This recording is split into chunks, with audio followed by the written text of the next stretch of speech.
in the 35th summer of the Tianqi Kingdom in Huailin County, Huangshi Village. As the sun set in the west, the sky turned a warm orange-red, wrapping the whole village in a soft, hazy glow. Along the narrow paths crisscrossing the fields, villagers who had worked all day hurried home in small groups. Near the foot of the mountain, in front of a small courtyard, a woman stood anxiously by the half-open gate, her eyes fixed on the road ahead. Her hair was loosely tied with a wooden hairpin, her clothes were patched many times, and she wore a pair of worn-out straw sandals. Time had clearly left its marks on her, yet her eyes still held a mix of hope and worry as she stared into the distance. Inside the yard, two young children sat quietly, their faces tense and eyes slightly red. Their small hands clutched the corners of their clothes, their innocent faces filled with worry far beyond their age. The heavy silence seemed to spread through the air, making everything around them still and quiet. At that moment, on the bed inside the house, Huang Yaming was still lost in a fog of confusion, her mind hazy and unclear. Her throat felt painfully dry, as if a fire was burning inside, the heat growing stronger and stronger, making her very uncomfortable. Half-conscious, she reached out instinctively toward where she remembered her bedside table should be. Her hand searched the air for a while but couldn't find the familiar cup. Growing anxious, she suddenly woke up completely. When she opened her eyes, she first saw the leaky roof above her and stared in disbelief.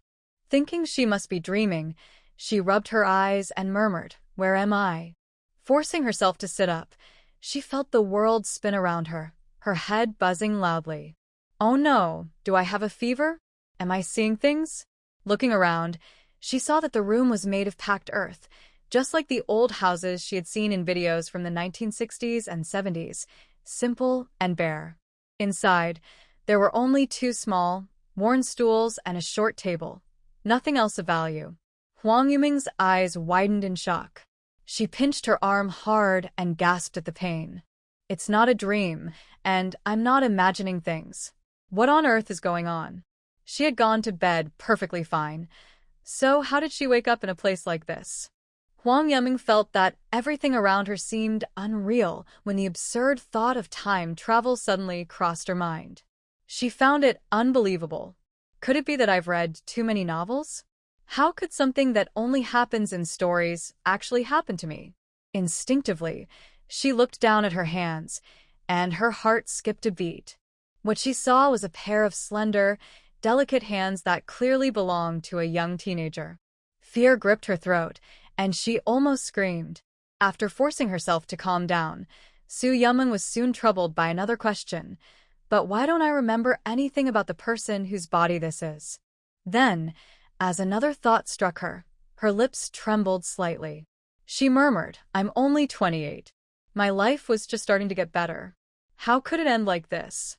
Memories of the past flooded her mind, filling her eyes with tears. Since the day she left the orphanage, she had known that she could only rely on herself. For countless mornings, she woke before dawn to rush into another busy day. For countless nights, under the faint starlight, she dragged her tired body back to her tiny rented room. To save money, she lived frugally, eating simple meals and wearing clothes so old they had faded. For more than 10 years, she juggled 5 jobs, spinning like a tireless top through every corner of the city. At last, her hard work paid off. She bought a small house in a county town, her very own home. When she received the keys, she stood in the empty room and burst into tears. On the day she moved in, she even prepared a table full of delicious food to celebrate the start of her new life. That meal tasted especially good. She felt that all her struggles had finally been worth it. But now, only a week after moving in, she found herself in this strange place. The walls were cracked, the roof leaked, and everything was a far cry from the cozy home she had worked so hard to earn. Looking around, Huang Yuming thought bitterly, "If I really had a time travel, couldn't it at least be into a wealthy family? Weren't ancient times all about favoring sons over daughters?" Judging by this place, and how sick the original person was with no one to care for her, she must not have been well treated. As her thoughts spun wildly, Her head grew heavier, as if a great weight were pressing down on it. Am I really going to lose my life right after traveling through time? Since I'm here, at least let me experience what life in ancient times is like. Her instinct to survive made her cry out, "Is anyone there? Please help me." Two children in the courtyard heard her voice. They froze for a moment, exchanged a quick look, and hurriedly pushed open the door. They saw Huang Yuming sitting on the bed, her eyes unfocused yet anxious. Her hair was messy, sweat rolled down her pale forehead, and her face was as white as paper from a high fever. The two small figures paused at the doorway, then shouted together, "Third sister, you're finally awake." Huang Yuming looked at them with effort. The boy seemed about 8 or 9 years old, his face thin and yellowish, clearly undernourished. His hair was tangled, his clothes were faded and patched, and he was barefoot, looking like a little beggar. The girl looked about 5 or 6, with 2 small braids. Her clothes had fewer patches, but she was also barefoot. Her big round eyes were full of worry as she stared at Huang Yuming. Huang Yuming forced a weak smile. Her throat felt like it was burning as she struggled to speak. "Little ones, could you please get me some water? I'm really thirsty." Her voice was hoarse, and she only hoped for a sip of water. Hearing this, the children's clear eyes showed both worry and care. Without hesitation, they ran out of the room toward the courtyard. Soon, the boy came back carrying a bowl of water, shouting as he walked, "Mother, come quick. Third sister is awake." Madame Chen froze when she heard this, disbelief written all over her face. She's been unconscious for 3 whole days. Could this be her last moment of clarity?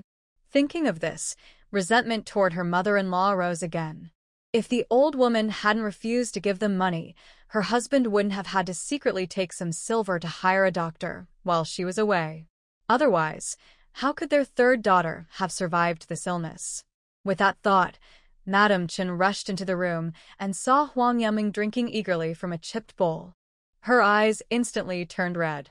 She hurried to Huang Yuming's side, her lips trembling as if she wanted to speak but couldn't. After a long moment, she reached out her rough, cracked hand and gently touched Huang Yuming's forehead. A faint sob colored the woman's voice. "Sonny, my dear girl, you're finally awake. You nearly scared your mother to death." Huang Yuming looked at the woman. Though she had none of the original girl's memories, she could clearly feel the woman's sincere care through her eyes. Just then, a thin middle-aged man hurried into the room with an elderly man whose hair was completely white. As soon as Huang Ershu entered the yard and heard Chen crying, his heart tightened. He thought his daughter was gone. When he rushed into the room and saw that his daughter was awake and safe, the weight in his heart finally lifted. He quickly stepped to the bedside, looking at Huang Yuming with deep concern. "Sonny, I've brought the doctor for you. You must get better soon." The doctor came forward, set down his medicine box, sat on a stool by the bed, and took Huang Yuming's pulse with a focused expression. After a moment, he looked at Huang Ershu and said, "If you had called me any later, your daughter might not have made it." He then took out several herbs from his box and handed them to Chen. "Boil these right away and have her drink the medicine." She caught a chill after falling into the water, and with her poor nutrition, the fever wouldn't go down.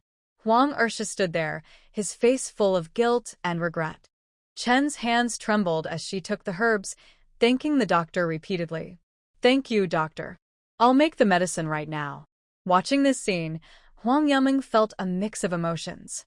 Though she wasn't familiar with them yet, the simple and genuine affection in front of her made her eyes grow moist.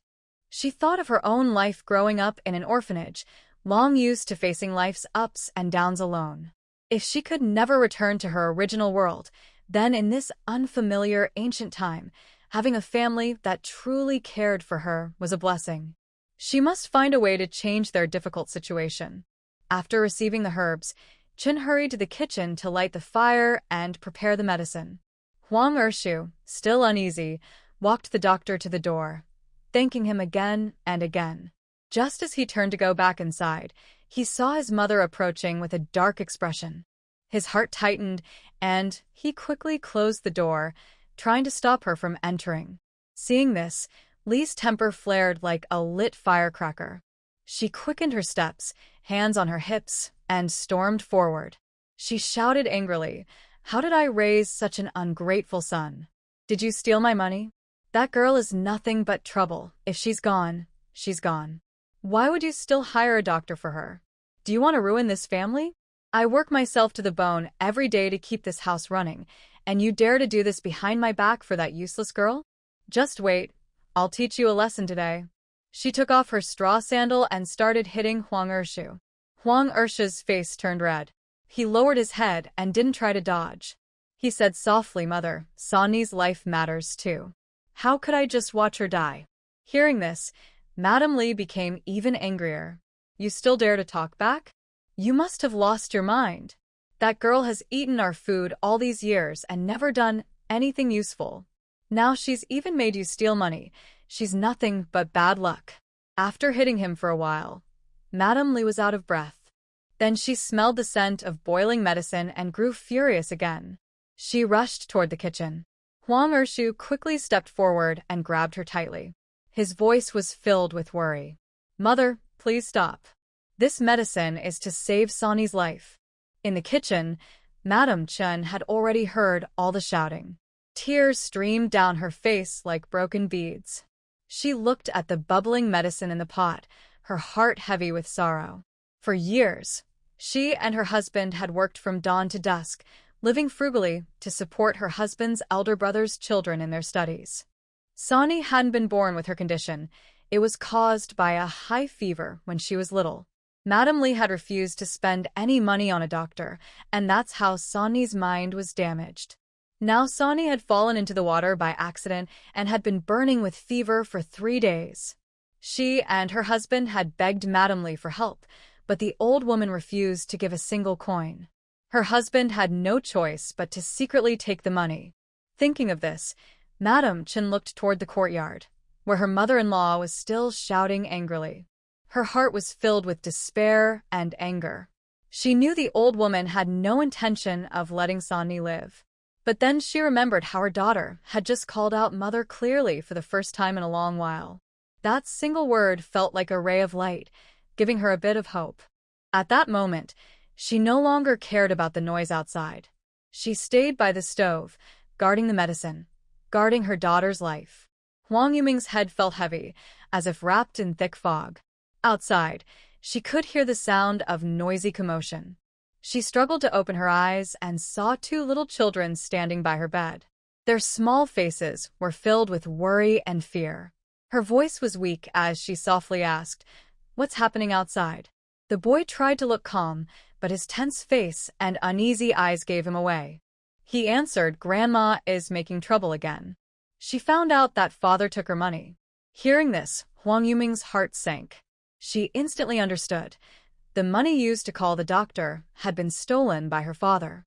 Just then, Madame Chen came in carrying a bowl of dark, bitter-smelling medicine. She forced a gentle smile and said kindly, "Sonny, open your mouth. Let mother help you drink this medicine, and you'll get better soon." Huang Yuming wanted to lift her hand to show she could do it herself, but her arm was too weak, so she only nodded slightly. Madame Chen sat by the bed and carefully brought a spoonful of medicine to her lips, her eyes full of care and love. The moment the medicine touched her tongue, the strong bitterness spread through her mouth, as if it could soak into her whole body. She frowned and instinctively wanted to resist, but remembering that the medicine had been bought with her father's stolen money, and that her life depended on it, she forced herself to swallow it all, one painful sip after another. Madame Chen watched with deep concern. When her daughter finally finished, she quickly picked up a bowl of clear water and gently brought it to her lips. Her voice was soft and full of affection. "Sonny, drink some water. It won't taste so bitter then. You must get well soon." But just then, the sound of heavy, hurried footsteps broke the brief calm.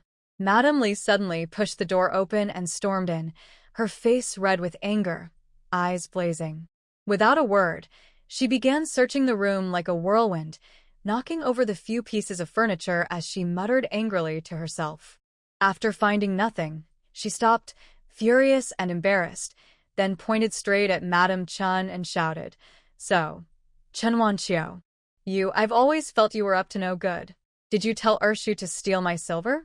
That money was saved through years of hard work and frugality. You'd better return what's left to me right now. 2 whole taels of silver. That's enough for my eldest grandson to eat at his uncle's house for 3 months. After Chin finished speaking, she suddenly turned her head, her sharp, hateful gaze cutting toward Huang Yuming like 2 knives. She scolded nonstop. You foolish girl. All you do is eat all day and never lift a finger to help. You're nothing but a burden.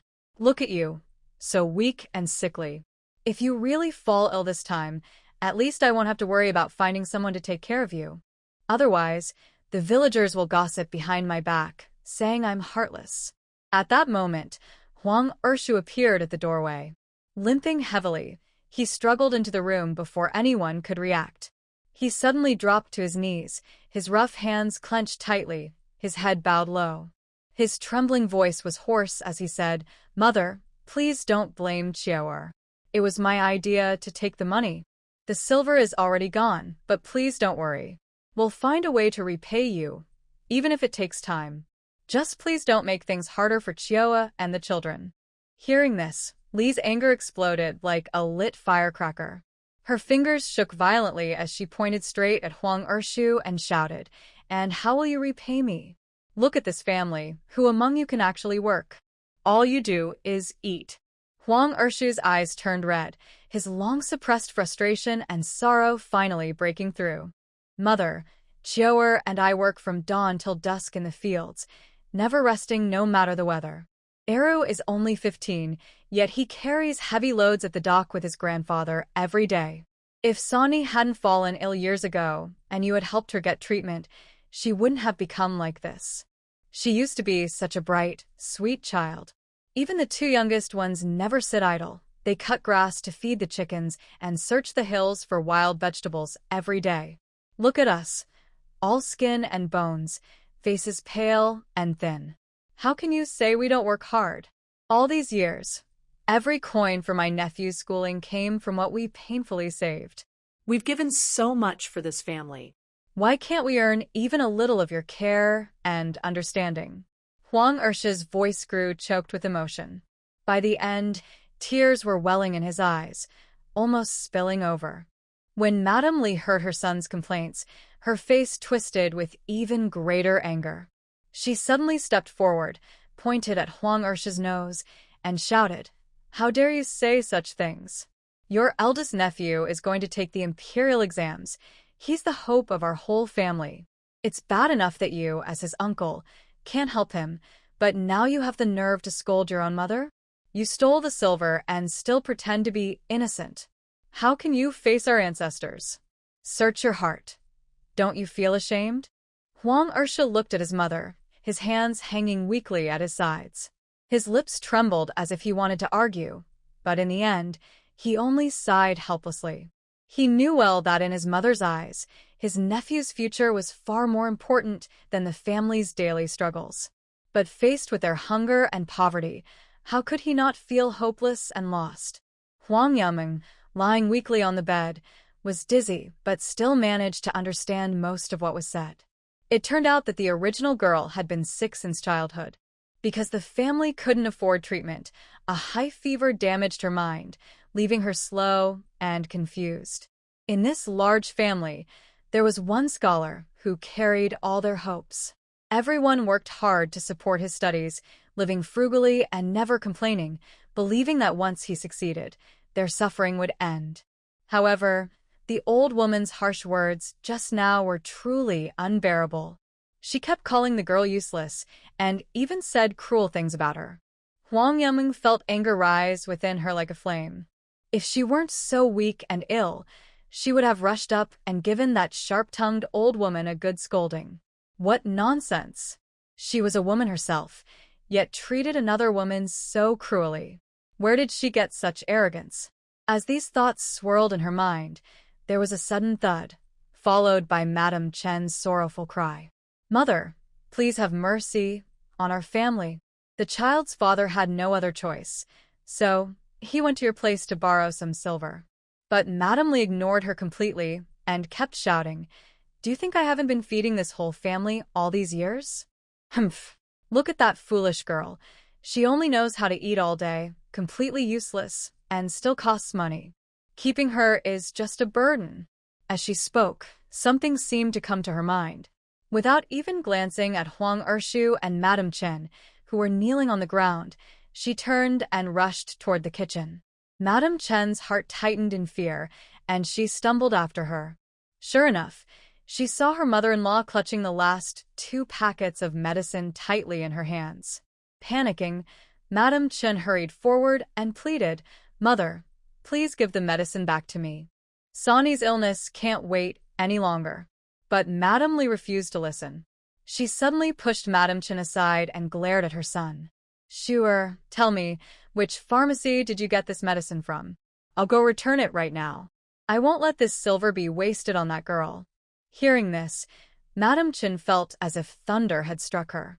She didn't know where her strength came from, but she rushed forward desperately and pushed her mother-in-law to the ground. Taking advantage of the moment, she snatched the medicine from her hands and crouched down, holding it tightly to her chest. Madame Li stumbled and fell hard to the ground. Her eyes widened in shock and disbelief as she stared at Madame Chen, as if trying to confirm whether the woman who had just pushed her was really the usually obedient second daughter-in-law. After a moment, Madame Li seemed to come to her senses. She sat on the ground, slapping the floor with both hands, and began to wail loudly. "What is happening? Are you all rebelling against me now? Oh heavens! What did I do to deserve this? I raised a family of ungrateful children. They even dare to lay hands on me. What's the point of living anymore?" Her sharp, sorrowful cries quickly drew the attention of passing villagers. Seeing this, Huang Ershu panicked and hurried forward to help his mother up. But Madame Li slapped his hand away with a loud smack, the force leaving his hand red. Old Madame Chen, carrying a bamboo basket, was walking by when she heard the commotion. Curious, she quickened her pace and followed the noise straight into the courtyard. When she looked up, she saw Madame Li sitting on the ground, crying loudly with tears and a runny nose. A faint, almost hidden smile flashed in Madame Chen's eyes, but in the blink of an eye, her face was filled with concern as she hurried forward in a panic. "Elder sister, what happened?" Madame Chen asked anxiously. As soon as Madame Li saw her, she pointed at Madame Chen with a trembling hand. She shouted, "It's that rude girl. She pushed me to the ground. Oh, it hurts so much. I've lived half my life, and this is the first time I've seen a daughter-in-law dare to hit her mother-in-law. What a disgrace." Hearing this, Madame Chen's face showed disbelief. She stared at Madame Chen as if she had just heard something impossible. Then she suddenly remembered her own little grandson who had been hurt. She recalled how her precious grandson had come home crying that day, with red scratches on his face from that wild girl from the Chen family. And that girl had acted as if nothing had happened, and the 1 or 2 taels of silver for compensation had still not been paid. Looking again at Madame Li sitting on the ground, anger flared up in Madame Chen's heart. Madame Li was always showing off in front of her, boasting about how well her eldest grandson studied. When she thought of her own grandsons, who only played around the village all day and never made her proud, Madame Chen felt even more upset. Forcing down her jealousy and anger, she put on a fake smile. She comforted Madame Li, saying, "Elder sister, get up quickly. The ground is cold, you might catch a chill. How could I, as your elder, just stand by and watch her treat you like this? Today, I'll teach that rude girl a lesson for you." As she spoke, Madame Chen's eyes searched the ground like a wolf's. Soon, she spotted a broken tree branch. She quickly walked over, bent down to pick it up, and turned toward Madame Chen, raising the branch high as she rushed forward. Seeing this, Huang Ershu was shocked. He hurried to stop her, but before he could take 2 steps, Madame Li grabbed him tightly. Holding on to him, she shouted, "You unfilial son! Where do you think you're going? Do you still see me as your mother?" Huang Ershu struggled hard, but Madame Li's hands were like iron clamps, holding him tightly and forcing him to his knees. Madam Chen was crying so hard that her mind went blank. Her heart was filled with fear and regret. She only remembered that, in a moment of anger, she had pushed her mother-in-law, but she never thought things would turn out like this. When Madam Qian's stick struck her, she didn't even feel the pain. Her whole body went numb as she crouched there, head lowered, letting the blows fall. The two children heard the noise and ran out of the house. When they saw the old woman hurting their mother, their eyes turned red with anger, and they rushed forward. The little girl ran while shouting, "Don't hit my mother!" She raised her small fists and hit Madam Qian with all her strength. But Madam Qian was an adult. With a wave of her hand, she pushed the little girl to the ground. The girl fell hard and burst into tears. Huang Ershu's eyes turned red as he watched. He stood up suddenly, ready to rush over, but Madam Li grabbed his leg tightly, holding him back. Seeing his daughter crying on the ground and his wife being beaten, Huang Ershu felt deep pain in his heart. The little boy, seeing his sister hurt, became even angrier. He waited for the right moment, then leapt forward like a small leopard and bit Madam Qian's arm. Madam Qian cried out in pain and, without thinking, kicked the boy away. The boy fell to the ground and lay there for a long time before he could move. From her bed, Huang Yuming saw the boy fall and felt a rush of panic. Ignoring her illness, she tried to get up to help, but her body was too weak. As soon as her feet touched the floor, the world spun around her, and she fell heavily. She lifted her head with difficulty, feeling a sharp pain. Blood flowed down her face and neck. Huang Ersha looked at the chaos before him, feeling as if all his strength had been drained away. His heart was full of despair and helplessness. Gritting her teeth, Huang Yuming endured the pain and slowly crawled toward the door. At last she reached it, and when she looked up, she could hardly believe what she saw. She saw her mother covered in bruises, the two little ones crying in pain on the ground, and her father held tightly by the old woman, unable to fight back. Her heart filled with anger, she shouted with all her strength, "Mother, get up and stop that old woman." Then everything went dark, and she fainted. Madam Chen was startled by her daughter's cry. The pain all over her body suddenly came rushing back like a wave. She looked up and saw the two children crying on the ground, their father still trapped by his mother's grip, his face full of pain. When she saw Huang Yuming lying by the door, blood had stained her hair and clothes. A fire of rage burned in Madam Chen's heart, giving her sudden strength. She stood up, turned around, and kicked the old woman to the ground, then ran toward Huang Yuming. Kneeling beside her, the medicine in her hand fell to the floor. Her trembling hands reached out, trying to cover the wound on Huang Yuming's head. Tears streamed down her face as she murmured, "My dear girl, what happened to you?" The old woman cried out in pain after being kicked and couldn't get up for a while. When she looked up and saw Huang Yuming's condition, she froze in shock. Just moments ago, her heart had been filled with hatred and jealousy, and she had acted without thinking. Now, as her anger faded, a bit of reason returned. Inwardly, she muttered, "That foolish girl finally got what she deserved," feeling a secret sense of satisfaction. Memories flashed in her mind. Huang Yuming often came stumbling to her door, looking lost and confused, her hair messy, her eyes dull, muttering things no one could understand.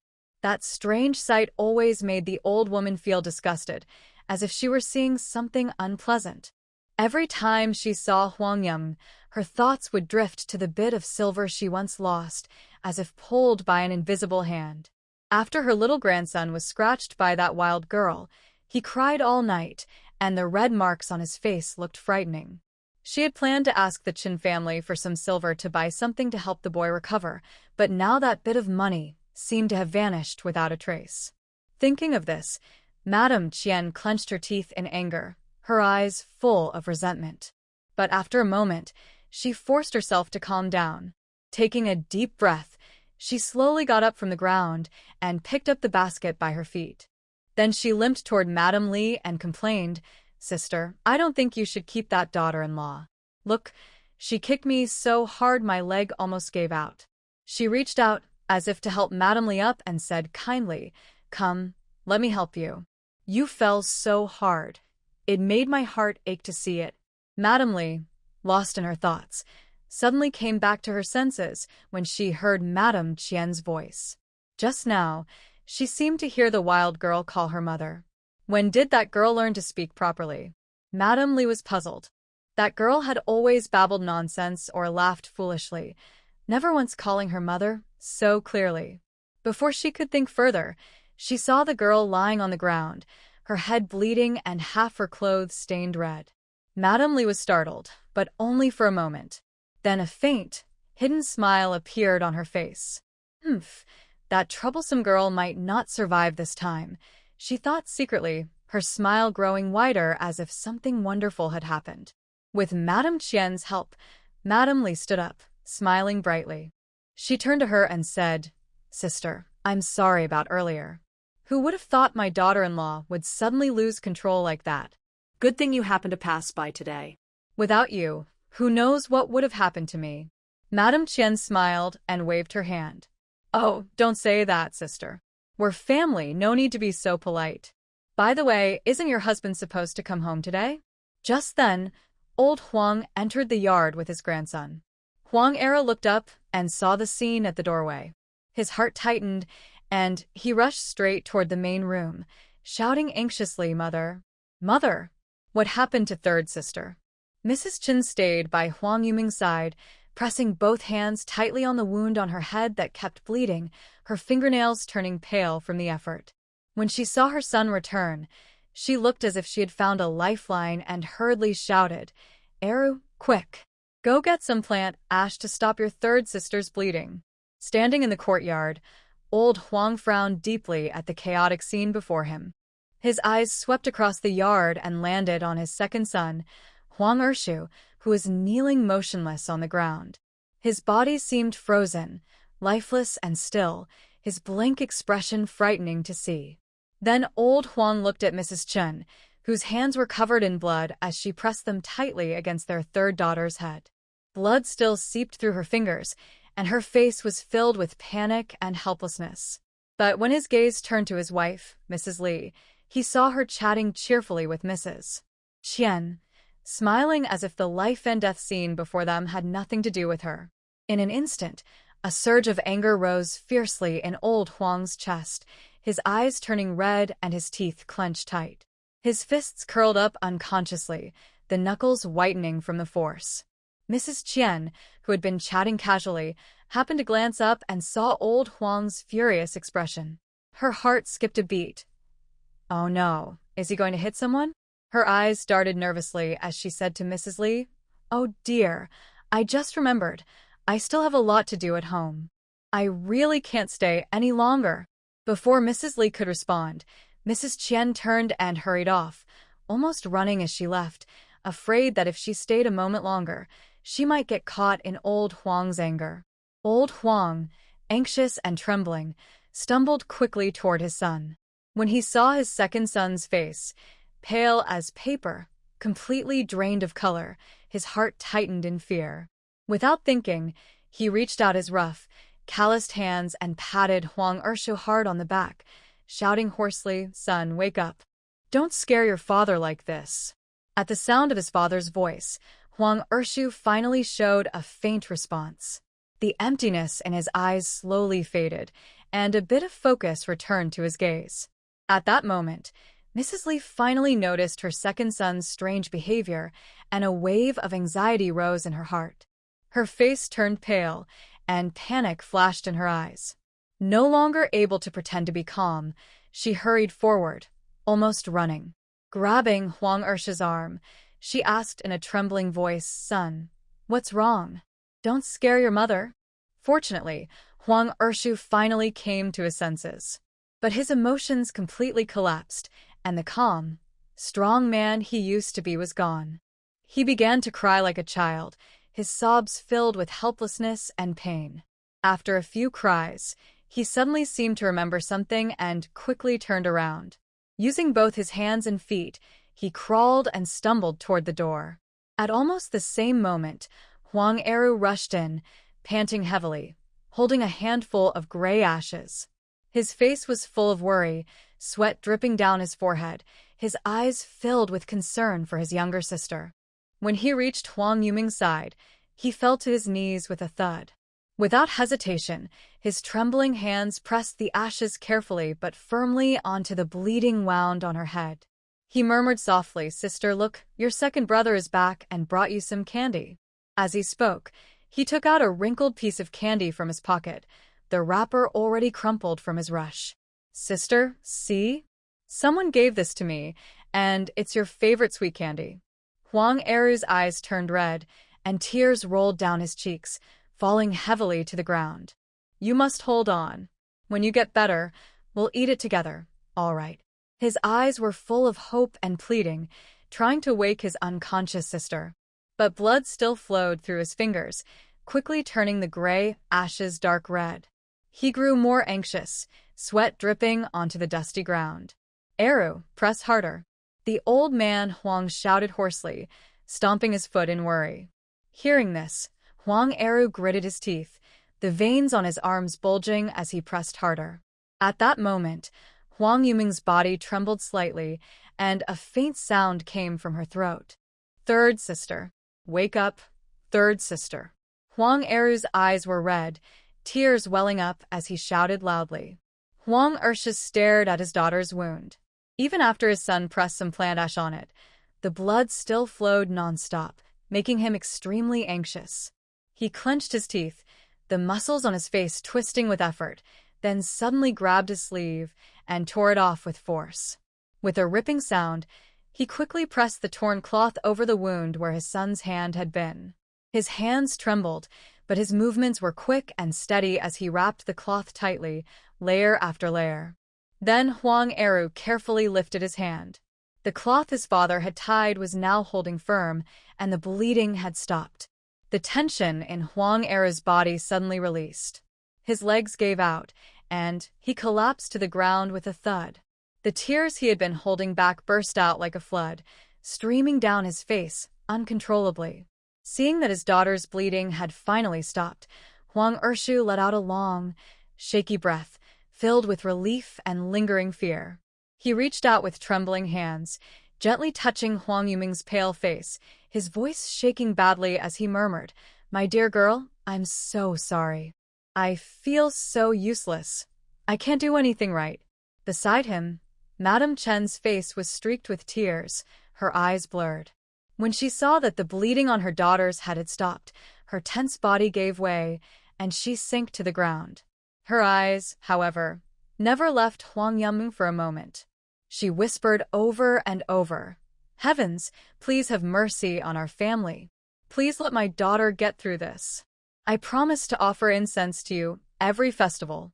At that moment, the two younger children saw that Huang Yuming was no longer bleeding. Their small faces showed relief, though they were still pale and tired. The little boy looked at Madame Chen with determination and said softly, "Mother, third sister will be fine. Please don't worry." Meanwhile, Madame Li stood nearby, her eyes flickering as she muttered to herself, "How can that girl still be alive? Her luck is too strong." Huang Ershu, full of worry, quickly pulled the two little ones into his arms and carefully checked their injuries. He saw that Huang Wuni's arms and legs were covered with scrapes, her tender skin rubbed raw, and dotted with small traces of blood. Huang Sai's leg was badly bruised, the sight shocking to look at. Seeing his younger brother and sister also hurt, Huang Eru grew anxious and looked around in panic. He shouted loudly, "Father, what on earth is going on?" At the dim doorway, Huang Ersha stayed beside the injured Huang Yuming, filled with worry and guilt. Just then, his son's voice came from behind. The question pierced through the calm he was trying so hard to keep. Huang Ersha's body trembled, and tears once again streamed down his face. His lips quivered as he murmured, "It's all my fault. I'm useless." He reached out with his rough, dirt-stained hands and carefully lifted Huang Yuming. With heavy steps, he walked to the bed and gently laid her down, tucking the blanket around her with care. Beside him, Madame Chen's eyes were red. She quietly bent down and picked up 2 bundles of blood-stained herbs from the floor. The herbs had already dried a little, giving off a faint metallic smell. Her eyes were full of pain and worry as she turned to fetch a basin of clean water. After wetting a towel, she gently wiped the blood and dirt from Huang Yuming's face and body. Huang Sai stood nearby, his small face tightly scrunched, his eyes filled with anger and frustration. He pointed his little finger straight at Madame Li and said coldly, "It's all because of Grandma." Though his voice was young, it carried a deep sense of resentment. Huang Eru was startled by his brother's words and looked at Madame Li in confusion. He remembered how their grandmother had always treated their family harshly. He couldn't help but wonder what had happened this time. Old Huang's face darkened when he heard his grandson's words. His thick brows furrowed, and his eyes turned stern as he shouted, "What trouble have you caused again, woman?" Madame Li's face flushed with anger at being scolded. Her eyes widened as if they could shoot fire. She pointed at Huang Ershi's family and shouted, "You should ask what that second son and his wife have done. First, she stole 2 taels of silver from me, then pushed me, an old woman, to the ground. What have I done to deserve this? You came back and blamed me without even asking what happened." As she spoke, she sat heavily on the ground, slapped her thighs, and began to cry loudly. Her wailing echoed sharply through the room. When old Huang heard Mrs. Li making a scene again, his anger flared up instantly. His eyes widened, veins stood out on his forehead, and his face turned as dark as soot. He strode forward, reached out his strong, broad hand, and grabbed Mrs. Li by the arm, lifting her right off the ground. Mrs. Li's feet dangled in the air as she kept shouting non-stop. Holding her firmly, old Huang turned to look at his son, Huang Ershu, whose face was full of sorrow. With a voice full of authority, he said, "Ershu, you and Eru come to the old house. Let Chen stay here to take care of Sani." Without paying any attention to Mrs. Li's protests, he pulled her along and marched out of the yard. Chun watched her father-in-law drag her mother-in-law away in anger, then turned to look at her husband, who sat slumped on the ground, his face streaked with tears. Her heart ached, and her eyes filled with tears again. She took a deep breath, forced back her sadness, and slowly walked to Huang Ershu's side. Gently patting his shoulder, she said softly, "Don't worry too much. We'll explain everything clearly." Huang Ershu slowly raised his head. Through his tear-blurred eyes, he looked at his wife, Chun, his gaze filled with both gratitude and helplessness. After a long pause, he finally said in a hoarse, trembling voice, "Chio'er, I'm sorry. I've made you suffer with me." Each word came out heavy and painful, as if torn from his heart. Then he suddenly turned his head, his eyes firm and determined, and looked straight at his son, Huang Eru. "You're coming with me to the old house." Huang Eru clenched his fists. Though nervous, his father's determined look gave him courage. Chun watched as her husband and son disappeared through the gate. Ignoring the bruises and pain on her body, she quickly pulled her 2 young children close and held them tightly in her arms. Little Huang Wuni trembled slightly as her mother hugged her tightly. Her bright eyes quickly filled with tears, and her small mouth trembled. With a loud cry, she began to weep steadily, her sobs echoing clearly in the quiet room. "Mother, will third sister die?" a young voice asked, full of fear and worry. Huang Sai's, his tear-streaked face lifted, looked at Chun with pleading eyes. "Mother, I don't want third sister to die." He clutched the corner of his clothes tightly and said between sobs, "I promised to get bird eggs for her to eat, but she hasn't had any yet." Hearing this, Chun looked at the 2 children with deep sorrow, her own eyes turning red. She gently patted their backs and said softly, "Don't be afraid. Your third sister will wake up tomorrow. She'll be fine." Her voice stayed calm and steady, trying to pass that comfort to the children. "Our whole family will be fine." After speaking, Chun slowly lifted her head, her gaze passing through the dim room, fixed on the direction of the old family house. As Huang Ershu and his son Huang Eru stepped over the worn threshold of the old house, a wave of noise met them.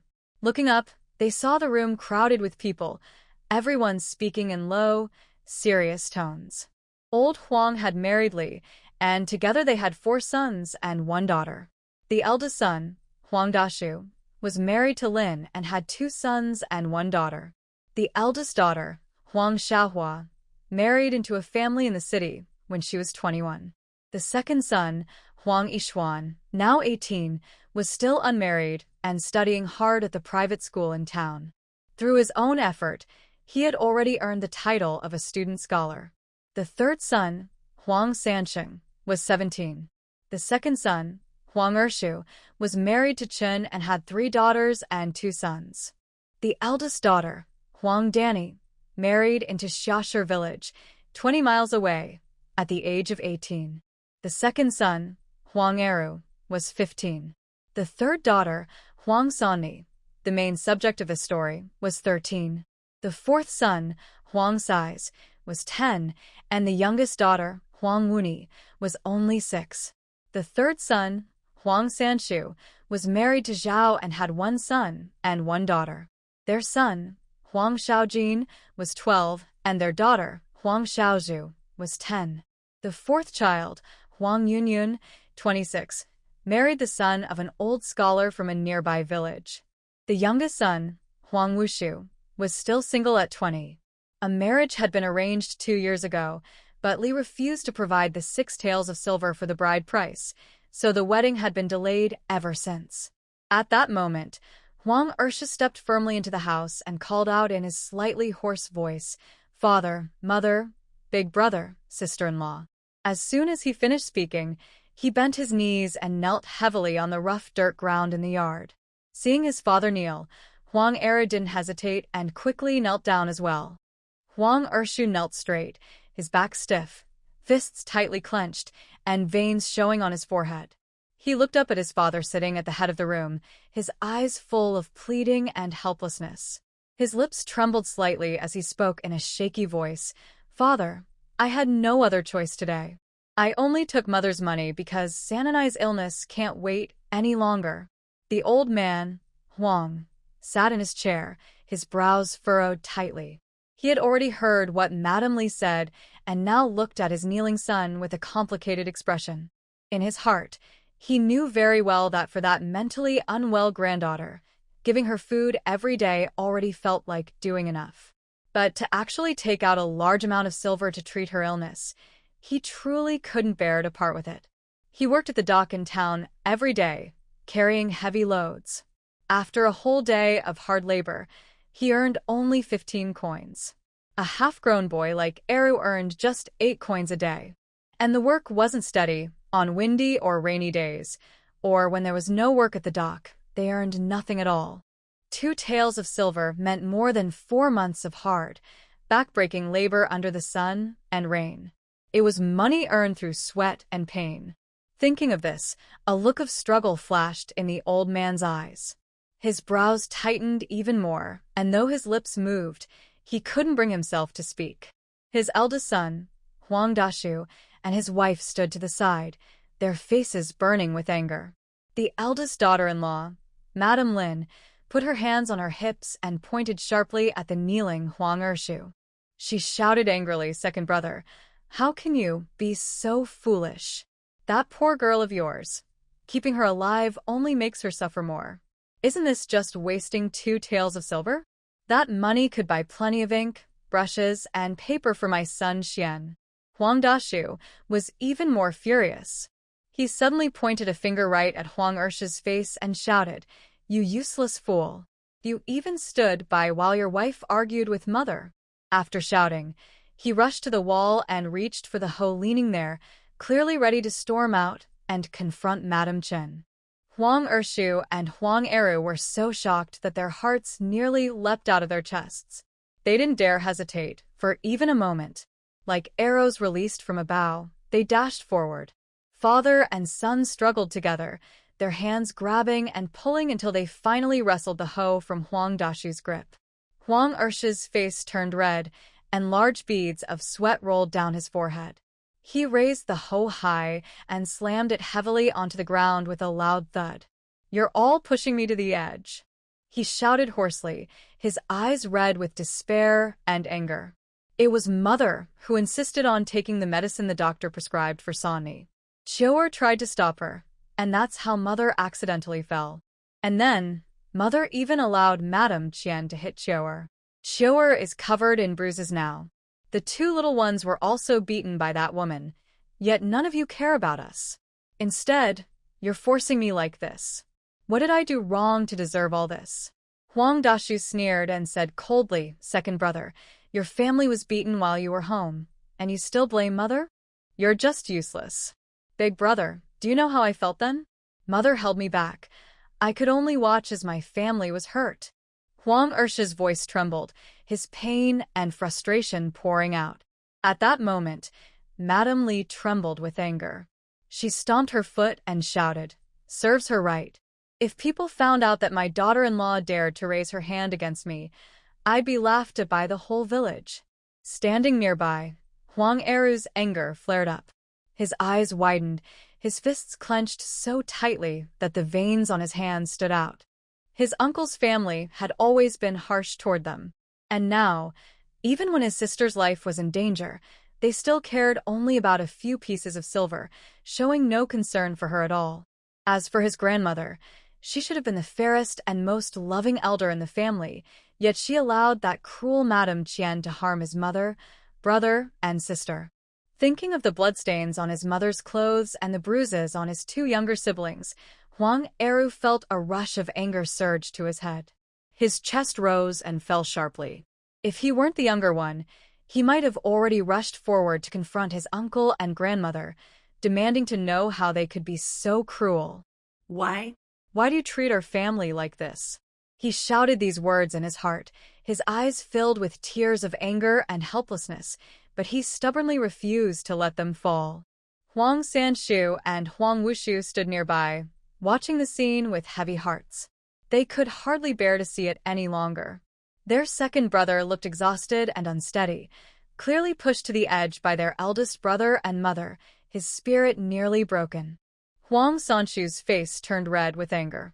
He suddenly stepped forward and shouted, "Second brother is already like this, and you still won't let him go. Sananai's life or death is still unknown." Seeing this, Huang Wushu quickly stepped up beside him and said to their mother, "Mother, second brother has always worked hard for this family. Now that something has gone wrong, even if you don't help him, why must you keep pushing him? Do you really want to drive him mad before you're satisfied?" The two brothers spoke one after another, their words full of pain for their brother and anger at the unfairness before them. Hearing her son's words, Madame Li's face turned red with fury. Her eyes widened as she shouted, "How am I pushing him?" It was clearly Huang Ershu who stole the silver first and brought shame to our family. Then she began to cry, her voice trembling, "And me, today his wife even pushed me to the ground. My back still hurts, and I could hardly get up. I've suffered so much, and you too, as my sons, haven't even asked if I'm all right. Now you dare to stand here and question your own mother? Have you no conscience left?" As she spoke, she slapped her thighs and cried even harder, looking as if she had suffered the greatest injustice in the world. Old Master Huang, standing to the side, could no longer bear the noise. The family's shouting was getting out of hand. Finally, he roared, "Enough. Stop crying and shouting like that." Madame Li was startled by his sudden outburst. Her crying stopped at once, though she still sobbed quietly. She muttered softly, "I was just talking. What's wrong with that?" She lifted her sleeve and roughly wiped the tears and snot from her face. Though her eyes still showed grievance, she no longer dared to cry and shout as she had before. Night fell like ink, quietly covering the slightly worn main room of old Huang's house. After hearing that Madame Li had stopped crying, old Huang turned his gaze toward Huang Ershu, who was still kneeling on the ground. His expression was complicated, part anger at his son's failure, part unwillingness to be too harsh. "Ershu, stealing money was truly wrong. In our Huang family, honesty has always been the most important virtue. Your mistake has damaged our family's good name. And your wife, no matter how angry she was, she shouldn't have pushed your mother. That's a serious act of disrespect, something people will talk about behind our backs." Old Huang coughed twice, steadied himself, and continued, "Tomorrow, let your wife apologize properly to your mother. Let's put this matter to rest and move on. Life must go on." When Madame Li heard this, the calm on her face quickly turned to displeasure. She glared, and before Huang Ershu could speak, she interrupted firmly, "Ershu, I know you don't have money, but we can't just let this matter go. Tomorrow, ask your wife to visit her family and borrow 2 taels of silver." Consider it an apology to me. She sighed heavily and went on, "You know your nephew is studying at the private school. Tuition, brushes, ink, and paper all cost money. If this family wants a bright future, if we want someone to earn a title one day, we must be willing to sacrifice. I have no choice but to ask this of you, for the sake of our family's future." Kneeling on the ground, Huang Ershu clenched his teeth. The muscles on his face twitched slightly from the strain of holding back his emotions. Inside, he was torn apart by conflict. The state of his home unfolded in his mind like a tattered painting, broken and worn. The house they had lived in for years was old and crumbling. Whenever storms came, it trembled like a candle in the wind, ready to fall at any moment. The wind seeped through the cracks, and the roof tiles rattled in the gusts, making a sound that chilled the heart, as if the whole house might collapse at any time. Thinking of his bedridden daughter, weak and uncertain of life or death, his heart was filled with anger and sorrow. As a father, he felt powerless to save her, and that deep sense of failure cut into his heart like a sharp knife. When it came to his wife's family, he could only feel helpless and guilty. Her family had always been poor, struggling just to have enough to eat. Since their marriage, his wife had only gone back twice. Each time, they brought nothing with them, yet her parents never showed any complaint. Their simple faces always carried warm smiles. When they left, her parents would still give them some grain or dried vegetables from their own small supply. But his mother would always take those things away without asking, and his wife had never lived a single day in comfort. Now, his mother wanted his wife to go back and borrow 2 taels of silver. How could he bear to let her face such embarrassment again? The more Huang Ershu thought about it, the more trapped he felt. Suddenly, he lifted his head, his eyes red as he looked at his parents. His lips trembled, and his throat felt tight. After a long moment, he forced out a few words through his teeth. "I want to separate from the family. I want to live on my own. Take the 2 taels of silver from my share of the land. I will still give you your yearly support, not a coin less. Whether my nephew succeeds or not, that's no longer my concern. I just want to live my own life in peace. Please, father and mother, allow it." The words "separate from the family" fell into the room like a heavy stone, and silence filled the air. Old Huang's face darkened instantly. He stared at his kneeling son in disbelief, as if seeing a stranger. His hands gripped the armrest tightly, veins bulging, his body trembling with anger. "What did you say? You ungrateful son. For just a bit of silver, you want to break up the family? What do you take this home for?" Madame Li was also stunned by his words. When she came to her senses, her eyes turned red, and tears welled up. "Ershu, how could you say such a thing? Mother may be strict at times, but isn't everything she does for your own good? And now you want to leave your parents behind to live a better life on your own. How could you do that?" As she spoke, she wiped away her tears, her voice filled with sorrow and pain. Huang Ershu knelt on the ground, his back straight, his eyes firm as he looked at his parents, without a trace of hesitation. "Father, mother, I know my words hurt you, but I truly have no other choice. Look at our home. What has it become? My child is seriously ill, and I can't even gather enough money for medicine. I can't go on like this. I want to rely on my own effort to give my wife and child a stable life. But I promise, even after we separate, I will still take care of you both. I won't neglect my duty as a son. That's something I will never forget." Hearing this, Madame Lin grew anxious. Her eyes fixed on the old man as she pleaded earnestly, "Father, you mustn't agree. The work in the fields is piling up, and there are endless chores at home. Even if your 3rd daughter-in-law and I had extra hands, We couldn't manage it all. Besides, all the strong men are working at the docks with you. If the second son leaves, and we're left with just us 3 women, what will we do?" The third son's wife, Madame Zhao, turned her gaze slowly toward Huang Ershu, who was still kneeling. Her lips pressed together, her expression conflicted. She seemed to want to speak, but swallowed her words. She unconsciously gripped the edge of her clothes, her eyes showing helplessness and hesitation. Yet what her sister-in-law said made sense, and she didn't know how to respond. The old man frowned, his eyes moving from one face to another before finally resting on Huang Ershu. After a long silence, he spoke in a low voice. "Second son, you heard what your sister-in-law said. If you leave, all the burden will fall on them. Can you really bear that?" Huang Ershu lifted his head, his eyes full of struggle, but soon they grew firm again. "Father, I know things are hard for everyone, but my own family can't hold on any longer." Madame Lin quickly said, "Second son, we're all struggling. Everyone in this family is doing their best to get by. But you can't just think of your own family and forget the rest of us." At that moment, Madame Li also began to cry and shout, "Second son, if you really want to separate from the family, it will break your mother's heart. Your eldest brother, third brother, and fifth brother all work at the dock. The family depends on you to help at home."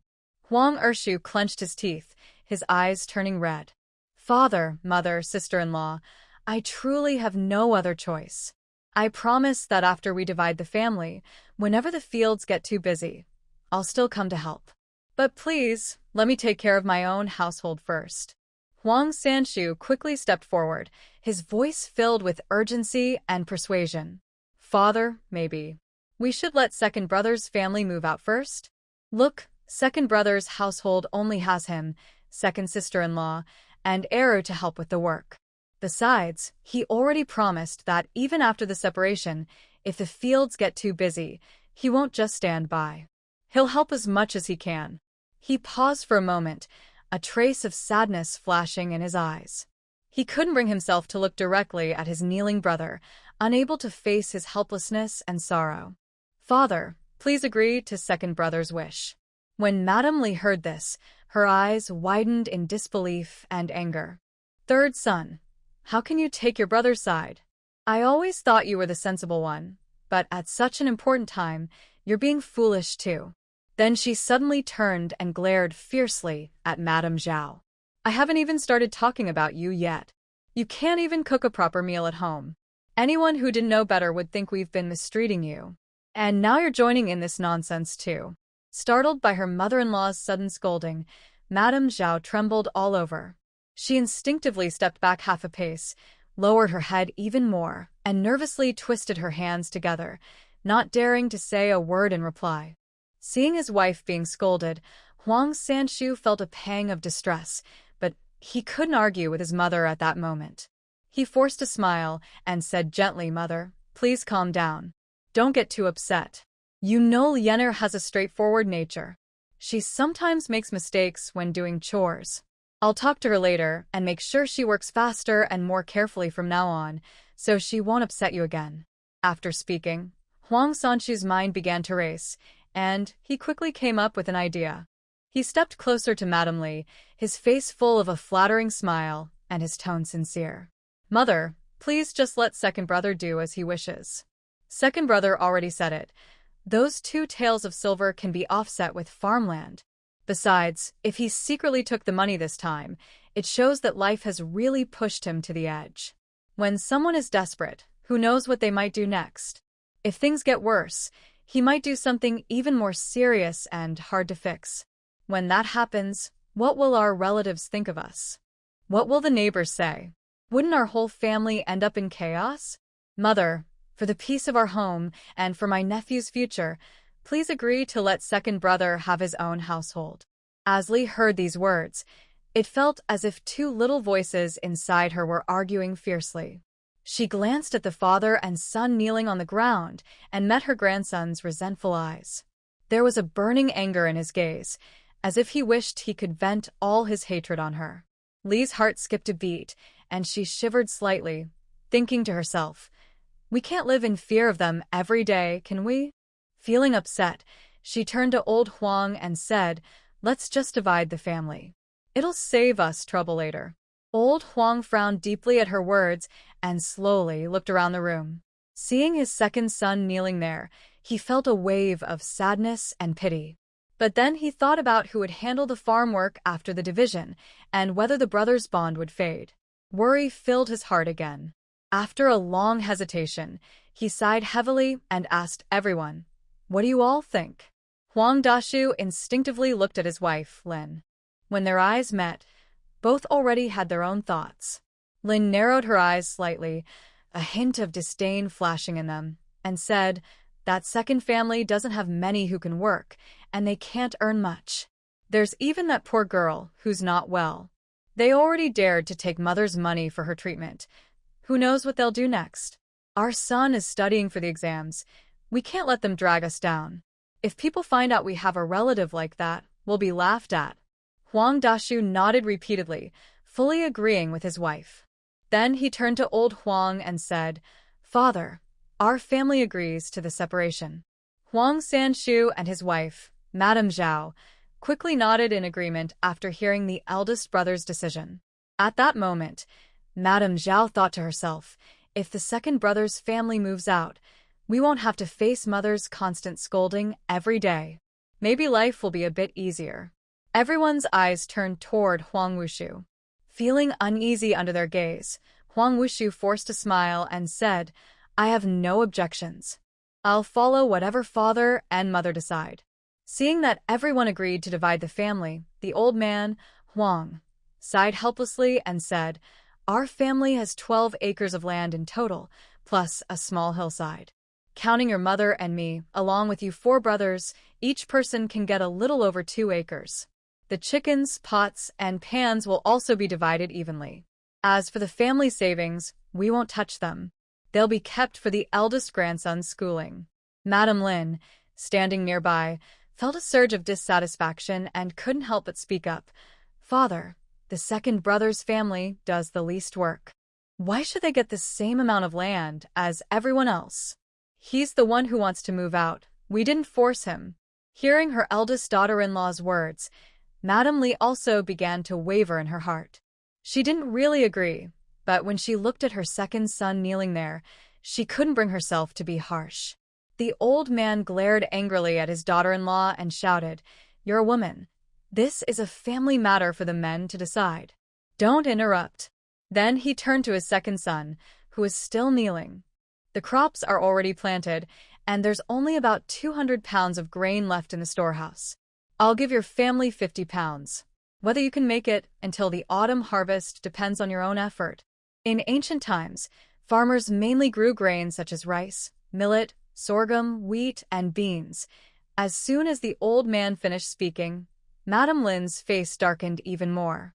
Her legs gave out, and she fell heavily to the ground. Then she began slapping the floor and crying loudly. "What are we going to do now? With the second brother's family gone, we'll have fewer people to work the fields. And we still have to give them so much grain. How are we supposed to live from now on? Heavens above, please open your eyes." Huang Dashu stood to the side, his face red with anger, the veins on his neck bulging. "Father," he raised his voice, filled with frustration and protest. "If you divide things like this, I'll be the first to refuse." Then he pointed at his younger brother, Huang Ershu, his face full of disdain. "Look at second brother's family. San and I isn't well, and the 2 little ones are still too young to help. All these years, they've just been living off us. We've worked so hard to support them, hoping that when the children grew up, they could help with the farm work. But now you're giving them so much." As he spoke, his anger grew, and he stomped his foot heavily. After venting, Huang Dashu quickly turned to his mother, Mrs. Li, who had been sitting silently. His tone was anxious and urging. "Mother, look at what's happening. Say something." Huang Ershu knelt properly on the ground, head lowered, listening clearly to every word from his father and elder brother. He knew well that if his mother also disagreed, the plan to divide the family property would fall apart. Thinking of this, he quickly raised his head. His voice trembled slightly, but carried firm resolve. "Father, I only want the small hill behind the house and the 1 acre of land next to it. I don't want any of the other land. That will count as paying back the 2 taels of silver I once borrowed from Mother." After speaking, he paused, his eyes sweeping over the chicken coop in the yard. "Father, there are 16 chickens in total. I don't need an even share. Just give me 2 hens and 10 eggs. Sananai's health is weak, so she can use them for nourishment. As for the grain, whatever you decide, I'll have no objections." After hearing her second son's words, Mrs. Lee turned her gaze toward her eldest son and daughter-in-law, quietly calculating in her mind. In times like these, 1 acre of land could sell for 6 taels of silver. By rights, the second son should receive 2 acres and 4 parts. Now he only asked for 1 acre. That's a difference of more than 8 taels of silver. Looking again at that small hill, it was worth no more than 2 taels of silver. Counting it all, the second son's concession meant the family actually gained nearly 5 taels. Thinking of this, Madame Lee stopped hesitating. Her eyes were sharp as she looked straight at old Huang. She spoke firmly, "Old man, let's divide things," as the second son suggested. "I have no objections." Huang Dashu, standing nearby, had listened carefully to his younger brother's words. After some thought, he felt the division was fair. He pressed his lips together, swallowed what he was about to say, and stayed silent. Madame Lin was still sitting on the ground, her eyes darting around. She first looked at her father-in-law's face, then quickly turned to Madame Lee. She said anxiously, "Mother, giving that foolish one the chicken and all those eggs is such a waste. I think 1 chicken and 5 eggs are enough for them." Madame Lee thought about it carefully and found the idea reasonable. That silly granddaughter. Giving her good food would indeed be a waste.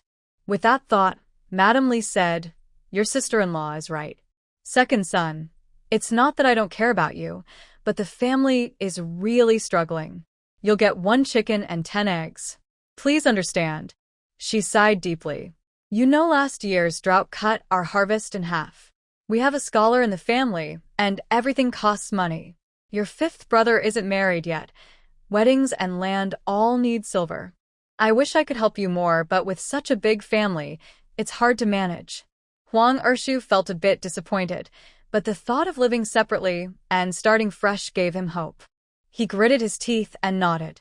"Mother, I'll do as you say. As long as we can live on our own, my wife and I will work hard and make a good life."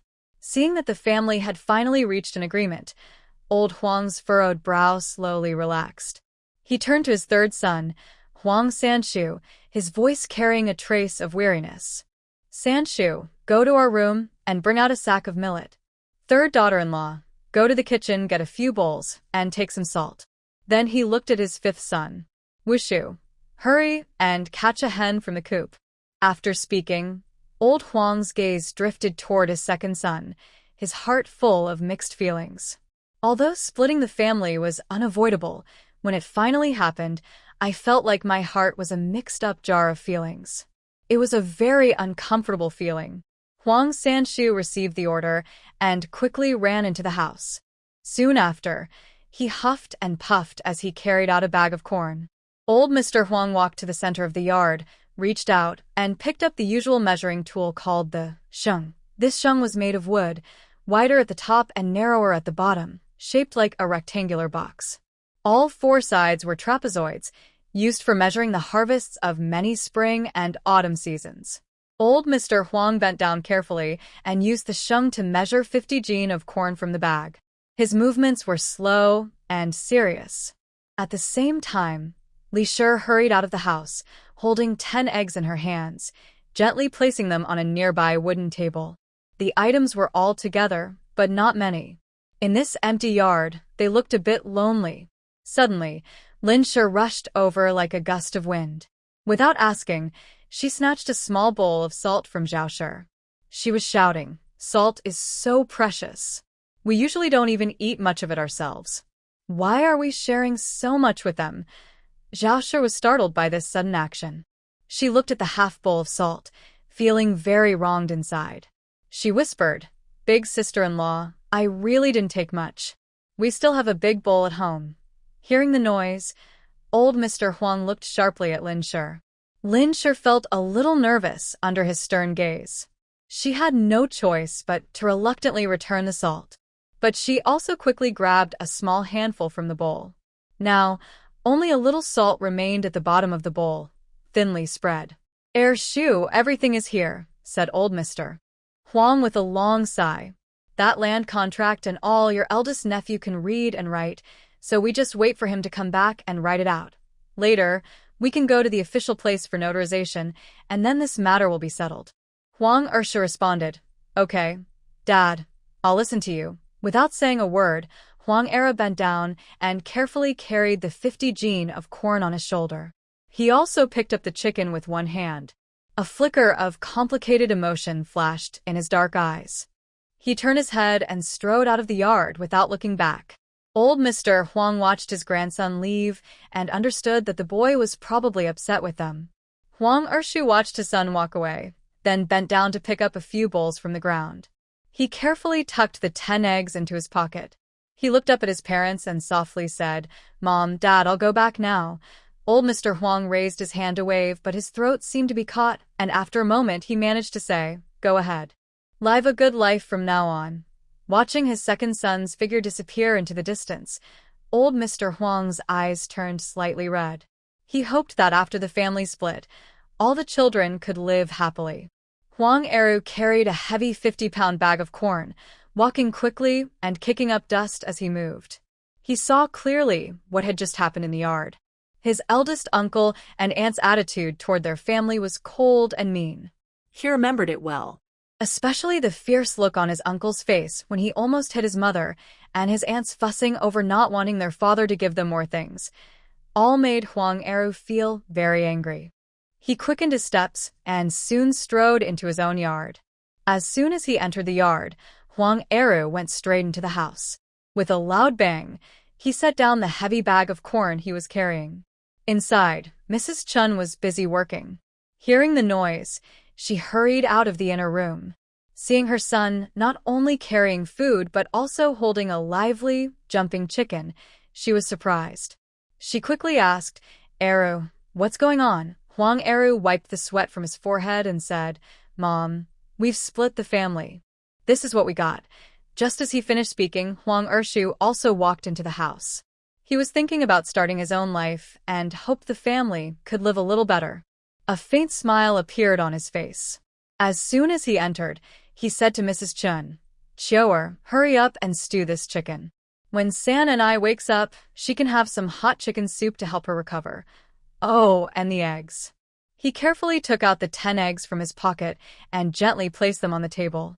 Mrs. Chun looked at her husband and couldn't help but feel tears in her eyes. In the past, she had also mentioned the idea of splitting the family with her husband. But every time, her husband just shook his head and said that their parents were still alive. There was no need to split.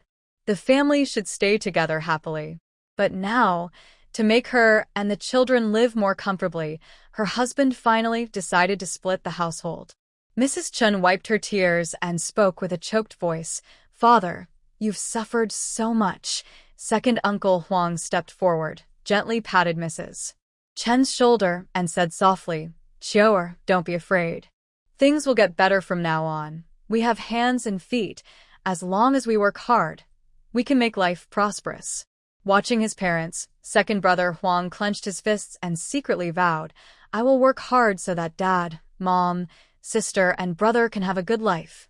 Fifth sister Huang just came out of the inner room. She immediately saw the eggs on the table and also noticed the chicken her second brother was holding. Her small eyes lit up like stars shining in the night sky.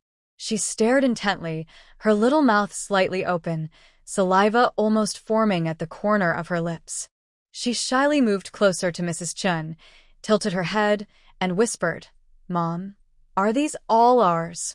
Mrs. Chun stroked Huang Fifth sister's hair and showed a gentle smile she hadn't had in a long time. She softly said, Fifth sister, these are ours now. We won't have to eat at the old house anymore. We have split from your grandparents. Huang Fifth sister's eyes sparkled even more, and her face turned slightly red with excitement. She tightly grabbed Mrs. Chen's clothes and said happily, "Mom, really? Then I don't have to go cutting grass and feeding chickens with fourth brother every day." Fourth brother still gets scolded by Auntie, saying that he and I only know how to eat and don't do any work. Mrs. Chen's eyes turned slightly red. She tenderly hugged Huang, fifth sister, and patted her back. "Foolish girl, yes, from now on, we will live our own lives. We won't have to suffer their words anymore. It was my fault for letting you be wronged before." After second Uncle Huang finished storing the grain, he came over smiling and said, "Fifth sister is right. Our days will only get better. We won't have to work at the old house anymore. We can focus all our energy on our own home." Huang, fifth sister's eyes brightened. She held second Uncle Huang's hand and asked, "Dad, let's raise lots of chickens ourselves. I will take good care of them. When the chickens grow up and lay many eggs, we can sell them for money. Can we buy colorful cloth to make new clothes? I want to make pretty clothes for third sister."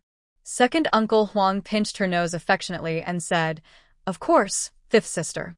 With your ambition, I believe in you." Once they saved enough money, not only did they buy colorful cloth for you and your sister, but also hairbands to make our daughter look beautiful. By the bed, Huang Si sat quietly, his eyes fixed on the third sister. Hearing his parents' words, his usually dull face slowly showed a small smile. At first, the smile was a bit shy, like he hadn't used it in a long time, but soon it blossomed at the corners of his mouth. He silently remembered the difficult past. Every time Grandma and the eldest auntie took advantage of their parents' absence, they would hit and scold the third sister harshly. Back then, he was brave and would rush to hold her tightly, pulling her away and running as fast as he could. Even so, whenever they went to the old house for meals, they still got unfair scolding from Grandma. They decided not to go back to that old house anymore after they separated. He clenched his small fist, his young face full of determination. In the future, he would dig more wild vegetables so the family could eat well. There was a patch of grass at the village entrance and bushes by the river, places where wild vegetables grew. As long as he woke up early and searched in several places, he was sure he could find enough vegetables to help his family. He seemed to already see his family sitting around the table, eating the meals made from the vegetables he dug. Though simple, it was warm and happy. The dim yellow light flickered in the simple house, illuminating the family's thin but loving faces. Mrs. Chen brought over a pot of cooked chestnut and corn porridge from the kitchen. The steaming aroma filled the room instantly. She carefully scooped out 3 eggs from the pot. The eggs were boiled just enough, so their shells looked slightly white and shiny. The family sat around an old wooden table, staring at the simple meal on the table. No one moved their chopsticks for a long time. This meal carried many complex feelings, nervousness after the separation, and hope and excitement for the future. Huang Ersha looked at the children beside him. Their eyes sparkled with longing for food. He paused for a moment, then with his rough hand, picked up an egg and gently placed it in front of Huang Wuni. He softly said, "Wuni, eat quickly so you can grow up fast." Huang Wuni looked up, her big eyes full of surprise and gratitude. She whispered, "Dad, you eat too." Huang Ersha smiled and shook his head, patting her head and signaling her to eat quickly. Next, Huang Ersha took another egg and handed it to Huang Zi, looking at him with encouragement. "Zi, eat this egg and grow strong. Later, you can help Dad support our family."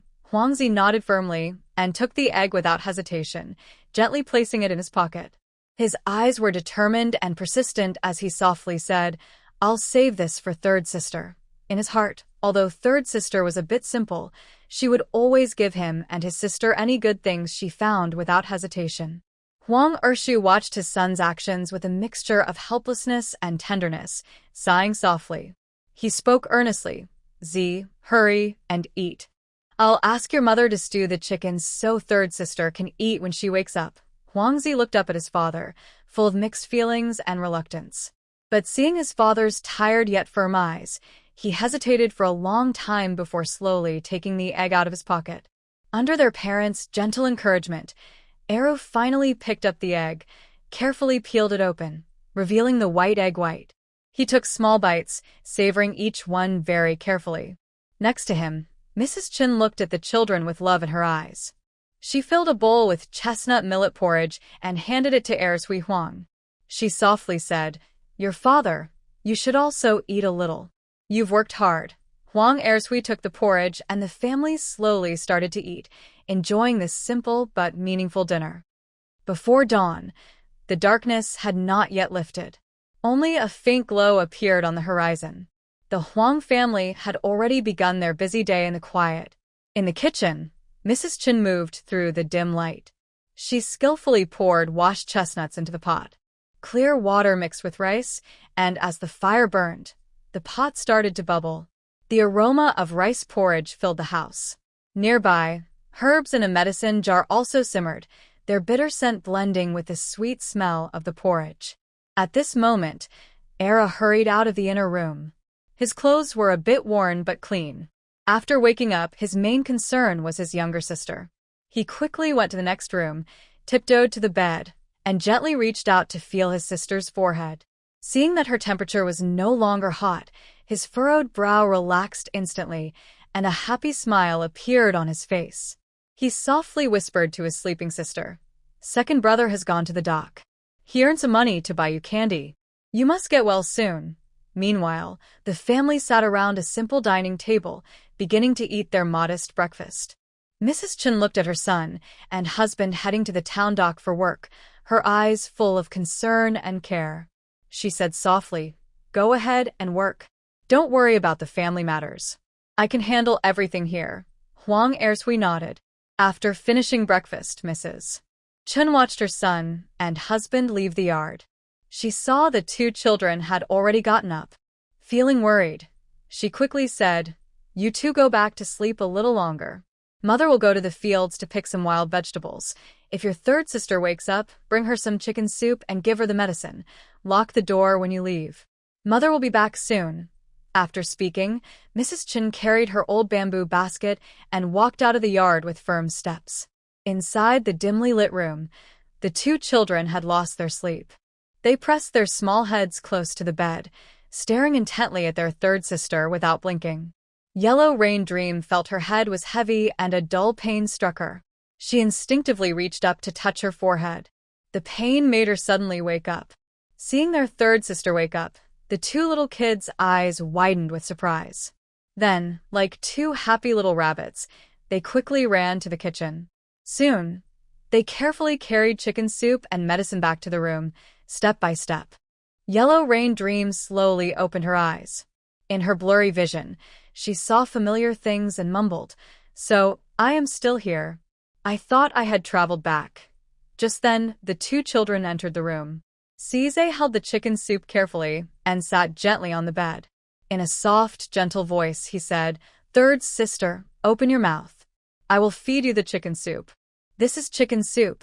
Yellow Rain Dream looked at the little boy in front of her, feeling a bit confused. She was 28 years old mentally, so she wondered how she could let a little kid feed her. She quickly cleared her throat and said in a slightly hoarse voice, "Little friend, I can feed myself." As she spoke, she supported herself with her hands on the bed, using some effort to sit up slowly. Huangzi stared at his third sister's actions, eyes wide with amazement. He secretly felt that maybe his third sister was really not foolish anymore. He immediately placed the chicken soup in her hands, but worried that the little sister might accidentally spill the medicine, so he gently took the bowl from her hand and held it carefully. Yellow Rain Dream looked at the chicken and chicken soup in the bowl. The rich aroma wafted up, and she immediately knew it was authentic farm-style chicken. Just then, her stomach growled loudly, as if urging her to eat quickly. Unable to resist, she picked up the bowl and started eating. Soon, she finished the entire bowl of chicken soup. Only then did Yellow Rain Dream look at the two children beside her.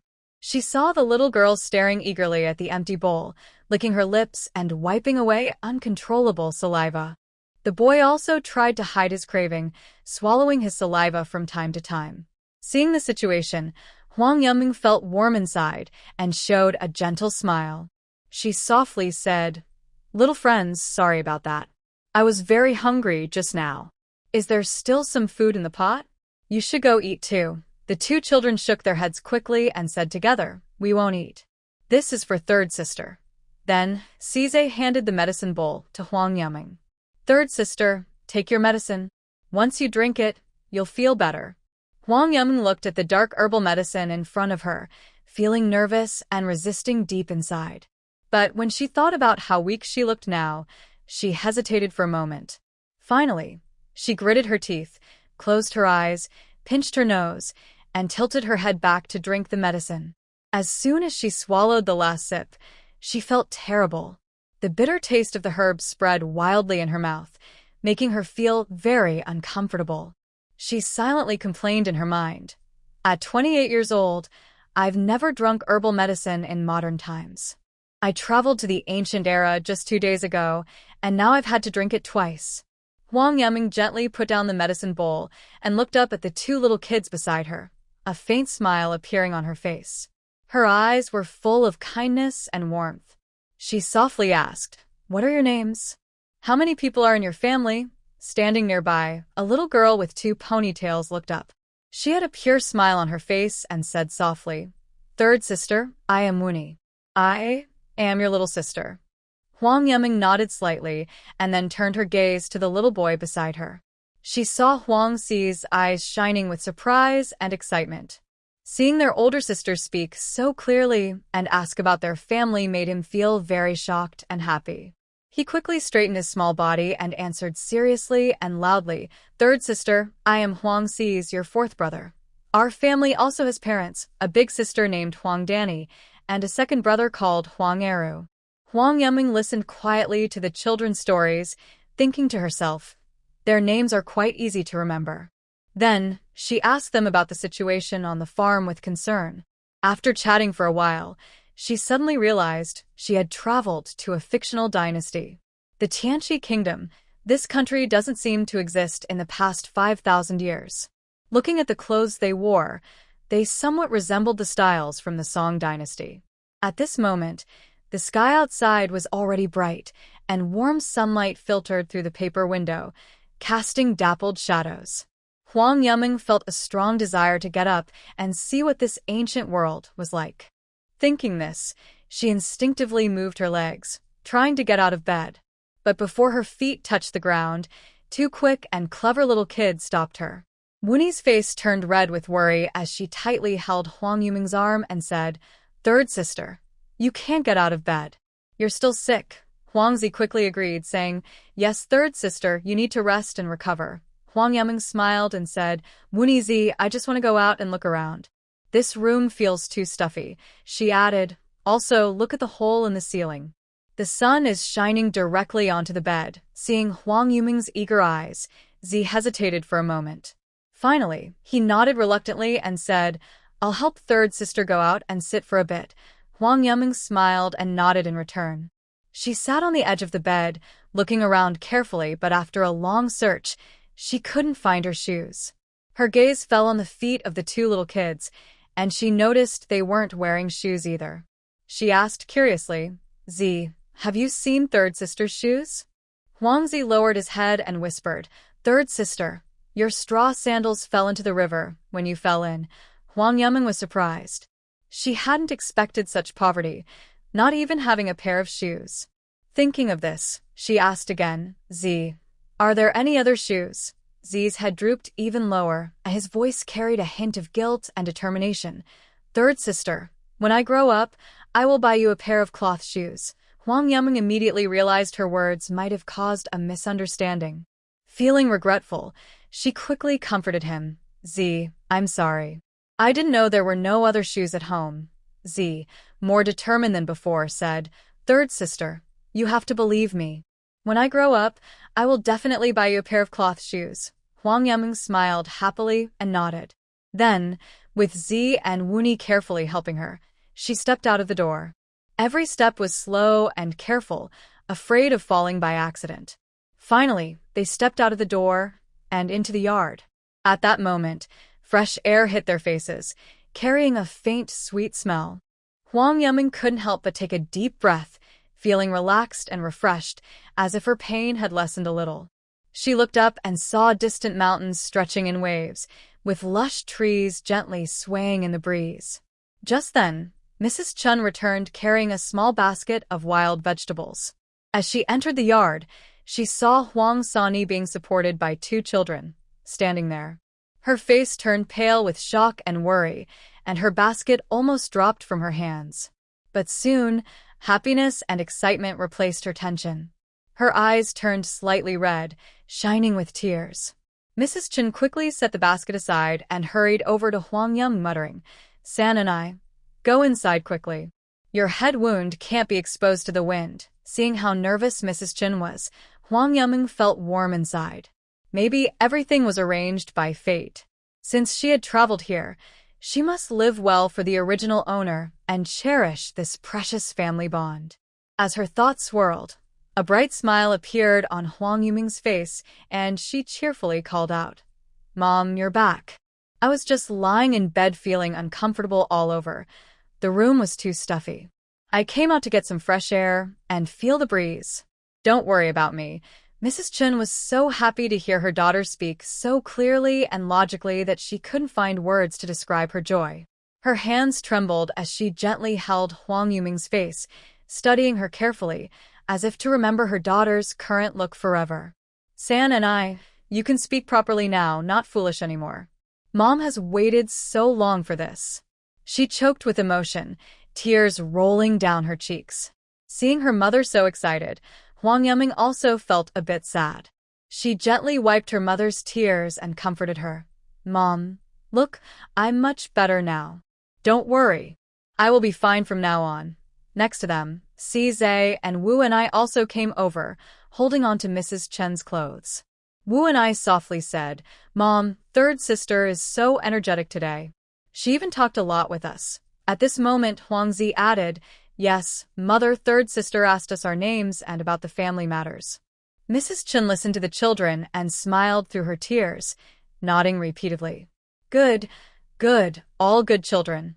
Then she embraced Huang Yuming with one arm and beckoned to Zi and Nini with the other as they headed into the house. "Hurry, let's all go inside."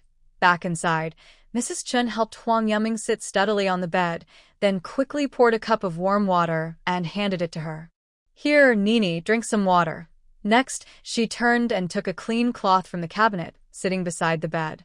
Carefully examining the wound on Huang Yuming's head, she was relieved to see it wasn't bleeding. Seeing this, she smiled and said, "Mother just picked some herbs. I'll prepare some herbal poultices to help you heal faster." Huang Yuming nodded obediently, watching her busy mother, and asked softly, "Mother, is everything at home okay lately? I've been sick, and I wonder if everyone is worried." Mrs. Chen responded warmly, "Nini, everything at home is fine. Don't worry. Just focus on resting and recovering. That's the best thing you can do for the family." Mrs. Chen placed the gathered herbs into a stone mortar, took a pestle, and carefully ground them into a fine paste. As she worked, the herbs gradually turned into a smooth, muddy consistency. After grinding, she brought a basin of warm water and a clean cloth. Squatting by the bed, she gently wiped the dirt around Huang Yuming's wound, careful not to hurt her daughter in the slightest. Once done, she took some clean gauze from nearby. She spread the herbal paste evenly over the wound and carefully wrapped it up. Then she softly said, "Nini, you should sleep a little more. The better you rest, the faster you'll get better." Huang Yuming felt her eyelids grow heavier, as if weighed down by lead. Maybe it was the herbal medicine she drank, making her drowsy like a tide washing over her. "Okay, mother, I'll sleep a bit more," she mumbled in response, then slowly closed her eyes and soon drifted into sleep. Mrs. Chen watched her daughter sleep peacefully, a content smile on her face. She tiptoed out of the room quietly. In the yard, Mrs. Chen placed the wild vegetables she picked in the morning into a wooden basin. She picked up a nearby bucket filled with clear water, which flowed into the basin with a splashing sound. Her hands moved skillfully in the water, washing away dirt and impurities from the vegetables. After cleaning them, she turned to look at her 2 children and said, "There's a little porridge left in the pot. If you're hungry, you can eat some. I've warmed the medicine for third sister. When she wakes up, I'll give her another bowl. Now I'm going to the field to remove weeds." Be good and stay at home." Huang Sais and Huang Wanyi nodded obediently and replied together, "Okay, mother." Mrs. Chen then picked up her hoe and walked out of the yard. After she left, Huang Sais turned to his sister, Huang Wanyi, and earnestly reminded her, "Take good care of third sister at home. Remember to close the door tightly. Fourth brother is going to the field to catch some fish to add some meat to our meals." Hearing this, Wanyi also wanted to go, but thinking of their sick sister, she reluctantly nodded. Sais carried a small bamboo basket and left the house. Not far from the door, he met Gosheng, the grandson of Grandma Qian. Gosheng looked lazy and careless, which made Sais feel a surge of dislike. "Sais, why didn't you bring your silly third sister out with you today?" Gosheng asked mockingly. Sais was annoyed at once, and his mind involuntarily recalled how Grandma Qian had bullied their mother yesterday. She had hit their mother, thrown Wanyi on the ground, and kicked Sais hard. He had never forgotten this grudge. At this moment, he didn't want to bother with Gosheng, so he ignored him and walked straight toward the rice fields. It was summer, and the water in the rice paddies was clear and abundant, shimmering under the sunlight. However, this made catching mudfish more difficult, as they were slippery in the water. Catching them was not easy. Sais rolled up his pants carefully and tiptoed into the rice field, moving very cautiously to avoid disturbing the mudfish hiding in the mud. Seeing Sais ignoring him, Gao Sheng felt embarrassed and suddenly became angry. He stood on the ridge of the field and loudly shouted at Huang Xizha, "Huang Xizha, you coward! Why don't you dare talk to me?" "Humph, I see. You must be scared because my grandma hit you. My grandma told us all about it." Huang Xizha felt a surge of anger in his heart when he heard this. But he knew a brave man doesn't fight when he's at a disadvantage. He couldn't beat Gosheng. He pretended not to hear and focused on the water surface below, carefully looking for the traces of loaches. Suddenly, a barely noticeable ripple appeared on the water. Huang Xizha's heart moved, realizing the loach might be swimming. He held his breath, slowly crouched down, and reached out with both hands toward the water, ready to catch the loach at any moment. Just as his hands were about to touch the water, Gosheng suddenly picked up a stone from the ridge and threw it toward his side. With a splash, the stone hit the water, splashing water everywhere. The loach was startled and darted away, disappearing completely. Seeing this, Huang Xizha angrily looked up, staring tightly at Gosheng and shouting loudly, "Gosheng, what are you doing?" Gosheng, however, just laughed loudly and said, "Aren't you ignoring me? I just can't stand your attitude. What can you do to me?" Huang Xizha's face turned red with anger. He clenched his fists, wishing he could rush over and fight Gosheng right now. But he knew catching the loach was the most important thing now. He couldn't beat Gosheng, and wasting time fighting him would be a mistake. So, he took a deep breath, suppressed his anger, and turned back to look for the loach. Seeing Huang Xizha start again, Gosheng found it boring and began cursing as he walked away. Huang Xizha worked hard in the rice field for a long time. Sweat soaked his clothes, and it kept dripping down his face. Finally, his efforts paid off. He caught several fat loaches. Looking at the lively loaches jumping in the bamboo basket, a happy smile appeared on Huang Xizha's face. Just then, suddenly, a sharp pain shot through his foot. He hissed in pain and instinctively pulled his foot out of the muddy water. He saw a red shrimp with claws wide open, tightly gripping his foot. The claws held on very tightly, not showing any sign of loosening. Huang Xizha struggled hard to pull the culprit off his foot. He wanted to shake it off and throw it far away. Looking at the shrimp struggling in her hand, a sudden image of her younger sister, Huang Wanyi, with her innocent and cheerful smile, appeared in her mind. She thought about bringing the shrimp home to play with her sister and make her happy. Thinking this way, she didn't throw the shrimp away. Instead, she carefully looked around and caught a few more red shrimps, placing them all in a bamboo basket along with the loaches. Then, she carried the basket and walked cheerfully toward home. Meanwhile, Huang Yumding was sleeping very peacefully. When she slowly woke up, the afternoon sunlight was already shining through the window, indicating it was late afternoon. She turned her head slightly and saw Huang Wanyi curled up in a corner of the bed, sleeping soundly. The little girl's cheeks were rosy, like a ripe apple. Her small mouth was slightly pouted, and she occasionally made a little smacking sound. She looked adorable. Huang Yiming felt a warm feeling inside her and couldn't help but reach out her hand. Gently, she hugged Huang Wuni into her arms, being very careful not to disturb her peaceful sleep. At this moment, a strong sense of belonging filled her heart. She truly realized she was no longer alone in this world. Having parents, an older brother, a younger sister, a younger brother, and an older sister, such a complete family, was so precious and rare to her. Huang Yiming sat quietly on the bed for a while. The peaceful afternoon made her thoughts more active.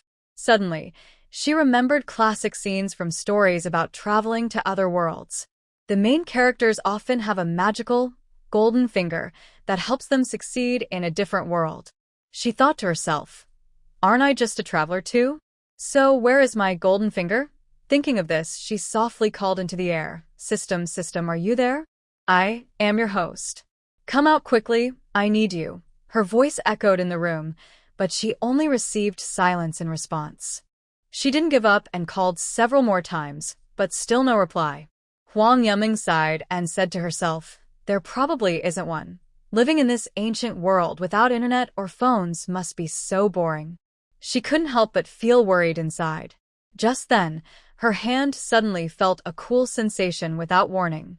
She instinctively looked down, and what she saw almost made her jump in surprise. She saw her phone quietly resting in her palm. Could my phone have traveled with me too? She wondered, feeling both surprised and happy. She quickly pressed the power button. The screen lit up, showing a familiar yet strange image. The usual array of app icons was gone, replaced by a single lonely app icon. Curious, Huang Yiming tapped the icon gently. It slowly opened. What appeared were 4 large characters. Lazy shopping mall. She rubbed her eyes, making sure she wasn't seeing things. She tapped again to enter the mall. A list of app rules appeared before her. Thank you for using this mall. You can only make 2 transactions each month. The transactions are allowed on the 1st and 15th of each month. After platform fees, the maximum amount for each transaction is 500 yuan. The rules explained that if she sold something worth 1,000 yuan, the platform would take half, leaving her with only 500 yuan. All items in the mall could be bought with 500 yuan. If she agreed, she needed to click confirm. She read the rules carefully and couldn't help but complain. This is so unfair. Even the worst companies don't take this much. Limiting transactions to only 2 days a month and taking so much from sales. But despite her complaints, having this golden finger was better than nothing. After hesitating for a moment, she clicked confirm. Suddenly, the screen changed. A variety of goods appeared, colorful and tempting. She checked the prices. They were within her acceptable range. There was a section labeled Items for Sale, with a note saying she could only sell up to 3 categories at a time. Selling items seemed okay. Huang Yiming looked around her empty room. There wasn't much she could sell anyway. She sighed, thinking she would wait until she got better to find things to trade. But then, a problem arose. Where should she put her phone? While she was thinking, an idea suddenly struck her. She softly said to the phone, "Phone, phone, can you go back?" As soon as she spoke, her phone instantly disappeared. Then, she felt a warm sensation around her neck. She instinctively reached out and touched a thin string. Following the string downward, she found a smooth, warm jade stone in her hand. Huang Yiming was both surprised and happy. She recognized this jade stone very well. The director once told her that when he found her, she was carrying this stone. There were also some old bloodstains on the stone, probably from her injury yesterday, when blood dripped onto it. A sudden idea came to her. She silently repeated, "Phone," and surprisingly, her phone appeared again in her hand. "Oh my, it really works." So the phone was hidden inside the stone. Huang Yiming whispered to herself.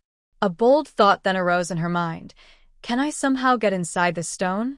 She took a deep breath and silently thought, I want to go inside the stone. In an instant, a bright light flashed before her eyes, and the scene around her changed completely.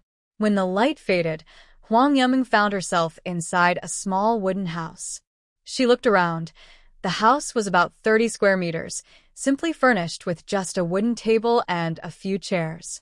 Outside the window, fog covered everything, making it hard to see clearly. Strangely, the house had no door at all. But Huang Yiming didn't mind too much. To her, having such a secret space to store things was already a happy surprise. Feeling excited, she silently thought about leaving. In a blink, she was back in her real room. Not long after, hurried footsteps sounded outside. Soon after, Huang Sais excitedly rushed into the room, running to the bed and holding up a bamboo basket high. He said, "Third sister, look. I caught some loaches. We can eat them tonight." Huang Yiming looked at the basket and smiled. Several plump loaches were wriggling inside. But then her gaze shifted, and she saw a few small lobsters in the corner of the basket. She felt puzzled. She bent down and carefully examined the lobsters in her hand. Confirming they were real, she couldn't help but think, "I didn't expect there to be lobsters here. Aren't they invasive species from abroad? How come they're here too?" Seeing her pick up the lobsters, Huang Sais looked nervous. He quickly said, "Third sister, put them down. These red claws might pinch you." Huang Yiming smiled and replied, "I'm a pro at catching lobsters. There's no way they'll pinch me." Huang Sais looked confused and scratched his head, asking, "What do you mean by a pro, third sister?" "It means very skilled," Huang Yiming explained. She then looked at the bamboo basket and said, "Cize, why did you only catch a few? Don't you think you should catch more?" "Third sister wants to eat tonight." Huang Zi quickly reached out and took the small crayfish from Huang Yiming's hand. He looked worried and said, "Third sister, you can't eat this. I caught it for Wu and I to play with."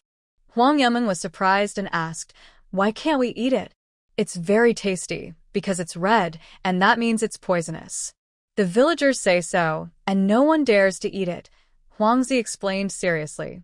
Huang Yiming's eyes filled with a smile, and she said, "Zize, you don't understand. These red shrimp are not poisonous and are very delicious." Huang Zi frowned and looked confused, clearly not convinced by Huang Yiming's words. "Third sister, stop talking nonsense. This really can't be eaten," he said worriedly, holding tightly to the bamboo basket with the small crayfish. Seeing that he didn't believe her, Huang Yiming thought she should find a chance to prove it to the family. She didn't insist and asked instead, "What about these loaches?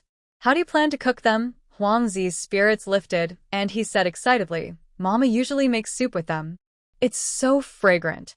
"Third sister, just wait to taste the delicious loach soup." Huang Yiming nodded, but her mind was filled with images of various delicious foods. She thought that someday she would cook all these for her family to try.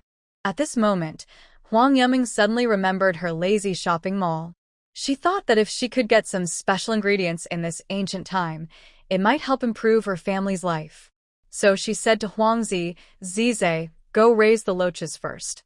Third sister is a bit tired and wants to rest a little." Huang Zi obediently responded and left with the bamboo basket. After he left the room, Huang Yiming silently thought, "Phone," and her phone instantly appeared in her hand. She opened her lazy shopping mall and looked over the items there. The mall was full of various goods, including grains, daily necessities, and tools. Everything seemed to be quite complete. Thinking about history, Huang Yiming knew that in ancient times, productivity was low and food was scarce. Grain was the most precious resource. People often worried about filling their stomachs, and a natural disaster could lead to severe famine. Compared to the past, I realize how lucky I am to live in modern times. Even though working hard like a beast is tiring, at least I always have food to eat. Feeling this way, Huang Yiming gently taps her phone screen and opens the main food section of the online store. She sees neatly arranged, clear and shiny rice, fine white flour, a variety of noodles and rice noodles. Her eyes are immediately drawn to the prices, and she starts comparing them with interest. The prices here are very fair. The cheapest rice costs only 2 yuan 3 per jin, and the most expensive is just 5 yuan. Other staple foods are also priced reasonably, similar to modern supermarkets. Next, Huang Yiming scrolls her screen to the seasoning section. Here, all kinds of seasonings are available, including clear, bright cooking oil. There's also fish-flavored soy sauce that can add flavor to dishes. The dark soy sauce and light soy sauce look good too.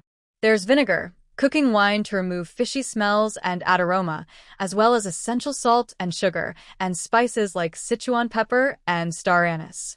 After browsing here, Huang Yuming moves on to the daily necessities section.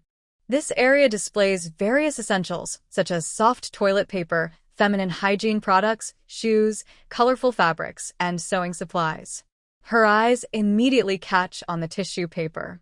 Maybe because of her cold, her nose has been uncomfortable, constantly running, and she urgently needs tissues.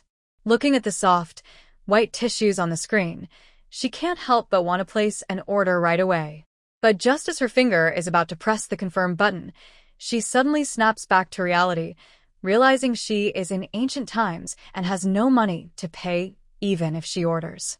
She quickly presses the back button to exit the current page, then switches to the tools section to see what else is available. What she sees next truly surprises her. The store actually sells large pots, with all kinds of bowls and utensils neatly displayed. From everyday iron woks for stir-frying to clay pots for stewing, everything is there.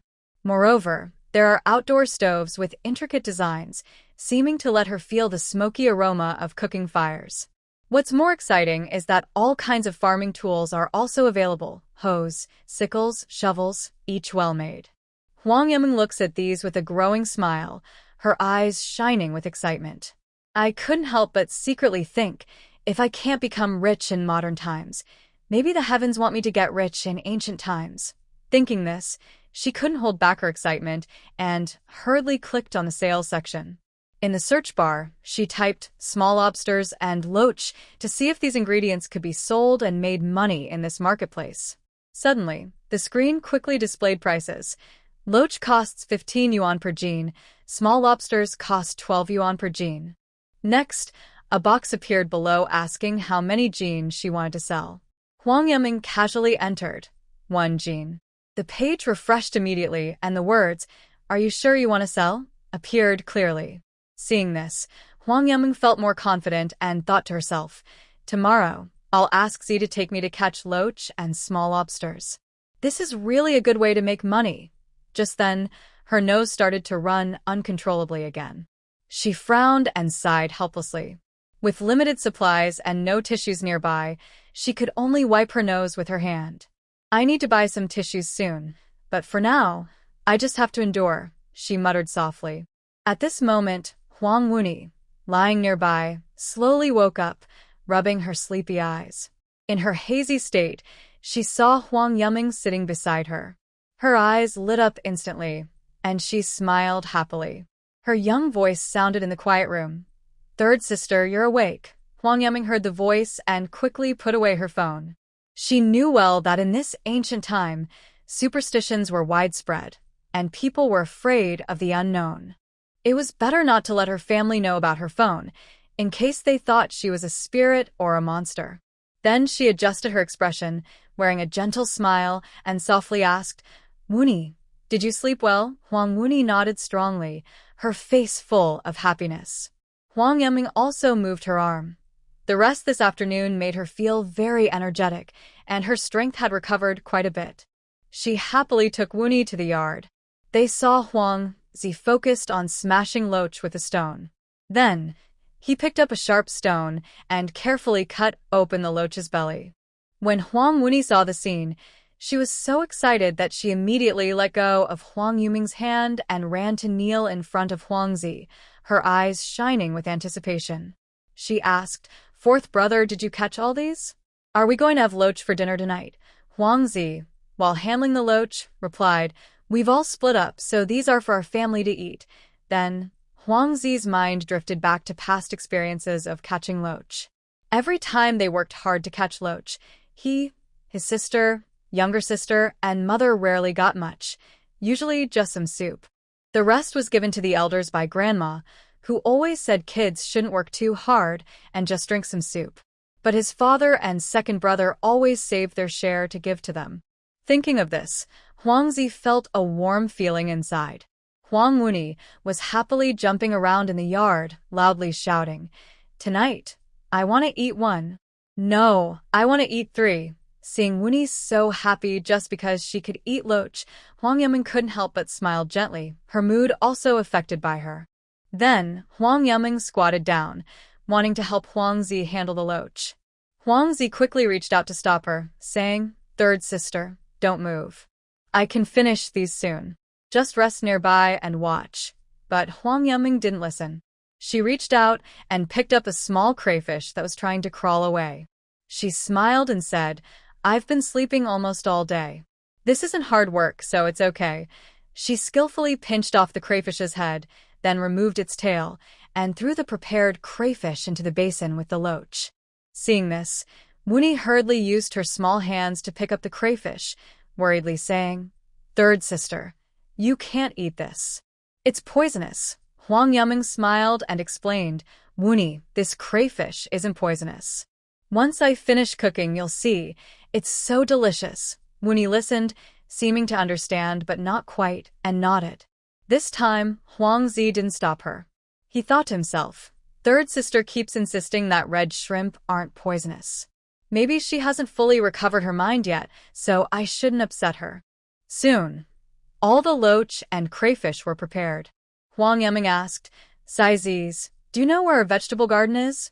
My sister wants to pick some scallions and garlic. Otherwise, the loach we cook will be too fishy." Sis looked confused and asked, "What is a vegetable garden?" Yiming was surprised and asked back, "Don't you grow vegetables? Where do you get the vegetables you eat? Do you buy them?" Sis shook his head and said, "No, we don't buy. Sister, we go to the mountains and pick wild vegetables." Hearing this, Yiming remembered something her elders once told her. In the past, many farmers didn't grow vegetables at all. They relied on farmers who specialized in planting vegetables or on digging wild plants.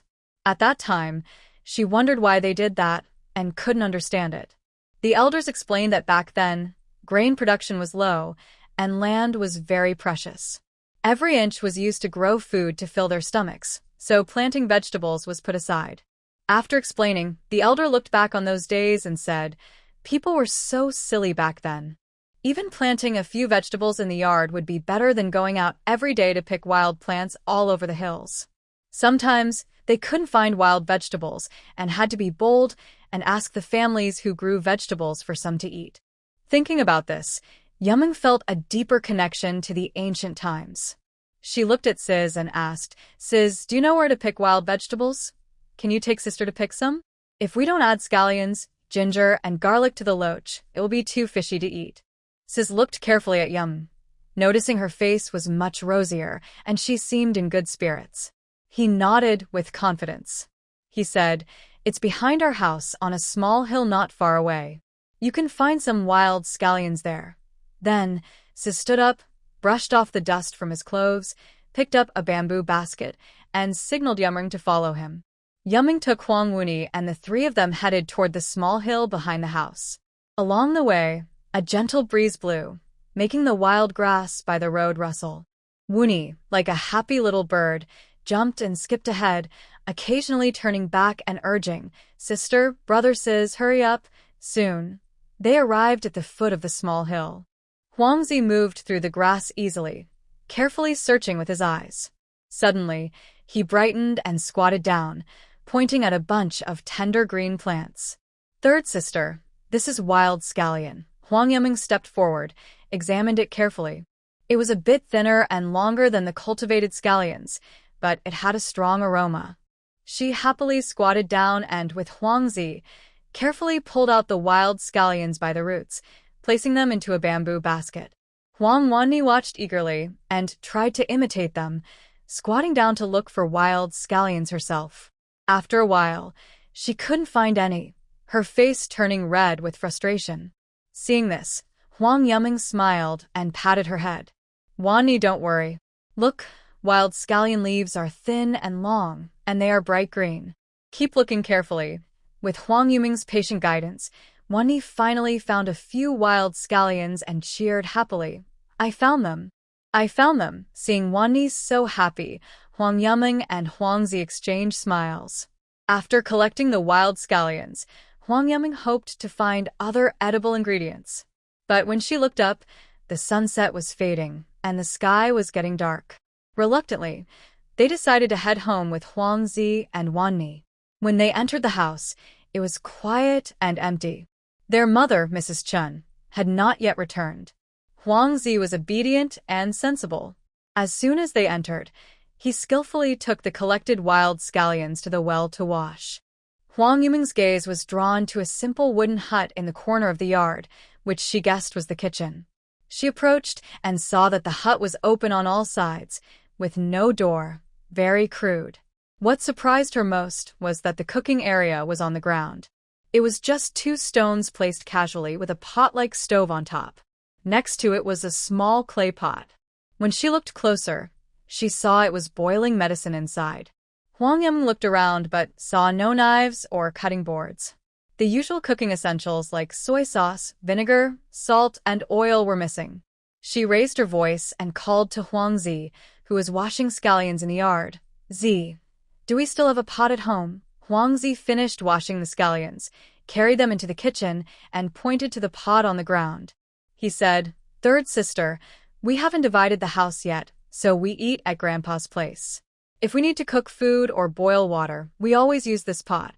While speaking, he secretly wondered if third sister was going to cook. Huang Yiming opened the lid of the pot and found it had been cleaned thoroughly. But she was full of doubts. How could she cook rice and dishes at the same time with just this one pot? Just as she was worried, a picture from a video suddenly appeared in her mind, of loaches cooking porridge. The video explained that cooking loaches with porridge could help strengthen the stomach, improve digestion, and boost energy. It could also help build strength and resistance. Huang Yiming thought, maybe I should cook loach porridge. It would be good for the family to get some extra nutrition. After making up her mind, she turned to Huang Zi and asked, "Sis, do you know where the food is at home? Bring some over, and also the oil, where are they?" Third sister wants to cook some porridge. Seeing her determined look, Huang Zi thought, "All right, if she wants to cook, I'll just let her do it," he replied. "Third sister, there's no oil at home. I know the salt is in mother's room. I'll bring it all over." Huang Yiming nodded after hearing this. Then, looking at the cleaned loaches, she started to worry. Without oil and only salt, how could she fry the loaches? If she just boiled the porridge, the smell would be too strong and unappetizing. After thinking for a moment, she considered roasting the loaches first to remove the fishy smell, then adding them to the porridge to cook. She decided to do it right away. She looked around the yard, picked up some dry twigs, and carefully threaded the loaches onto them.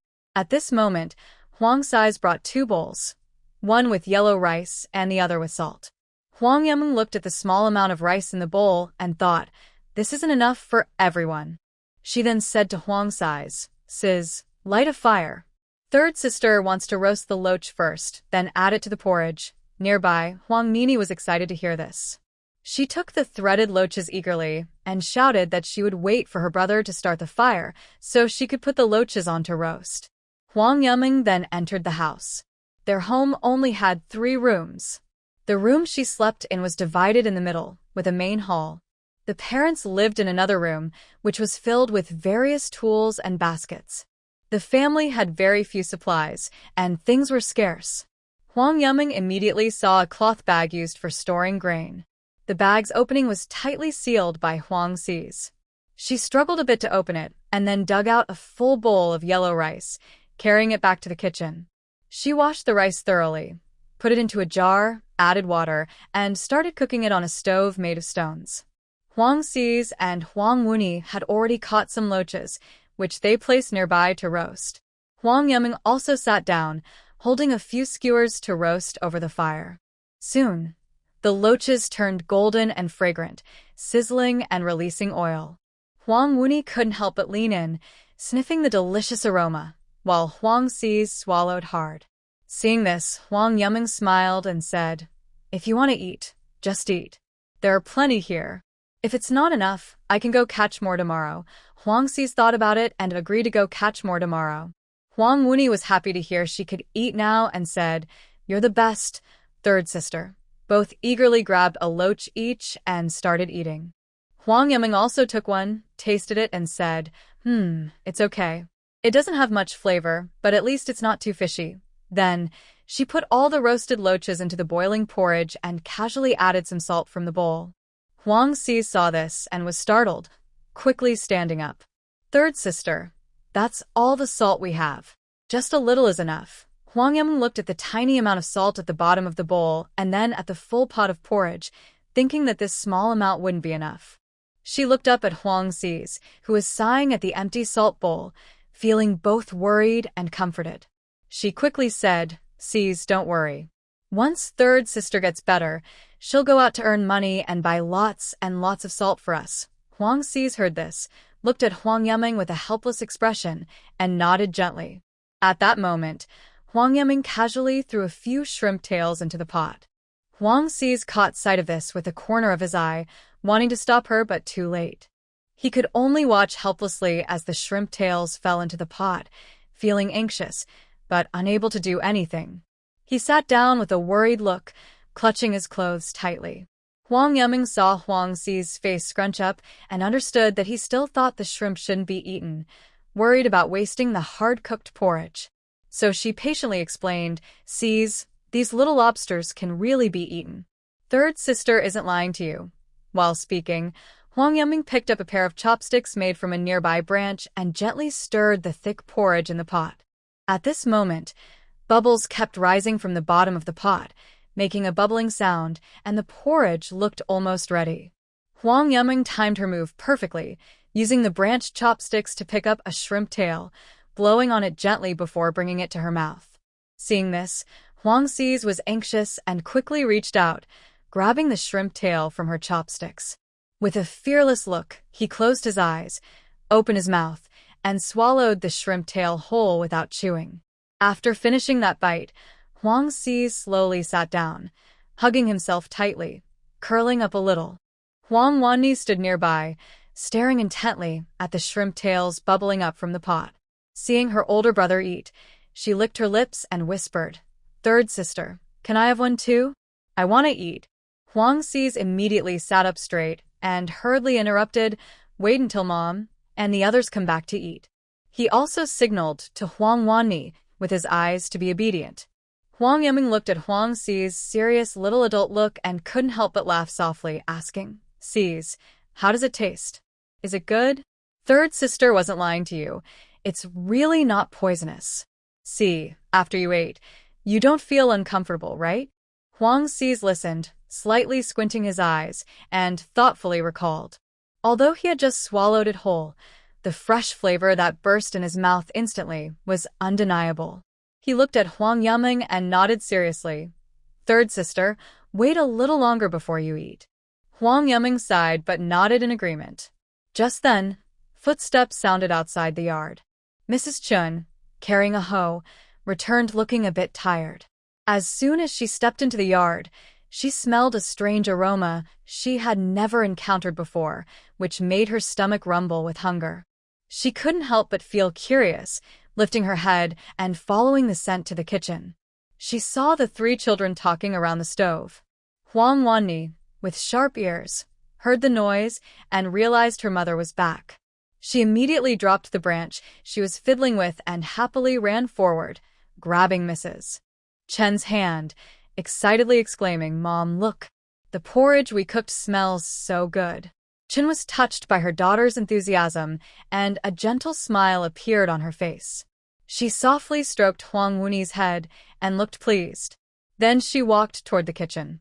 Huang Yiming saw Chen approaching and cheerfully called out, "Mother, I cooked some porridge.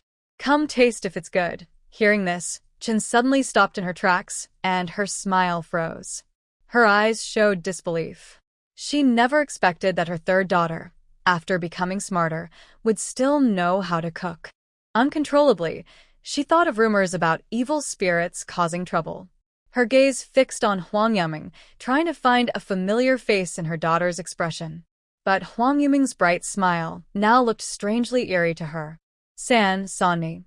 Chen's voice trembled with uncertainty as she slowly approached Huang Yiming.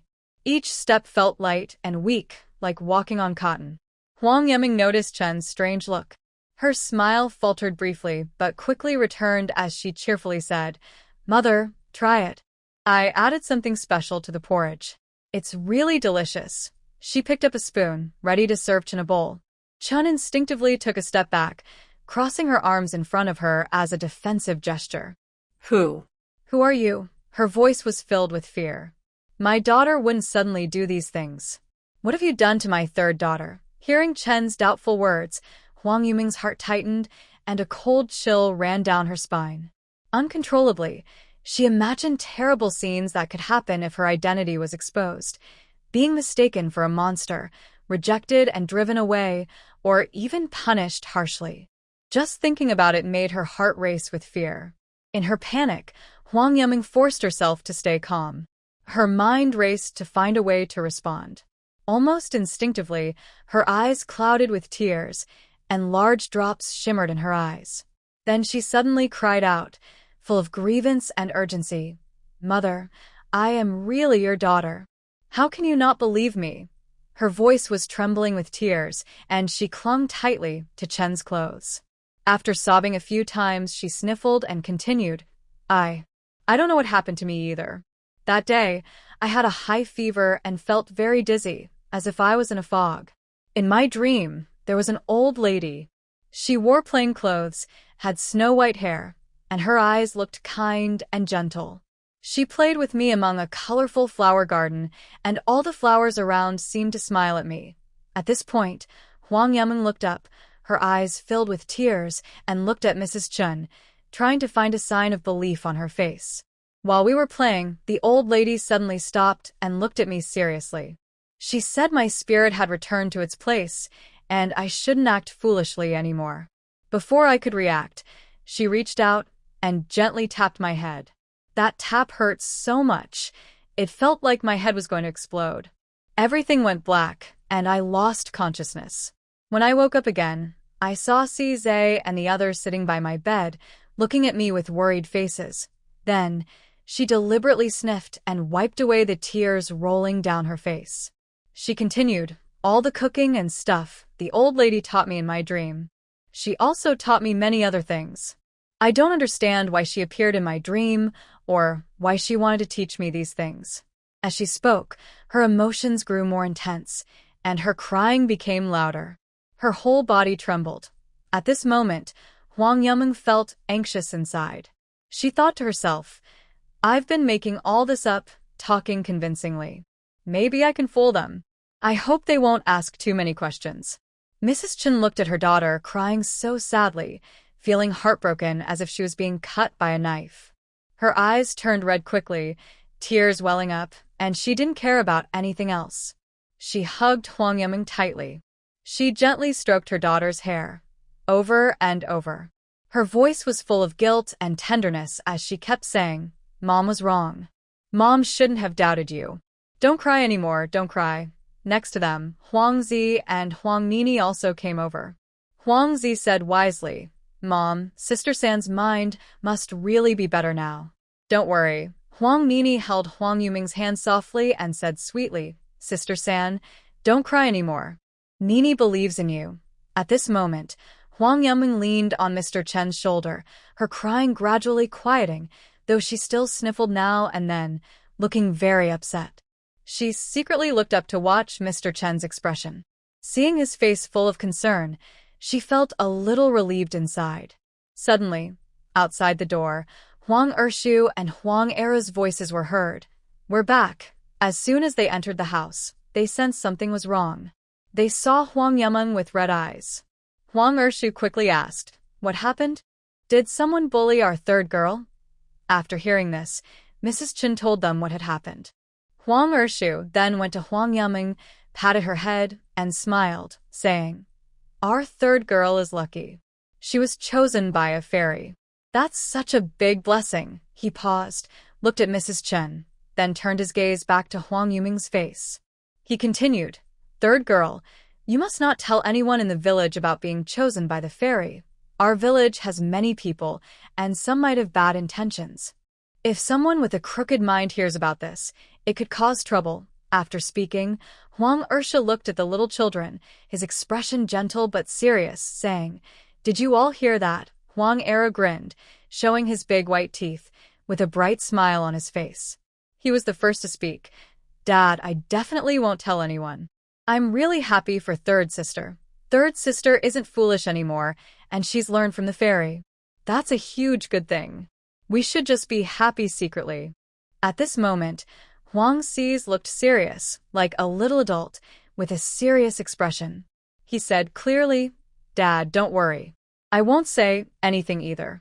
If I do, it might cause trouble. Huang Nini looked at her older brother and then at her parents, her eyes full of innocence and determination. She quickly stepped forward, grabbed Huang Yuming's hand, and said sincerely, Third sister, I promise I won't tell. This is our family secret. Huang Yuming looked around at her caring family members. Seeing how they protected her, her previously tense heart finally settled. She secretly felt lucky to have such kind and warm family. Although they were lying to them now, it was a kind lie, and they had no choice. She silently thought in her heart that if there was a good chance in the future, she would tell her family the truth. To cleverly shift everyone's attention, Huang Yuming smiled sweetly. She said softly, Dad, Mom, second brother, the porridge I cooked is very tasty. Please try it. Huang Ershuai smiled warmly and said eagerly, Then I must try my third sister's cooking. After a moment, Mrs. Chin carefully brought the cooked porridge to the old but clean wooden table. Huang Eru quickly set the bowls and chopsticks, moving skillfully, but with a hint of urgency. Mrs. Chin picked up a wooden spoon and gently stirred the porridge in the pot. Suddenly, a rich, fragrant aroma burst out with a whoosh, filling the air instantly. She wondered silently. There's no meat in the pot, so why does it smell so good? Huang Ershuai sniffed hard, his face showing surprise and joy. He muttered, Strange, why does this porridge smell so good? I think I smell meat. Did I hear wrong? Dad, I think I smell it too. It smells so delicious, Huang Eru echoed, stretching his neck and peering into the pot with curiosity and greed. Mrs. Chun was about to scoop the porridge into bowls with a wooden spoon when Huang Xi's, who had been sitting quietly nearby, suddenly couldn't hold back. He blurted out, Mom, third sister put red shrimp in the porridge. As soon as he said this, it was like a stone thrown into a calm lake, causing ripples instantly. Mrs. Chen's hand trembled sharply, almost dropping the spoon, her face full of shock and worry. Seeing this, Yuming Huang quickly stepped forward and sincerely said, Mom, don't worry. These red shrimp are not poisonous and are very tasty. An old grandma in my dream told me that. After speaking, she looked at Caesar and asked, Z, you just ate a red shrimp.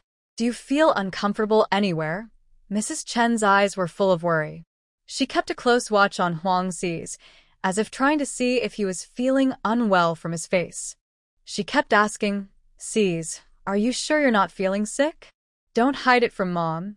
After he confidently assured her he was fine, Mrs. Chen finally relaxed a little. She said, I heard from the villagers that these red shrimps are poisonous. We've lived here for so many years, and I've never seen anyone eat them. At that moment, Huang Ershu, who had been silent, suddenly handed his empty bowl to Mrs. Chun and said firmly, Give me a bowl first. If an eye says it's not poisonous, then it must be safe. I'll eat first and then you all can eat. His eyes showed his unconditional trust in his daughter. Mrs. Chun looked at the bowl her husband handed her. Her hands trembled slightly. She hesitated over the porridge pot for a long time, but ultimately didn't scoop any. She bit her lip and said with firm resolve, No, I will eat first. After I finish, then you all can eat. As a mother, she instinctively wanted to take on any possible risk for her family. Seeing this, Yuming Huang quickly reached out with her chopsticks and picked a peeled shrimp meat from the porridge. She gently blew on it, her movements smooth and natural, then ate the shrimp in one bite. Mrs. Chen wanted to snatch the chopsticks when she saw this, but she was too slow. Her face turned pale instantly. Her hands clenched tightly, and she looked very nervous. Yuming Huang saw her mother's reaction and quickly comforted her softly. Mom, it's really not poisonous, and it's very tasty. You should smell it. She then quickly picked up another piece of shrimp, carefully held it to Mrs. Chen's nose, and gently pressed it there. Mrs. Chun involuntarily took a deep breath. The rich aroma immediately filled her nose, and she swallowed nervously. It seemed she had made up her mind. Since her daughter and son had eaten it, she couldn't be left out. She bit into the shrimp at her nose and started to chew slowly. As she chewed, the delicious flavor spread across her tongue. Her eyes gradually brightened, and her face showed a mix of surprise and pleasure. The more she chewed, the more delicious it became, and she found it hard to swallow it down. After finishing, Mrs. Chun looked at second brother Huang with surprise and happiness in her eyes. She said, "Father, these red shrimp are really delicious. I think they are not poisonous. But just to be safe, let's wait a little before you all eat again." Hearing this, second brother Huang felt a bit upset. He frowned and said, "You all have eaten, so why should we wait? If they were poisonous, our whole family would get sick together." His tone was a little annoyed, but mostly he was just worried about sharing the same good and bad times with his family. Mrs. Chun sighed softly and shook her head helplessly. She said, All right. Then she picked up a spoon and served a bowl of porridge for second brother Huang. At that moment, little sister Huang Yuming suddenly hit her head and exclaimed, "Father, wait a moment. I forgot to add green onions." After saying that, she quickly went into the kitchen. Soon, she brought back some chopped green onions that Huang Sais had cut with a stone knife. She carefully sprinkled some into second brother Huang's bowl and also added a big handful into the porridge pot. Second brother Huang took the bowl. A fresh onion aroma mixed with the smell of the porridge wafted up, making him breathe in deeply. Then he scooped a full spoonful of porridge, blew on it gently, and then put it into his mouth along with the shrimp meat inside. At first, his face looked a little hesitant because it was a new taste, and he felt a bit nervous. But as he chewed, the tender shrimp, fragrant porridge, and the spicy sweet flavor of the green onions blended perfectly, creating a wonderful taste in his mouth. His face gradually showed a look of surprise. He mumbled, "Hey, this is really good. The shrimp is tender, and the porridge is tasty." Second brother Huang's younger brother, Huang Eru, couldn't hold back anymore. He watched eagerly from the side, staring at the steaming pot of porridge. Seeing that his mother had already served a bowl of hot porridge in front of him, he picked up his chopsticks and started eating. While eating, he mumbled with a full mouth, "So delicious. Third sister, your cooking skills are amazing. You must make this porridge more often. If I could eat such tasty porridge every day, I'd do anything second brother asks." Huang Xija looked at the steaming bowl of porridge in front of him and couldn't resist his craving anymore. He tightly grasped his chopsticks, blew on the hot food, and started eating eagerly. Little sister Huang Wanni, being young, watched everyone enjoy their food so happily. She was already infected by the joyful atmosphere. She picked up her own bowl of porridge and took small bites. After the first bite, her eyes widened in surprise. Then she clapped her hands excitedly and said, "Third sister, your porridge is the best in the world. It's 100 times better than anything I've ever tasted." Her young voice filled the whole room, pure and loud. Mrs. Chun poured herself a bowl of porridge, looking at the loach inside with curiosity. She gently scooped up a spoonful, carefully chewing it. When the delicious flavor spread on her tongue, her face lit up with joy. She muttered to herself, "I didn't expect this loach to be so tasty, not a bit of fishy smell. Third sister, you really gave us a big surprise." Then she started eating small bites herself, a happy smile on her face.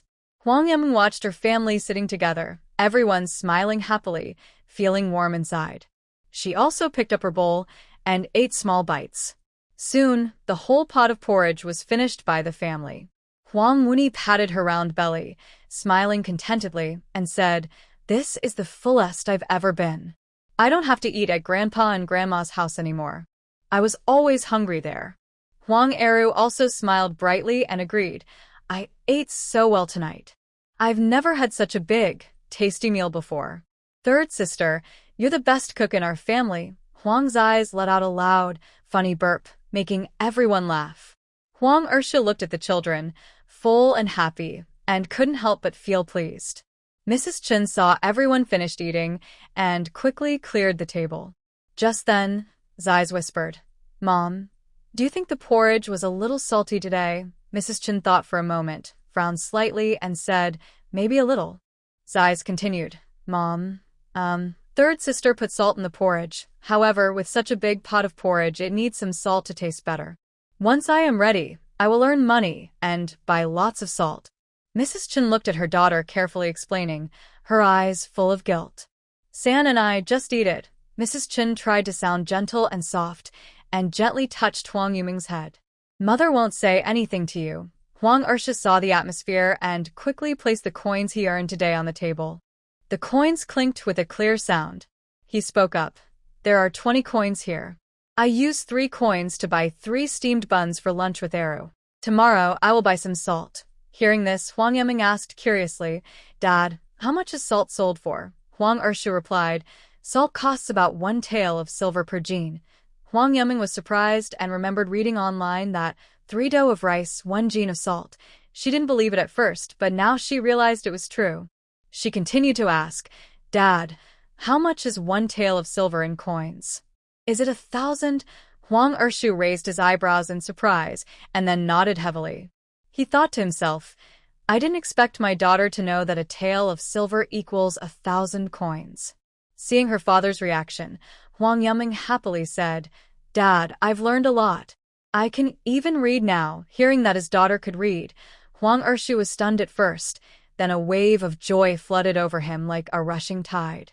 His mind involuntarily thought of his eldest nephew. The nephew was studying at a private school in the county. To support his education, the whole family worked hard from dawn to dusk. But even so, life was still tight and difficult. At this moment, hearing that his daughter could read, he felt like the luckiest father in the world. Before anyone could react, Huang Urshu suddenly turned around, staggering but rushing out of the yard. He reached the center of the yard, knelt heavily on the ground with a loud thud, his knees hitting the dirt and raising some dust. He clasped his hands in prayer, bowing repeatedly to the sky. Thank you, divine beings. Huang Ursha's voice trembled, almost crying. Thank you for making my daughter not only not foolish, but also teaching her such knowledge. Huang Urshu, bow to the divine beings here. He said this and then heavily bowed his head to the ground, repeatedly hitting it with a loud sound that could be clearly heard. Mrs. Chun heard her husband's movements and, without caring about her chopsticks and bowl, hurriedly dropped them and ran to the yard. Seeing her husband kneeling on the ground, her eyes filled with tears. Without hesitation, she also knelt down with a loud plop. Thank you, divine being, for your protection, Mrs. Chun cried, her voice trembling with emotion. My third daughter can finally be like a normal child. She also learned many things from the divine being. As a humble woman, I have nothing to give in return. Every year during festivals, I make offerings to the divine. Seeing their parents kneeling seriously on the ground, the children also imitated the adults, kneeling quietly nearby with serious and respectful faces. Huang Yuming watched this scene and was almost unable to hold back a roll of her eyes. She thought to herself, people in ancient times were superstitious, but I didn't expect that the lie I told would come back to make me kneel and make it right. But because of the situation, she could only grit her teeth and hurriedly ran to kneel on the ground. Thank you, old divine being. Huang Yuming cleared her throat, trying to sound sincere. Thank you for healing me and teaching me skills. I will not let down your expectations. In the future, I will work to make my family better and help more people within my ability. After speaking, she also bowed her head a few times toward the sky, just like the others. Everyone slowly got up, and a warm feeling filled the house. Huang Sai's face was full of excitement that he couldn't hide. He ran to Huang Yuming, holding her clothes tightly, and eagerly pulled her toward the house. Third sister, Huang Sai looked up expectantly. Look at this character I wrote. What does it say? As soon as he finished speaking, he couldn't wait to dip his hand in water and then started writing crookedly on the table. Huang Yuming slightly bent down, her eyes on the water-stained writing on the table. She smiled softly and said, This is the character, Huang, right? Wow. Third sister, you're amazing. Huang Sai's face turned red with excitement. Then he dipped his brush again and continued writing several characters on the table. Huang Yiming read carefully. At the beginning of human life, the nature is good, right? Third sister, you're really impressive. You can recognize so many characters. Huang Sai's was not stingy with his praise. Huang Yiming gently touched Huang Sai's head and asked curiously, Sais, did you go to a private school? You can recognize and write these characters. Huang Sai's small face suddenly fell, and he shyly scratched his head, saying, I haven't gone to a private school. These were taught to me by my older brother when he came back from his leave. Your older brother? Who is he? Huang Yiming looked confused and turned to look at Huang Eru. Huang Eru stepped forward patiently and explained the basic family situation to Huang Yiming. As Huang Eru spoke, Huang Yiming finally understood. It turned out that the person their father and others worked hard to support was their eldest uncle's son, Huang Yishuan. Yes, my older brother is from the eldest uncle's family. When Huang Eru mentioned his older brother, a natural smile appeared on his face, and his eyes were full of longing. I wonder when he will have his next leave. It's been so long since I last saw him. Huang Yiming listened quietly and couldn't help but feel emotional. This older brother she had never met seemed to be quite kind to his younger brothers, even teaching them to read. He seemed to have a good character.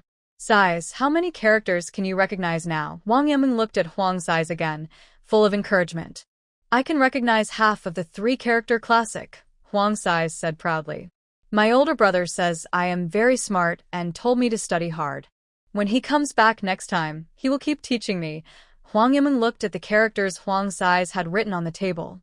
Although the strokes were simple, each one showed his seriousness. Carefully looking closer, these were traditional Chinese characters. With her modern knowledge, it might be difficult for her to write them, but recognizing them was no problem. At this moment, a voice came from outside the house. Huang Ershu had just finished fetching water from the well and shouted loudly, Everyone, come quickly to wash up and get ready for bed. Huang Yiming followed everyone outside and saw a wooden basin on the ground filled with clear well water. At this time, Mrs. Chin peeked out from the kitchen and called worriedly, San and I, you can't wash your face and feet with this cold water. You're still not fully recovered from your illness. Mother has heated some water for you. Use hot water to wash later. Huang Yiming felt the evening breeze.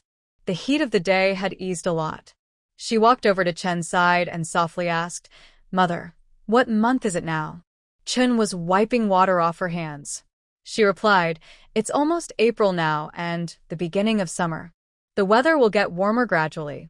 Soon, it was Huang Yiming's turn to wash her face. She looked at the cloth handed to her. It was old and worn out, with the fabric almost torn. It seemed like it could rip easily with a little force. Moreover, this was a cloth shared by the whole family.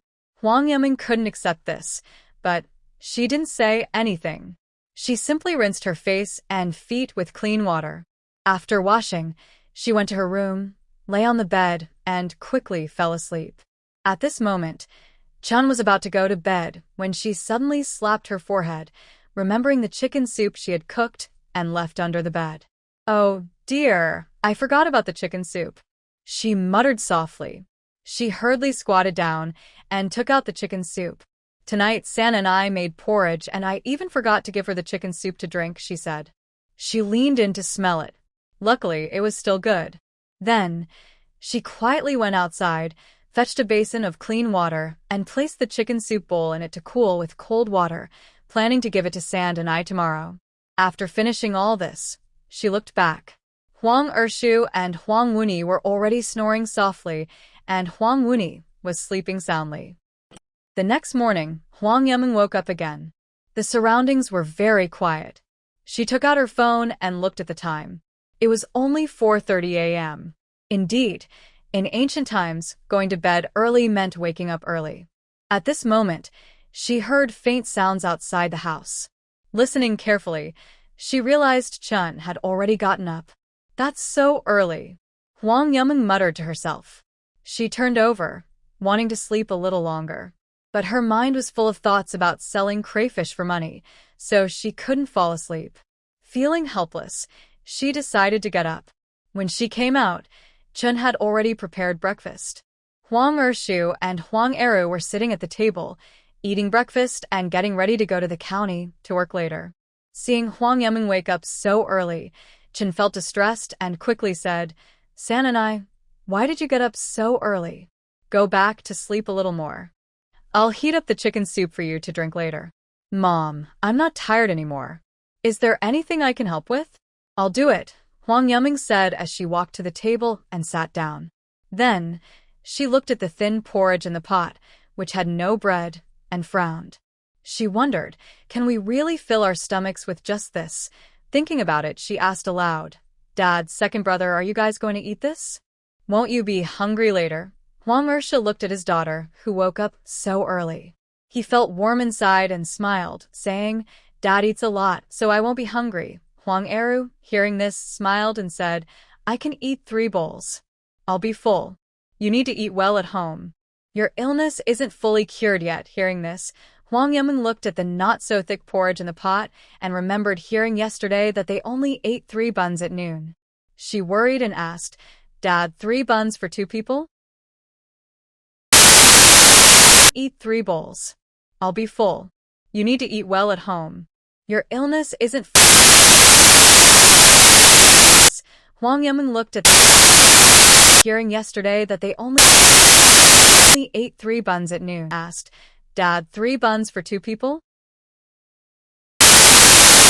Eat 3 bowls. I'll be full. You need to eat well at home."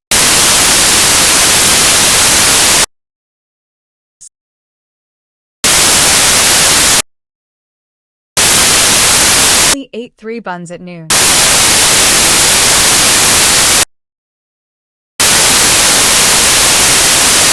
I'll be full.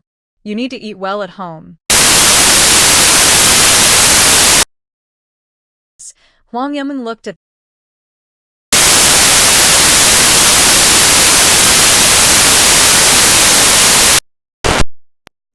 Huang Yiming quickly reached out to stop him, her face firm, saying, "Dad, if you don't eat this bowl of chicken, I won't eat any at all." Seeing his daughter's insistence, Huang Ershu had no choice but to scoop the chicken into Huang Eru's bowl, saying, "You eat it, Eru." Huang Eru saw the chicken in his bowl and wanted to return it. Huang Yiming, seeing this, hurriedly scooped another full spoonful of chicken and put it into Huang Ershu's bowl. She said, "Dad, second brother, you all eat. I will eat too, and Mom should eat as well." She spoke, then filled a large bowl for Chen's family. Chen looked at her daughter, who was so sensible, and her eyes filled with tears. She refused to eat no matter what. Under Huang Yiming's persistent urging, she finally ate carefully. Huang Yiming then filled a bowl for herself. There were 2 bowls left in the pot, which she thought would be just right for the 2 younger children. At that moment, the smell of chicken soup woke up the 2 little ones. They staggered out, groggy. Seeing this, Huang Yiming quickly waved to them and called, "Come, eat the chicken soup." She poured the remaining 2 bowls of chicken soup into their bowls. Originally, Huang Wuni was hanging her head, looking still sleepy. But when she saw the chicken soup on the table, she couldn't wait and sat down quickly, grabbing a piece of chicken to put in her mouth. She gobbled it up, cheeks puffed out, mumbling vaguely, "I almost forgot what chicken tastes like. This chicken is really delicious." Huang Sais looked at the chicken in his bowl, reluctant to eat it. But seeing the family urging him to eat quickly, he had no choice but to pick up a piece and put it in his mouth. The fresh taste of the chicken spread on his tongue. He closed his eyes slightly, savoring this long-missed flavor, a happy and slightly shy smile appearing on his face. Chun looked at this scene, her heart instantly filled with happiness. Her daughter was not only no longer foolish but also became so sensible, caring for her family. After breakfast, before dawn, Huang Ershu and Huang Eru carried their tools. Under the faint starlight, they set out for the county town. Their figures looked thin in the darkness, but their steps were very firm. Chen also picked up her hoe. Before leaving, she reminded Huang Yiming and the 2 little ones, "Be good at home, don't run around, and listen to your third sister." After saying this, she turned and disappeared into the misty morning. Huang Yiming stood in the yard, looking up at the sky. She saw a faint white line in the east, but it was still early for dawn. She was thinking about catching crayfish later and was searching eagerly for a suitable tool in the yard.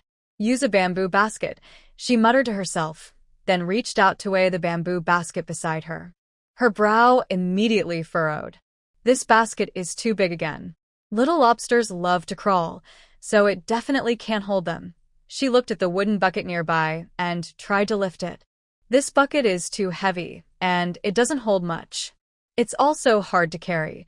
Does the family not have a suitable bag? Even a grain sack would do. She searched through boxes and drawers but found nothing. Sigh, looks like there's nothing left. We're so poor. At this moment, Huang Yameng was standing in the yard. After thinking for a while, she had an idea. Maybe if she tied a piece of clothing to the bamboo frame, it could block the little lobsters from climbing out. Thinking of this, she quickly went into the room. After searching around, she couldn't find any clothes. No way, is there only this one set of clothes on me? She thought in disbelief. At this time, Huang Sais saw Huang Yameng rummaging through things in the room and asked curiously, "Third sister, what are you looking for?" Huang Yameng responded, "Sija, do you know where third sister's clothes are? I want to find a piece of clothing to cover the bamboo basket so the little lobsters won't escape." Huang Sais hurried to the bed, lifted the blanket, and said, "Third sister, here it is." Hearing this, Huang Yameng looked at the clothes in front of her. There was only a patched cotton jacket and pants, and a thin autumn shirt that looked fragile enough to tear with a little force. She instinctively looked at her own clothes, then leaned in to smell them. A sour, foul odor hit her face. Suddenly, she couldn't help but think, "Oh my, I can't stand it. I've been sick these past few days and haven't taken care of myself." Then she reached out and picked up the autumn shirt, turned around, and left the room. Back in the yard, Huang Yameng struggled to find a piece of rope. Carefully, she tied the clothes to the bamboo basket, leaving a small gap in the middle. By now, the sky was bright, and the morning light shone into the yard. Huang Yameng called out, "Sija, hurry up and take third sister to catch little lobsters and loaches." Huang Sais, feeling sorry, said, "Third sister, I can go. You're still sick and shouldn't get sick again." Hearing this, Huang Yameng smiled and pulled Five and I over, softly asking, "Five and I, do you want to go with third sister to catch the loaches and red shrimp we ate last night?" After hearing this, Huang Wuni's eyes lit up and she happily jumped up. She loudly said, "I want to eat. I want to eat. Those red shrimp and loaches are so delicious." Huang Yameng patted Huang Wuni's head and then looked at Huang Zi and said, "Zi, Sister 3 is not silly anymore. She can take care of herself. If she gets tired, she will come back." Huang Zi listened and, unable to refuse, picked up a basket and led them toward the fields. On the small path in the field, Granny Gu was carrying a basket of wild vegetables, heading home. She happened to see the three of them passing by and stopped, smiling as she asked, "Zi, where are you taking your sister? I heard your mother say Wuni was sick again. Is she better now?" Huang Zi walked and politely replied, "Granny Gu, Sister 3 is almost well. We're going to catch some loaches to eat at home." Granny Gu nodded and advised, "All right, go ahead. But you must watch your sister carefully, or it will be trouble if she falls into the water again." "Got it, Granny Gu," Huang Zi answered. Huang Yameng wanted to say hello at this moment, but then she thought better of it. The original owner had been silly for so many years. If she suddenly spoke, she might scare the others. So, she decided to let her parents talk to them instead. Soon, they arrived at the rice paddy. Looking out, there was endless fresh green rice seedlings, only a few inches tall, swaying gently in the breeze. What made Huang Yameng happy was that nearby, small lobsters were crawling. "Zi, why are there so many lobsters here?" Huang Yameng asked excitedly. Huang Zi, bending down skillfully to pick up the lobsters, explained, "Sister 3, this is still few. These red shrimp can break the rice seedlings. We came early. By noon, every family will go to their own fields. At that time, the red shrimp will be on the banks, making them easier to catch. The villagers usually step on them and throw them to the side of the field." Huang Yameng felt a little sad when she heard this. She thought, this is money. Everyone is going to step on them and kill them. Such a pity. Thinking of this, she quickly said, "Then let's hurry and pick them." Huang Wuni, hearing this, let go of Huang Yuming's hand and happily squatted down to pick lobsters. As time went on, the bamboo basket grew heavier. Huang Yuming looked down and saw that her basket held about 30 jin of items. If she filled it completely, it would weigh around 50 jin. She was thinking about this when she suddenly remembered her jade space. She wondered if she could put the lobster inside a room in her jade space. Thinking of this, she silently whispered to herself. To her surprise, the lobster disappeared instantly, and her bamboo basket suddenly felt lighter. Huang Yuming was both surprised and happy. Her energy increased, and she kept on collecting more. During this time, they also saw many loaches, but they were too slippery for Huang Yuming to catch any. She thought to herself, "It would be so good if I had a cage." At that moment, a passing villager saw them catching red shrimp and placing them in the bamboo basket. He couldn't help but remind them, "Cize, why are you bringing San and I here to catch these red shrimp? These shrimp are poisonous. Be sure not to let your third sister eat any." Huang Zi obediently replied, "Got it, Grandpa General, it's San Jia who wanted to catch them, so I brought her here." "Good, good. Play here for now. I'm going up the mountain to cut some wood," said Huang Shanzhen, then turned and left. After a while, they had used many baskets. Huang Yuming felt her back and waist ache from exhaustion, and her stomach started to growl. Looking at the two little ones, Huang Zi was sweating heavily, his clothes damp. Huang Wuni was already sitting on the field ridge resting, looking exhausted. Seeing this, Huang Yuming quickly called out, "Zi, let's stop catching and go home." Huang Zi, hearing this, slowly walked out of the field, step by step. Huang Yuming looked at the half-full basket of shrimp, thinking she could probably bluff her way through. Huang Zi, exhausted and panting, asked, "Third sister, the basket should be full, right?" "I feel like we caught so many." Huang Wuni also weakly said, "I also feel like we caught a lot, but third sister keeps saying it's not full." Huang Yuming quickly explained with a smile, "Maybe the red shrimp ran out without us noticing. Let's go back quickly." "Are you hungry?" Huang Wuni immediately climbed up from the field ridge, holding Huang Yuming's hand, and asked, "I'm so hungry, third sister. Do we have lunch today?" Huang Yuming looked puzzled and asked, "Don't you eat lunch every day?" At this moment, Huang Sais had just finished washing his feet and lowered his pant legs.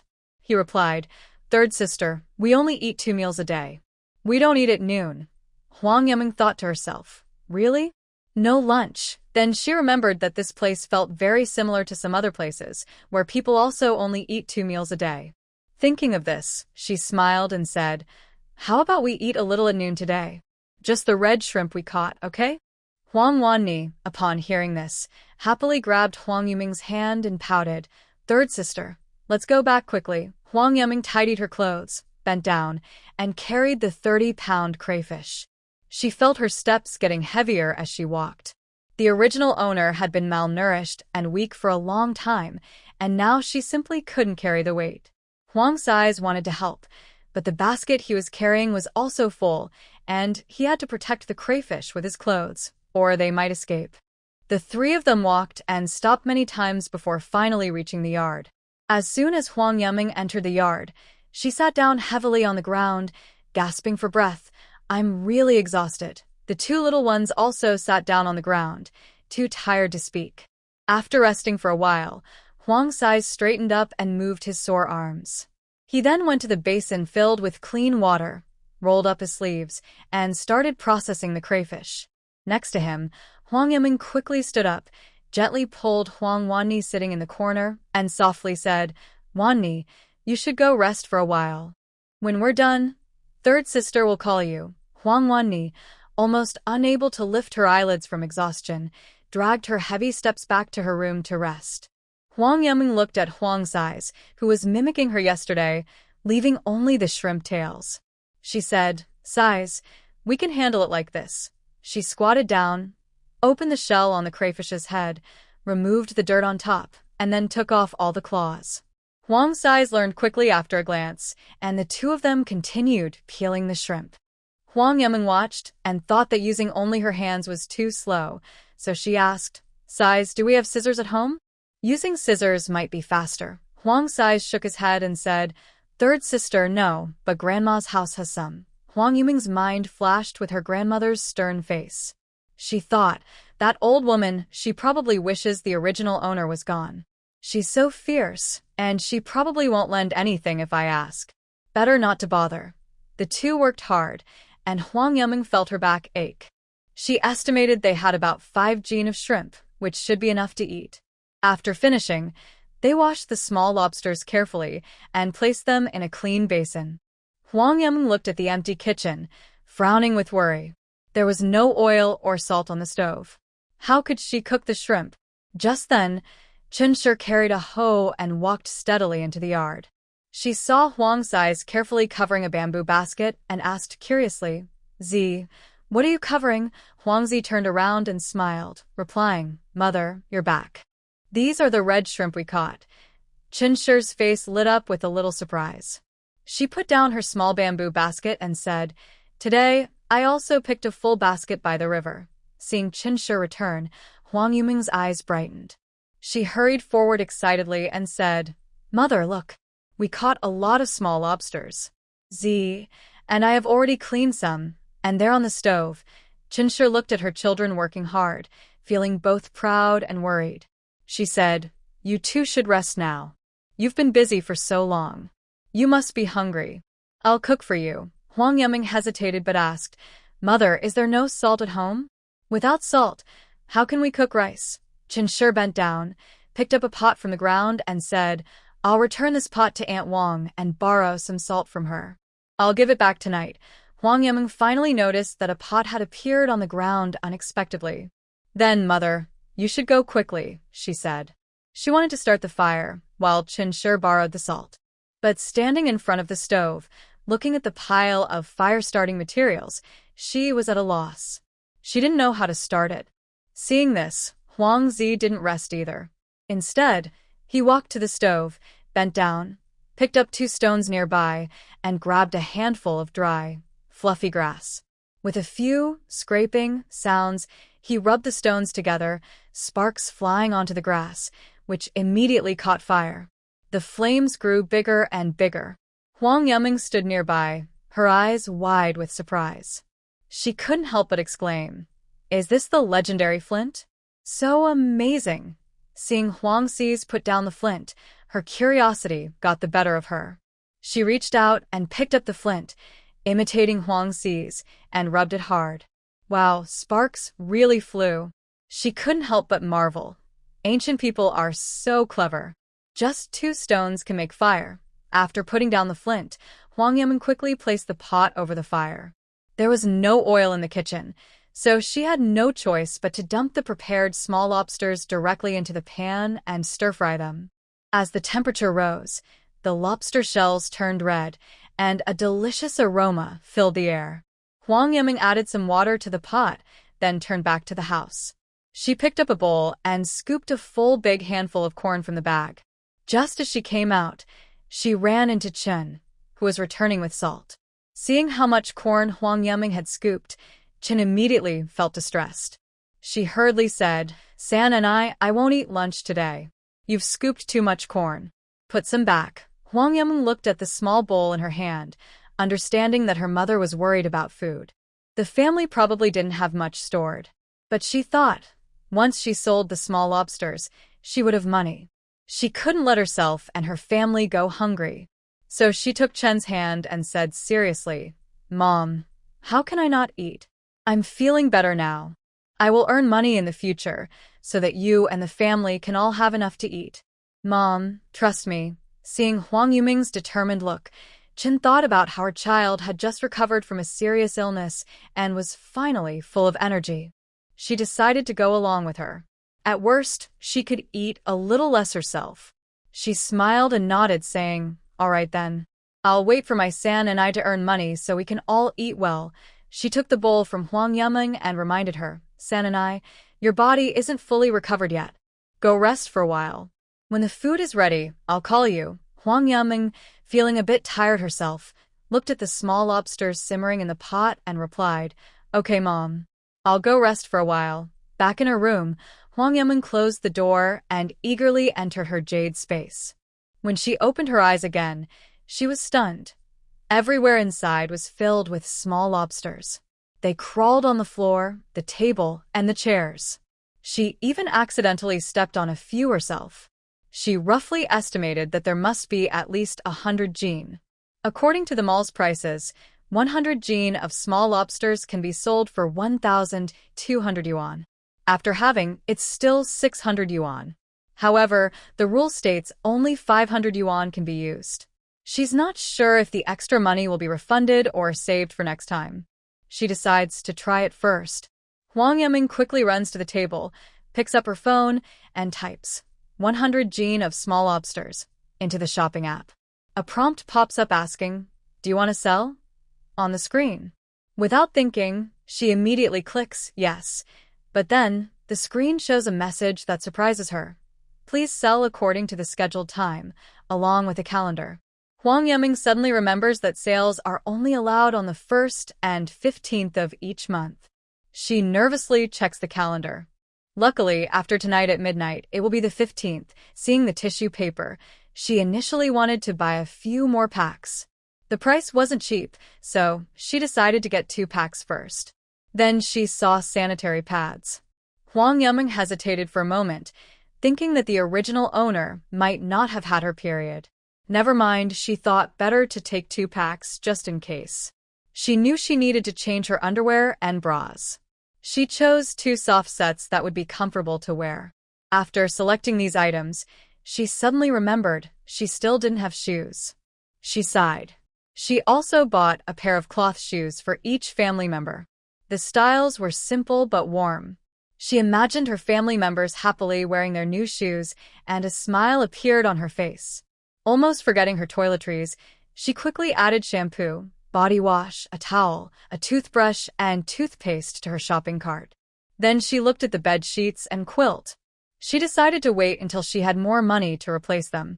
For now, she bought 2 packs of laundry detergent to wash and make do. Huang Yiming looked at the items at her shopping cart and took a deep breath, thinking, this should be enough. If I buy more, I probably won't have enough money. Just as she was about to leave the shopping mall, her finger accidentally clicked on the seed option. That small click instantly sparked her strong interest. She slapped her forehead and muttered to herself, "Oh no, how did I forget about this?" In ancient times, food was very important. She thought about planting pollution-free, organic vegetables. Not only could she eat them herself, but she could also sell some. It was a win-win situation. What surprised Huang Yiming even more was that the mall didn't just sell seeds, they also sold seedlings. Wow, I must buy these. Summer is coming, and watermelons are a must. She kept muttering as she eagerly clicked on the watermelon options. There were various kinds: Chilean melon, Yasushima melon, Black Beauty, and more. The prices were only 2.5 yuan each, and the seedlings had already grown to the length of chopsticks. Such affordable and healthy seedlings were hard to resist. The more she looked, the more excited she became. Her fingers kept scrolling through the screen, selecting pumpkins, winter melons, loofah, tomatoes, green peppers, small chili peppers, eggplants, cucumbers, beans, sugarcane, lettuce, and corn, 10 of each. She imagined her future vegetable garden full of life and abundant harvests. Suddenly, she saw something that looked like a radish. She wondered, does this look like a radish? Why does it say it's a beet? She carefully read the instructions above, realizing that it was the raw material for making sugar. Wow, I must get this. It's only 1 yuan per plant, and if I buy 100, I get 20 free. This is such a good deal. Since salt was so expensive in ancient times, sugar must also be costly. Now I have a chance to make some money. She was so excited she almost shouted and quickly added the item to her shopping cart. Just as Huang Yiming was about to look at other seeds and seedlings, a familiar and gentle voice came from outside the door. "San and I, Mom here. Dinner is ready. Come and eat quickly." She snapped out of her thoughts, reluctantly put away her phone, tidied her clothes, opened the door, and walked out with a smile. "Mom, do you know how much sugar costs?" Huang Yiming asked casually. Chunshur paused, then smiled affectionately. "Sen and I wants to eat sugar? Sugar is a precious thing. When the new year comes, I will buy some for you. Huang Yiming quickly waved her hand and explained, Mom, I don't want to eat sugar. I just want to know the price. Chinshur nodded and said, I haven't bought it myself, but I asked around. It costs 2 taels of silver for a pound of sugar. That's something only the young master and lady can afford. We farmers, if we buy some, only buy a little for the wife to eat after giving birth. Huang Yiming was surprised and thought to herself, it's half as expensive as salt. I must buy more of that sweet vegetable. At this moment, the 2 younger ones, hearing that dinner was ready, happily ran out. Chinshur served each of them a big bowl of porridge, but only took a small half bowl for herself, saying, Eat quickly. Mom isn't hungry. This much is enough. Huang Yiming watched Chinshur insist on not eating much and felt a twinge of sadness. After finishing their meal, Huang Yiming began to worry again, thinking to herself, I can't take the things I bought from the market out. What should I do? I can only think of a way to make some money first, then secretly take things out. That's all I can do. In those stories, the heroine makes her first fortune by knowing herbs. But I can't even recognize basic wild vegetables. How can I know herbs? Thinking of this, her brow furrowed tightly. Just then, Chinshur picked up her hoe and said, San and I, you all stay at home obediently. Mom is going to weed the soybean field. Huang Yiming heard the words, soybeans, and immediately brightened, a new idea flashing in her mind. In this era, if there are soybeans, they can be used to make tofu and bean sprouts, right? The more she thought about it, the more she believed it was possible. She quickly ran forward and asked, Mother, are there shops in town that sell tofu and bean sprouts? Chinshur was surprised when she heard this, thinking to herself, what is my daughter talking about? San and I, what are you talking about? Huang Yiming explained, it's the tofu and bean sprouts used in cooking. Chinshur looked puzzled and asked, I've never heard of those. What do they look like? Huang Yiming couldn't explain clearly at once, so she could only say helplessly, Mother, it's dishes made from soybeans. Chinshur listened and shook her head with a smile. San and I, soybeans can only be cooked and eaten as rice. I've never heard of soybeans being used to make tofu or bean sprouts. Do we have any other open land at home? Huang Yiming couldn't help but ask.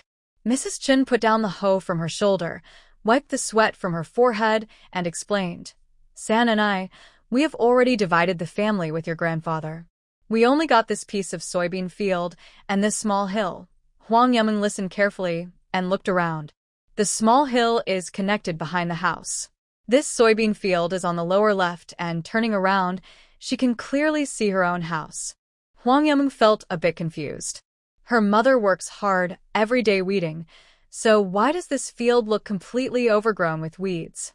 Mom, which part do you weed every day? Is it on the mountain? She asked. Mrs. Chun, while skillfully weeding, replied, It's your grandfather's family. Mom, you just said you divided the family. Why are you still helping them weed? Huang Yiming asked with a puzzled look. Your grandma insisted I finish weeding that piece of land before working on our own. Your dad agreed, and even after dividing the family, I still help out. Mrs. Chin said this while continuing her work, a hint of helplessness flashing across her face. Fourth brother Huang, who had just pulled a handful of weeds, heard this and looked upset. He said, I heard from second brother that once we finish our own work, we can help them if we have time. It doesn't mean we do nothing at home and must help them. Hearing this, Mrs. Chin understood that her husband had said similar things before. But her mother-in-law was relentless. If she didn't help, she would come to the house crying and making a fuss. So she had no choice but to agree. Your mother knows what you said. She just thinks since we only have one piece of land, helping your grandma and them first is fine. Huang Yiming listened nearby, thinking that the old lady was probably forcing her mother again. In this ancient time, a single word like filial piety could weigh heavily. It seemed that in the future, she would have to find a way to completely separate from them. Thinking this, she also squatted down and tried to pull weeds like fourth brother. But after a few pulls, she accidentally pulled out the soybean seedlings. Sharp-eyed fifth sister Huang shouted, Third sister, you pulled out the soybean seedlings. This shout startled Huang Yiming. She quickly looked at the seedlings in her hand and forced a shy smile. Third sister, I wasn't paying attention just now. Chen looked at the pulled-out bean seedlings with great sadness and said, San and I, maybe you should rest for a while. By tomorrow, Mother can finish working on this land. Huang Yiming felt a bit speechless. It was just a small bean seedling, yet Mother was so caring. It shows that people in ancient times valued food very much. She also realized she was not good at pulling weeds. Instead, she decided to check if they could grow vegetables on the hillside. Huang Yiming stood up and asked, Mother, is that hillside behind our house ours? Yes, that's all our land, Chen replied. Then, Mother, don't you want to plant something on the hillside? San and I, it's not that I don't want to plant, but it's a waste of seeds. The survival rate is usually very low. My grandpa and the others tried planting there for a few years, but they couldn't even harvest enough seeds, so they just left it alone. Huang Yiming looked at the scattered trees and weeds on the hillside, thinking, why wouldn't they grow? Could it be because there's no fertilizer? Thinking of this, she couldn't wait to go behind the house and take a look. Mother, I'll go back first. All right, go ahead. Si Zhe and Wu and I go back with your third sister. Mother will stay here by herself, Chen said. After hearing this, the two nodded, brushed the dirt off their hands, and followed Huang Yiming home. When Huang Yiming returned home, she first urged the two little ones to wash their hands. She quickly washed her own hands and then headed straight to the back of the house. The open space in front of her was about 2 acres in size and connected to the hillside. The ground was cluttered with some branches, some already dried and easily snapped with a crack. Some still had a bit of moisture, probably brought here by her father to dry. The ground was covered with small stones, and stepping on them made a faint creak sound. Huang Yiming squatted down, casually picked up a branch, and tried digging into the ground. The yellow clay mixed with sand, not pure rocky soil. She thought to herself, this should be suitable for planting. Then she turned to ask Huang Zi beside her. Zi, did Mother say that this land belongs to us? Huang Zi nodded firmly and cheerfully replied, yes, third sister. Now this land is ours. Huang Yiming looked around carefully and found that their location was quite high, with neat fields surrounding them. Houses where people live are just below their own homes. A determined look flashed in her eyes. Without hesitation, she rolled up her sleeves and thought, let's clear a piece of land first. She immediately started moving stones and branches on the ground to the side, piling them into a small heap. Huang Sai asked with a puzzled face, third sister, what are you doing? Although he asked, he didn't stop helping by dragging branches. Huang Yiming smiled and explained, third sister wants to grow some vegetables here. You see, we often dig wild vegetables, but sometimes we can't find any. It would be better to grow some ourselves. Huang Sai looked a little worried and said, third sister, we don't have any seeds. Huang Yiming confidently replied, that's easy. Once I earn some money, I'll go to the town to buy seeds. For now, let's get this ready. Huang Nini, hearing about planting vegetables, clapped her small hands excitedly and shouted, I want to plant too. I want to plant too. So, the three of them started working eagerly. During their work, Huang Yiming happily found many wild onions. She carefully pulled some out, thinking she could salt them to make tasty pickles. Huang Sai also didn't rest, digging up some wild vegetables. Huang Yiming looked at the vegetables on the ground and realized she only knew how to identify shepherd's purse. She couldn't name the others. Before long, it grew dark. Just as they were about to go back, Chunshur came over with a basket. Seeing the children busy working, she asked with a puzzled look, what are you all doing? Huang Sai still held a branch and quickly answered, Mom. Third sister said she wants to plant vegetables here. Huang Yiming saw that Chunshur had come back earlier than usual, and it wasn't fully dark yet. She said, Mom, I want to clear a little space here. Once I earn some money, I'll buy some seedlings to plant. Chunshur looked at her daughter repeatedly, saying she wanted to earn money. Although she thought it might be unrealistic, she didn't want to discourage her. She gently said, when I finish my work, we can help you clear it together. Huang Yiming was so happy, she hugged Chunshur and pouted, Thank you, Mom. I was worried about how to do it. With your help, it will be easy. Chunshur looked at her lively daughter and felt very happy inside. Then she noticed some wild vegetables the children had dug up. She squatted down, carefully picked them up, and put them into her basket, murmuring, "I was just thinking of picking some wild vegetables for dinner. Since you've already done it, let's go home together." When they got home, Huang Yuming offered to help with cooking, but Mrs. Chen quickly stopped her. "San and I, you all go play for a while. I'll handle the cooking myself." Mrs. Chen had her own reasons. She had come home early on purpose, worried that her daughter would cook again like before. Their food supply was already limited, and they couldn't afford to waste any. They only had one small field of soybeans. The rest of their food depended on what her husband and son earned from working at the dock. If they kept eating without restraint, they would have nothing left when winter came, and there was no work. Seeing that her mother truly didn't want her help, Huang Yuming went out into the yard, found a spot, and sat down to rest. There, she saw Huang Sai's carefully teaching Huang Wuni to write on the ground, using traditional Chinese characters. Feeling interested, Huang Yuming squatted beside them, picked up a twig, and started learning too. But after writing 2 characters, she threw the twig aside and complained, "There are too many strokes in these characters." Huang Sai looked at his third sister curiously. "What's wrong, third sister?" Huang Yuming pouted. "Your characters have too many strokes. The ones I learned from the immortals weren't this complicated. I can't write these." Huang Sai's eyes lit up with curiosity. "Then, third sister, can you write some of the characters the immortals taught you?" Huang Yuming thought for a moment, then wrote a short poem on the ground. Huang Sai frowned as he looked at the words. "I only recognize a few of these. Third sister, how do you read the rest?" Huang Yuming patiently read each word aloud. Huang Sai looked at her with admiration. "Third sister, you're amazing. You can even write poems. But I think you missed a few strokes. This word doesn't look right." Huang Yuming explained gently, "It's written like this. You're using traditional characters, and I'm using simplified ones. Both are correct." Huang Sai nodded, then looked at the words again with interest, reading and copying them one by one. At that moment, the gate creaked open, and Zhao, carrying a hoe, entered. Her clothes lifted slightly, revealing something she was holding inside. She immediately called out loudly, "Second sister-in-law, are you at home?" Then she saw the 3 children in the yard, her eyes settling on Huang Yuming. She looked happy and quickly stepped forward to examine her closely, murmuring, "San and I is playing in the yard. That's good.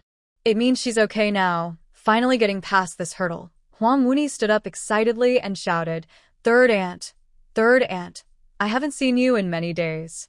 I wanted to visit Sister Xiao Zhu, but I was afraid Grandma would scold me." Zhao turned around and smiled, replying, "She's been busy these days. Grandma called her to do this and that. So she hasn't come to see you." Huang Sai squatted on the ground and shouted loudly toward the kitchen, "Mom, Third aunt is here to see you." Chen, who had just come back from fetching water from the well beside the house, saw Zhao and quickly set down her bucket. She asked, "Third sister-in-law, why are you free to come today?" Zhao hurriedly put down her hoe and explained, "Look, this is little Jean. He found a bird's egg while digging wild vegetables in the field. He didn't dare bring it home, afraid Grandma would find it and take it away. She asked me to secretly bring it here, so San and I can get some nutrition." Chen quickly declined, saying, "You can cook and eat it secretly yourselves. We still have eggs from our chickens." Zhao refused to take the egg back and insisted, "Second sister-in-law, you should take it. I need to go back and cook. Otherwise, I'll get scolded again. San and I is sick, and we, as her uncles and aunts, can't help much. You should take these eggs quickly." Chen's eyes welled up with tears, and she said gratefully, "Sister-in-law, we really can't do much. We need to split the family, but that just makes things harder for you." Zhao quickly waved her hand and said, "Second sister-in-law, what are you saying? We understand your difficulties. Please take the eggs." Chen had no choice but to lift her sleeve and accept the eggs. Zhao hurriedly picked up her hoe and said as she left, "Second sister-in-law, I'll be going now." Chen advised gently, "Sister-in-law, travel safely." Watching Zhao walk away, Chen carefully placed the eggs inside the house. Huang Yuming opened her mouth, about to say something, but she swallowed her words again.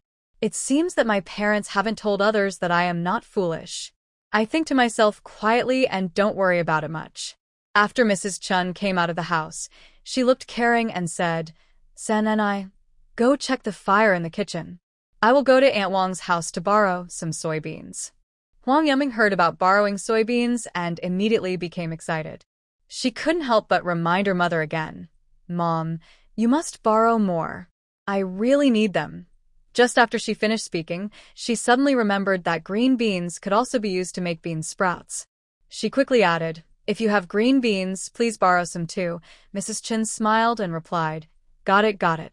I will borrow more for you. After Mrs. Chin left, Huang Yuming turned and headed toward the kitchen. When she opened the lid of the pot, as expected, it was another pot of thin porridge. She couldn't help but think to herself, in ancient times, people ate porridge 3 times a day, no, twice. How could they manage? Not to mention, there was no pickled vegetables to go with it. Feeling helpless, she sat down and stirred the porridge with a spoon to prevent it from overflowing and extinguish the fire. The night was dark and quiet. Soon, she heard 2 excited voices. Dad, second brother, you're back. Huang Yuming looked toward the yard and saw second brother Huang Eru carrying something, walking into the house while talking with Mrs. Chen. Curious, Huang Eru asked, Mom, what is San and I going to do with these soybeans? Is she making tofu or some other dish? Mrs. Chen sighed and said, Yes, your third sister said she wants to make tofu or bean sprouts. Huang Eru thought for a moment and smiled, saying, Third sister is a disciple of a fairy. The food she makes must be delicious. At this moment, Huang Ershu entered the kitchen. Seeing his daughter looking energetic, he felt much calmer. He then took a bag of salt from his pocket and handed it to Huang Yuming, smiling. San and I look. Dad bought some salt today. Huang Yuming's lips curled into a smile as she took the salt and asked with concern, Dad, are you tired from work today? Huang Ershu reached out and patted his daughter's head, full of affection, and said, As long as you're healthy, I am not tired at all. Huang Yuming promised seriously. I promise I will stay healthy and not let Dad worry. Mrs. Chen also entered the kitchen, looked at the father and daughter, and gently said, You two go to the main hall. I will bring the porridge over so we can eat. Huang Ershu took a deep breath.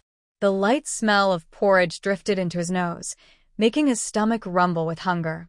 Okay, I'll go wash my hands, he said.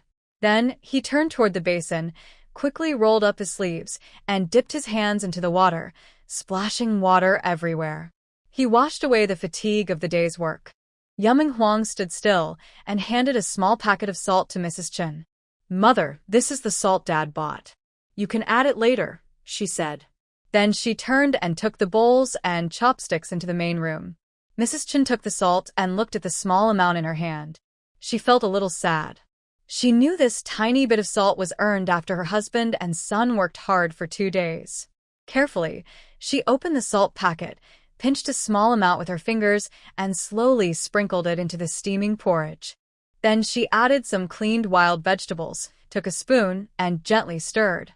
Her movements were soft but showed a bit of helplessness. After stirring, she carried the porridge pot into the main room. By then, Huang Eru had already been waiting there. When he smelled the familiar aroma of vegetable porridge, his stomach growled loudly. He happily shouted, Mother, tomorrow you should catch more red shrimp. It smells so good. Mrs. Chen smiled as she served porridge to everyone. I was planning to catch more red shrimp tomorrow noon. If we store some at home, it can be like food, but they hadn't finished eating the shrimp they caught today. Some had already died, and she didn't know what to do. Yumling Huang listened nearby and suddenly had an idea. She remembered dried shrimp she used to eat. She said, Mother, we can remove the heads of the crayfish, leave the tails, and dry them to keep for eating. They shouldn't spoil. Mrs. Chen heard this and put down her spoon quickly. She looked serious and asked, Sen and I, are you sure? We can dry them? Tomorrow I'll go catch red shrimp after weeding. Then she turned to Huang Ershu and said with emotion, Husband, these are our food. Now there are red shrimp everywhere in the fields. In winter, we'll have some assurance. Huang Ershu smiled happily when he heard this. Mother, I'll go with you tomorrow, Huang Zi shouted loudly. Good, Zi. Tomorrow, you and I will go catch red shrimp.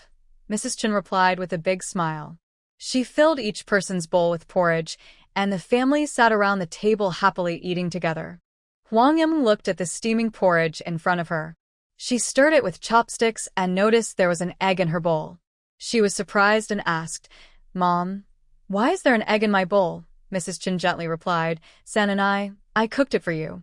You've lost so much blood. You need to rest and recover." Huang Yimeng was about to share her egg with her family, but Mrs. Chen quickly stopped her, saying, "Eat yours first. We're fine with just the shrimp." Seeing this, Huang Yimeng decided not to refuse anymore. She knew she needed to take care of her health. After dinner, second brother Huang sat at the table with a happy smile, his eyes shining as he looked at Huang Yimeng. "Third sister, I heard Mom say you're going to make tofu and bean sprouts with soybeans. What do they look like? When you finish, you must show second brother." Huang Yimeng remembered she had asked her mom to borrow soybeans and green beans earlier. "Second brother, tofu and bean sprouts are two different vegetables. I thought if I make them well, I could take them to the town to sell and earn some money for the family." Hearing that he could earn money, second brother Huang became even more excited and sat up straight. He hurriedly said, "Third sister, if you need any help, just tell me." Huang Yimeng thought for a moment. Although she had watched videos about how to make these foods, she wasn't confident about doing it herself. "Second brother, I don't need help right now. If I do, I'll tell you immediately." After saying that, she turned to Mrs. Chen and asked, "Mom, what about the borrowed beans?" Mrs. Chen didn't say much. She turned and went into the house. Soon, she came back carrying 2 cloth bags into the main hall. Huang Yimeng hurried over, took the bags, and opened them to check. She saw that one bag of soybeans was small and dull in color. She then opened the other bag of green beans, lifted it, and felt it was very light. "San and this bag has 2 jin, about 1 kilogram, so a total of 4 jin. I wanted to borrow more, but it's hard for each family to store supplies. I'm really sorry I can't borrow more," Mrs. Chen explained with a hint of apology. Huang Yimeng looked at the number of beans. She felt it was a little few, but she understood her mother had gone to some trouble to borrow them. Thinking of this, she smiled and comforted her. "Mom, this is enough. I'll try to make the food first. If it turns out well, we can go to the town to buy more." Chen listened carefully, nodded, and said kindly, "Senai, if there's anything you want me to do, just tell me." Huang Yimeng thought for a moment and said, "Mom, can you find 2 wooden basins? I want to soak the beans first." "There are 2 wooden basins at home," Chen replied, and she took Huang Yimeng to the yard. Huang Yimeng poured soybeans and green beans into 2 basins, then scooped water and carefully washed the beans. She watched the water in the basins turn cloudy, changing it several times. When the water became clear, she added enough clean water to fully cover the beans for soaking. "Mom, this is good. We can soak them overnight," she said. "Okay, I'll bring them inside now. We can't leave them outside, or something might eat them at night," Chen said, bending down to carry the basins. Huang Yimeng quickly picked up a basin and followed Chen into the main room, placing the basin in the corner. The family finished eating and sat in the yard, chatting briefly and enjoying a moment of peace. In ancient times, there weren't many entertainment options. After a day of work, everyone washed up and went to bed. Chen lay on her bed, gently nudging her husband and whispering, "Husband, tomorrow take some millet to the town to sell and exchange it for black flour. If not, the millet at home won't last long," she added. "San and I said that the red shrimp can be dried, but if we catch too many, others will notice. They're neighbors after all. Should we tell them or keep it a secret?" she asked. Huang Ershu squinted slightly, lost in thought for a moment, then looked at Chen and said slowly, "Chiu Er, I think we shouldn't rush to tell others about this. It's not that we don't care about the villagers, but we're too poor right now. We should save some secretly first. When we're better off, we can tell everyone. It's not too late then." Chen nodded softly and replied, "All right, husband." Huang Yimeng was lying in bed, tossing and turning but couldn't fall asleep.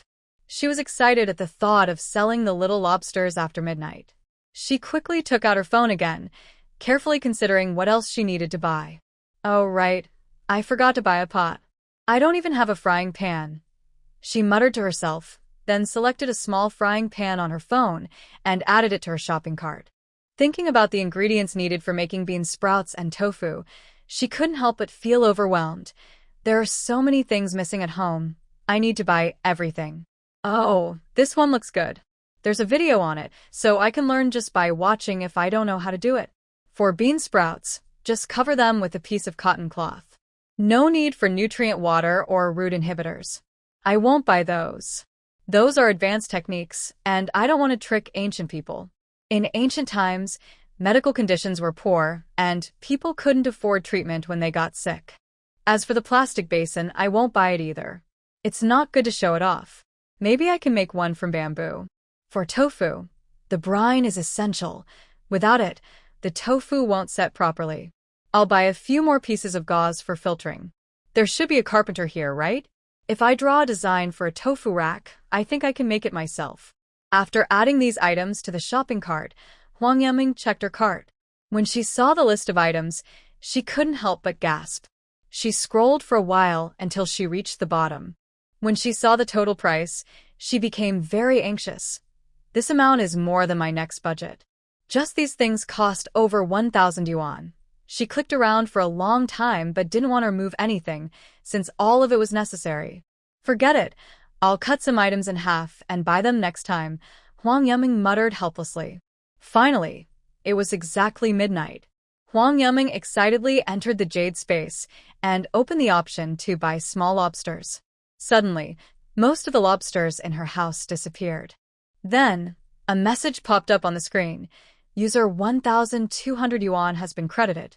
After platform fees, 600 yuan remains. The platform allows a maximum of 500 yuan per transaction. The remaining 100 yuan can be saved as points for a lottery. The lottery times are random, and the higher the points, the better the rewards. Huang Yaming finally understood that the extra money could be used as points and for lottery draws, as long as the platform didn't take it all. Seeing this, Huang Yaming hurriedly started shopping with the huge 500 yuan. She bought 20 jin of rice, 20 jin of flour, 2 packs of salt, a small jar of oil, a bottle of soy sauce, a small iron pot, 2 sets of underwear, and a large pack of tissues. She also wanted to buy shoes but hesitated and decided not to buy them for now, thinking her family could make some straw sandals to wear first. She definitely needed all the vegetable seedlings, or else she might miss the planting season.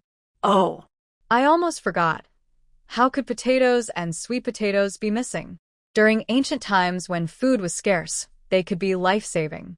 She bought 40 potatoes and 40 sweet potatoes. Then she quickly bought toiletries again. After finishing her shopping, Huang Yaming looked at her remaining balance and felt a bit upset, but she quickly bought some coagulant and gauze for making tofu. Thinking about it, her home didn't even have a knife, so she added a small kitchen knife. She only had 3 yuan left. She thought about what she could buy with that limited money. She bit her lip and hesitated again, finally deciding to buy a pack of instant noodles and a lollipop. At the moment she confirmed the payment, her balance instantly dropped to 0. She took a deep breath, locked her phone screen, and then turned off her phone. She stood up, ready to go out, but a flash of panic crossed her face. Oh no, where are my things? This thought hit her like a thunderbolt, exploding in her mind. Her heart started pounding faster, and a flood of bad thoughts came. Did I get scammed by the store? Oh my, I want my stuff. At this moment, sweat beads appeared on Huang Yaming's forehead from her nervousness, and her hands unconsciously clenched. She had been so caught up in the excitement of choosing items that she hadn't thought about the crucial step of receiving her goods. Almost instinctively, she quickly reopened her phone. She entered the shopping app's backend, her eyes searching anxiously on the screen, until she saw a prominent line, "Receive goods now?" Without a second hesitation, Huang Yaming tapped the receive option with her finger. Just as she clicked, there was a sudden loud bang, startlingly loud in the quiet room. She widened her eyes in shock and instinctively shrank back. When she finally calmed down and looked carefully, she saw a square package in the corner of the room. A bright flash of joy appeared in her eyes. She hurried forward a few steps and squatted next to the package. At this moment, her heart was still beating fast, but this time it was due to anticipation and excitement. Huang Yiming quickly stepped forward and opened the package. The first thing she saw was a brand new small iron pot. The shiny black pot had a cold gleam, and the handle was carefully wrapped, making it look sturdy and durable. Next, she saw neatly folded underwear and socks, made of soft material that felt very comfortable. She also found 2 packs of salt, rice, and flour. Seeing these real, tangible items, Huang Yiming's tense heart finally relaxed. She picked up a large pack of tissues, feeling the familiar plastic texture with her fingertips. Eagerly, she opened the package, took out a small packet, and used a piece of tissue to wipe the sweat on her forehead caused by her earlier shock. Then, her gaze slowly swept over the many items on the ground. These were supplies bought from the store. They gave her a strange feeling, as if she had traveled back in time to a familiar world. That long-lost feeling washed over her like a tide. For a moment, she even thought she had returned to her normal life. After immersing herself in these feelings for a while, Huang Yiming's attention was caught by a rectangular plastic box inside a large bag. She guessed that it was the seedlings she had ordered. Her heart moved, and she carefully began to open the packaging around the box. Sure enough, inside, the seedlings were neatly arranged. Each seedling had a small round box underneath, filled with moist soil, clearly cultivated with care. She knew these seedlings needed to be transplanted into the ground quickly, or they would wither and die. Gently, Huang Yiming scooped up the seedlings and walked to a corner of the room. She squatted down and carefully arranged them, making sure each one was positioned properly so they wouldn't be crushed. After finishing, she was exhausted, with a sore back and beads of sweat on her forehead.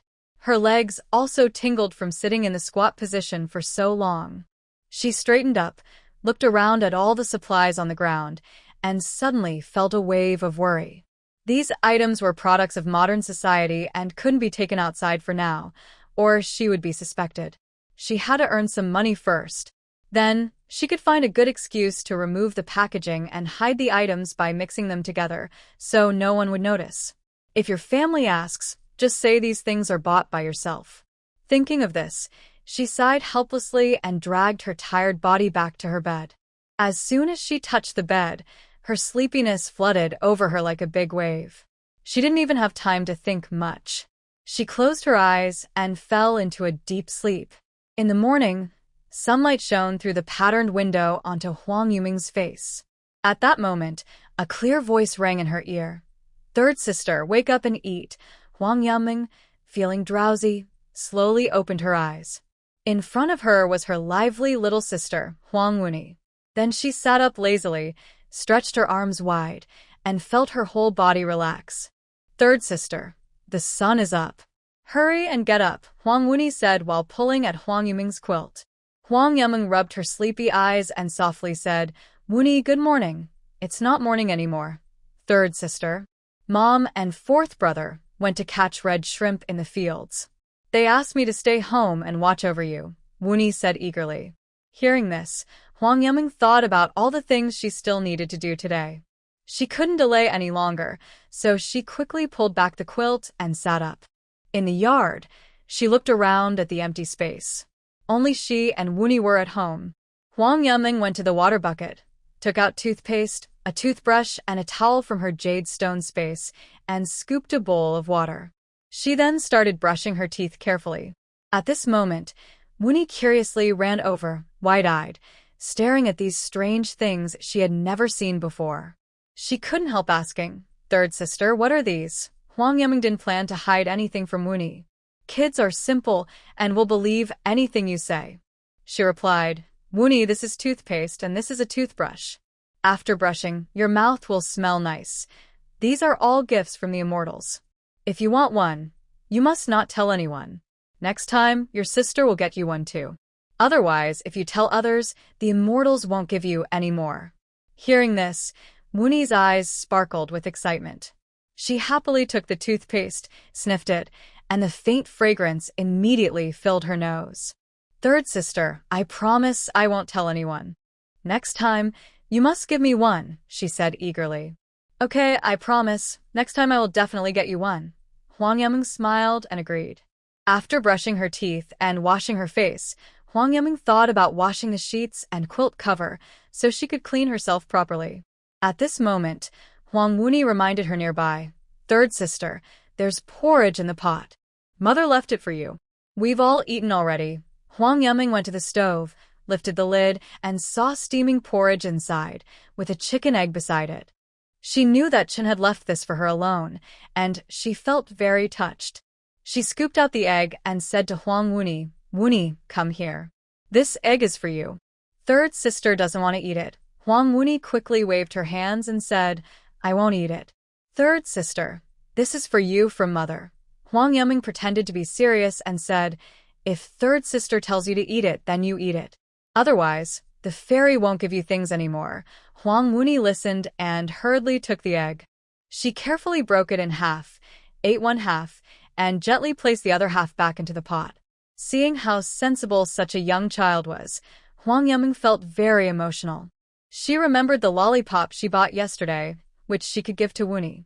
Soon, she took the lollipop in her hand, peeled off the wrapper, and put it into Wuni's mouth, saying, "This is what the fairy gave you to eat." Wuni was surprised by the sudden burst of sweetness in her mouth. Her eyes lit up, and she mumbled, "Third sister, this candy from the fairy is so delicious, sweet and sour. Then you must not tell anyone or the fairy won't give you more. Got it, third sister?"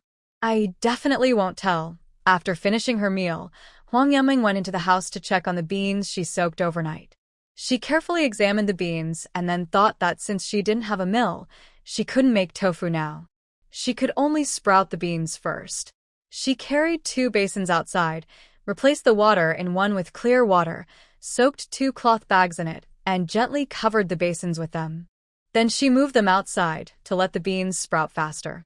After finishing, she thought about asking her mother when she returned whether they had a bamboo basket, because otherwise, the beans wouldn't sprout properly. Then, Huang Yaming began a thorough cleaning. She took all the blankets, sheets, and clothes from her bed and gathered them together. Huang Wuni saw this and was startled, thinking that her third sister had gone crazy again. She hurriedly asked, "Third sister, why did you take everything out?" "Funi, look at how dirty this quilt and sheets are." "Third sister will wash them. They're not dirty, third sister. Mother hasn't washed them for a long time," Huang Yaming said, looking at the patched, faded clothes. She understood that maybe it was because there was no laundry detergent so the stains couldn't be cleaned. She clenched her teeth and said, "Forget it, let's wash everything." Afterward, she went to her second brother's room and threw his quilt, sheets, and clothes into the well area. Finally, she took out the ones from her parents' room. Seeing the pile of clothes by the well, she frowned. How long will it take to wash all of this? Feeling helpless, she took out the cotton from the quilt and saw how dark and dirty it was. "Oh my, how long has this cotton been covered? It's turned so black." Then, she struggled to hang the bedding in the yard. She was already exhausted and panting before she even started washing the clothes. After hanging the bedding, Huang Yaming looked around the house. She only found a large basin and a big wooden tub. Thinking about boiling water for a bath later, she decided to use the wooden tub for washing clothes.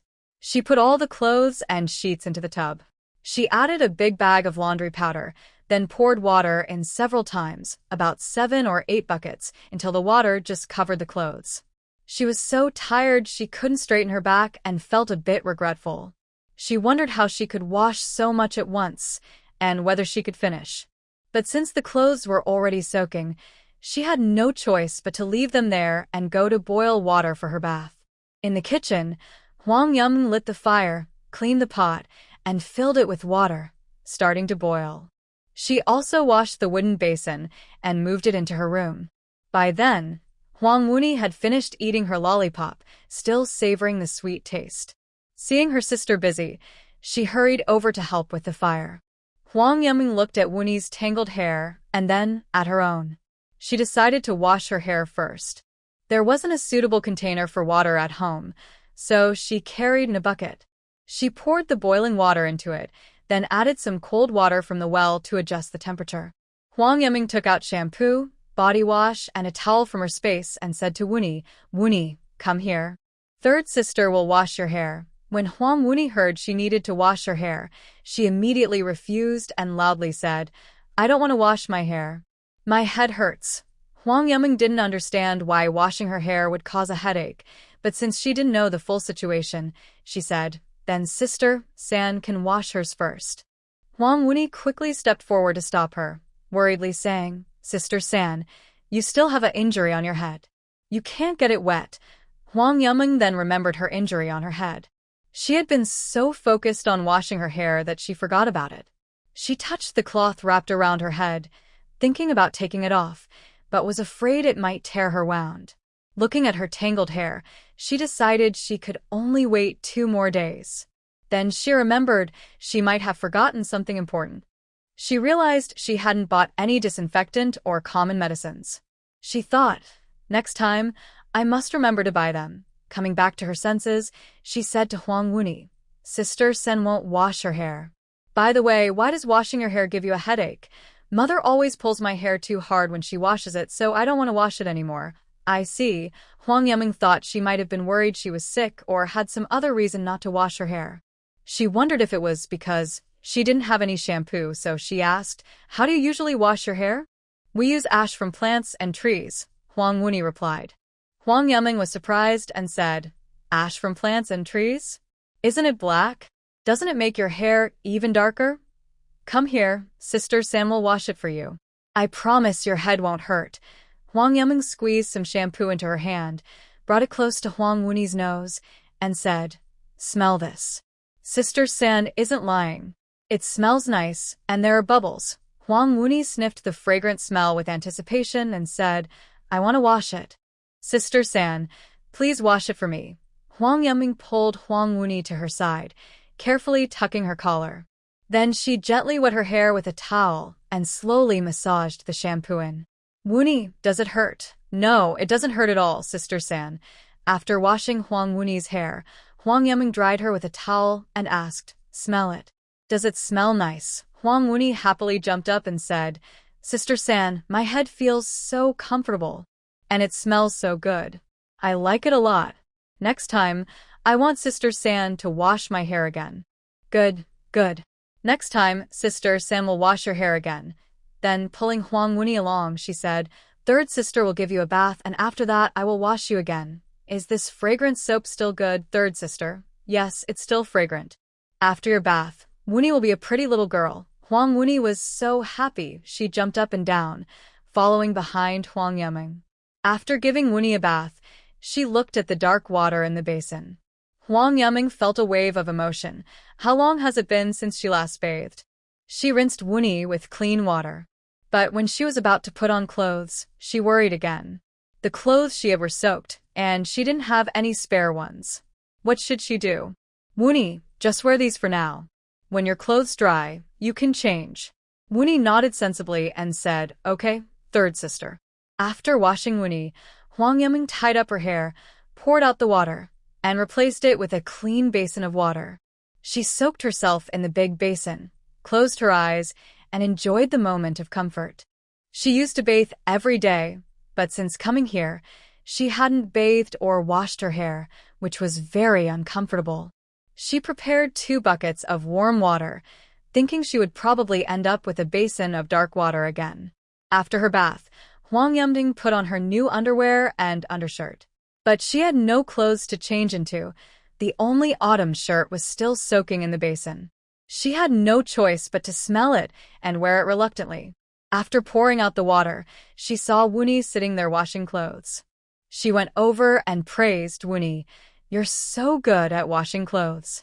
Wuni was rubbing her clothes with her small hands and said, "When Dad and Mom go to work, it's me and 4th brother who wash the clothes at home. Of course I know how to wash clothes." Huang Yuming couldn't help but think, children from poor families grow up fast. Looking at the large pile of clothes, she resigned herself and sat down on a stool to start washing. After a while, she accidentally tore the bed sheet, making a big rip. Huni heard the sound and screamed, almost throwing the clothes away. "Third sister, you tore the sheet. Mom will scold us when she comes back." Huang Yameng looked at the torn sheet in her hand and felt helpless. She hadn't used much force. Fabric just tore itself. What could she do? At this moment, Chun and Huang Sai's returned. As soon as Chun entered the yard and saw the bedding drying outside, she felt very happy. Now, Sananai is no longer foolish. She can do housework and even knows how to dry bedding. Chun put down the basket carrying small lobsters. Huang Sai also set down his basket. They went inside to find Huang Yameng, but didn't see her. Huang Sai then went to the side of the house and saw his older sister and fifth sister washing clothes. He stepped forward and said, "Third sister, Mom and I are back." Huang Yameng saw Huang Sai and said, "Yes, third sister is washing clothes." Huang Sai was about to wash his feet and looked at the full wooden tub, exclaiming, "Mom, come and see." Chun heard the call and came over. Seeing her two daughters washing clothes, she smiled and said, "San and I, just leave it there. I will wash it later." Huang Sai took Chen's hand and walked to the big wooden tub. Only then did Chen see the clothes and sheets soaking inside, and quickly said, "San and I, why are you washing so many clothes?" "Oh, this cotton coat can't be washed like that. It needs to be taken apart first. If you wash it like this, it won't keep you warm in winter. And I was the one who took it apart, washed it, and sewed it back." Huang Yameng instinctively tugged her hair, stood up and looked guilty, saying, "Mom, I really didn't mean to. I just saw the weather was nice and wanted to tidy up and wash some clothes," she added. Chen looked at her daughter, feeling a bit sad about the clothes but couldn't blame her. She knew her daughter was trying to help with house chores. She stepped forward to comfort her and said, "It's okay. I was just saying. You haven't done these things before. Are you tired? You and Fifth and I go rest for a while. I will finish washing and dry the clothes in the sun."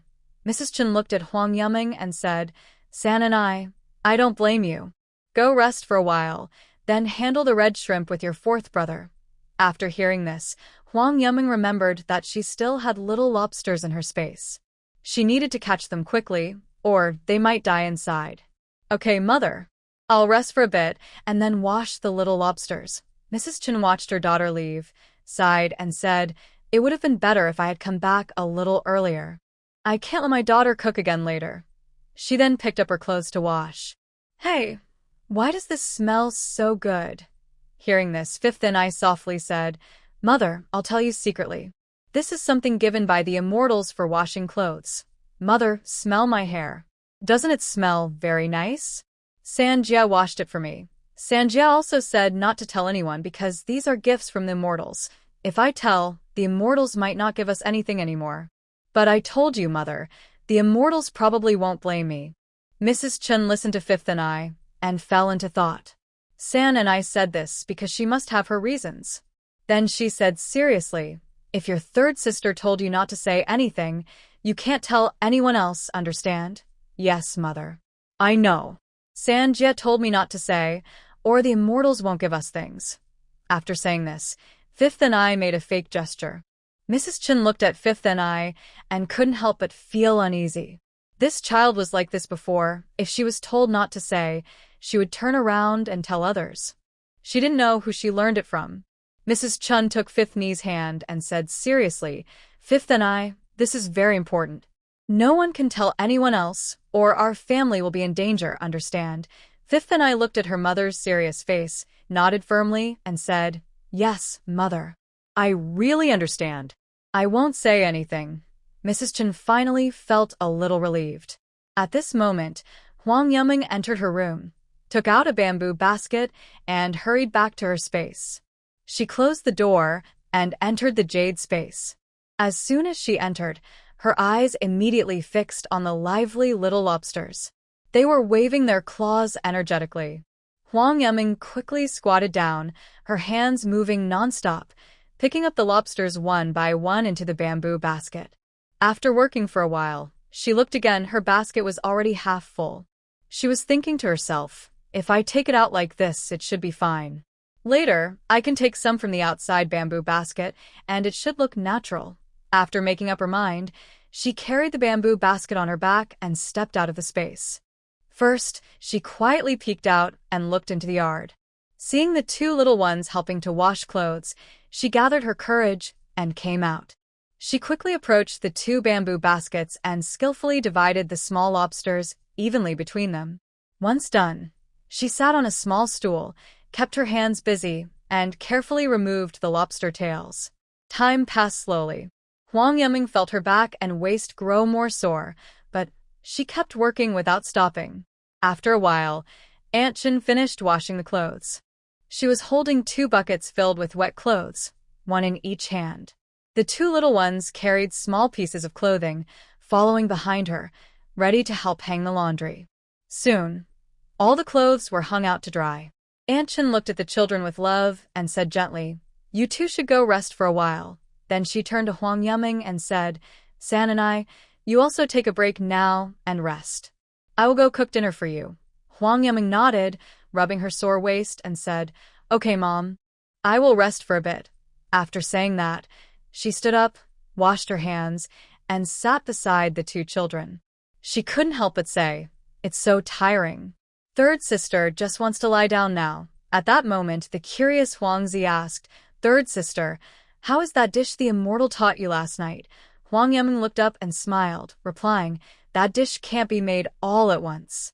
We need to wait a few more days." Suddenly, she remembered something and hurriedly asked, "Z, do you know if we have a shorter bamboo basket at home? One that lets water leak out but not too much?"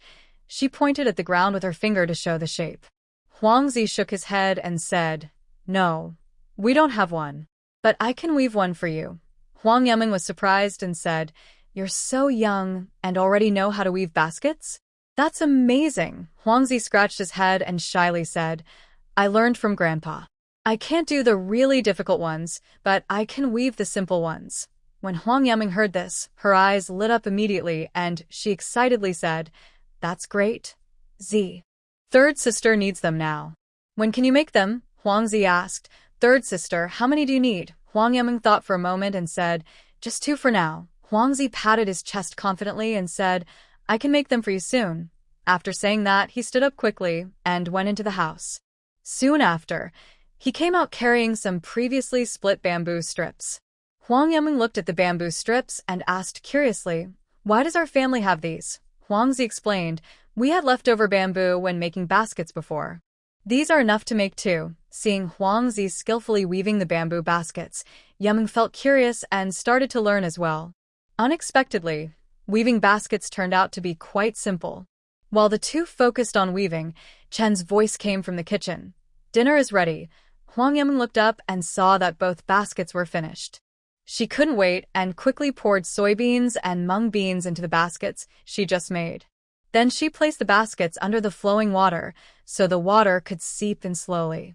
Next, she carefully covered them with a bag and sprinkled some water on top. After finishing all this, she felt satisfied and went to eat. They sat around a simple wooden table, quickly finishing their modest meal. Before the dishes and utensils could be cleaned up, everyone went outside to handle the fresh small lobsters in the baskets.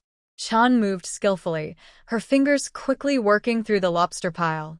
One by one, the small lobsters had their heads removed swiftly and neatly. After finishing, she carried a full basin of lobsters to the corner water tank in the yard and carefully washed them. Once cleaned, she neatly hung them on bamboo strips, with water droplets sliding down their bodies and sparkling in the sunlight. Next to her, Huang Yiming watched this scene and suddenly had an idea. She remembered that small lobsters usually need to be boiled first before drying, or they might spoil if left to dry directly. Thinking of this, she quickly called out, "Mom, these lobsters need to be boiled first before drying or they'll go bad." Chen heard this and stopped what she was doing. She looked up with some confusion and then replied, "All right, I'll boil it and then let it dry." She then put the small lobsters back on the bamboo stick and turned toward the kitchen. They all worked busily for most of the day. Sweat soaked their clothes and finally, they finished processing all the lobsters. Huang Yiming looked at the large basket filled with lobster heads. An idea came to her. She thought these heads could be used as fertilizer to add nutrients to the land behind the house. She walked over to Chen and softly said, "Mom, can you help me lift this? I want to bury it behind the house as fertilizer." Although Chen didn't fully understand what fertilizer meant, She guessed it was something to help the soil. She nodded and said, "No need. I'll take it myself." Worried that water still remained in the basket and might dirty Chen's clothes, Huang Yuma quickly said, "Mom, let us carry it. There's water on top and it might stain your clothes." Chen looked down and saw a few puddles of water on the ground. She found a pole and, together with Huang Yuma, carried the lobster heads to the empty spot they cleared yesterday. "Mom, just put it here." Huang Yuma pointed to spot. After placing the basket down, Chen dumped out all the shells in one go, stirring up some dust. She brushed the dust off her hands and asked, "San and I, what else needs to be done?" "I can help you." Huang Yuma was thinking about secretly taking some seedlings from her space to plant later. She said, "Mom, no need. I can do it myself." Seeing her daughter's determined look, Chen knew she didn't want her help. She said, "All right, take your time. Don't overwork yourself." She looked at the sky, which was still light, and said, "Since it's not dark yet, I can go to the field to weed. As for the meal, San and I, you definitely shouldn't cook. Wait until I come back." Huang Yuma didn't quite understand why her mom didn't want her to cook, but she nodded politely and said, "Okay." Then she remembered she needed a shovel for planting vegetables. She asked, "Mom, do we have a shovel at home?" Chen replied, "Yes, I have a shovel. I'll give it to you." Huang Yuma followed Chen to the yard. She saw Huang Sai's carrying a basket and getting ready to leave. She couldn't help but say, "Z, you've been busy all day. Why don't you go catch some shrimp tomorrow instead?" Huang Sai's waved the basket in his hand and said, "Third sister, I am not going to catch red shrimp. I am going to dig some wild vegetables to eat tonight." Mrs. Chen also said nearby, "Sais, don't dig today. Here, take a shovel for third sister to use." Huang Sais heard that Huang Yaming wanted to use a shovel, so he quickly took one out and said, "I can just pick with my hands." Seeing this, Huang Yaming hurriedly grabbed Huang Sais and said, "There are some on the back mountain behind our yard. You can go with third sister." She mainly worried because it was getting darker and didn't want Huang Sais, a young child, to go far away to dig vegetables. Mrs. Chen also agreed, "Sais, don't go there. It's too far. We can go tomorrow instead." Finally, Mrs. Chen carried a hoe and left the house, while Huang Yaming took the two little ones to the back of the house. Huang Yaming looked at the empty space in front of her, thinking that since it was close to the house, planting vegetables here would make it easy to pick later. So she picked up a shovel and started working. She thought about digging 2 holes in a row, one for planting seedlings and one for shrimp shells so the plants could get enough nutrients. Under her guidance, the 2 little ones also eagerly placed shrimp shells into each hole. Before long, dozens of holes were dug. Huang Sais stood up, clapped his hands, and asked, "What should we do next, third sister?" Huang Yaming considered letting him go dig some wild vegetables and mixing them with the vegetables from the space. This way, she could pretend everything was fine and grow more vegetables. So she said, "Sais, go dig some wild vegetables. Third sister will find some too, and we can plant them here. That way, we won't have to go all over the mountain to find vegetables." Huang Sais thought this was a good idea and replied, "Okay, third sister. I'll go find some." Huang Wuni also happily followed behind to look for wild vegetables. Huang Yaming watched the 2 little ones carefully searching nearby. After making sure no one was paying attention, she quickly took out vegetable seedlings from the jade space: green beans, tomatoes, eggplants, green peppers, cucumbers, small chili peppers, lettuce, and more. First, she planted the green beans on the edge, thinking she would need to put a trellis for them later, or they would climb everywhere. Then she took out the plastic box filled with soil, carefully placed the vegetable seedlings in rows inside, and threw the box into the space. She gently filled the soil around the plants, thinking she would water them later, so they could grow well. At that moment, 2 small children with baskets came back. They looked at the tender green seedlings on the ground, their eyes wide with surprise, unable to believe what they saw. Huang Sais hurriedly asked, "Third sister, what are these?" "I don't recognize any of them." Huang Yaming smiled and explained, "These are plants the fairy taught me to recognize. I saw some over there and moved them here to plant." Huang Yinaini, hearing that the fairy taught her, got excited and her eyes sparkled. She happily squatted on the ground, looking at the eggplant seedlings and asked, "Third sister, what will these grow into?" Will they produce tasty fruit? Huang Yaming nodded with a smile and said, yes, they will produce tasty fruit. Remember to water them every day, or they won't grow. Huang's eyes looked at the green seedlings in the soil and thought deeply, wondering why third sister found these unfamiliar seedlings. But he didn't think much more and asked, third sister, do you still want the wild vegetables? Huang Yaming looked at the basket of wild vegetables and said, yes, size. Then she took some wild scallions and planted them. After planting the scallions, the three of them carried water buckets and watered the newly planted seedlings. After finishing everything, they dragged their tired bodies back to the yard. They rested for a while in the yard, and Huang Yaming saw that the clothes hanging out had already dried. Just as she was about to gather them, Chunshi came back carrying a hoe. Chunshi put down the hoe and said, third niece, just get your things in order in your room. The rest can be handled by mom. Huang Yaming nodded, tidied up her quilt, bedding, and clothes, and put them away.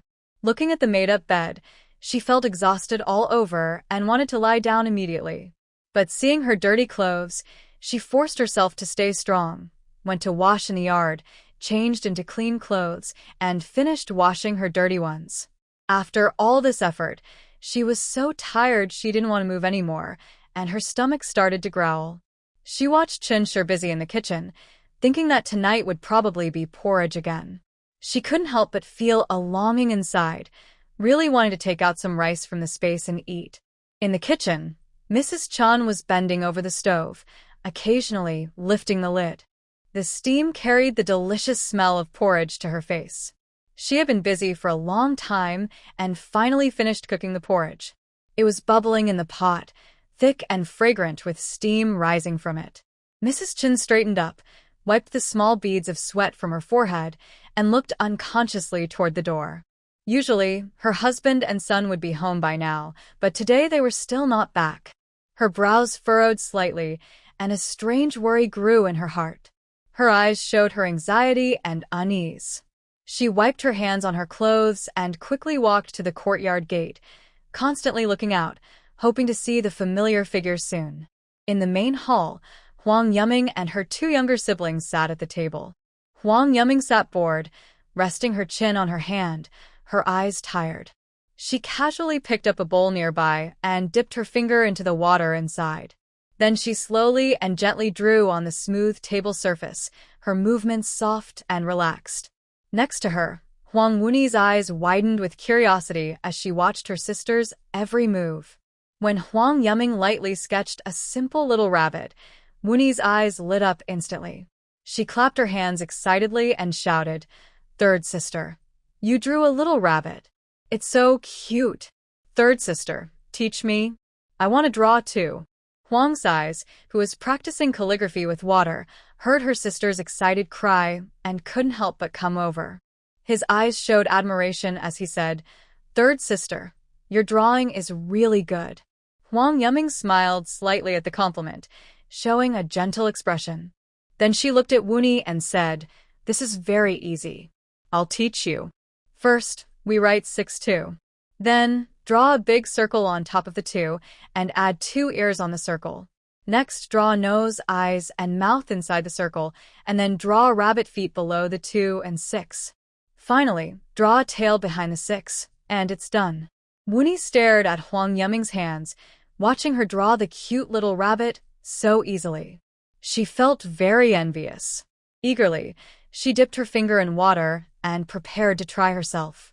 When she finally picked up her brush, she found her mind was completely blank. She had forgotten the steps her sister just explained. She frowned and asked confusedly, "Third sister, how do you draw the number 6? Huang's eyes was also confused and couldn't help but ask, "Third sister, what does 6-2 mean?" Yaming answered without hesitation, "6 is just 6. Means 2. So, 6-2 is equal to 8. Huang's eyes tilted his head and thought for a moment before cautiously asking, "Is what the third sister said about math?" But 6 isn't written like that. Yaming suddenly realized that ancient people probably hadn't used these Arabic numerals.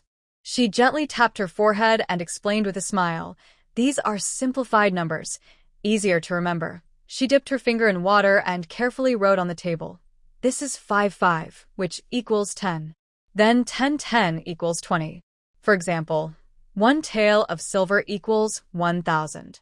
If we buy something costing 500, we subtract 500 and have 500 left. Or 2 times 5 equals 10, and 10 divided by 5 equals 2. Listening to her explanation, Huang Sai's eyes grew brighter, and he felt a surge of excitement he couldn't hold back. He suddenly grabbed Yuming's hand, his voice trembling slightly. "Third sister, teach me. If I learn it when I grow up, I can find a job at the town's accounting office. That way, I can earn a good income and make sure our family won't go hungry." Yuming looked at Huang Sai's eager and excited face and felt a warm feeling inside. She had been thinking about whether she could teach him more characters, since their family couldn't afford to send him to a private school. But since the ancient texts used traditional characters and she didn't know how to write them, she had put that idea aside. Now she thought perhaps there were also math exams in ancient times, and maybe she could teach him that. When their family had more money, they could send him to a private school, and he wouldn't fall behind in his studies. So, she carefully said, "First, let me give you a simple explanation. Arithmetic includes addition, subtraction, multiplication, and division. When the operations are of the same level, you do them from left to right. If there are 2 levels of operations, you do multiplication and division first, then addition and subtraction. And if there are parentheses, you solve inside the parentheses first, then outside. When there are multiple levels of parentheses, first solve the innermost parentheses, then the brackets, and finally the outer parentheses. That's about all there is to it."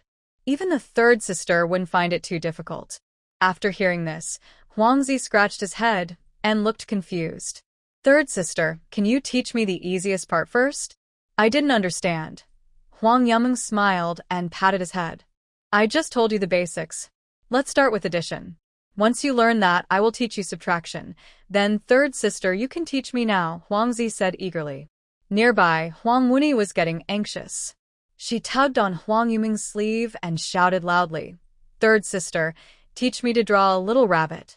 I want to draw a rabbit." Huang Yuming thought for a moment and came up with an idea. Since she was planning to start a business, it would be good if her family could do basic math. That way, they wouldn't have trouble keeping track of accounts in the future. So she said to Wuni, "Wuni, to draw a rabbit, you need to know how to write numbers. How about this? I will teach you arithmetic while I teach you to draw. Is that okay?"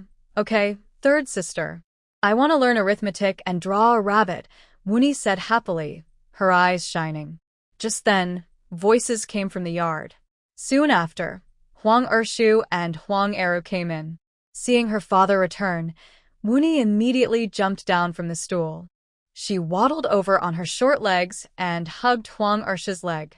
With her cheeks flushed and excited, she said, "Dad, third sister just said she will teach me arithmetic and how to draw a rabbit."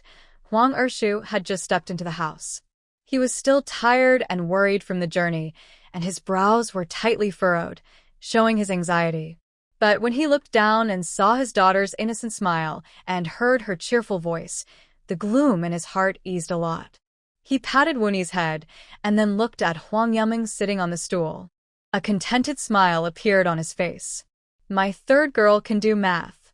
That's really impressive," Huang Ershu said with surprise and pride. Huang Yuming responded with a bright smile.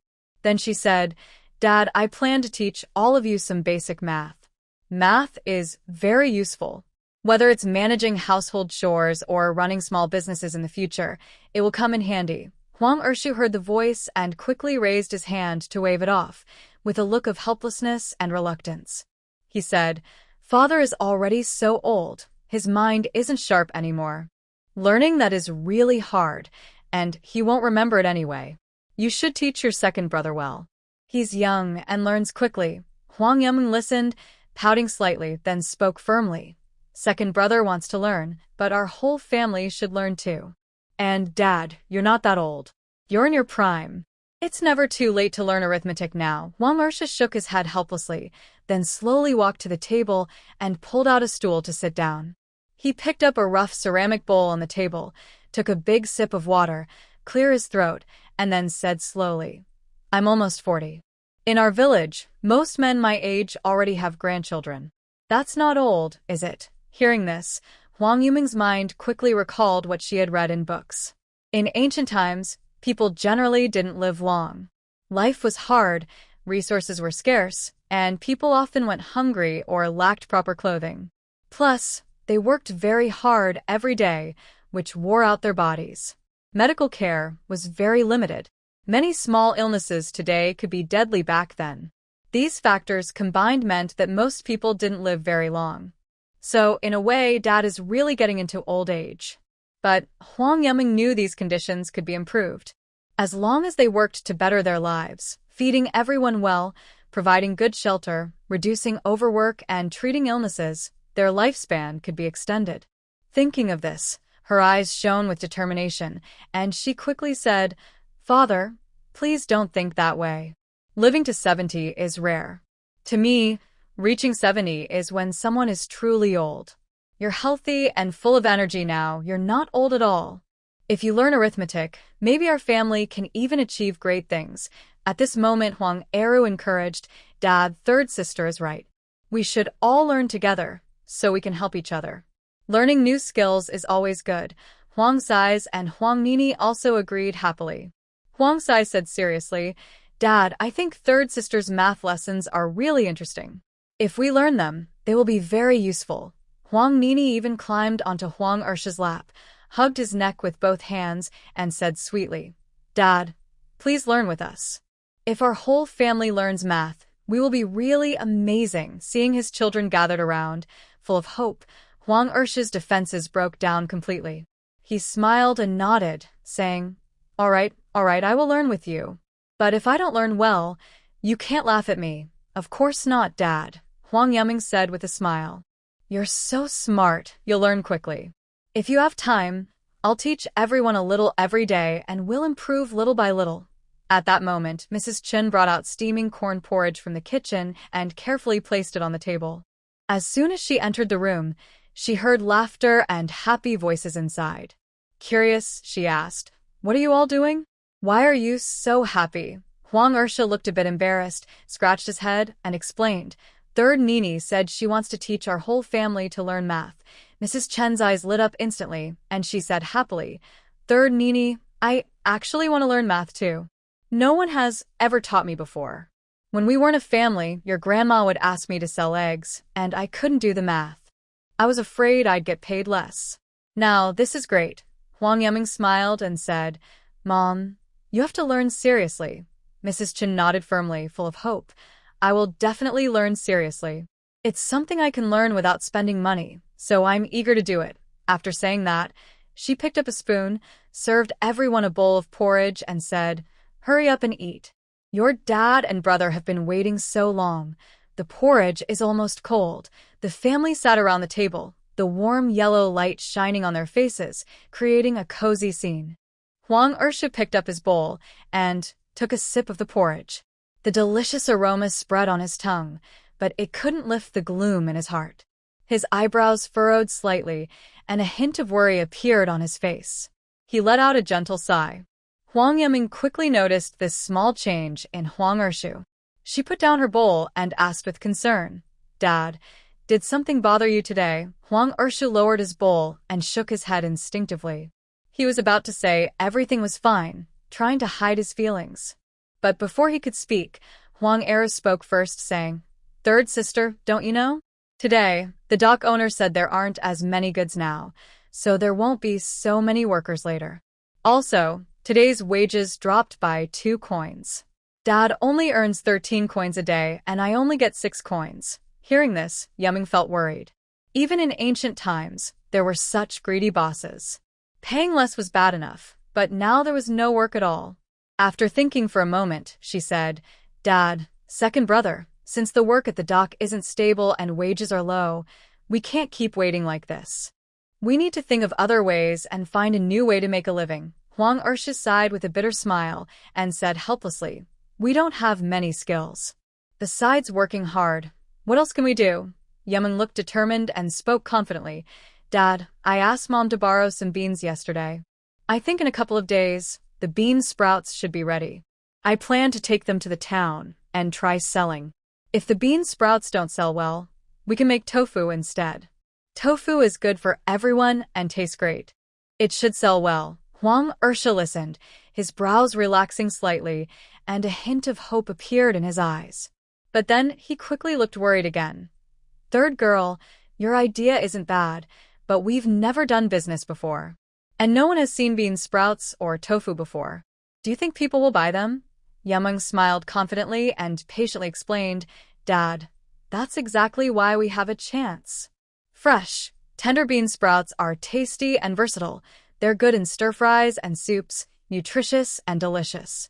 And tofu needs no explanation.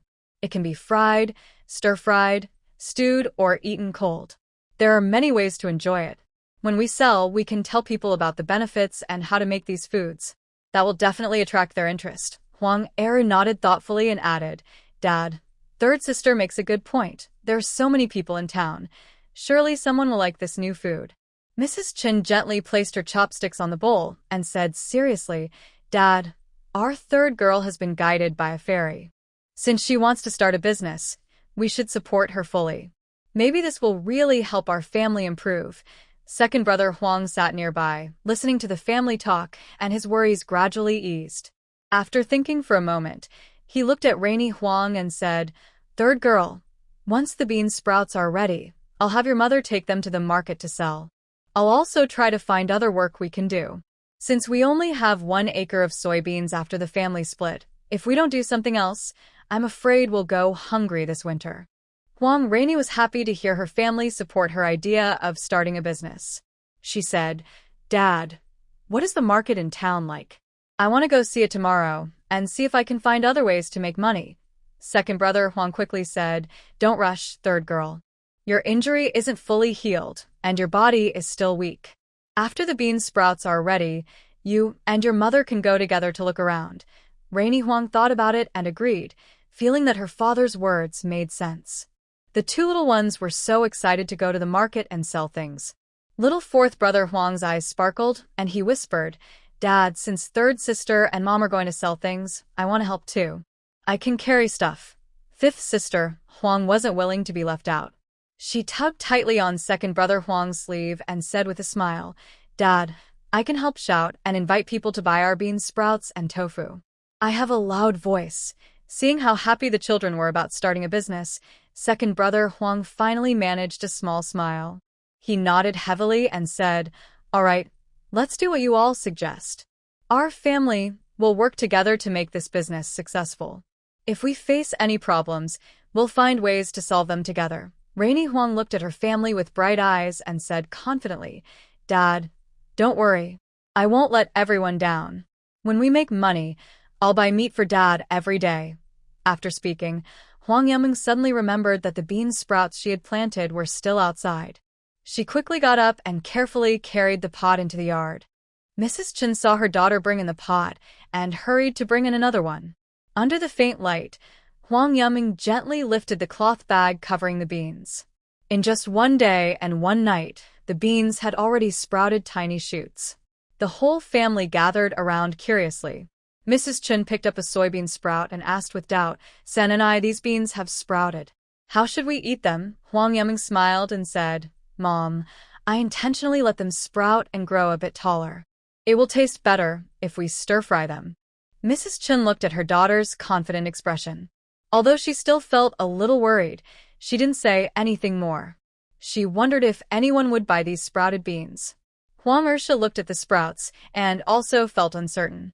He had lived so many years and had never heard of beans that sprouted being edible. But since his daughter explained so confidently, as if she had already eaten them, he decided to go along with it. Even if they couldn't sell them, replanting the sprouts wouldn't be a waste. So Huang Urshu also smiled and said, San and I, whatever you want to do, just go ahead. Mom and Dad support you. Huang Eru, standing nearby, looked at the sprouting beans with a slight frown and confusion on his face. But seeing that his parents supported his sister, he also smiled and said, Third sister, if you need help, just ask second brother.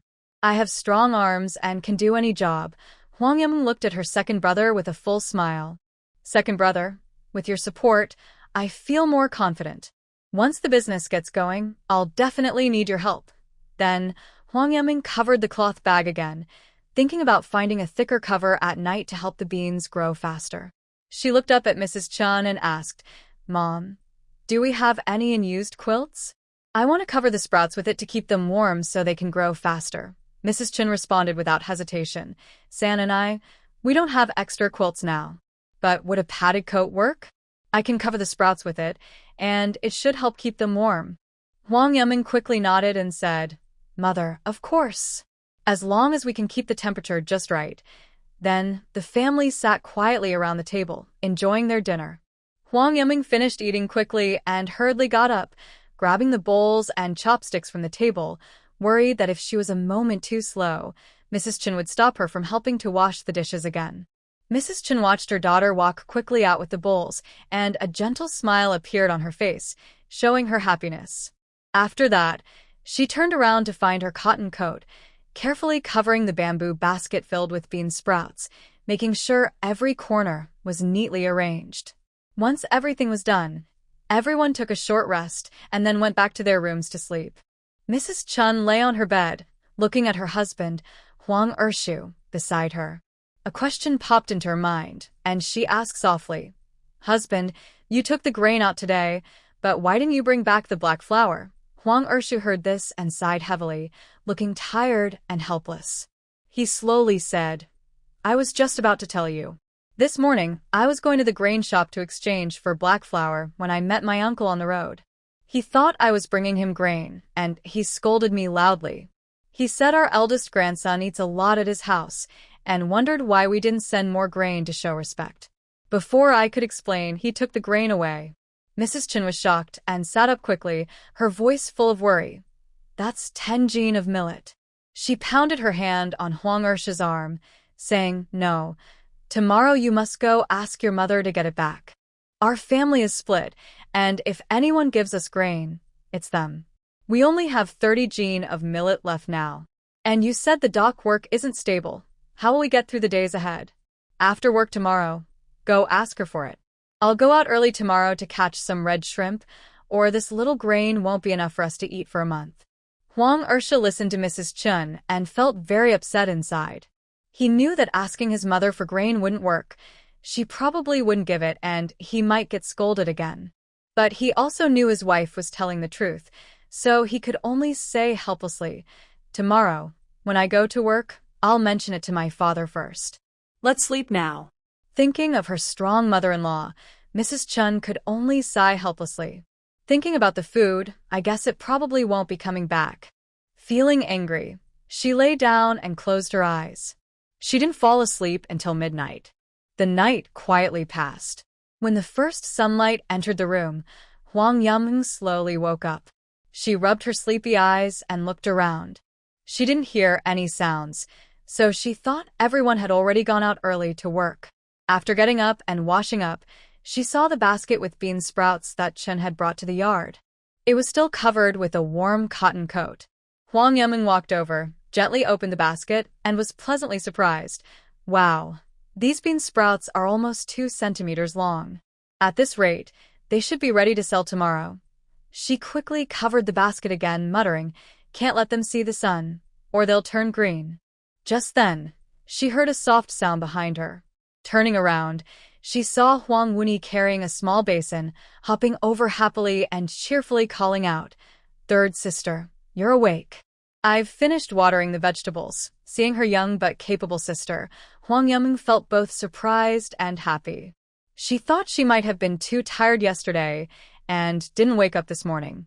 Looking at the sky, it was probably around 7 a.m., so it was still early.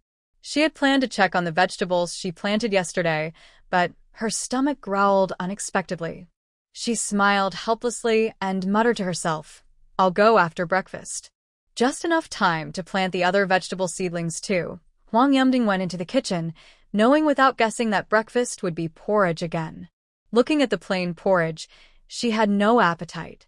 Suddenly, she remembered she had bought a pack of instant noodles. She silently thought about it, and the instant noodles appeared in her hand. Excited, she cheered, "Today's breakfast is you." She quickly placed a small pot on the stove, boiled water, and in no time, the water was boiling. Eagerly, she put the noodles into the pot. Instantly, a rich aroma of noodles filled the entire kitchen. Meanwhile, Huang Wuni was hiding nearby, secretly eating some small lobsters she had dried the day before. Although the crayfish is not completely dried for children, eating it as a snack is quite special.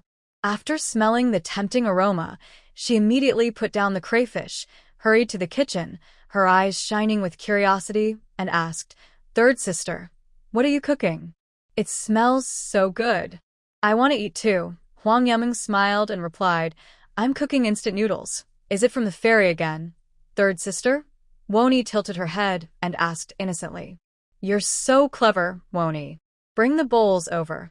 It's ready to eat," Huang Yaming said with a smile. Woni excitedly ran to get 2 bowls and chopsticks. Huang Yaming carefully divided a pack of instant noodles into 2 parts and started eating with Woni.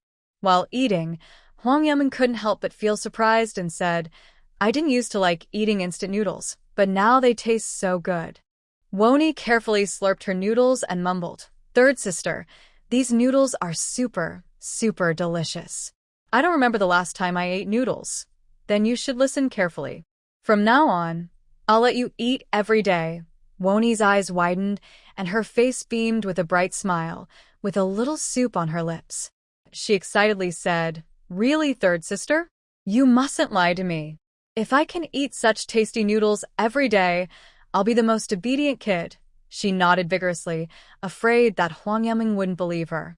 Seeing Woni's adorable and eager look, Huang Yaming couldn't help but gently poke her nose and said with a smile, "Of course it's true. When have I ever lied to you? You just need to listen and behave." "Yes, yes. I'll definitely do it. I'll help Mom cook, sweep the floor, water the plants, and take care of the seedlings. I'm willing to do any chores." Woni pounded her chest confidently. Soon the two finished all the soup. Huang Yaming looked at the empty bowls and felt a deep emotion. People really do change with their environment. She used to never drink the soup when eating instant noodles, but now she finds the broth incredibly tasty. After finishing the meal, Huang Yaming washed the pot clean, found the small shovel used yesterday in the yard, and pulled Woni to the back of the house. Huang Yaming squatted down to carefully check the vegetables she planted yesterday. She found that they were not withered, but instead looked very green and full of life. A sense of achievement filled her heart. She remembered that when she was living in a rented place, she liked to grow some plants on the balcony, but they never grew very well. Now, seeing this lush green scene, she felt very happy. Then she stood up and looked at the small hill nearby. She had an idea. "Let's plant the winter melon, watermelon, and pumpkin on the hill. The space there is bigger, or else the vines will take up too much room." Next, she thought about the more than 200 beet plants in her space. She hesitated, thinking, "Where should I plant these beets? The current spot might not be good enough. I need to find a richer, more fertile place." She looked around and finally saw a patch of land near her well. She squatted down and touched the soil. She noticed there was not much sand, and the grass was easy to pull out. The soil was soft and fertile, perfect for planting beets. Thinking of this, Huang Yaming quickly took action. She first took Huang Wuni to the hill and started digging holes. After a while, she found it inconvenient to carry the seedlings while holding Huang Wuni.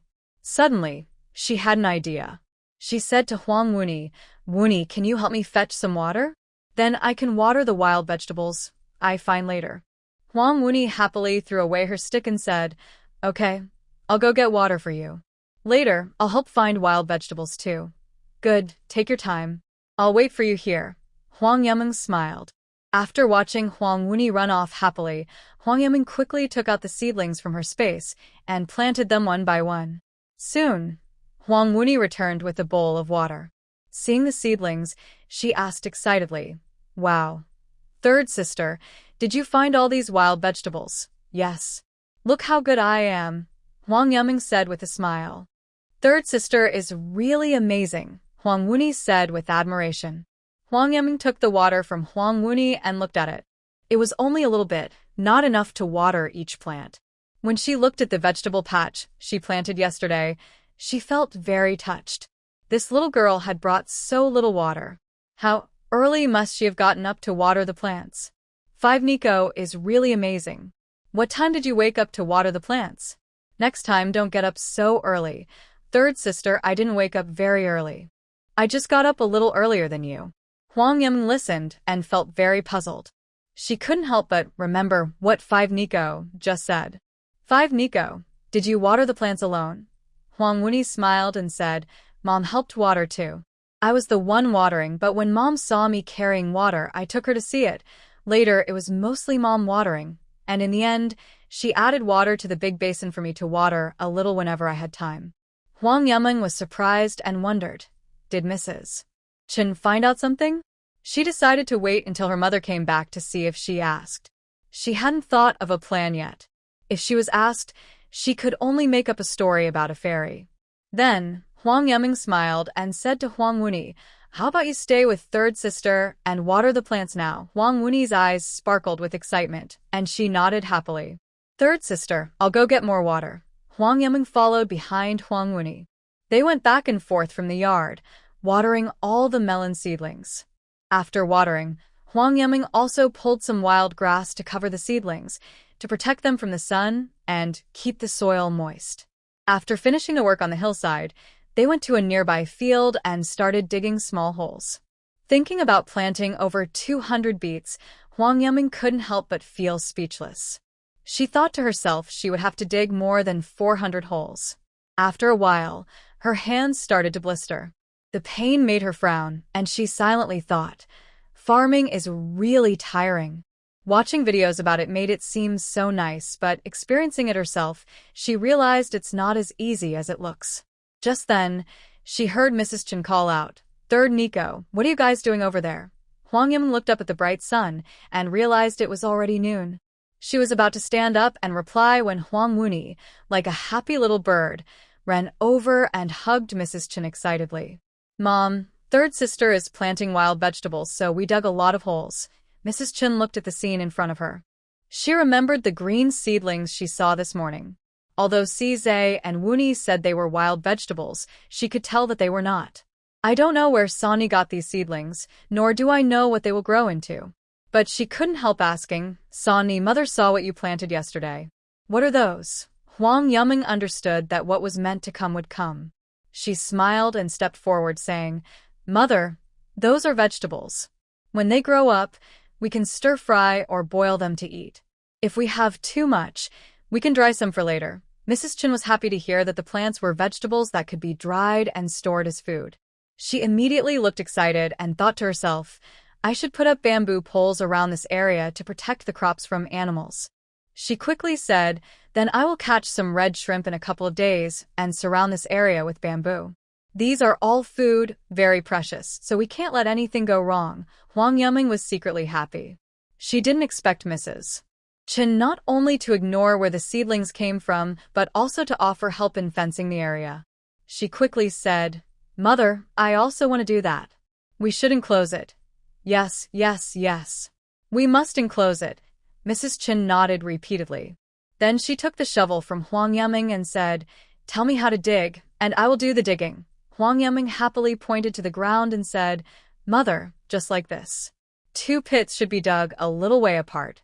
Later, one can hold the shrimp heads as fertilizer, and the other can hold the seedlings. Looking at the large patch of land in front of her, Huang Yiming thought that if she planted the crops herself, she didn't know how long it would take. She also felt the painful blisters on her hands from rubbing. Since Mrs. Chen already knew about the seedlings, it might be better to just take them out and say that the fairy told her in her dream to put them here. That way, she wouldn't have to plan alone. Thinking of this, she said to Mrs. Chen, Mother, you can dig here for a while. I will go ahead and take a look. When Huang Wuni heard this, she also started to insist on going along. Huang Yiming thought to herself, I can't let her follow, or how will I get the seedlings? So she coaxed Huang Wuni, saying, Wuni, go to the yard and see how many red shrimp fourth brother caught. Let him handle some, and later third sister will roast them for you. They will taste really good. Huang Wuni, hearing about the roasted shrimp, remembered how delicious the last roasted loach was and immediately got excited. She said, Third sister, I'll go first. Come quickly, okay? Third sister will come later. Huang Yaming smiled and said, after convincing Huang Wuni to leave, she turned around and quickly walked toward the weeds. She hurriedly took out some beet seedlings from her space, and then put the plastic boxes holding the seedlings back into her space one by one. After finishing, she was already sweating heavily and had a few mosquito bites on her body. She thought to herself that next time she must buy some insect repellent, because with so many mosquitoes in this ancient summer, it's really uncomfortable.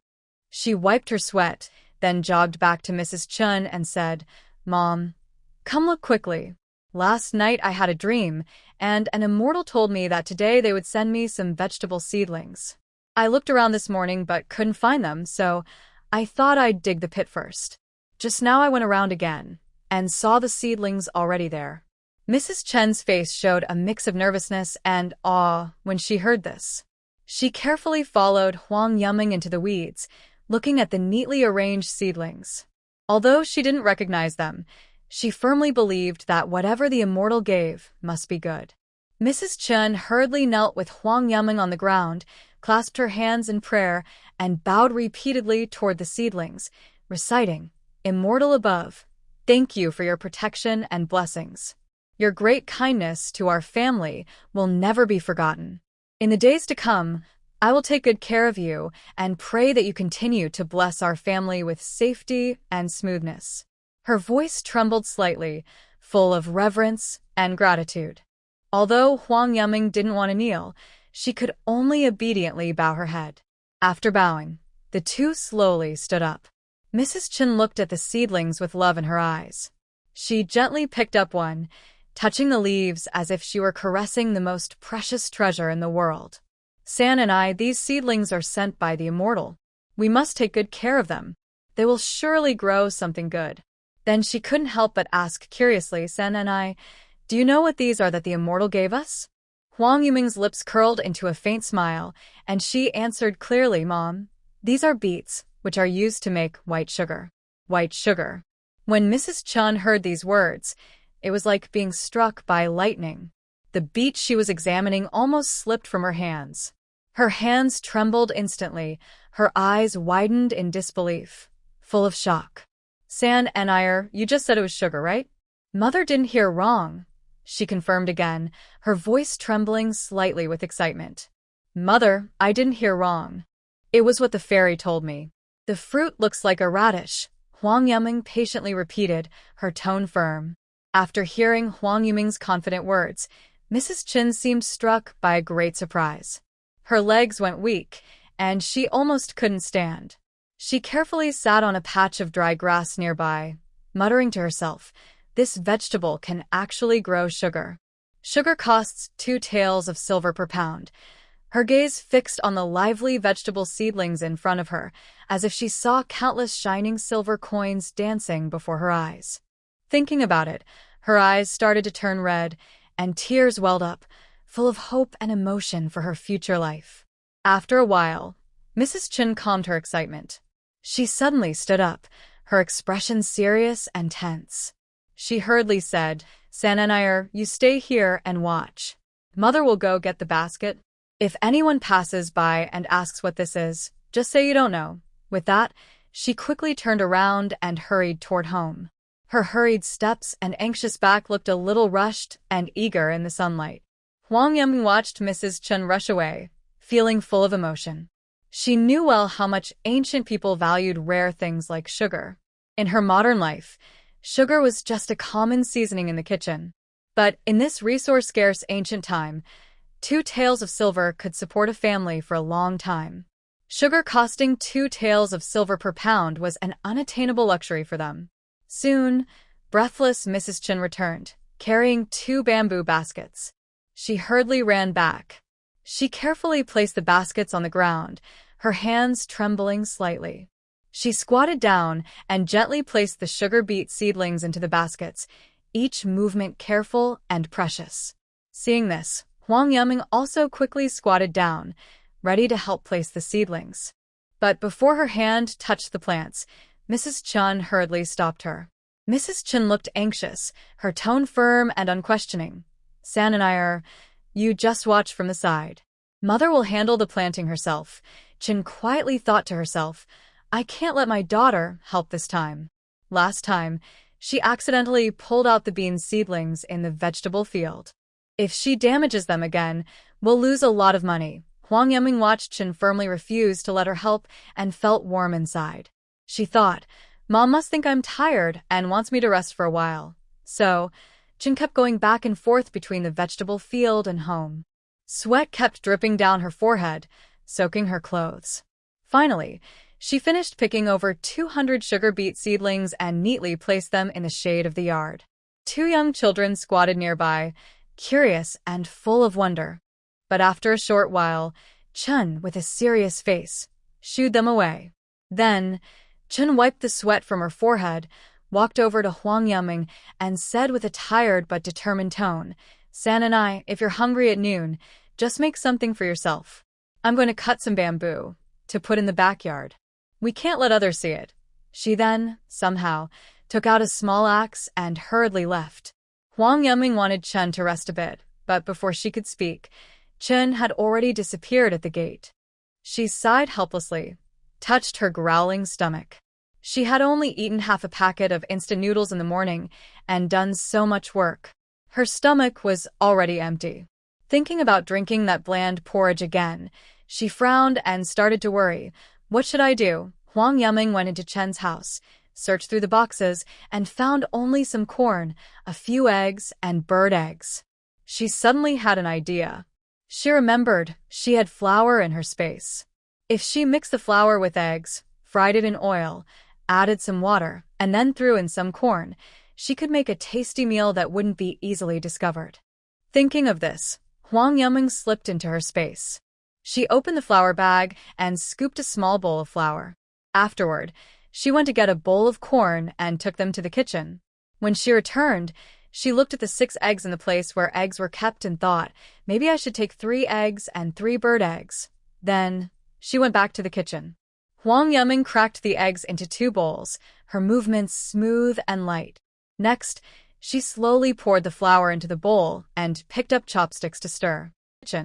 When she returned, she looked at the eggs were kept and thought, and 3 bird eggs. Then, she went back to the kitchen. Huang Yiming cracked the eggs into 2 bowls, her light. Next, flour into the bowl and kitchen. When she returned,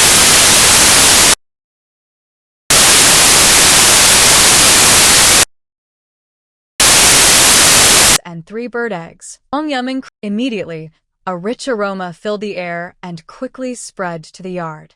At this moment, 2 little kids in the yard were focused on picking small crayfish heads.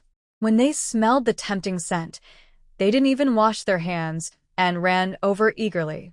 Huang Wuni stretched her neck and stared at the pan with wide eyes, curious, and asked, Third sister, what are you making? It smells so good. I almost fainted from the smell. Huang's eyes also looked confused, glanced at the eggshells on the stove, scratched his head, and said, It seems like third sister is making eggs. Yes, third sister is making eggs. Once the eggs are cooked, she will add corn and then we can eat, Huang Yiming said with a smile. Third sister, you're lying to me. How can eggs smell so good? Huang Wuni said with disbelief, pouting. Huang Yiming looked at the eggs frying nicely, picked up a piece with chopsticks, gently blew on it, then offered it to Huang Wuni. Third sister isn't lying. It's really eggs. When Huang Wuni ate it, her eyes widened in surprise and amazement. Third sister, I've never had eggs like this before. Why does it taste so good? Huang Yiming wondered if they had never eaten fried eggs before. Then she picked another piece and put it in Huang Zai's mouth. After tasting it, Huang Zai swallowed and quickly asked, Third sister, I just felt like I was eating oily eggs. How can we have oil in our house? Huang Yiming's heart tightened. She suddenly remembered she had forgotten about this batch and didn't know how to explain. She could only make up a casual reason. Maybe the eggs have oil inside themselves. Third sister doesn't know either. Huang Zai tilted his head and thought for a moment. Then, as if he remembered something, he happily jumped up and said, I know now, third sister. This must be given by a fairy, definitely from a fairy. Huang Yameng listened and secretly admired how clever the child was. He managed to turn the story around. She followed Huang Sai's words and said, "Yes, it must be from a fairy." Then, Huang Yameng put the corn into the pot and added the right amount of water. After that, she went to the yard to help prepare the crayfish. As soon as she sat down, she saw Huang Wuni's small face always looking toward the kitchen, full of anticipation. Huang Yameng smiled and said, "Wuni, go wash your hands and watch the porridge. When it boils, tell third sister." "Okay, third sister, I'll go now," Wuni replied cheerfully. After saying that, she quickly washed her hands and sat quietly by the stove, staring at the pot without blinking, afraid to miss the moment the porridge boiled. Huang Yameng sat and looked at the two big baskets of lively crayfish, her eyes full of longing. These are all money. But that strange shopping mall insisted on specific times for buying and selling. Huang Yameng couldn't help but sigh. There was nothing she could do but start handling the crayfish. But after a while, she began to feel tired. The bubbles on her hands from earlier hadn't disappeared, and without gloves for protection, the sharp claws of the crayfish kept poking her hands, causing sharp pain.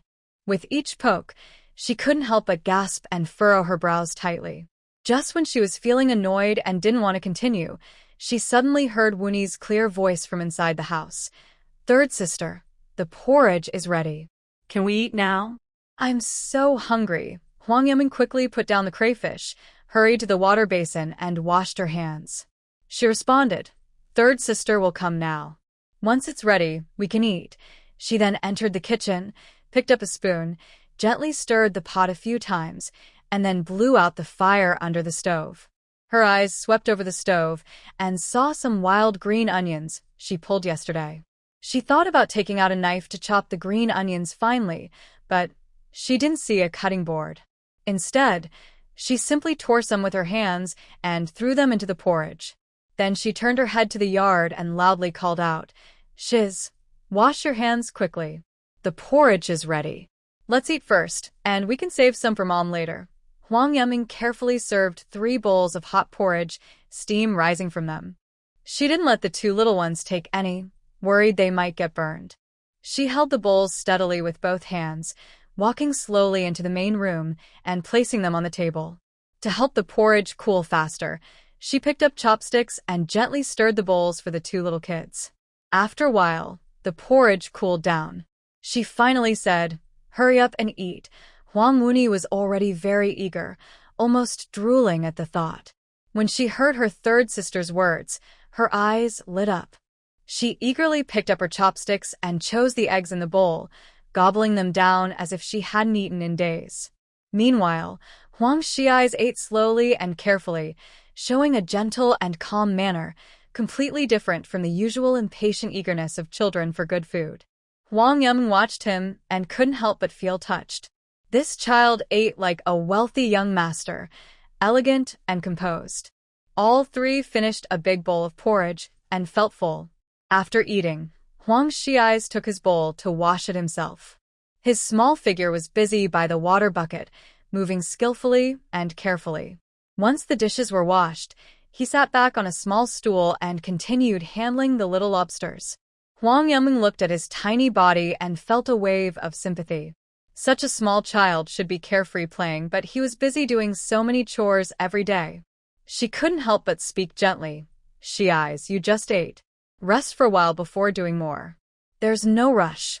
Huang Xiais kept working, skillfully removing the lobster heads while softly saying, "Third sister, I'm not tired." Over the past few days, Huang Yameng had noticed that this child was very stubborn. Once he decided to do something, he would keep at it no matter what, and no one could persuade him otherwise. Seeing that she couldn't convince him, she turned her gaze to the side and said to Huang Wuni, "Wuni, go rest for a while. Come out to help when you wake up." Huang Wuni patted her round belly, yawned softly, and said, "Third sister, I'm going to sleep now." After she finished speaking, she walked into the house with short steps, climbed onto the bed, pulled a bit of the blanket over herself, and soon fell asleep. Huang Yameng looked at Huang Wuni's back and sighed helplessly. She wanted to sleep for a while, but seeing Huang Zi still working in the yard, She couldn't just go to bed while a young child was working outside. So, she clenched her teeth and went into the yard again, picked up the small lobster, and started working on it. After working for a while, one basin was finally filled with cleaned small lobsters. She called out to Z, and the two of them carefully carried the basin to the well. Huang Yumeng rolled up her sleeves and started washing. She rubbed the lobster tails with her hands, and soon her hands hurt so much she had to stop and cry out in pain. She silently complained in her mind that her hands were really going to be ruined. She thought about the original owner, who was probably naive and hadn't done much work, and now she had only done a little, but her hands already looked like this. But she gritted her teeth, endured the pain, and finally finished washing the basin of small lobsters. Next, she went to the kitchen, poured the porridge from the pot into 2 bowls, washed the pot, and started heating the small lobsters. When the water boiled, she put the lobsters in and stirred them with a spoon. Soon, the lobster tails turned red. Huang Yumeng thought she should add some salt so the lobsters would taste better after being cooked, so she added a little salt. When she was about to fish out the lobsters, she hesitated. Using a spoon would be too slow, as it could only pick up a few at a time. She looked around anxiously in the kitchen, and suddenly her eyes fell on a round bamboo tool where the bowls were placed. It looked like a strainer used for frying. Huang Yumeng's eyes lit up. She quickly ran over, picked it up, and checked. It really was a strainer. She couldn't help but marvel. People in ancient times were so clever. This looks like a new tool, probably used by Mother to blanch the lobsters. With this tool, scooping out the lobsters became much faster. Thus, Huangzi was responsible for removing the lobster heads, while Huang Yumeng handled washing, blanching, and drying the lobsters. Time passed unknowingly.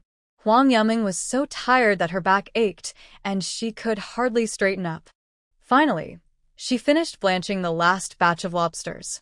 Huangzi helped hang the boiled crayfish in the yard. As evening approached, Huang Yumeng wondered why Chen had not returned yet. She hadn't eaten lunch, and went to cut bamboo, which is hard work. She worried she might faint from exhaustion outside.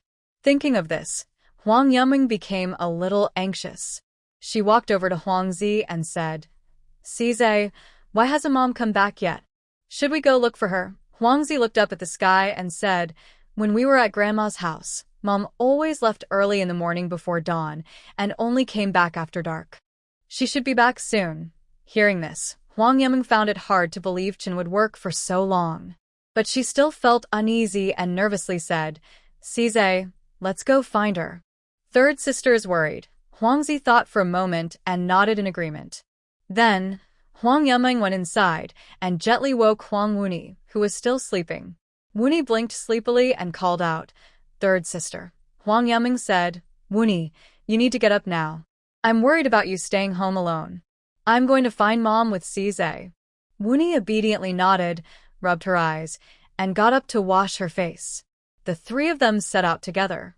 Huangzi led the way, with Huang Yumeng and Wuni following behind, heading toward where Chen might be.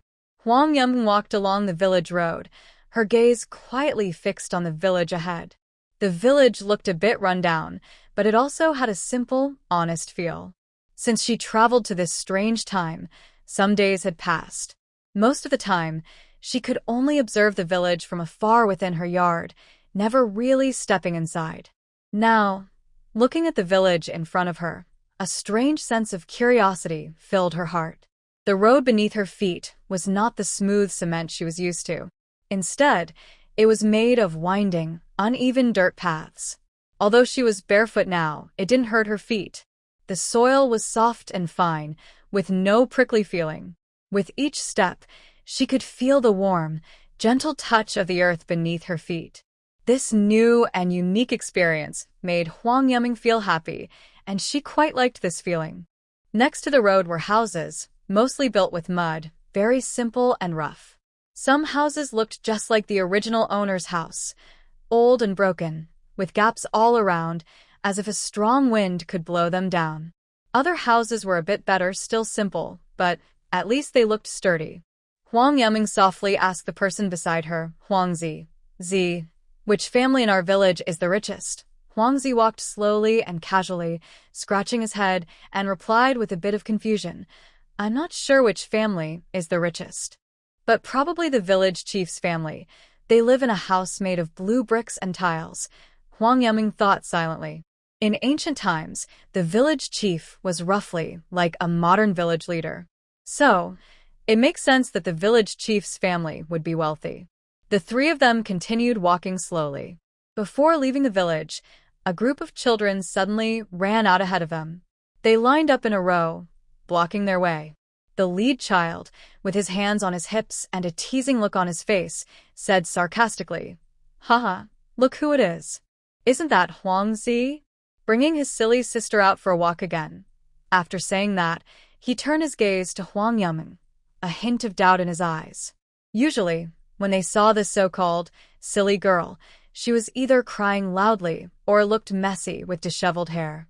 But today, she looked different. Her hair was neat, and her clothes were clean. She looked like a different person. Hey, you two, look at this girl. Why does she seem so different today? He shouted to his two little friends. These two friends were the grandsons of Aunt Qian. The older grandson, Go Sheng, squinted and looked her over, then nodded. You know, she does seem a bit different. But the younger grandson, Go Dan, didn't care about that. He bent down quickly, picked up a small stone from the ground, and without hesitation, threw it at Huang Yuming. He shouted, You silly girl. Last time, you scratched my face. I haven't gotten my revenge yet. Huang Yuming reacted quickly, dodging to the side to avoid the stone. In her mind, she silently thought that this must be a grudge from the original owner. However, this child immediately started hitting people when he arrived, which was very rude. Huang Yuming didn't want to argue with these children. She just wanted to find the Qin family quickly, so she decided to ignore them and keep walking forward. The children saw that the three of them ignored their challenge and kept walking, so Dogsheng was not happy. He listened to his grandmother every day at home, saying that the fool had hit his younger brother and still hadn't paid any money. Plus, Huangzi was ignoring him, which made his anger grow stronger. He bent down, picked up a stone from the ground, and threw it hard at Huangzi. With a whoosh, the stone hit Huangzi's arm exactly. Huangzi cried out in pain, turned around, and looked furious. He quickly bent down, picked up a stone, and threw it back at Dogsheng without hesitation. Dogsheng instinctively raised his arm to block, but the stone brushed past his palm and fell to the ground. In the next second, Dogsheng cried out in pain, clutching his hand. His palm was cut open by the sharp stone, and blood started to flow. Seeing his older brother's hand was cut, Dog Dan was so scared he cried out loudly. Huang Chuanzong saw this and shouted loudly, Are you crazy, Huangzi? Huangzi was so angry his chest heaved, and his eyes turned red. He shouted back, You guys started it first. I was just fighting back. Why are you bullying me? Dogsheng quickly covered his bleeding wound with his other hand. Bright red blood seeped out from between his fingers, dripping onto the ground and forming shocking blood flowers. He glared fiercely at Huangzi, full of hatred, as if he wanted to swallow him alive. He gritted his teeth and said, Huangzi, don't think you can get away with this. As soon as he finished speaking, he suddenly charged forward like a wild animal, kicking toward Huangzi. Huang Yuming watched carefully from the side, feeling her heart tighten. Dogsheng was a whole head taller than Zi and strong. If that kick hit Zi, it would be terrible. She didn't have time to think much. She quickly took a step forward, stretched out both hands, and used all her strength to push Dogsheng away. Dogsheng was completely unprepared and lost his balance. With a loud thud, he sat heavily on the ground, kicking up a cloud of dust. Huang Chuanzong saw Dogsheng get hurt and immediately rushed to help. Without hesitation, he started fighting with Huang Yumeng. Huang Yumeng frowned, feeling helpless. She grabbed Huang Chuanzong's hair, her mind drifting back to her childhood in kindergarten. Back then, she was often bullied by other children. To protect herself, she learned how to fight through repeated conflicts. Now, was she afraid of this small child? Huang Chuanzong didn't expect that the girl, considered a fool by the villagers, was so good at fighting. He only felt a sharp pain on his scalp, making him grimace. During the fight, Huang Yumeng was also punched twice in the stomach by Huang Chuanzong, making her gasp in pain. Although Huang Chuanzong was a year or two younger, he was a boy and stronger than her. But Huang Yumeng didn't panic. She kept her eyes fixed on Huang Chuanzong's every move. Seizing the opportunity, she pushed him back 2 steps with force. When he moved forward again, she quickly grabbed his hand and threw him over her shoulder with a smooth move. With a loud bang, Huang Chuanzong was thrown heavily to the ground. After falling, his eyes instantly turned red, and tears welled up. But he refused to give up. Gritting his teeth, he quickly got up again, roaring angrily, swinging his fists wildly at Huang Yumeng. Meanwhile, Huang Zize and Dogxing both grabbed their own arms, trying to knock each other down. Huang Zize was weaker than Dogxing and was soon pinned to the ground, receiving a barrage of punches. Huang Wu and I, frightened, started crying loudly. She hurriedly picked up a nearby stick and staggered toward Dogxing. She raised the stick and hit him, shouting fiercely through her tears, "Let go of my brother, or I'll beat you to death." Huang Zize, pinned on the ground, looked furious. He knew he was weaker than Dogxing. When the opportunity came, he used all his strength and bit down hard on Dogxing's arm. Dogxing was in pain, wildly hitting Huang Zi's head with his injured hand, shouting loudly, "Let me go now, or I'll beat you to death." Huang Yumeng quickly dodged Huang Chuanzong's punch, crouched down fast, and seized the chance to grab his legs. She stood up and pulled him forward hard, causing him to fall to the ground. This time, Huang Chuanzong was in so much pain that he lay on the ground and couldn't get up for a long time. Huang Yumeng turned her head and saw Huang Zi's being held down and beaten without fighting back. Her anger flared up instantly. She rushed forward in 3 quick steps and kicked him hard in the side. Dogxing felt a sharp pain and lost control, falling to one side. Seeing this, Huang Zi's took the rare chance, crawled up from the ground, and rode on Dogxing. He let go of his grip on Dogxing's arm and started punching his head like rain. At that moment, Huang Yumeng noticed a noisy sound behind her, mixed with a child's crying and sharp scolding. Old Lady Qian and Widow had just finished picking wild vegetables and were sitting at the village entrance resting, planning to catch their breath before going home. Suddenly, her little grandson Go Dan ran over crying, sniffling, and telling what had just happened. Hearing this, they were shocked, forgot their tiredness, and hurriedly got up, rushing toward the direction Go Dan pointed. Huang Yumeng caught a glimpse of 2 adults approaching out of the corner of her eye. Her heart skipped a beat, thinking, "These 2 adults look fierce. If they really start fighting, we will definitely suffer." She was anxious and shouted loudly without thinking, "Seize! Let him go quickly. Let's run first." Huang Zi's, who was fighting until his eyes turned red, froze when he heard his third sister shout. Only then did he stop punching. Just as Huang Yumeng was about to pull Seize and Huang Wuni to run away, she suddenly felt a strong force pulling her down. She staggered and almost fell. Looking down, she saw Huang Chuanzong had crawled over and was holding her ankle tightly, shouting fiercely, "You fool! You want to run? My mom's coming. Just wait and see." Huang Yumeng was both anxious and angry. She lifted her foot and kicked him hard, but Huang Chuanzong acted like he had gone mad. No matter how she kicked, he refused to let go. Huang Yumeng was very worried. She knew that if they kept fighting like this, things would only get worse. She quickly let go of her hands on Zi and Huang Wuni and urgently urged them, "You two, go find Mom quickly. Don't worry about me." Huang Zi looked at the situation. If he didn't leave, he would be beaten too. He needed to find someone to help his sister.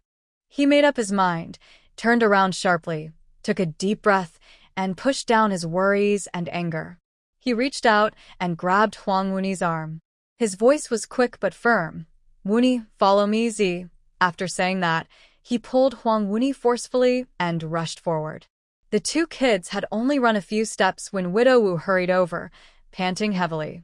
She immediately saw her son, Huang Chuanzong, sitting on the ground, disheveled hair, scratches on his face, and looked very distressed.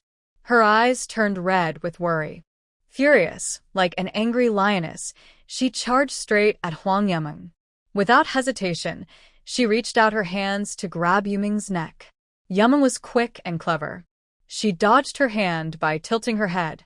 Then she leaned forward, trying to use her shoulder to push Widow Wu down, hoping to create a chance to escape. But Widow Wu was an adult, strong and healthy. She was not easy to push over. She easily steadied herself and grabbed Yimeng's arms tightly. Her grip was so strong that Yimeng winced in pain. Widow Wu's face was fierce, her eyes wide open, as if she was about to spit fire. She shouted at Yimeng, "You reckless fool! Today, you've got guts and dare to hit my precious son. I think you're tired of living. Today, I will skin you alive." She raised her other hand high, ready to slap Yimeng hard in the face. Yimeng was startled by her fierce look. When she saw her hand loosen, she seized the chance.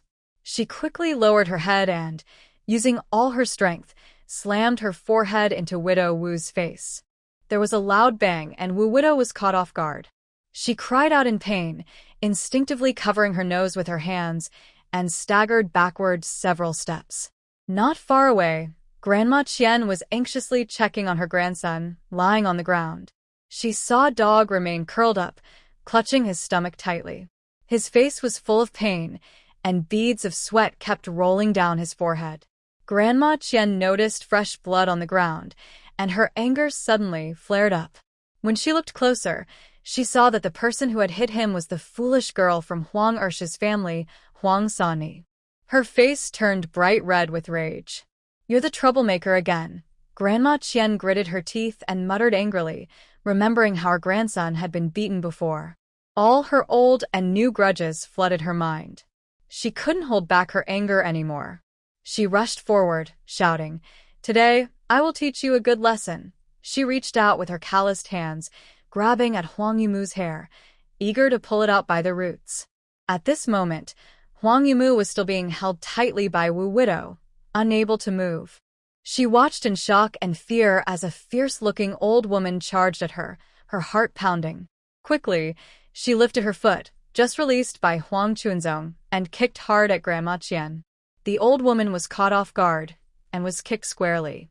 She let out a cry of pain, lost her balance, and took several steps back, nearly falling to the ground.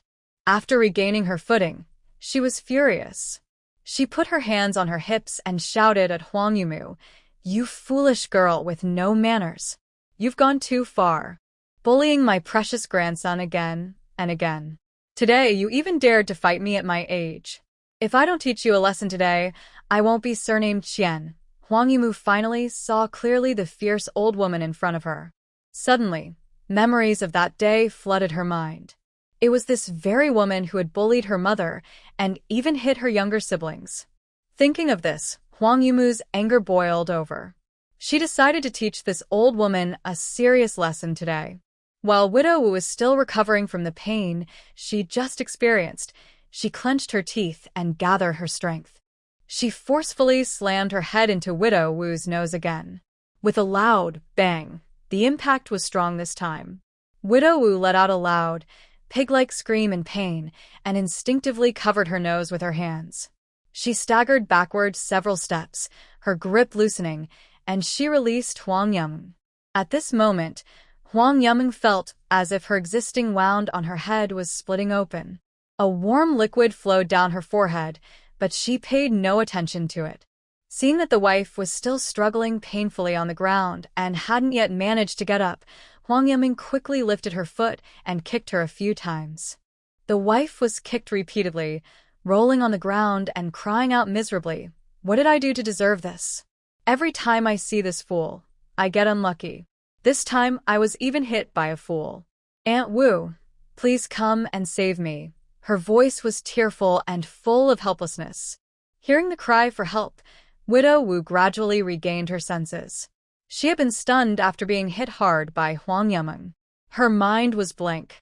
She touched her nose and saw her hand was covered in blood, which made her anger even worse. She clenched her fists tightly, her knuckles cracking, and charged at Huang Yimeng again. She took a quick step forward, grabbed Huang Yimeng, and forcefully pushed her to the ground. Huang Yiming had just finished hitting the wife and was about to find a chance to escape. Before she could move, she was suddenly pushed down by Widow Wu, causing her to see stars and her head to throb. Before she could recover, she saw Widow Wu raise her fist high and strike toward her head.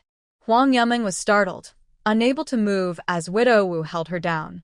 She thought, "I'm doomed, I'm going to be beaten today." She could only close her eyes and wait for the pain of the punch to hit. Just as the punch was about to land heavily, a young boy's voice rang in her ear. "Stop!" Hearing the voice, Widow Wu froze suddenly and turned her head to look at the newcomer. It was Huang Zian, the grandson of the Huang Laozhen family. A hint of displeasure flashed across her face, and she angrily shouted, "Go away. This has nothing to do with you." She ignored Huang Zian and tried to continue hitting Huang Yiming. Seeing this, Huang Zian quickly stepped forward, reaching out to firmly hold Wu Widow's arm. He loudly said, "Aunt Wu, you're an adult. How can you bully a child? Can't we talk about this calmly?" Wu Widow's anger flared up again at Huang Zian's sudden grip. She struggled to twist her arm free, cursing as she did, "You little brat, mind your own business. That fool hit my family's heir so hard, it hurt him a lot. My heir is still in pain and grimacing. Today, I won't let this go. I need to teach her a lesson, so she remembers not to mess with my family's heir." Huang Yiming looked at the young man who had stepped forward. His clothes were a bit old and patched, but they were very clean and neat. His hair was well combed, and his eyes shone brightly. His features were clear and strong, showing a brave spirit. He looked like an honest person. Huang Yiming secretly admired him. She didn't expect that in such a dangerous moment, a handsome young boy would come to save her. Suddenly, she had an idea. She thought this was a perfect chance, so she raised her voice and started crying loudly. Her cry was sharp and full of sadness, and her body trembled, as if she was very scared. She was thinking that a kind and brave young man like him, seeing her so pitiful, wouldn't just leave her behind because of Wu Widow's words. Sure enough, when Huang Zian heard Huang Yiming's heartbreaking crying, he felt a pang of pain in his heart. He looked down at Huang Yiming and saw tears covering her face, her eyes red and swollen from crying. The bandage on her head was soaked with blood, and the sight made his compassion grow even stronger. He instinctively tightened his grip on Wu Widow's arm and said seriously, with a hint of worry, "Aunt Wu, even if Sand and I accidentally hit your son, look, you've already pushed her to the ground. She can't fight back now. Let go." There was also a wound on Sanni's head that had already split open. "If you make another move, everyone will end up in a bad situation, and neighbors will start causing trouble too." Widow Wu was very angry after hearing Huang Zian's words. "Bad ending. I think you're just trying to cause trouble for me. Let go of me quickly," she shouted, struggling hard to free her arm from Huang Zian's grip.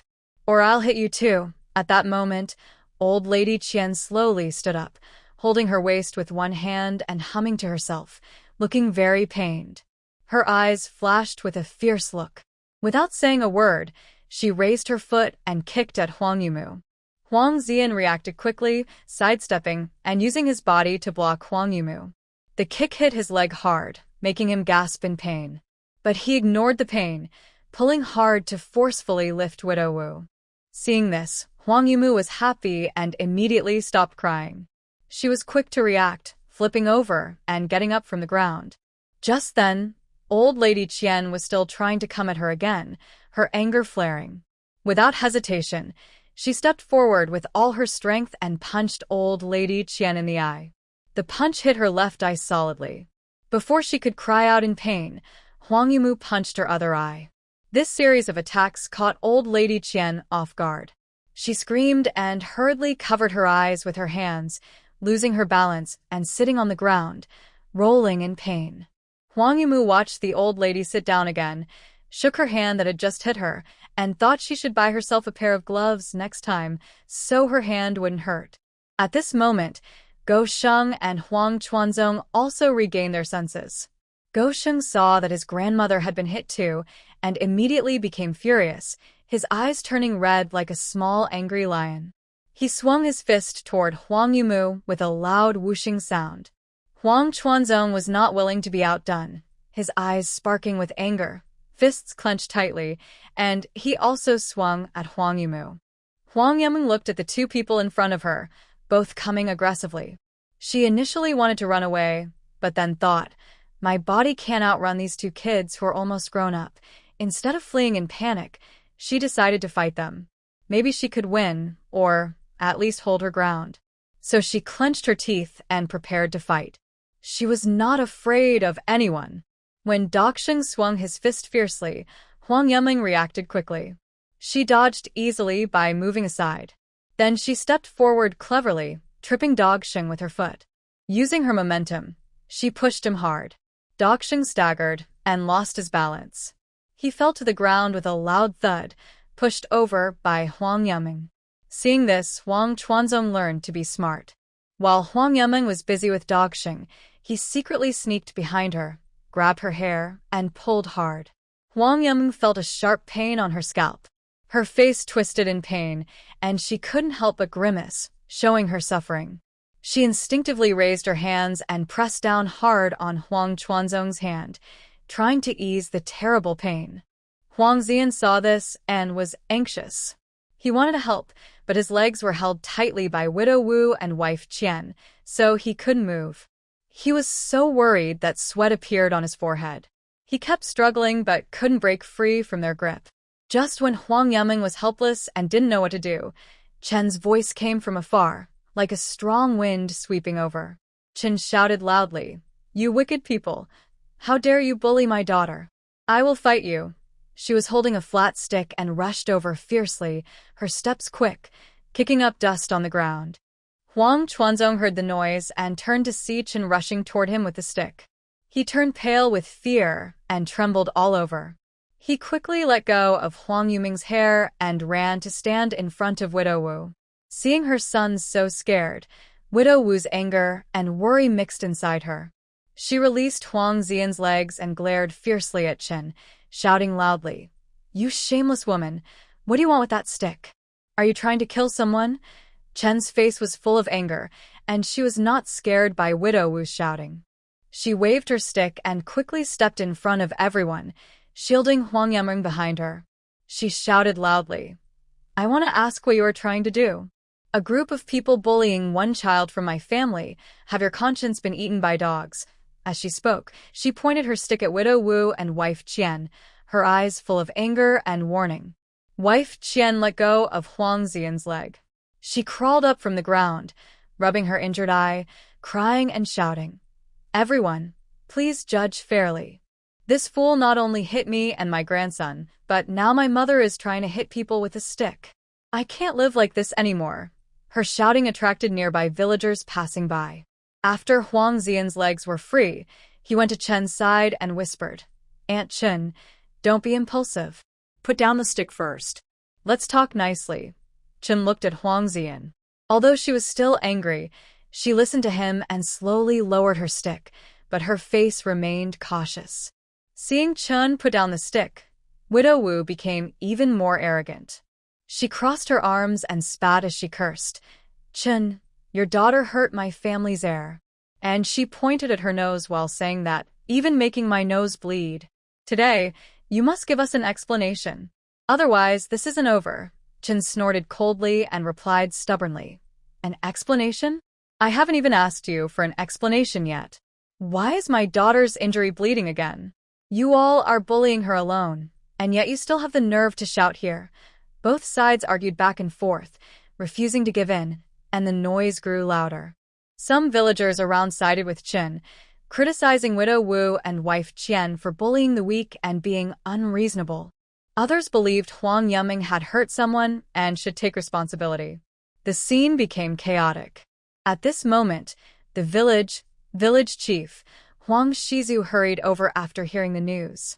As soon as he arrived, he saw the scene in chaos, with people crowded tightly, voices overlapping and making ears hurt. The village chief's brow furrowed instantly, and his deep eyes showed some displeasure. He shouted loudly, "Stop arguing. Everyone, can you talk things out calmly? Why do you have to resort to violence? What kind of behavior is this? If this gets out, Our village's reputation will be ruined. What exactly happened here? Initially, the wife of the moneylender, who was shouting and cursing loudly, immediately changed her attitude to look pitiful when she saw the village chief coming. She hurried forward, showing a look of grievance on her face, and with a tearful voice she said, "Uncle, you're just in time. You have to judge this fairly. Is there any justice left? Look at this fool. He beat up my grandsons so badly. He even hit my eyes, and now I can't open them because of the pain." Huang Yuming stood nearby, watching the village chief, who was over 50 years old. He was of medium height, slightly hunched, with some mottled white hair mixed in. Under the sunlight, his hair looked very noticeable. His clothes were not fancy, but they were cleaner than what most villagers wore. As soon as the wife of the moneylender finished speaking, Widow Wu also hurried over, not willing to be left out. She pointed at her nose, which still had traces of blood that hadn't been wiped away, looking very disheveled. She cried loudly and shouted, "Village chief, you must help us. We were just picking wild vegetables and resting at the village entrance when we saw her dog run over crying, saying her brother's hand was bleeding because Chen's family's Z threw a stone at him. Hearing this, we were worried and came to see what was going on. Who would have thought that this fool was actually beating my family's heir?" And Chen's family, holding a broomstick, came over aggressively, looking like they wanted to fight. It was like they were trying to kill someone. Is there any justice left? Village chief, you must uphold justice for us. The village chief was getting a headache from their continuous crying and complaints. He raised his hand to signal them to be quiet. Enough, stop arguing. You're giving me a headache." After saying that, he turned his gaze to Chen, who was standing beside him, with a look of scrutiny and asked, "Tell me, what exactly happened?" At this moment, Z stood next to Chen, his face flushed red, tears flickering in his eyes, but he showed no fear. He took a step forward, straightened his back, and loudly said, "They were the ones who started the fight. I was going to find my mother with my older sister and younger sister, but they stopped us and wouldn't let us go. They even threw stones at us. I had no choice but to throw stones back." His voice was clear and loud, echoing in everyone's ears. Mrs. Chen tightly held her broomstick and sharply jabbed it into the ground. The dull thud seemed to express her inner anger. She gasped heavily and shouted loudly, "I was just going to the bamboo grove in front of the village to cut some bamboo. While I was cutting, I heard my son Cize crying and running desperately ahead with Ni. Cize was shouting for me to come quickly and help San and I. My heart sank, and I dropped what I was doing to run over as fast as I could. When I arrived, I saw a big crowd surrounding my daughter San and I, hitting her. If Xian hadn't stepped in to stop them, I can't imagine what would have happened to her. Even the two younger children were beaten. The older one's head was badly cut, bleeding nonstop. Village chief, please help us and stand up for our family." Mrs. Chen became more and more emotional, her voice trembling with tears, full of anger and sadness. Next to her, Widow Wu couldn't hold back. She suddenly pointed her finger at Mrs. Chen and shouted loudly, "It's broad daylight. Don't just talk nonsense here. Did I hit your fool of a son? Look at my nose." She ran into me herself. "It's still bleeding now. If you don't pay today, this won't be over." Widow Wu spat out her words angrily, her face full of frustration and rage. Everyone started arguing again, talking over each other. Mrs. Chen saw her chance, quickly stepped forward, grabbed Mrs. Chen's arm, and said fiercely, "Last time, your fool of a son hit my grandson. You promised to pay me 1 or 2 silver coins, but you haven't yet. Now, she hit my dog Sheng, and also hit me, your wife. I don't want much, just 5 taels of silver. Today, the village chief is here. Let him witness. As long as you pay, this matter is settled." When Chen heard about the 5 taels of silver, she immediately became very angry and forcefully pulled her husband's hand away from the money. She remembered the last time her mother-in-law had hit her for no reason, and she had been in pain for many days. If it weren't for her mother-in-law's face, her brother-in-law would have already gone to talk to her family about it. Now, she actually had the nerve to ask for money and had even hit her daughter and son. Chen's anger suddenly surged inside her. She stared fiercely at her mother-in-law and shouted loudly, "When did I ever owe you a tael of silver? Did you ask me to pay you a tael? Did I agree? It was your dog that first bothered my third daughter. When she caught it, can you blame my family?" After saying this, she pointed at Widow Wu and continued to scold her. "You two adults are teaming up to bully my children. Is there any justice in that? You see, my 3 children are also hurt quite badly. I don't want much. Just 2 taels of silver for each. That's 6 taels in total. You 2 families can split it." The person listening nearby had been hearing the whole story for a while and finally understood what had happened. He couldn't hold back anymore and shouted loudly, "Everyone, be quiet."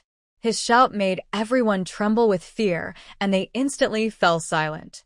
The village chief turned around and looked at the mother-in-law and Widow Wu, speaking sincerely, "We're all neighbors. It's normal for children to have some conflicts. Why are you two interfering?"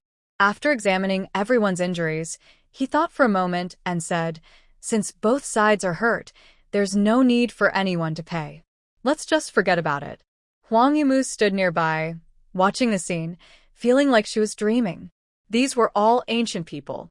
She realized that villagers in ancient times were quite simple, but some villagers liked to watch trouble. However, she thought the village chief was quite fair. When she first heard the mother-in-law call him uncle, she thought he might side with them. Just then, Li was pulled over by a villager from the same village. The villager shouted, "Come look, Auntie Li. Your silly girl hit someone. They're asking your family to pay for it." Hearing this, Li's face turned pale with anger. She thought to herself, didn't she almost die a few days ago? Now she's causing trouble and hitting people again. Originally, she didn't want to come and even thought it would be better if she were beaten to death. But now that she heard about the compensation, she couldn't ignore it. Her second son worked hard outside to earn money, and no matter what, she wouldn't let others take advantage of her family. As evening fell, Mrs. Li hurried over. Seeing her, villagers quickly made way. Old Mrs. Chen saw Mrs. Li and rushed to her, holding her hand and crying, Auntie, you must come see. Your silly Sen and I hit us all. I asked Chen to pay some medical expenses, just a little, out of respect for you. But your second daughter-in-law refuses to pay a single coin and even wants us to pay. How is that fair?" Mrs. Li looked at the few people who were injured and heard from others that the grandson of Mrs. Qian's family was the first to start the fight. The village chief said both sides didn't need to pay, and it was settled. But seeing Mrs. Qian's stubborn attitude, she knew it couldn't be settled so easily. Some compensation was necessary. Thinking of this, Mrs. Li gently patted Mrs. Qian's hand to comfort her, then turned to the village chief and said, "Her cousin, my wife always helps reason, not family ties. Since San and I hit someone, let them hit back. As for the money, forget it among neighbors." Hearing this, Widow Wu couldn't accept it. She jumped up and shouted, "Why shouldn't we get paid? Look at what she did to my son and me." Mrs. Li quickly forced a smile and said, "His family's daughter-in-law, since Sand and I hit you, just hit back. My wife won't say no. If you don't want to fight, I can do it for you." This made Widow Wu speechless. Huang Yuma, hearing her grandmother's words, was so angry her lungs felt like they were going to explode. She thought, if she dares to fight, I definitely won't let her go easily. I'm not the naive girl I used to be. The village chief looked at the noisy crowd and once again scolded angrily. "Let's settle this today. Anyone who dares to cause trouble again tonight will all be brought to the ancestral hall." Hearing this, the villagers turned pale and quickly dispersed.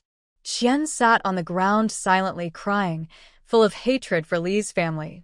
She believed the old woman just didn't want her son to lose money. Widow Wu heard they had to go to the village shrine and felt nervous. What should she do? She quickly grabbed her son and tried to sneak away as if her feet were on fire. Who wants to go to that scary place? Not only do they have to kneel there for 2 nights, but they also need to give offerings to ancestors. It's such a hassle. At this moment, the village chief approached Chen and scolded him sternly. "Sananai is a silly girl. As her mother, shouldn't you watch her carefully? Many villagers have told me that children are afraid of her. In the future, Keep a close eye on her so she doesn't run around the village. Chen hurriedly smiled and explained, my San and I can now recognize people. If it weren't for them bothering my child first today, San and I wouldn't have hit anyone.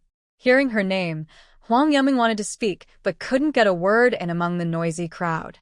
She quickly smiled at the village chief and said, Grandpa Village Chief, my mother is right. They started it, so I had no choice but to fight back. And now I'm not foolish anymore. Why can't I go into the village? If no one bothers me, I wouldn't hit anyone. But if someone hits me, shouldn't I fight back? If I don't fight back, wouldn't I be a real fool? The village chief was surprised and couldn't believe his ears. He stared closely at San and I, realizing she was speaking so clearly and logically. In the past, San and I couldn't say a word, only making noises like ah ah.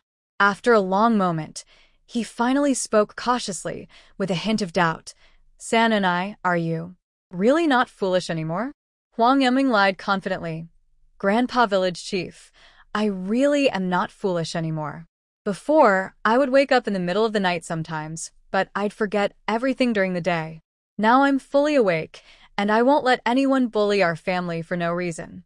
The villagers, who had been about to leave, stopped and gathered around, whispering among themselves with looks of surprise and curiosity.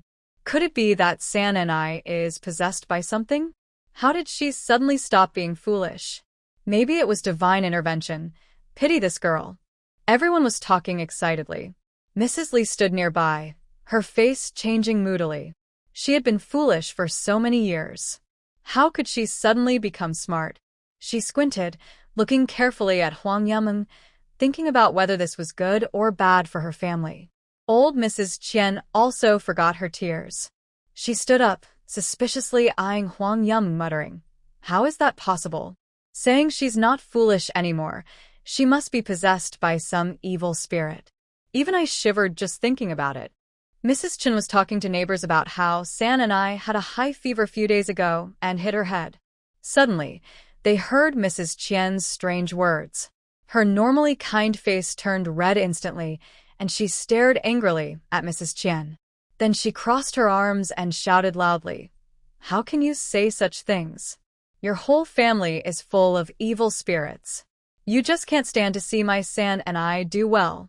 My San and I. Mrs. Chen was so emotional she almost blurted out something about gods or spirits related to San and I. She stopped herself quickly. She realized it wasn't right and changed the subject, explaining, San and I had a bad accident a few days ago, but she was lucky. She hurt her head, but after it healed, she suddenly became clear-minded. I couldn't believe it at first, but she kept calling Mom so clearly. It must be our ancestors watching over her from heaven. The villagers listened to Mrs. Chen's explanation and started talking. A few kind villagers hurried over, smiling and congratulating. Mrs. Chen, you're about to have good luck. Your San and I is doing so well. Things will only get better. She might even find a good family to marry into. Then you can enjoy a peaceful life. Old Granny Jiang was standing nearby, listening carefully. She quickly made up her mind. She remembered her own grandson, who was over 20 and still unmarried.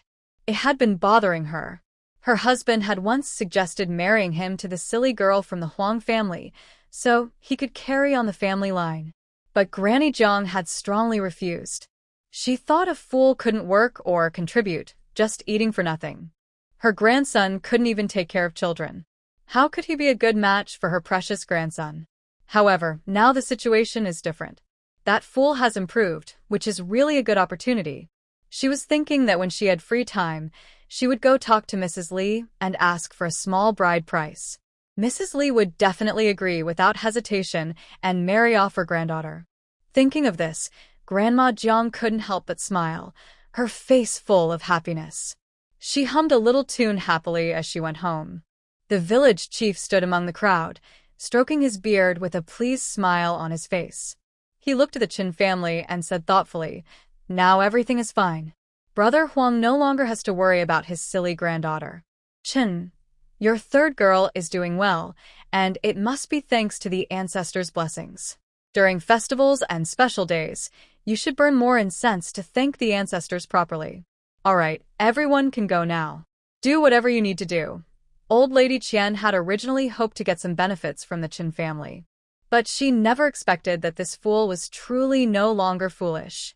Her face immediately turned very unpleasant. She snorted loudly and glared fiercely at Chen, then turned around and, with her grandson, stormed off angrily. Widow Wu and her son had walked part of the way but then stopped. Now that she saw old Lady Qian leave, she could only sheepishly follow behind, muttering quietly as she walked. At this moment, Li approached with a surprised look, glancing at Huang Yuming with disbelief. She looked her over several times, then her eyes showed some scheming. She thought to herself that it would be good if this third girl was well and able to work. She could marry well and bring back a good bride price. Thinking this, she looked at Chen and said in a commanding tone, "This third girl looks good. Your father-in-law and younger brother are working at the dock every day. Even though we've split the family, we women still have a lot of work to do in the fields. Tomorrow, take third girl to the eastern part of the village to pull out the weeds from those rice seedlings. Let her learn how to work, or else when she gets married, she'll say that our Huang family raised a daughter of nobility who doesn't know how to do any chores." After saying this, she didn't even bother to look at Chen and strode away confidently. Huang Yuming watched all of this silently, feeling speechless inside. She secretly thought, this old woman really knows how to plan ahead. Even after dividing the family, she still interferes so much. She wants people to work for her for free. That's just wishful thinking. Mrs. Chen looked at her mother-in-law's back as she left, full of helplessness. She opened her mouth, wanting to say something, but held back. Seeing this, Huang Yuming stepped forward, took Mrs. Chen's arm, and firmly said, "Mother, don't pay attention to her. She can do her own work. If she wants to, she can do it herself. Our family won't do it. Why should we listen to her?" Mrs. Chen looked at her daughter and nodded, feeling a little comforted. At this moment, Huang Sais walked over to Huang Zian, looked up with a grateful face, and said, "Thank you, Brother Zian. If it weren't for you, my third sister might have been hurt." Huang Zian heard this, patted Caesar's head gently, and showed a kind smile. He softly said, "Caesar, don't mention it. If anyone bullies you or third sister again, just come find me." Then he changed the subject with a hint of curiosity and asked, "Is your third sister really not silly?" Huang Caesar nodded hard, his eyes shining with happiness, and said, "Yes, Brother Zian. My third sister is really better now." Mrs. Chen hurried over, looking grateful, and said, "Zian, it's really thanks to you this time. If you hadn't come, I don't know what would have happened to my third girl." Huang Zian quickly raised his hand politely, with a humble and gentle look. "Auntie, you really don't need to thank me. I didn't know anything at first. It was Caesar who hurried to find me. I dropped everything and rushed over as fast as I could." Mrs. Chen still insisted on her gratitude and said, "Zian, you must come to my house for dinner tonight. It's a small token of thanks from me." Huang Zian immediately waved his hand to refuse. "Auntie, you really don't need to. It's what I should do." Then he looked at Huang Yuming beside him, with a caring expression. He softly asked, "Third girl, do you still recognize Brother Zian?" Looking at the young boy who helped her out of trouble, Huang Yuming thought to herself, he actually asked if I knew him. Does that mean the original owner was so naive that she was very familiar with him? Thinking of this, a gentle smile appeared on her face as she spoke. "Brother Zian, after I woke up, I don't remember the things I did when I was silly." Huang Zian listened and showed a comforting expression, speaking softly. "It's okay, San and I'm really happy that you're feeling better. If anyone dares to bully you in the future, just come find me. I will stand up for you." Huang Yuming smiled and replied, "Thank you, Brother Zian. How about coming to my house for dinner tonight? I don't have many good things to serve, but I promise you'll eat well." Huang Zian looked at her and smiled warmly. Although she might not always follow him around like before, he sometimes felt a little sad. Still, a cheerful and normal San and I was the best. Then he said, "San and I won't come today. Next time, I will definitely visit." Huang Yuming's face lit up with a bright smile as she responded, "Okay, Brother Zian. Our home is always open for you to come and eat." After a simple farewell, everyone went their separate ways. Mrs. Chen told the children to go home first because she needed to carry back the chopped bamboo. Huang Yuming, hearing Mrs. Chen, took the two younger ones and headed home. By the time they arrived, it was completely dark. The surroundings were silent, with only occasional insect sounds breaking the quiet night. Huang Yuming groped her way into the house. It was pitch black inside, and she couldn't see anything. She instinctively moved toward the table, wanting to light the oil lamp. But as her hand touched the lamp, she suddenly remembered she didn't know how to light it. Usually, her mother and Sitsi were the ones who lit the lamps. She had never paid attention before.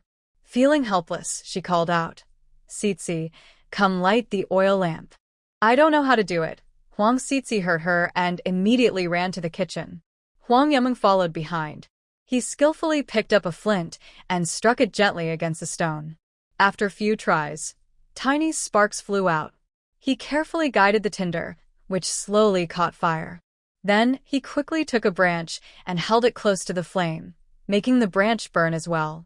Next, he carefully covered the burning branch with his hand and hurried to the main room to light the oil lamp.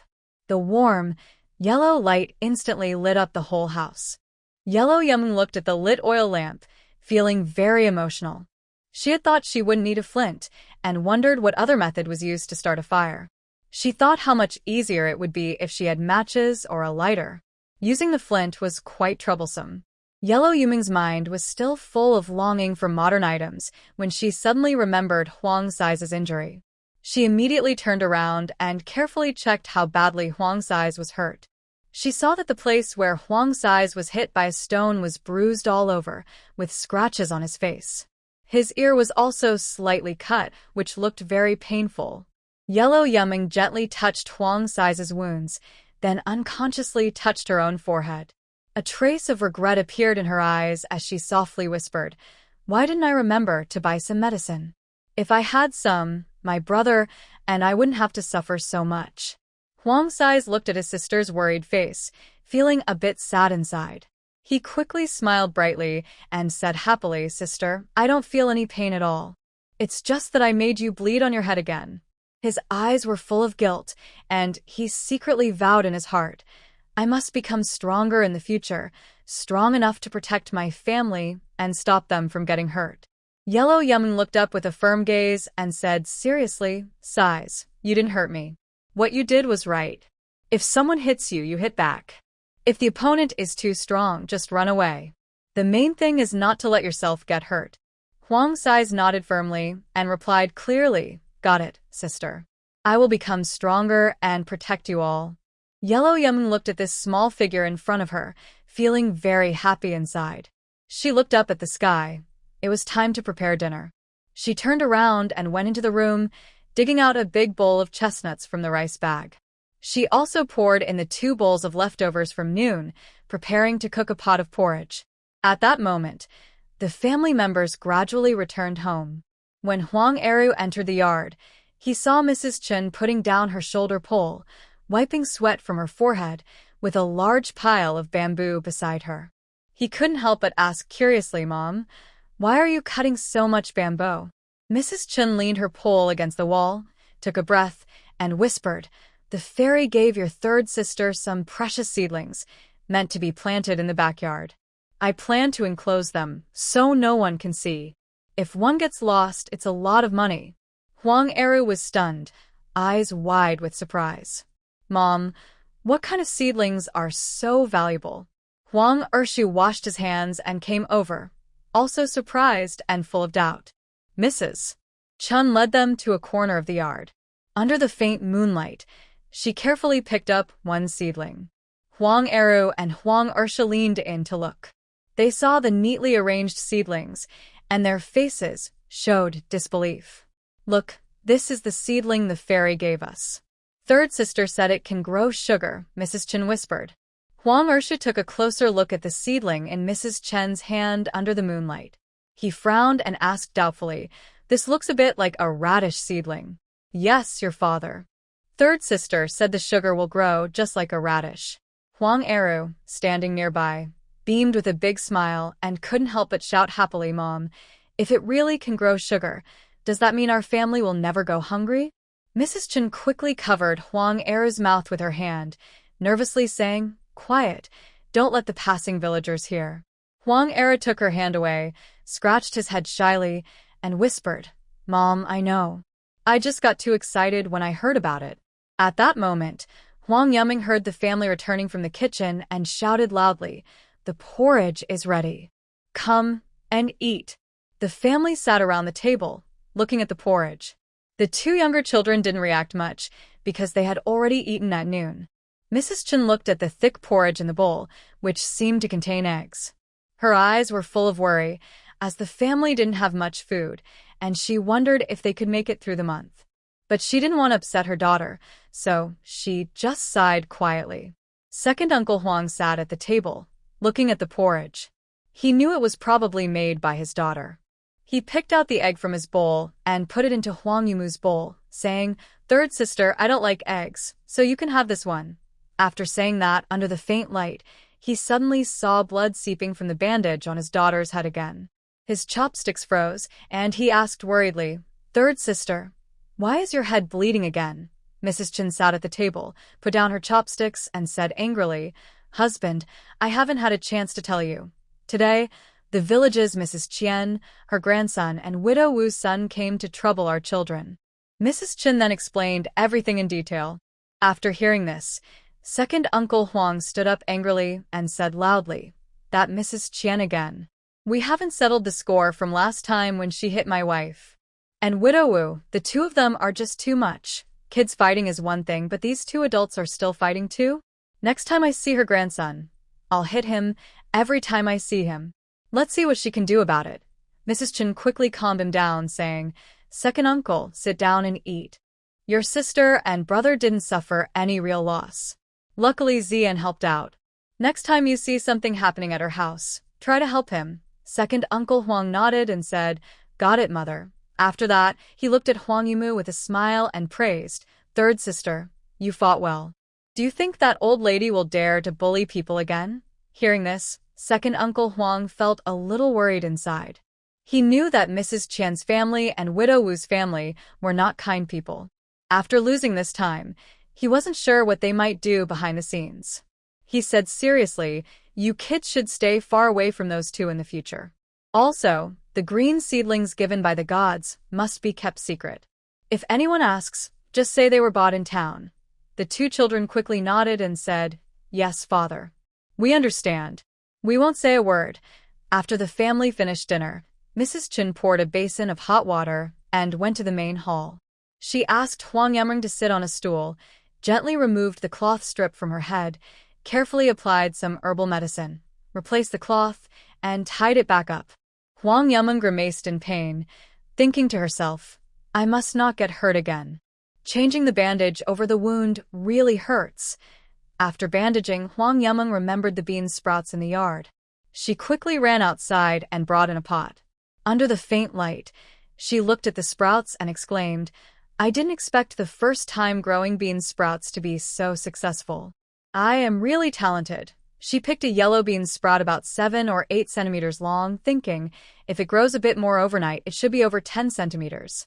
Maybe I can sell some at the market tomorrow. Feeling happy, she brought in another pot of green bean sprouts. The green sprouts also grew very well, plump and white.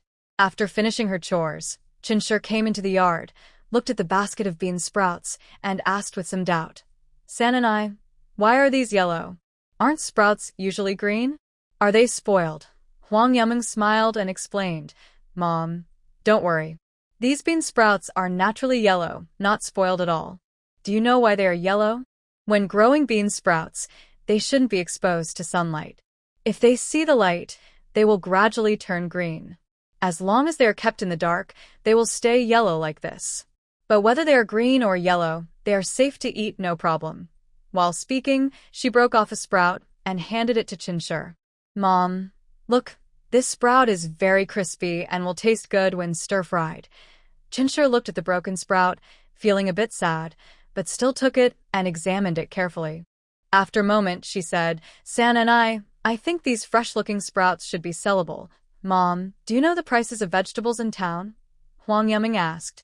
Good vegetables usually sell for about 3 coins per jean, and the slightly worse ones for about 2 coins, maybe 1 coin. Huang Yuming looked at the bean sprouts in front of her, calculating in her mind. If they grow a bit more tonight, they should weigh less than 10 jean. About 1 jean of soybeans can produce roughly 4 jean of sprouts. Then she asked, Mom, what is the price of soybeans in town? Soybeans cost 2 coins per jean and green beans are a bit more expensive at 4 coins per jean, Mrs. Chen said. Huang Yuming looked at the green bean sprouts and felt they might be a little more, almost 20 jean. She mentally calculated and said, about 1 jean of soybeans makes 4 jean of bean sprouts, and green beans are probably around 10 jean. Mother, I plan to sell the bean sprouts at 5 coins per jean. If they don't sell, I can lower the price. Also, these bean sprouts need to be sold tomorrow, or they will spoil if kept too long. Actually, Huang Yuming didn't want to sell them so expensive, but the family is very poor right now, so she needs to earn some money first. Mrs. Chen was surprised and worried, saying, San and I, is it okay to sell them so high? Mother, let's try first. If it doesn't work, we'll lower the price, Huang Yuming said firmly. Mrs. Chen thought that was fine. Then she thought about the young plants in the yard. If she and San and I go to town, what if someone takes the seedlings? If San and I goes alone, she wouldn't feel at ease. She turned and called out to Huang Ershu at the door, who was chopping bamboo strips. Her father, San and I, says she can sell the bean sprouts tomorrow. But I'm worried about the young plants at home. The 2 kids can't watch them all the time. Huang Ershu stopped chopping and looked at Huang Eru, who was helping nearby, and said, Eru, take San and I to town tomorrow to try selling the bean sprouts. Just skip 1 day of work. Huang Eru smiled and said, Father, okay. I'll go with San and I tomorrow. After covering the bean sprouts, Huang Yuming squatted at the door, wanting to help. Huang Ersha said, San and I, you, and the 2 little ones should wash up and go to bed quickly. Tomorrow, your second brother will take you to town. Huang Yuming looked at the bamboo in front of her, knowing she couldn't be much help, and said, Then, Father, you all should rest early too. After washing up, Huang Yuming and the 2 little ones went to sleep. Lying in bed, Huang Yuming dreamed of going to the town tomorrow, imagining what the market in ancient times would be like, and gradually fell asleep. After a while, Huang Ershu told Eru to go to sleep. Eru wanted to help more, but he was tired and sleepy, so he had to go to bed first. Mrs. Chen carefully tied the split bamboo strips together and said to second brother Huang, Brother Shu, it's too late now. You've been working all day. You should go to bed quickly. I'll just grab a piece of clothing and rest at the door for a while. You go inside and sleep. I'll watch outside. Huang Ersha shook his head and didn't agree. Mrs. Chen couldn't persuade her husband, so she picked up some dry grass and laid it under the house, then took out a quilt and said, Brother Shu, stop messing around. I'll do it tomorrow. Just go to sleep now. It's already midnight. After finishing the last piece of bamboo, Huang Ershu washed his hands and went to sleep outside with Mrs. Chen, watching over the precious seedlings. The moonlight shone on them, peaceful and calm. Before dawn, Huang Yuming was deep in a sweet dream. Suddenly, a gentle but slightly urgent call came softly. San and I, it's time to get up. She groggily opened her eyes and saw her mother, Mrs. Chen, standing by the bed with a gentle and expectant look. Huang Yuming rubbed her sleepy eyes and yawned. Then she suddenly remembered they were going to the market today. Her heart lifted with joy, and she hurriedly crawled out of the warm bed. She tidied up her clothes simply and happily went to the main hall. She saw her second brother already busy. He held a shoulder pole steadily, and the rope on the basket had been carefully tied. Next to him was a neatly arranged bundle of dry straw. Huang Eru looked up and saw San and I just waking up, a hint of worry in his eyes. He hurriedly urged her. Third sister, be quick. Wash your face and hurry. If you're late, the market stalls in town will be all taken. Huang Yuming heard this and didn't have time to say much. She quickly ran to the yard. The morning breeze was still cool, giving her a slight chill. She quickly washed her face with water from the bucket and returned to the house. Mrs. Chen had already served steaming porridge on the table.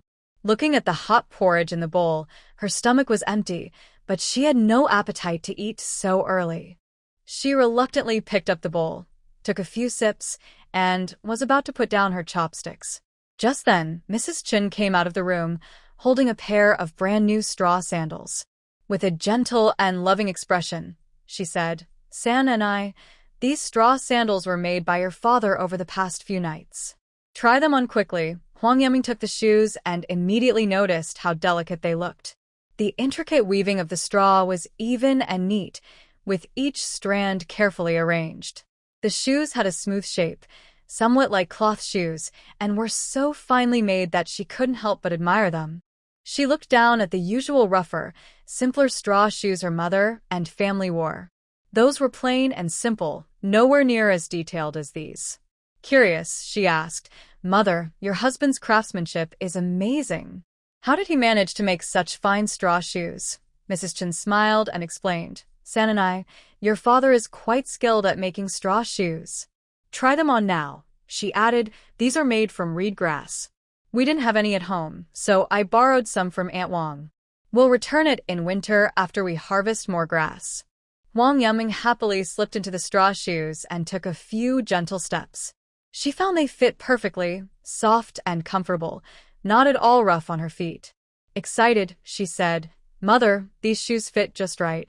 Not too big, not too small. They're so comfortable." Mrs. Chen smiled and replied, "That's good. As long as they're comfortable, that's what matters." Next to her, Huang Eru was carefully balancing a basket full of bean sprouts on his shoulder, the pole slightly swaying.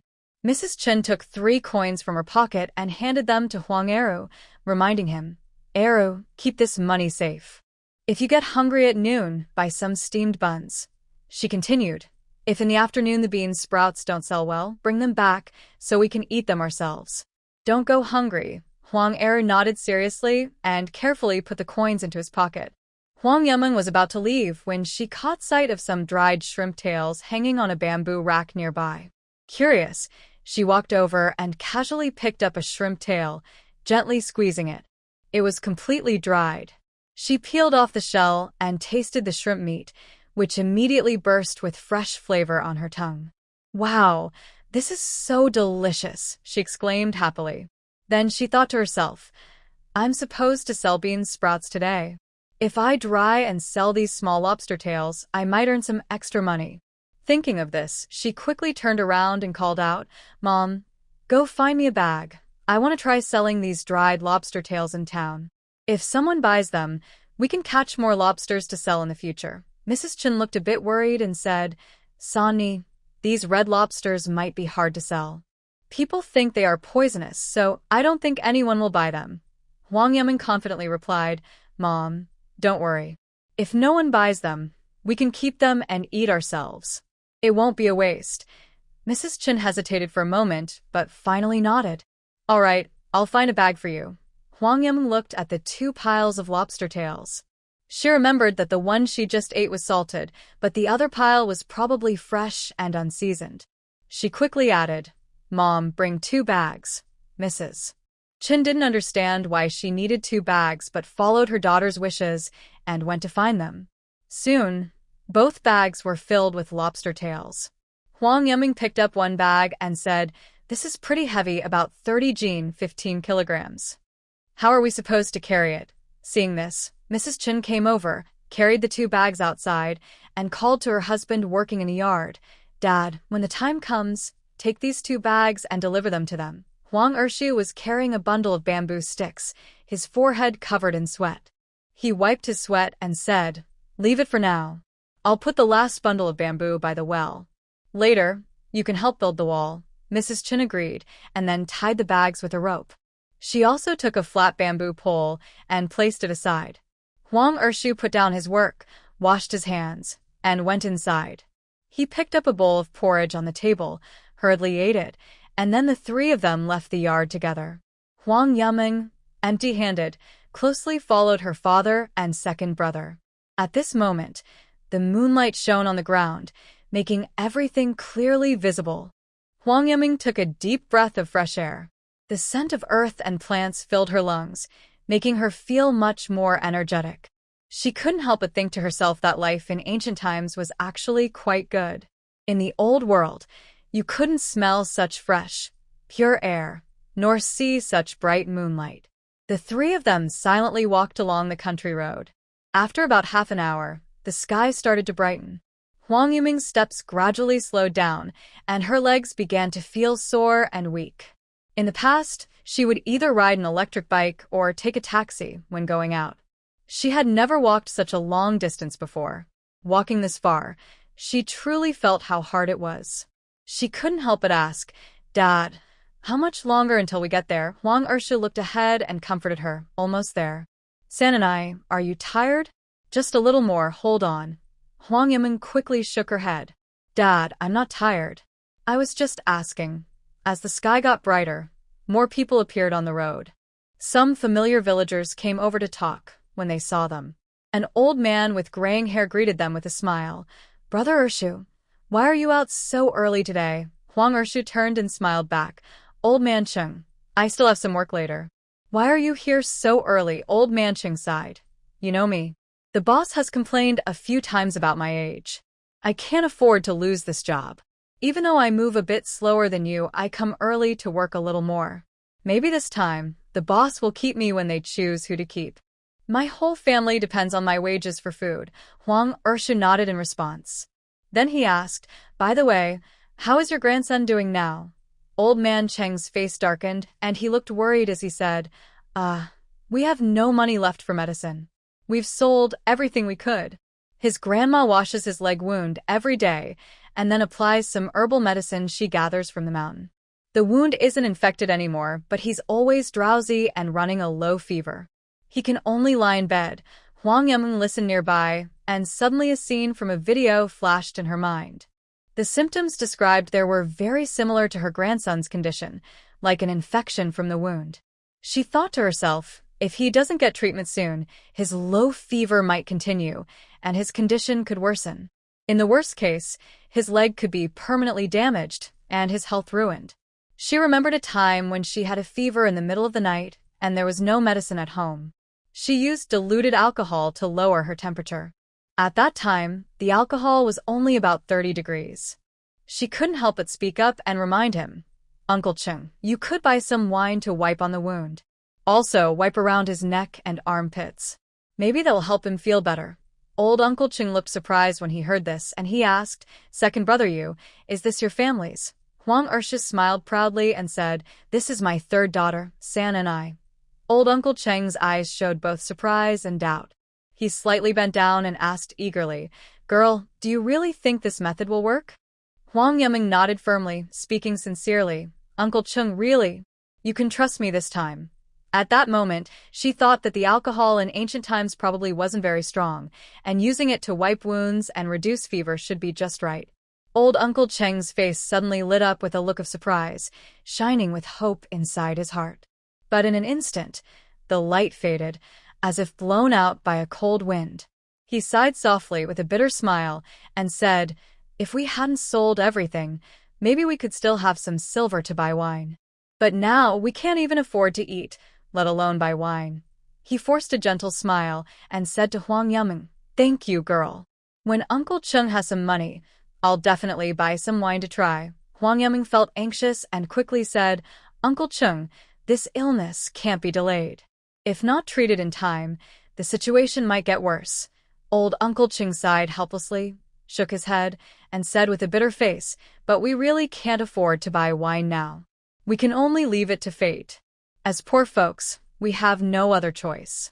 Hearing this, Huang Yiming was full of doubts and asked, "Uncle Cheng, is wine really that expensive?"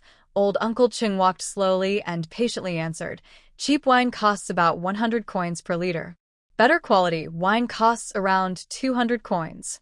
I only earn about 10-something coins a day." Huang Yiming listened and silently calculated in her mind, thinking that the price was acceptable and not too expensive.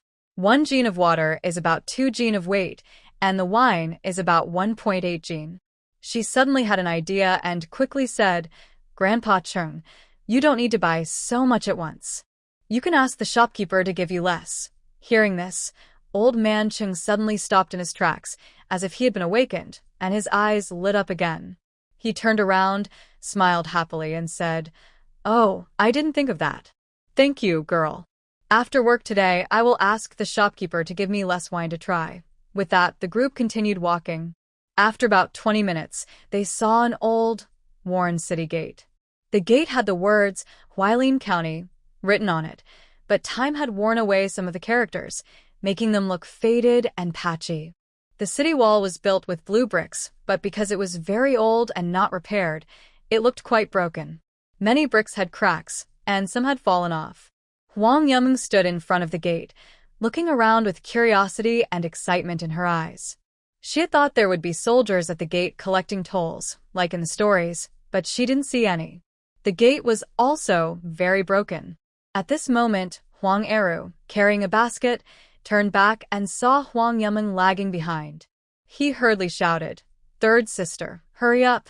We need to find a stall quickly." Oh, coming second brother," Huang Yumeng replied, snapping out of her thoughts and jogging to catch up. After passing through the gate, the number of pedestrians increased. The street was busy, mostly vendors carrying baskets or pushing small wooden carts. Huang Yumeng looked at the row of houses in front of her. The marks of time were deeply carved into them. The old, mottled blue stone walls looked worn out. The city's roads were paved with blue bricks, but after many footsteps, many bricks were cracked, with potholes on the surface. On both sides of the street, shops lined up, with fabric signs swaying gently in the breeze, making a rustling sound. She instinctively swallowed hard, thinking to herself, "I haven't had a bite of meat since I came here. These days, I am so craving it."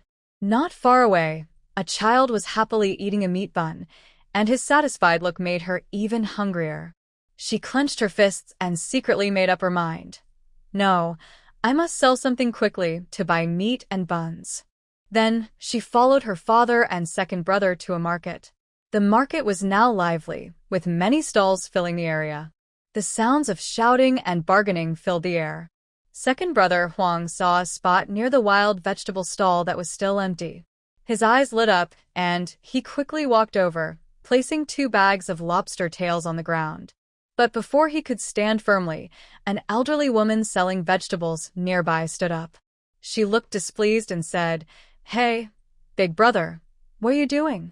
You didn't even look, and this spot isn't for placing things." "Take it away." Wang Ershu, holding a pole, looked confused and asked, "Old lady, why can't I put it here?" The woman crossed her arms and confidently said, "This is my reserved spot. You should go somewhere else." Watching this scene, Yenmeng couldn't help but think, "I didn't expect street stall competition in ancient times to be so fierce." She looked around and finally found an empty space under a tree not far away. Although the spot was a bit remote and not many passers-by, there were no better options at the moment. She tugged at Huang Ershu's sleeve and said, "Dad, maybe we should set up there. There are no other empty spots here." Hearing this, Huang Ershu looked in the direction she pointed, hesitated for a moment, and finally nodded. "We can't wait any longer, or that spot will be gone. Let's go quickly." The 3 of them arrived under the tree. Huang Eru quickly arranged the bean sprouts neatly. Huang Ershu carefully placed the 2 bags of lobster tails on the ground and untied the ropes. Then he warned, "You 2 stay here and watch. Dad has to go to work now. If anything happens, go to the dock to find me. If we can't sell everything by noon, you should go back. And Eru, watch over Sonny. She's never been to the county before, so don't let her run around." Huang Yumeng listened nearby and smiled, saying, "Dad, I'm not a kid anymore. You can go to work without worry." Huang Ershu nodded and turned to leave. Huang Yumeng looked at the sky, estimating it was about 7 a.m. However, after waiting for a while, she hadn't made a single sale, not even someone asking for prices. She felt a bit anxious as she watched other stalls around her start to get more business. She clenched her teeth and decided to try calling out to attract customers. Taking a deep breath, she picked up a bunch of bean sprouts and loudly shouted, "Passers-by, don't miss out. Fresh bean sprouts, crisp and tasty.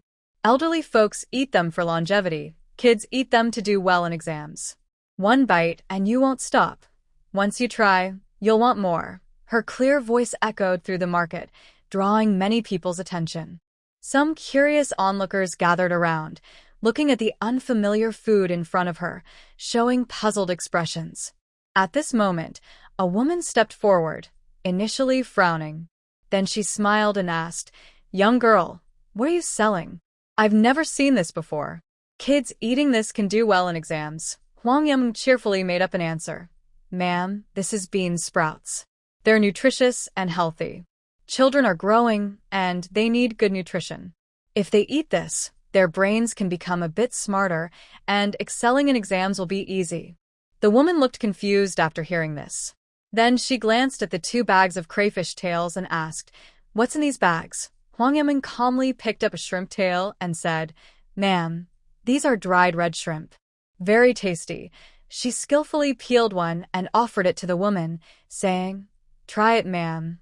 When everyone heard it was red shrimp, they suddenly got excited. "Young girl, red shrimp can be poisonous. Why are you giving it to people?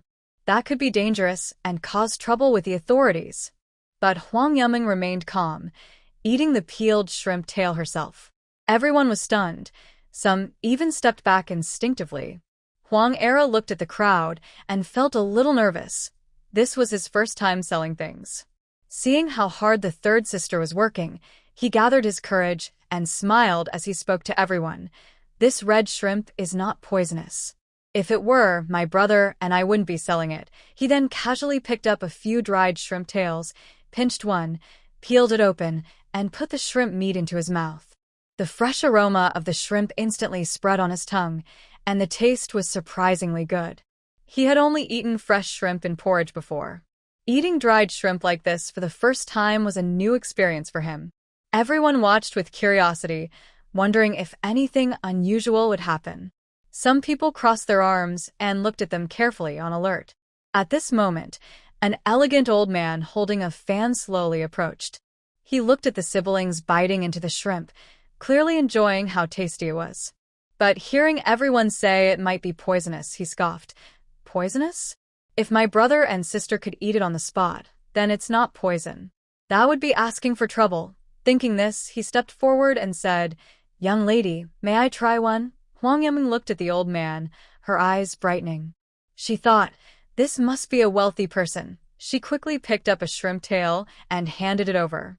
"Grandpa, try it. It's really delicious." "I'm not joking." The old man took the shrimp tail, examined it carefully, then peeled off the shell, tore a bit of meat with his fingers, and tasted it carefully. As soon as he took a bite, his eyes lit up. "Delicious." After finishing one shrimp, he said, "Young lady, how much do you sell these red shrimps for? I want to buy all of these." Huang Yameng was surprised to hear he wanted to buy everything. She hadn't expected her first customer to be such a big buyer. She looked a little hesitant and said, "Grandpa, this is our first time selling, so we're not sure what the right price is. We spent a lot of time preparing these red shrimps. How much do you think is fair?"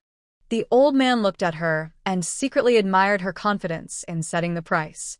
Then he smiled and said, "The meat sells for 35 coins per jean. Since these are dried, and dried shrimp are common in the countryside, I'll offer you 25 coins per jean." How about that? Hearing 25 coins per jean, Huang Yameng felt the price was a bit low. In the old world, pork was more expensive than dried shrimp. But this is ancient times. Huang Eru was almost in disbelief. Fresh rice sells for only 23 coins per jean, and with so much dried shrimp sold, he could buy a bag of rice easily. His eyes showed urgency, signaling his 3rd sister to agree quickly. Seeing this, Huang Yameng looked at the old man and said, "Let's go with Grandpa's price, 25 coins per jean." After saying that, she pushed Huang Eru and said, "Second brother, quickly tie up Grandpa's bag and weigh it." When the others nearby heard the price, some left immediately, thinking to go home and catch red shrimp. Huang Eru was so excited his hands trembled.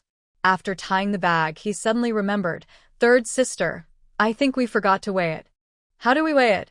Old Master Chow pointed to the meat stall nearby and said, "Take it over there and have him weigh it." Huang Eru nodded quickly, "I'll go right now." The woman saw the red shrimp being bought and thought it was expensive. She decided to buy some next time to try for her grandson. Then she looked at the bean sprouts and asked, "Young girl, How do you sell these bean sprouts? Huang Yaming smiled and said, Madam, these bean sprouts sell for 5 coins per jean. We've spent a long time growing them, so they might be a little more expensive than wild vegetables. But once you try them, you'll know if they're worth the price. The woman wanted a bargain, but when she heard it could help her grandson become a top scholar, she said, All right then, help me weigh some bean sprouts that can make him a top scholar. Huang Yaming smiled and said, Okay, madam, wait a moment. I'll weigh them for you now. Then she took out a few strands of straw from the bundle and asked, Madam, do you want yellow bean sprouts or green bean sprouts? Yellow ones are great for stir-frying with meat, and green ones can be stir-fried directly. The woman thought for a moment and said, Just give me a jean of yellow bean sprouts. Huang Yaming took the bean sprouts from the basket and placed them on the straw rope. She held the knots on both sides and lifted, feeling she had over a jean, then started tying them up. But she had never tied this before and tried several times without success.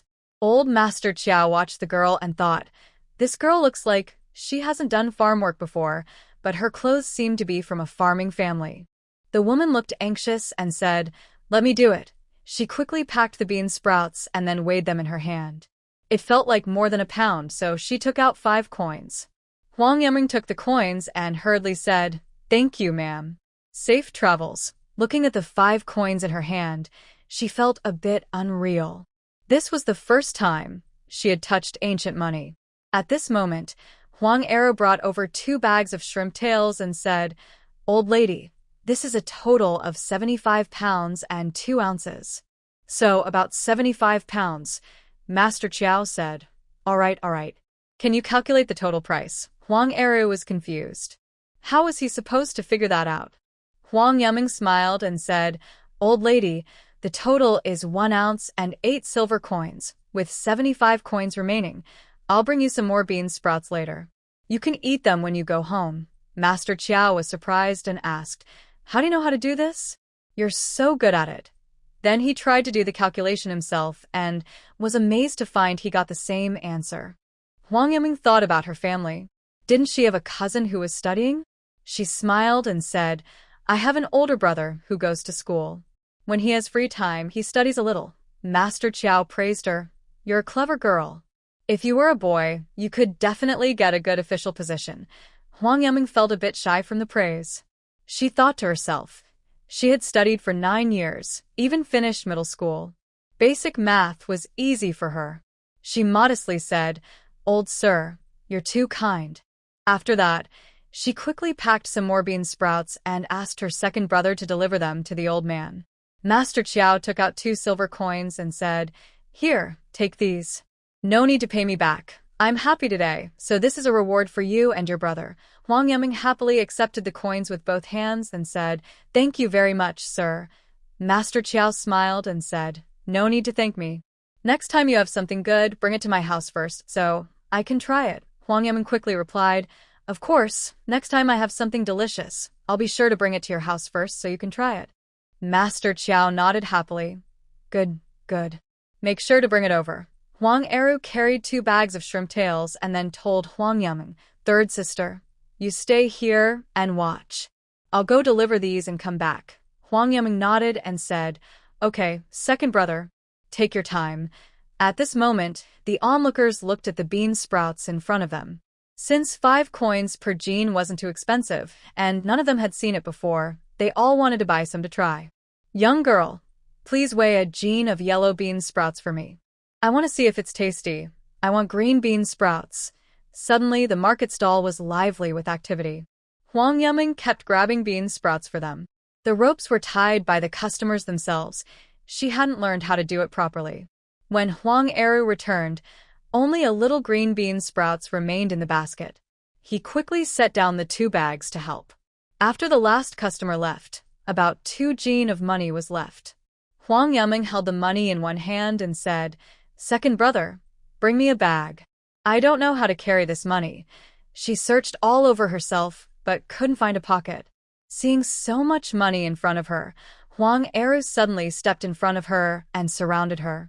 He took out a small cloth bag from his clothes and said, Third sister, put it here. Then he picked up the 2 taels of silver and couldn't believe his eyes.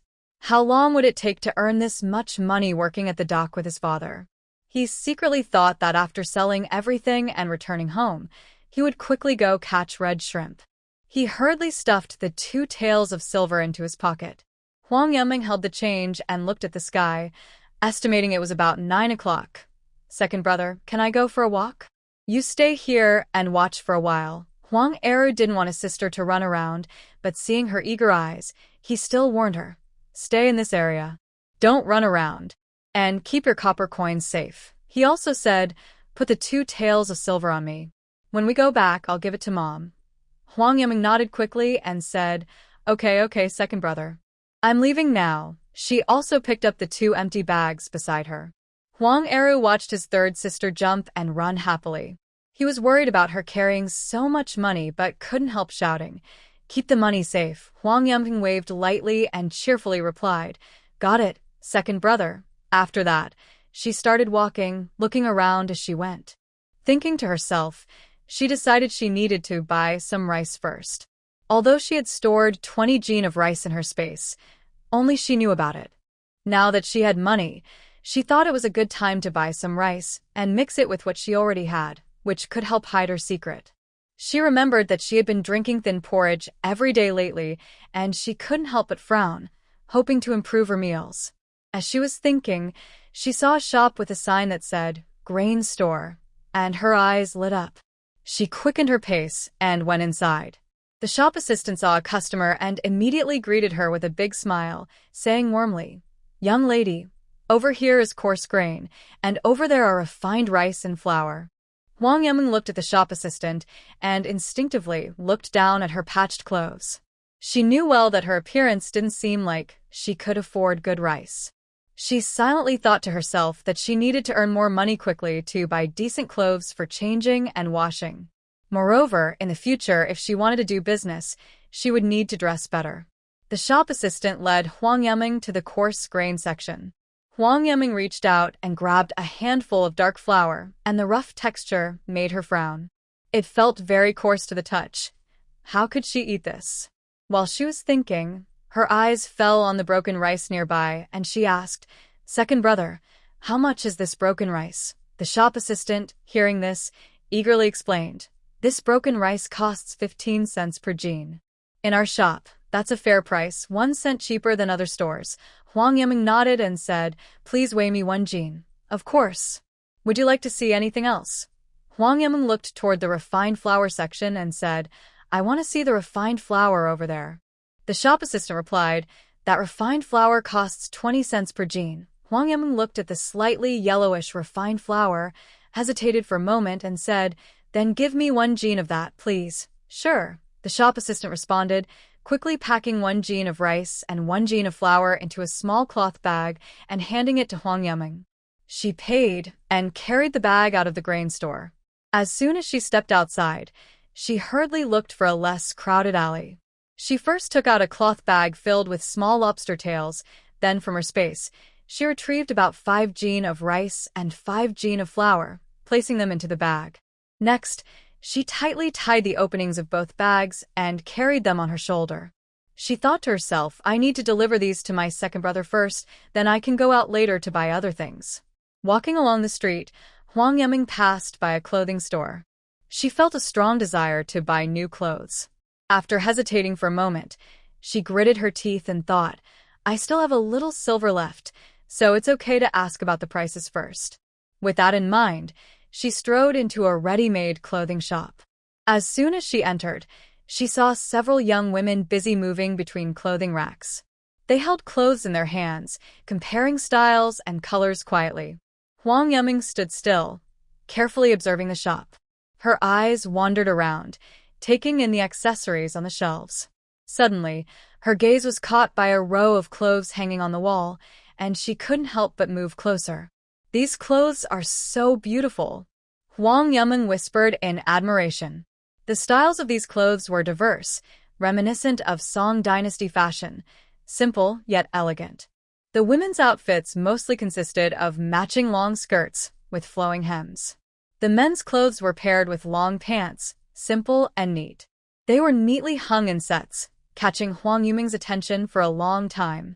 While Huang Yuming was lost in admiring the clothes on the wall, suddenly, without warning, a strong force hit her from behind. Caught off guard, she leaned forward sharply, stumbling a few steps ahead. It took great effort for her to steady herself. Still shaken, she turned around with a puzzled look. She saw a young maid, dressed in fine silk clothes, approaching her aggressively. The maid, with her hands on her hips, looked angry and disdainful. She pointed her finger almost at Huang Yuming's nose. "What's wrong with you? Look at how poor and shabby you are, dressed in rags, standing here foolishly like a piece of wood. Do you have no eyes? You blocked my lady's way and almost tripped her. If my lady gets hurt, you won't be able to pay with 10 lives." After saying this, the young maid still felt unsatisfied and raised her voice, shouting loudly, "Shopkeeper! Shopkeeper! Hurry up and kick out this ungrateful little girl. Don't let her stay here and ruin my lady's mood." Her sharp, piercing voice immediately drew the attention of many nearby people. Everyone looked at Huang Yuming and the young maid with curiosity and surprise, surrounding them in the middle. Standing nearby, Qiao Ruoyan's face was bright red, and her eyes showed guilt and unease. It was clearly her fault that she accidentally bumped into someone while walking, but Autumn Frost, the maid, was so unreasonable and quick to blame her. She quickly scolded the maid beside her. "Autumn Frost, shut up. Apologize to her right now. It was my mistake that I bumped into this young girl. How can you be so unreasonable?" Huang Yuming was scolded harshly by the maid. Her anger suddenly flared up. She had planned to retort immediately, but when she saw that the person she bumped into was Qiao Ruoyan, she noticed that the young lady's attitude was sincere and not covering for her servant's misbehavior. However, she couldn't let the maid go easily now. This made her so angry she felt like exploding. She stood straight and said confidently, "Just because you have money doesn't mean you're all that. You still have to serve as a maid and obey orders. What's wrong with being poor? I didn't eat a single bite from your family. Who are you to scold me? You're so arrogant." Huang Yuming's words made Autumn Frost furious, her face turning red. She stomped her foot and shouted, "You little brat, how dare you talk back to me? Think about your own worth. If you keep acting wild here, I'll make sure you regret it." She rolled up her sleeves, ready to fight. Seeing this, Qiao Ruoyan's heart skipped a beat. She quickly reached out and firmly grabbed Autumn Frost, shouting sternly, "Autumn Frost, are you still not ashamed? Stop right now." But Autumn Frost, still angry, didn't listen to her. She struggled desperately and kept cursing, "Miss, don't stop me. Today I must teach this reckless girl a lesson." Yellow Rain Dream was not at all frightened by Qiao Shuang's fierce look. She took a step forward, crossed her arms, and mocked, "Oh, what's wrong? You want to fight because you can't argue? With your attitude, you're not fit to be a maid for your young lady. Having someone like you as a servant for your lady is really bad luck. You'll be laughed at everywhere you go." As soon as she said this, the crowd around burst into laughter. Qiao Shuang's face turned red and white quickly, and she was so ashamed and angry she didn't know what to do.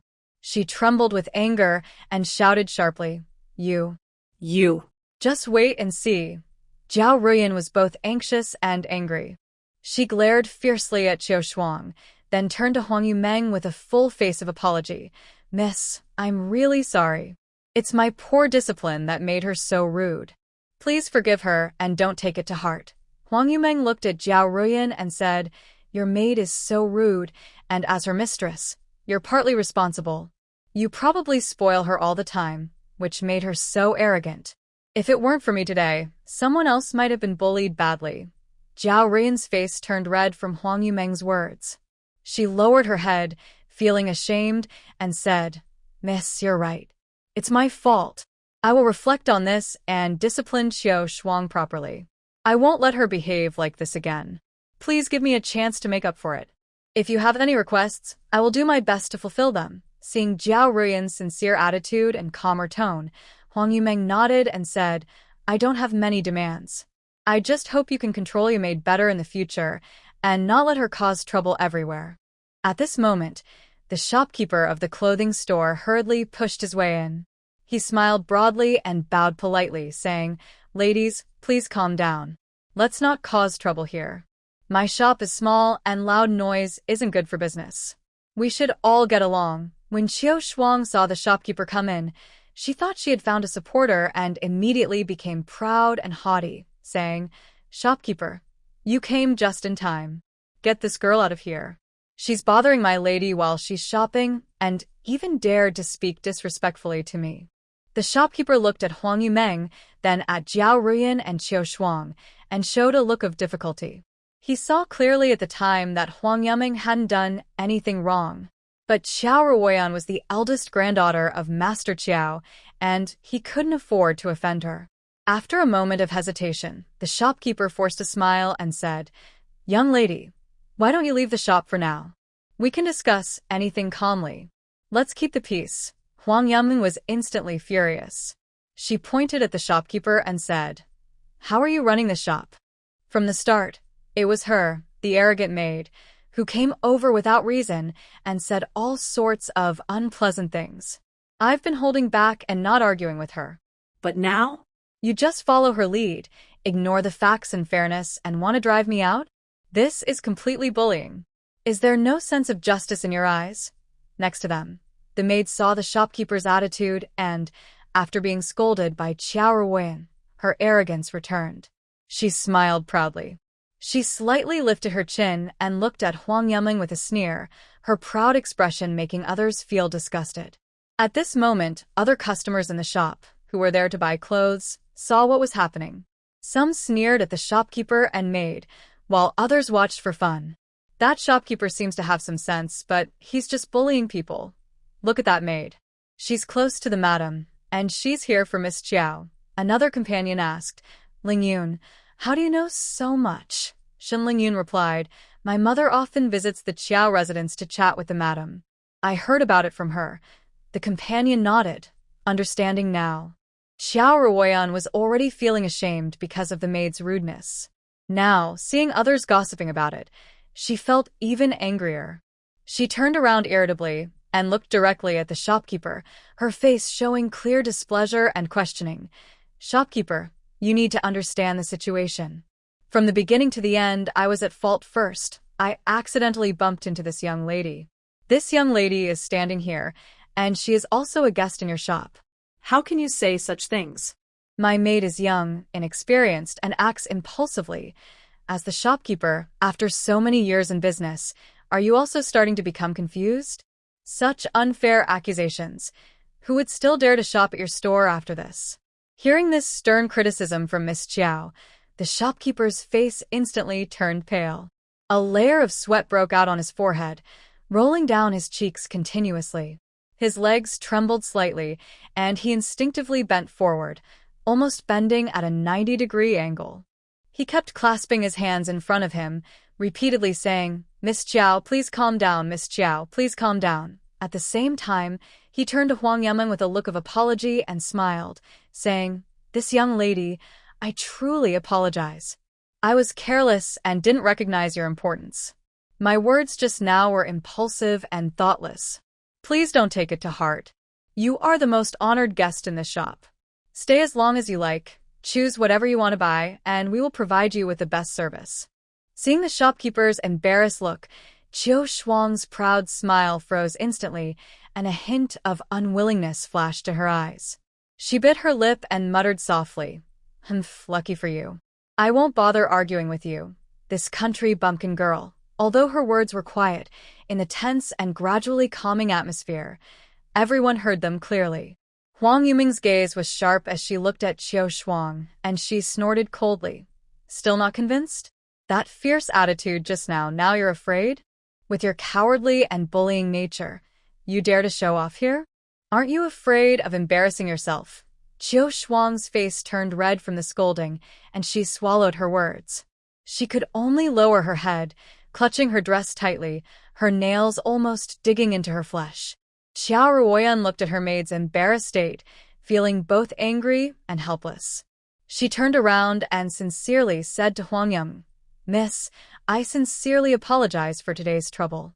I will discipline Qiu Shuang properly, so she won't be so rude in the future."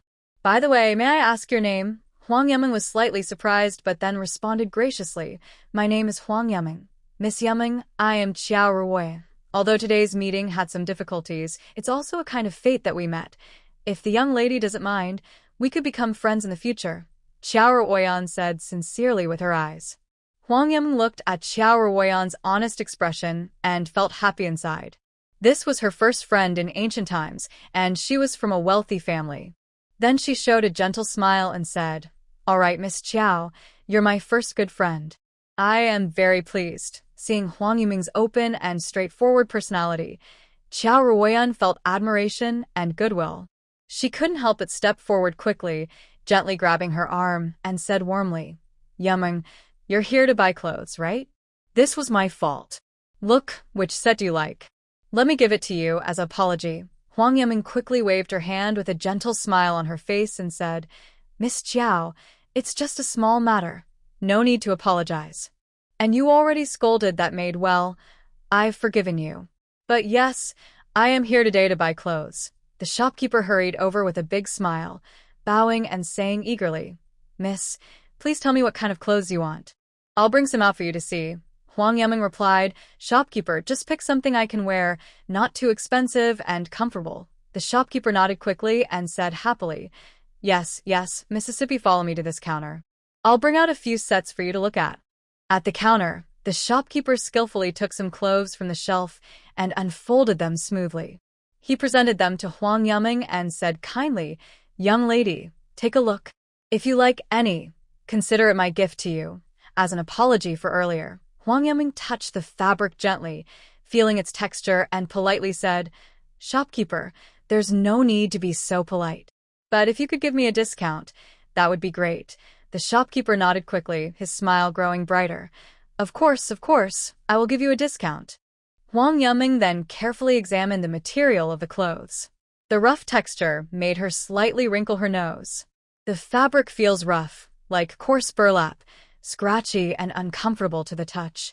In comparison, her own clothes, though old and patched many times, are more comfortable and fit better after wearing them for a while.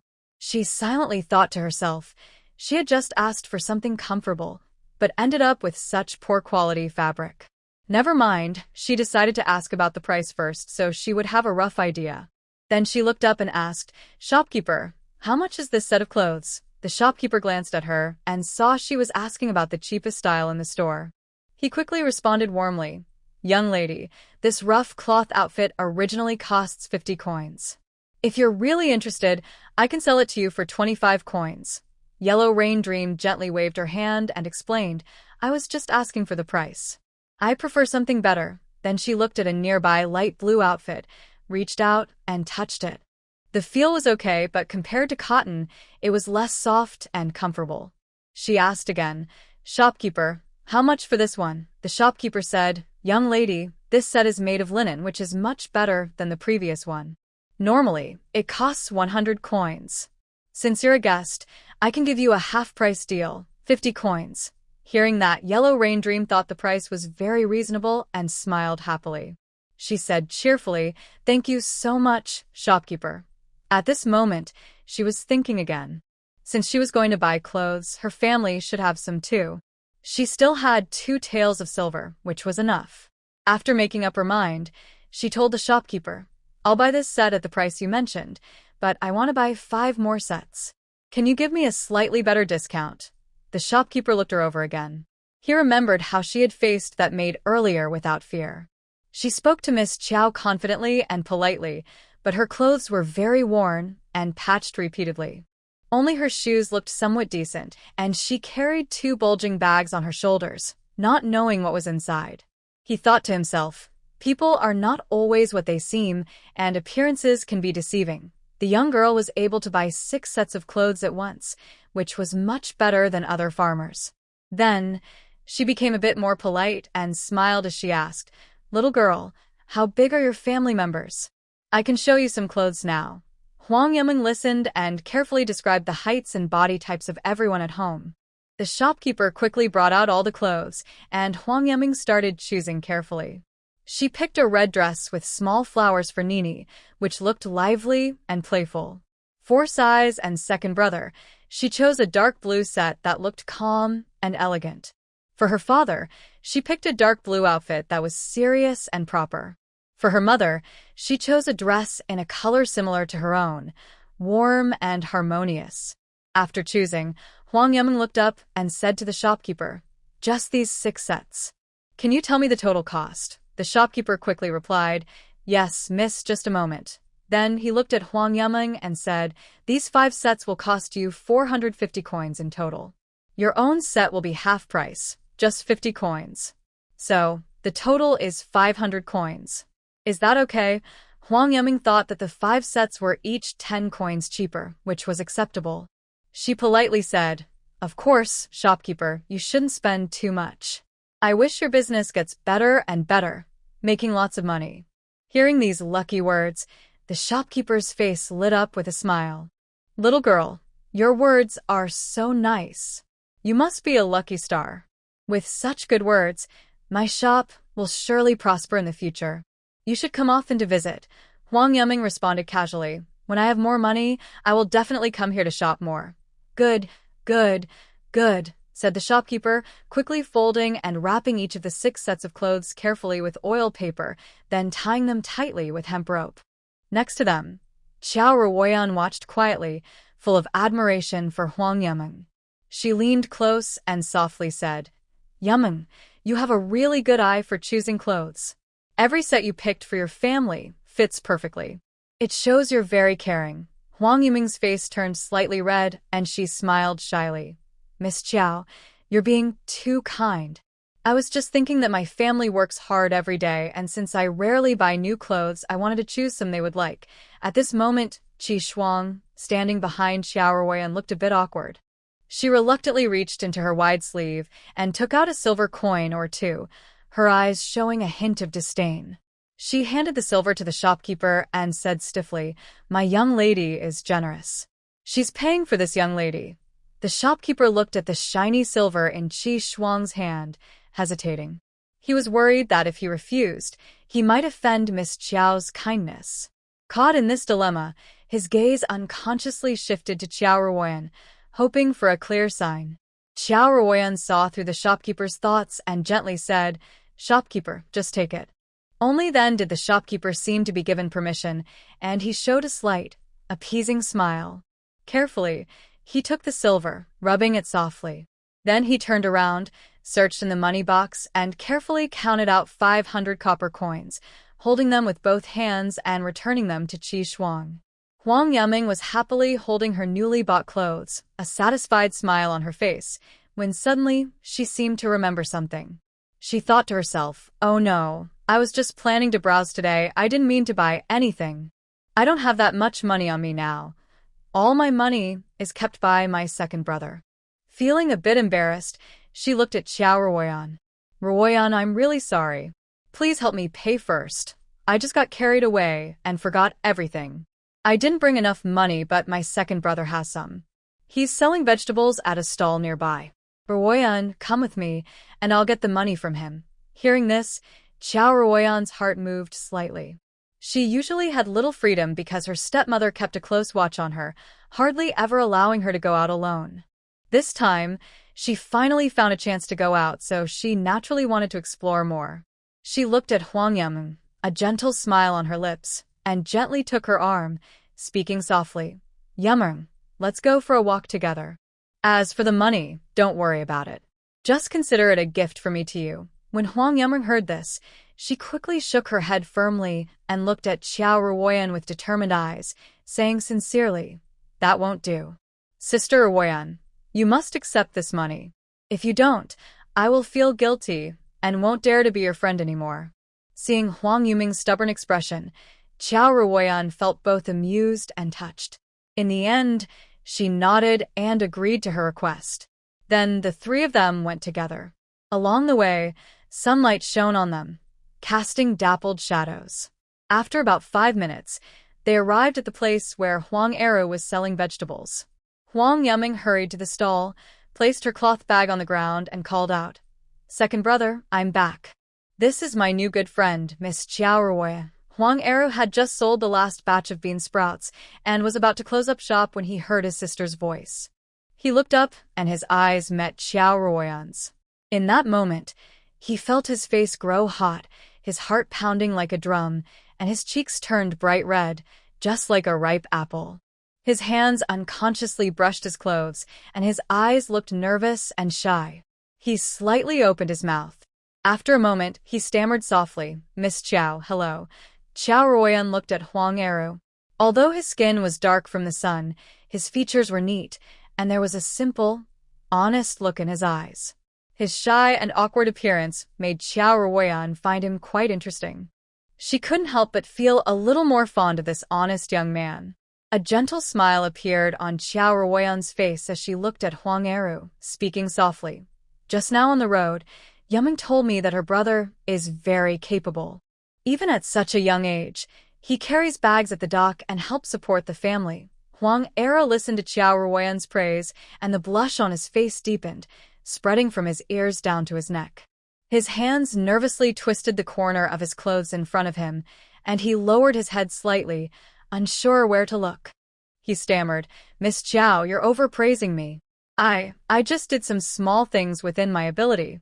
"It's not as good as you say," he added softly. "Our family isn't well off, and as the eldest son, I should share more." Yellow Rain Dream watched her second brother's shy expression and couldn't help but chuckle softly. She stepped forward, gently patted his shoulder, and said with a smile, "Second brother, you don't need to be so modest. Sister Ruoyan is telling the truth. In my heart, you are always the best." Then, Yellow Rain Dream quickly added, "Second brother, please give me 1 tael of silver. I just bought clothes and didn't have any money, so Sister Ruoyan lent me some first." Hearing this, second brother Huang Yi was first stunned. Then, he nervously wiped his hands on his patched old clothes and finally reached into his pocket, slowly pulling out a worn cloth bag. The edges of the bag were frayed and rough, with stains left by time. He opened the bag quietly, revealing a few scattered copper coins and the precious 2 taels of silver. With both hands, second brother Huang Yi respectfully handed 1 tael of silver to Miss Xiao Ruoyan, slightly bowing, his voice a little nervous. "Miss Xiao, I really hate to trouble you. It's all my fault for my younger sister not thinking carefully and causing you trouble." Xiao Ruoyan quietly looked at the warm silver in Huang Yi's hand. A sudden warm feeling surged in her heart, like a hot current spreading through her body. At this moment, she clearly understood that for Huang Yi and Rain Dream, every penny was hard-earned, gained through their hard work. Her lips moved slightly, intending to refuse again. But when she looked into Huang Yi's firm and stubborn eyes, she swallowed her words. In the end, she just sighed softly, took the silver with both hands, and said quietly, "I'll accept it. But next time, don't be so formal. We're friends now." After saying that, she turned around and gave a signal to Qiushuang, who had been standing behind her. Qiushuang understood and reluctantly took 500 coins from her waist pouch, handing them to Huang Yi. Rain Dream watched this scene with a smile on her face. She quickly stepped forward, grabbed Xiao Ruoyan's hand, and said, "Ruoyan, today we sold all our vegetables. Next time, I will save some of our bean sprouts for you to try. They are fresh and delicious." Xiao Ruoyan nodded with a smile. "All right, I can't wait to try your bean sprouts." Then she paused and said, "Yuming, next time you want to come visit me, just go to the Qiao residence. Just tell the gatekeeper my name, and I will instruct the servants afterward." Hearing this, Huang Yuming's eyes lit up, and she nodded excitedly. Okay. Next time I go to the market, I will bring some delicious food for Sister Roy." While they were happily talking, an older, slightly chubby maid hurried over, walking quickly with a strong stride. Her steps were swift, kicking up a breeze, and her face looked very serious. She approached Ruoyan, slightly bowed, and spoke firmly. "Miss Qiao, the madam asked you to go back quickly. You've been out long enough. The madam only told you to buy clothes, not to wander around, and I had to search the whole street to find you. You're still a young girl not yet married, so please go back with the old servant." Then she shot a cold look at Qiushuang beside her. Qiushuang shivered under that gaze, and quickly lowered her head. Seeing this old maid, Ruoyan's cheerful face instantly darkened, and a look of dislike and anger flashed in her eyes. She remembered how her stepmother had been forcing her to marry the son of Master Shi lately. Master Shi's son was already over 30 and had several wives and concubines who had died. But her stepmother, for the sake of the family's benefit, kept pushing her to marry him, saying she could become the head wife after marrying him. Ruoyan absolutely refused this marriage and asked her grandfather to decide. The matter was temporarily settled, but she didn't expect her stepmother to start scheming behind her back again.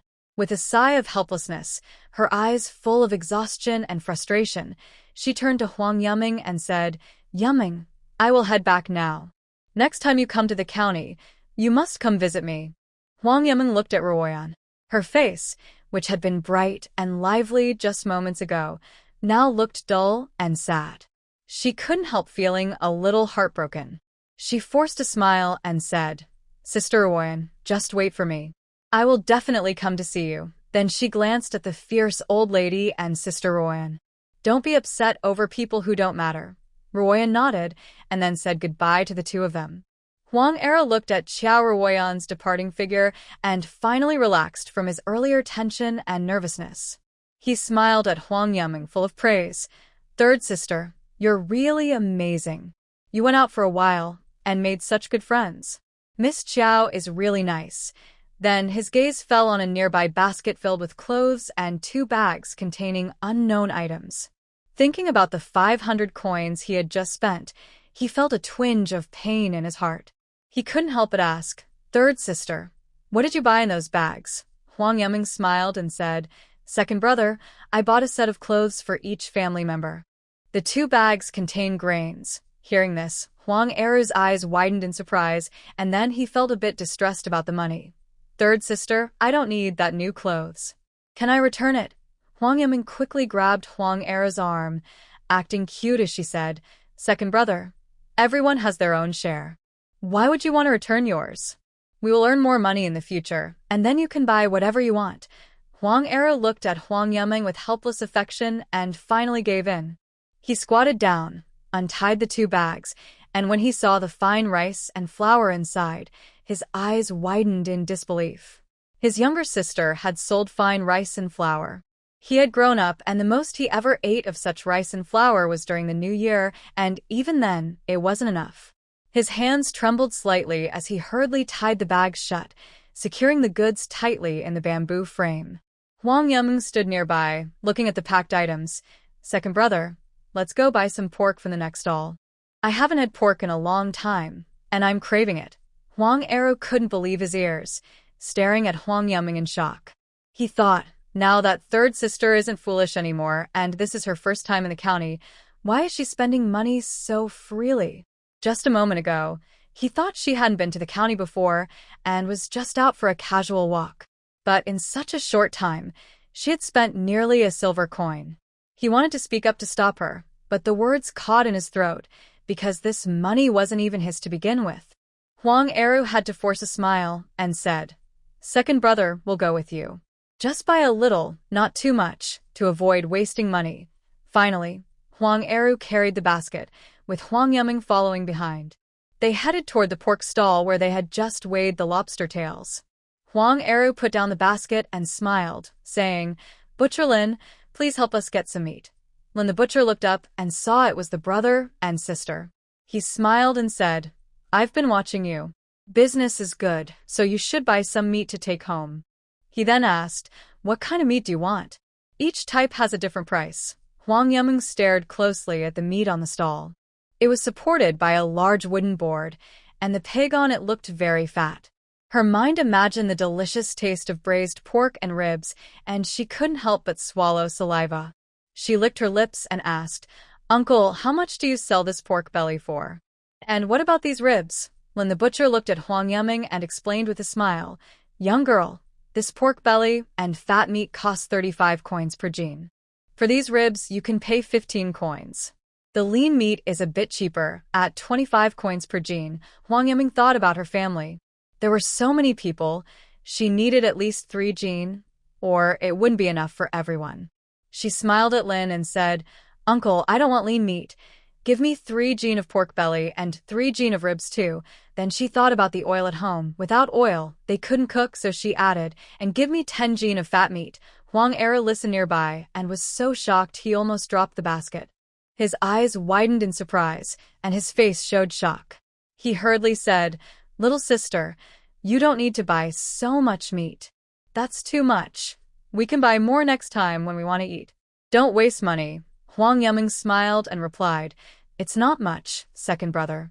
Our family has so many people. If we buy less, it won't be enough.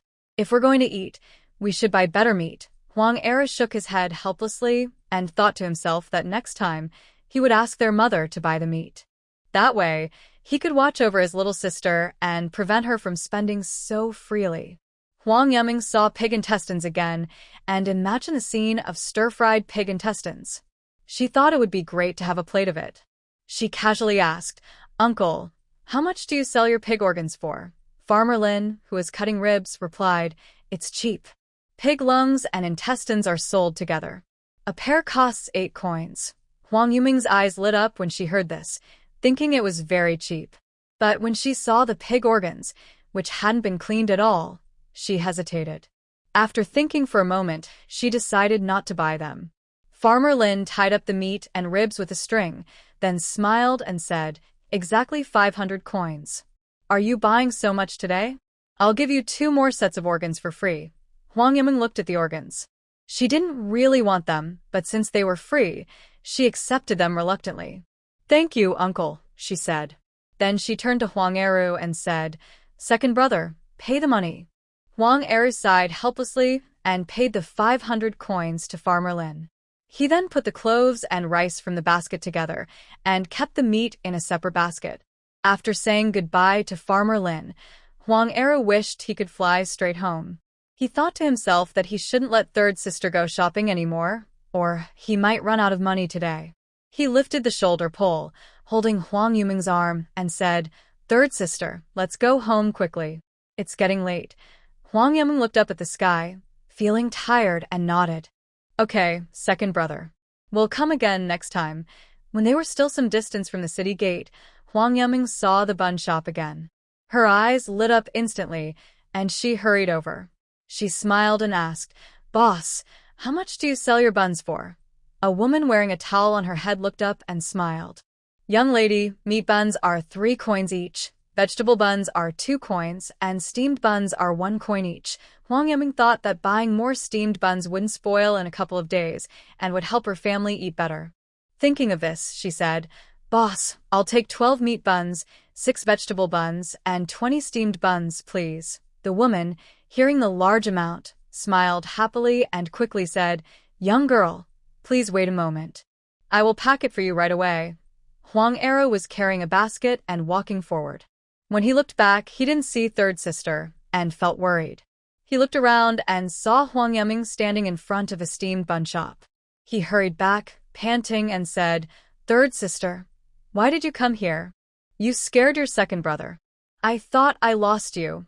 Huang Yiming was happy to see her second brother coming and said, "Second brother, look at the buns I bought. We can eat them when we go home." Huang Eru thought it would be good to buy some steamed bread too. Since they had earned money today, they should eat something dry, as they had been eating porridge every day at home. The woman packed the buns and steamed bread with oil paper and handed them to Huang Yiming. "Young girl, that will be 68 coins in total." Huang Yiming wanted to take out her remaining money, but remembered the rice and flour she had taken from her space. If she took out the money, her second brother might suspect. She looked at Huang Eru and said, "Second brother, pay the money. I have no more." Huang Eru looked at the pile of steamed buns and buns Huang Yiming was holding, feeling helpless. His face twisted with emotion. He thought, "We need to leave the town quickly. I really can't let third sister buy anything else." Finally, he reluctantly took out 1 or 2 silver coins to give as change. He had originally wanted to take the silver coins back to show his parents, so they could feel the joy of earning money. After the shopkeeper gave the change, Huang Eru quickly put the money in his pocket, sealed it, and picked up the basket. "Third sister, let's go quickly." Huang Yiming held the buns and followed behind Huang Eru. Then she took a meat bun out of the oil paper and couldn't wait to take a bite, smiling happily. They say pork in ancient times was not tasty, but this is really good. She took another meat bun and hurriedly walked up to feed it to Huang Eru. Second brother, this meat bun is great. You should eat it quickly. It's still hot. Huang Eru took the bun from Huang Yuming with one hand, chewed a bite, and squinted his eyes. He almost couldn't remember the taste of meat. This bite of the meat bun made him feel like he was back in the joyful days of the new year. He slowly swallowed a bite and said with feeling, "Is this not tasty? 3 coins for a meat bun. It's worth what your second brother earns working at the dock all morning." The two of them left the city gate. Huang Yimeng looked at the heavy things Huang Eru was carrying and wondered, weren't there ox carts in ancient times? Why haven't I seen any? She couldn't help but ask, "Second brother, did you see any ox carts in our village? Let's take a ride back. Carrying so much is tiring." In her mind, she was actually thinking she didn't want to walk back either, mainly because the distance was quite far. Huang Eru heard his younger sister want to spend money again and felt a little nervous, thinking he must not let her find out where to find an ox cart. He smiled and looked at Huang Yumeng, saying, "This load isn't heavy and we'll be home soon. No need to bother looking for an ox cart. We can rest a bit on the way, just like taking a walk." Huang Yumeng looked around again but didn't see any ox carts, so she gave up. After they entered the village, it was very quiet. No one was around. Huang Yumeng was still thinking, this village looks like it has many houses, but why is no one here? Could they all be working in the fields? When they finally reached home, Huang Yumeng was already sweating heavily, her clothes soaked. She hurried to the water bucket, scooped up some water, and washed her face. The cool water made her feel much refreshed. Then she poured a bowl of clean water and drank it all. Huang Eru had already brought the things into the main hall. At that moment, the 2 younger children helping in the back heard the noise and, like 2 happy little rabbits, quickly ran to the front. Seeing their second brother and third sister return, their eyes lit up and they excitedly shouted, "Second brother, third sister, you're back. Mother was just asking if you sold your things." Huang Yumeng smiled and said, "We not only sold the things but also bought lots of delicious food." Huang Wuni's eyes immediately brightened at the mention of tasty food. "Third sister, what delicious things did you buy? You'll find out soon, Wuni." Then she pulled the 2 younger children into the house. Huang Eru put down his shoulder pole and said to Huang Yumeng, "Third sister, stay at home for now. Second brother needs to go catch red shrimp." Huang Yumeng looked at her second brother, who was so anxious, and felt a little sad. She spoke softly, "Second brother, you just came back. Rest for a while first. There's no rush." Second brother Huang Eru shook his head, his eyes full of determination. "No need, I'm not tired. This is all money. When we sell these red shrimp tails today, many people saw them. More and more will come to catch them. It will be harder later, so I need to hurry." Yumeng thought about this reason and said, "Then go ahead, second brother. I will go catch some in the afternoon too." Standing nearby, fourth Se listened to his older brother talking to third sister. He was surprised that the red shrimp tails had been sold, which meant they could make money. His eyes lit up. He quickly said, "Second brother, I want to go with you." He was about to find a basket. Fifth and I looked at her 2 brothers wanting to go, and also didn't want to be left out. "I want to go too." Second brother Huang Eru looked at the 2 younger ones. After hesitating for a moment, he finally nodded. "All right, let's go together." Yumeng saw the 2 little ones leave the main room quickly and called out, "Wait a moment, I haven't given you anything tasty yet."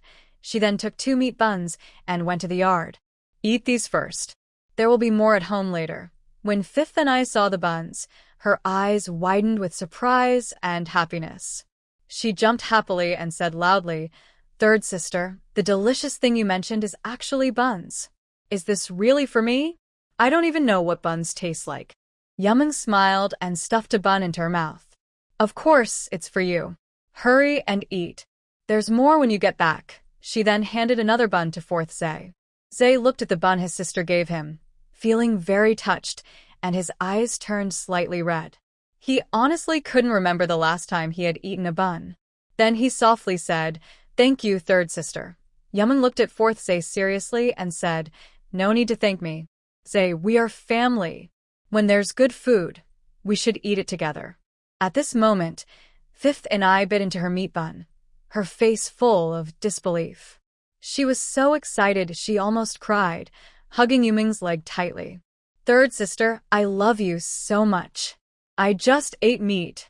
I thought you bought vegetable buns. Yellow Woonie nodded quickly, then released Huang Yuming's leg. Third sister, we're going to catch red shrimp. I'll be back soon. Yuming smiled and said, Okay, go ahead. Come back early for dinner. Just as Yuming was about to return to the main room, she saw her mother tightly holding a firewood cleaver and carrying a shoulder pole, walking hurriedly toward them. Mrs. Chun hurriedly moved her steps, heading toward the courtyard gate while muttering, Sen and I just heard you all coming back. Stay at home and watch over the house. Lock the gate. If villagers come, just don't respond and you'll be fine. Her mother went to cut more bamboo to bring back as they were running out. Yuming wanted to call out to her mother to eat a meat bun before leaving, but before she could speak, she saw Mrs. Chen's figure quickly disappear outside the yard. Yuming sighed helplessly and whispered, All right then, you all are busy. I'll just stay home and cook. She turned back into the house, took out pork belly and ribs from the bamboo basket. Her eyes glanced at the pig intestines inside the basket and she frowned, thinking, Better leave it for now. I really find it hard to handle this. Then she took the meat and ribs outside to the yard, scooped water from the bucket into a basin, and carefully washed everything. After washing, she took out a pot and a kitchen knife from her space, rinsed them briefly, then skillfully cut the pork belly into evenly sized cubes and sliced the ribs into small strips, placing them in small bamboo baskets. Why in small bamboo baskets? Yuming had never seen plates at home, and she didn't think to buy any when she went to the market. Yuming carried the washed meat to the stove, skillfully lit the fire and placed a small wok on top, pouring in a little cooking oil. Once the wok was hot, she added the pork belly to stir-fry. Soon, a tempting aroma of meat filled the air. Yuming quickly took soy sauce, salt, and other seasonings from her space, pouring them into the wok one by one. Then she added some water and turned the heat to low, letting it simmer slowly. She thought to herself, I can only make a simple braised pork for now, since I don't have many seasonings. After stewing the meat, she picked up a small shovel from the yard, planning to dig some green onions behind the house. She wanted to sprinkle them on the braised pork when it was ready to add flavor. Huang Yuming went to the back of the house and couldn't help but exclaim, Mom is so amazing. In just one morning, she managed to enclose about 50 or 60 meters of the vegetable garden. She also saw that stones and soil were piled along the bamboo fence, making it look very sturdy. Standing a short distance from the bamboo fence, she couldn't see outside because it was about 1.8 meters tall. She didn't want to waste time since the stove was still burning, so she quickly ran to the back mountain. When she arrived, she saw that all the gourd she planted had been watered by her mother. She patted her head in surprise and exclaimed, Oh no, I almost forgot. I still need to plant the sweet potato seedlings and potatoes. She decided to leave them for now and just place them with the young plants later, thinking that it was a gift from the gods, so her mother could handle it. Soon, Huang Yuming dug up a big bunch of wild green onions, thinking she would come back later to dig more. She knew these wild onions would make delicious pickles. Back in the yard, she quickly washed a small handful of wild green onions, chopped them into small pieces, and put them in a bowl. By then, the water in the pot was almost boiling. The braised pork looked shiny and tempting, with a rich aroma filling the air. Huang Yuming couldn't resist and picked up chopsticks, took a piece, and put it in her mouth. The meat was tender and flavorful, bursting with aroma. She couldn't help but praise, Wow, I didn't expect my skills from ancient times to be so good. This is so delicious. She filled 3 large bowls with the braised pork and sprinkled some chopped green onions on each. Then she washed the pot again, put the ribs into it, and fried them until they released oil. Looking at the ribs in the pot, she muttered to herself, If only I had some chili, I could make spicy ribs. It would be so tasty. I'd be licking my fingers. Next time, I must buy some dried chili. She added soy sauce, salt, and other seasonings to the pot, poured in water, covered it, and let it simmer. While the ribs were cooking, She went inside to take out pig fat, washed it thoroughly, cut it into small pieces, and boiled it in a clay pot. After boiling, she rinsed it again. Finally, she added a bowl of clean water into the clay pot, put the washed pig fat in, and started to render the lard. Huang Yuming was melting lard, but her mind had already drifted far away. She remembered the scene of making persimmon leaf lard ointment she had done before. That persimmon leaf lard ointment was a wonderful product she found online, recommended by netizens. People said it was amazing, claiming that applying this ointment could lighten spots on the face and smooth out wrinkles. She followed the trend and started making her own persimmon leaf lard ointment. At first, the process was not smooth. After many tries, she finally made a somewhat imperfect batch. But after applying it a few times without seeing any results, she gave up and stopped using it. As she was lost in her memories, a sudden idea flashed through her mind. What if she sold skincare products in ancient times? She could skip the persimmon leaves and just make plain lard ointment, which could be used on hands and face. A spark of excitement appeared in Huang Yuming's eyes. She decided that next time she went to the county, she would ask around about ancient skincare methods. Maybe it could work. After all, when she made the persimmon leaf ointment, she put a lot of effort into melting the lard. To melt lard properly, water must be added, so the resulting oil would be white. If the method was wrong, the oil would turn yellowish or have a fishy, bitter smell. Thinking of this, Huang Yuming stirred the lard a bit more and added a little fire. Then she went to the yard, placing the potato and sweet potato seedlings together with the beet seedlings. She grabbed a broom and tidied up the yard a little. She stood outside looking around. No one was coming back.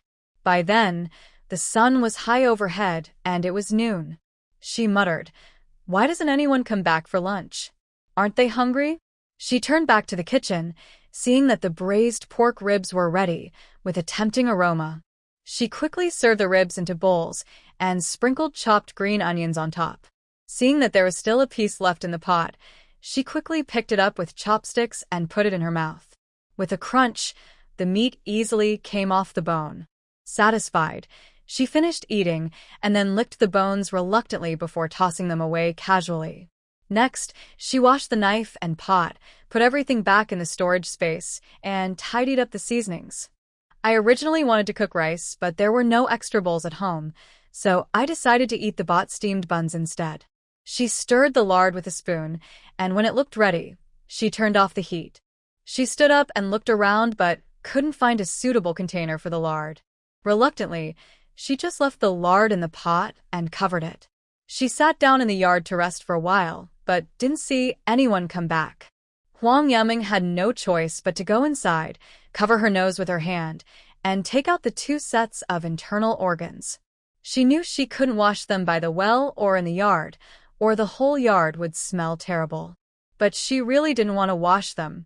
She thought maybe she should just throw away the organs and keep only the pig's lung.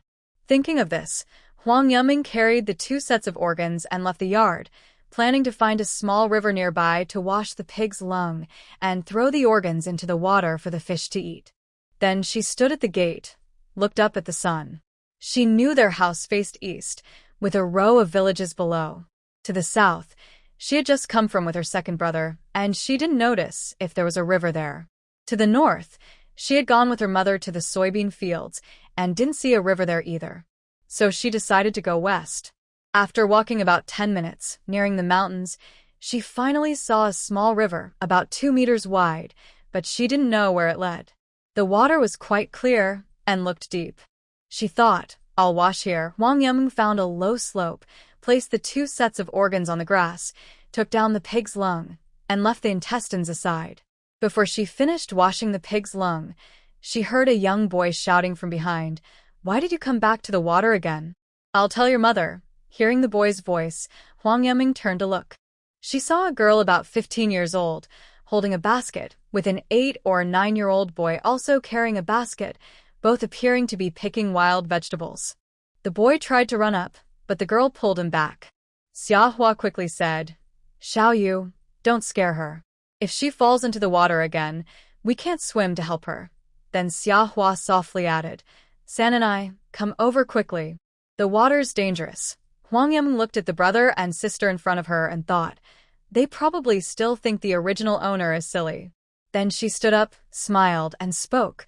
I'm washing some things here. My illness is gone, and I'm not silly anymore. Thank you both for your concern. The siblings were stunned for a moment after hearing Huang Yuming's words. Then, Xiaoyu excitedly tore open Xiaohua's hand and ran over happily. Third sister, you're really not silly anymore. Do you still remember me? Huang Yuming smiled and said, tell me about yourself now, and I'll recognize you. Hearing this, Xiaoyu quickly said, I'm Xiaoyu. This is my sister Xiaohua. Lately, I've been asking, why hasn't Cize taken you out to pick wild vegetables? I heard from Grandma that you were sick. Huang Yuming thought that when the original owner was silly, Cize probably took her out every day to pick wild vegetables, and they often played together. She then smiled and said, hello, Xiaoyu Xiahua sister. At first, Xiahua couldn't believe it. The third sister in front of her was no longer silly. Then she showed a bright smile. You just said you're washing something. What are you washing? Let me help.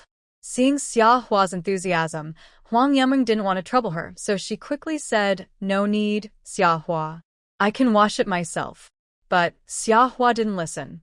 She carried her basket to the river, set it down, and rolled up her sleeves. Huang Yuming saw this and hurriedly said, Xiaohua, really no need. I'm washing pig organs, and they smell terrible. Xiaohua smiled and said, I've washed them before. I'll help you wash. Then she looked at the large intestines on the ground and said, third sister, you can't wash these intestines without ash. Next, she looked at Xiaoyu and said, bring the basket back home, then get some ash from home. Xiaoyu listened to his sister's instructions, carried 2 baskets, and ran home. Huang Yuming felt a little embarrassed, thinking that the siblings were too enthusiastic. She planned to finish washing and give them some organs later. Xiaohua took the organs to a spot farther away, turned the intestines inside out. Soon, Xiaoyu came over and handed the ash to Xiaohua. Summer Flower took the large intestine to the riverbank, grabbed some ash from the grass, and started rubbing it with her hands. When Huang Yuming finished washing both pig lungs, she looked at Summer Flower, noticing that some of the large intestine still wasn't clean, and she couldn't bring herself to finish. She shyly said, Sister Summer Flower, I'm really sorry to trouble you. Summer Flower smiled and said, no trouble at all, just a small thing. Then, Huang Yuming and the others started chatting. She asked, do you pick wild vegetables every day? Xiaoyu replied, yes, we pick wild vegetables every day or there's nothing to eat. Grandma said that all the crops in the field have been planted.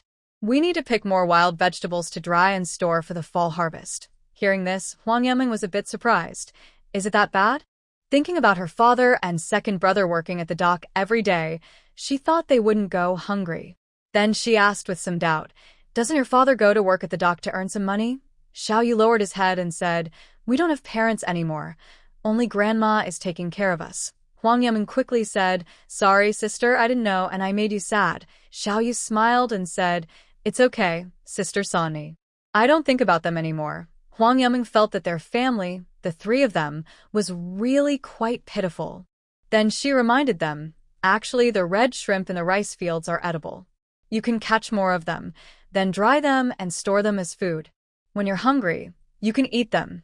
Xiaoyu's eyes widened in disbelief and said, Sister Sonny, are you sure? Grandma said red shrimp are not safe to eat, they're poisonous. Huang Yuming said seriously, I really am fine. Red shrimp are safe to eat. My second brother and Cizer are still catching red shrimp in the fields. If you don't believe me, you can go ask them. I'm not lying. Hearing this, Xiaoyu suddenly became excited and ran toward the eastern rice fields. As he ran, he called out, Sister Sonny, I'll come back to see you later. At that moment, Summer Flower had finished washing all the large intestines and tied them with grass ropes. She asked, Sonny, are the red shrimp you mentioned really edible? Huang Yuming replied, yes, they are. We even sold dried shrimp tails at the market today for 25 coins per jean. Yuming Huang was just thinking to herself that the shrimp tail business probably wouldn't last long, and the grandparents and grandchildren were quite poor. Also, the brother and sister treated the original owner well. Just now, They were worried the original owner might fall into the water. They also helped wash things enthusiastically and told them early so they could get some food to eat and maybe sell some for money. Xiahua excitedly looked at Yuming Huang. Did I hear that right? 25 coins per gene. Yuming Huang replied, yes, 25 coins per gene. But, Xiahua, wait a moment. When she was washing pig lungs, she also saw some small lobsters. She caught one. Look, just remove the head and take out the line at the tail. After washing it clean, it's best to add some salt to the pot. Boil it, then take it out and dry it in the sun. If there's no salt, it's okay.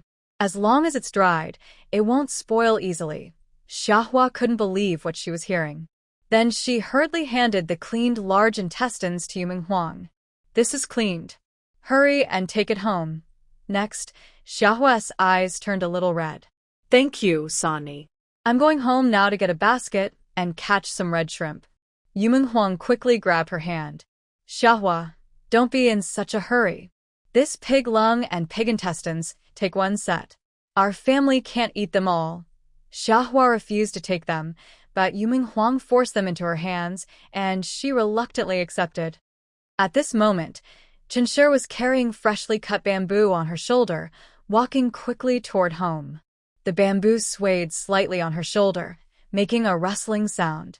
Finally reaching the gate, she saw it was open. She clearly told Sani to lock the door when she left. How did the child open it? Thinking of the green seedlings in the yard, Chinshi's heart tightened. She ignored the soreness in her shoulders and hurried into the yard. As soon as she entered, she placed the bamboo heavily on the ground, then quickly turned around and closed the gate. She carefully checked again to make sure it was locked, then let out a small breath of relief. Then she looked toward the corner where the seedlings were planted. They were still neatly arranged.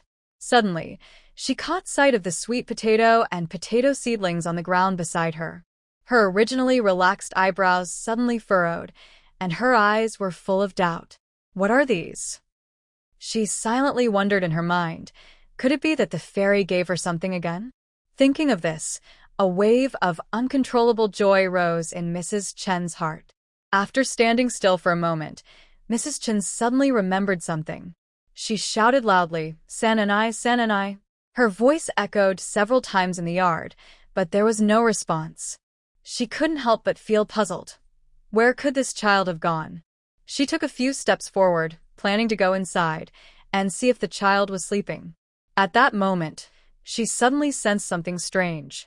It seemed as if a strange yet tempting fragrance was filling the air.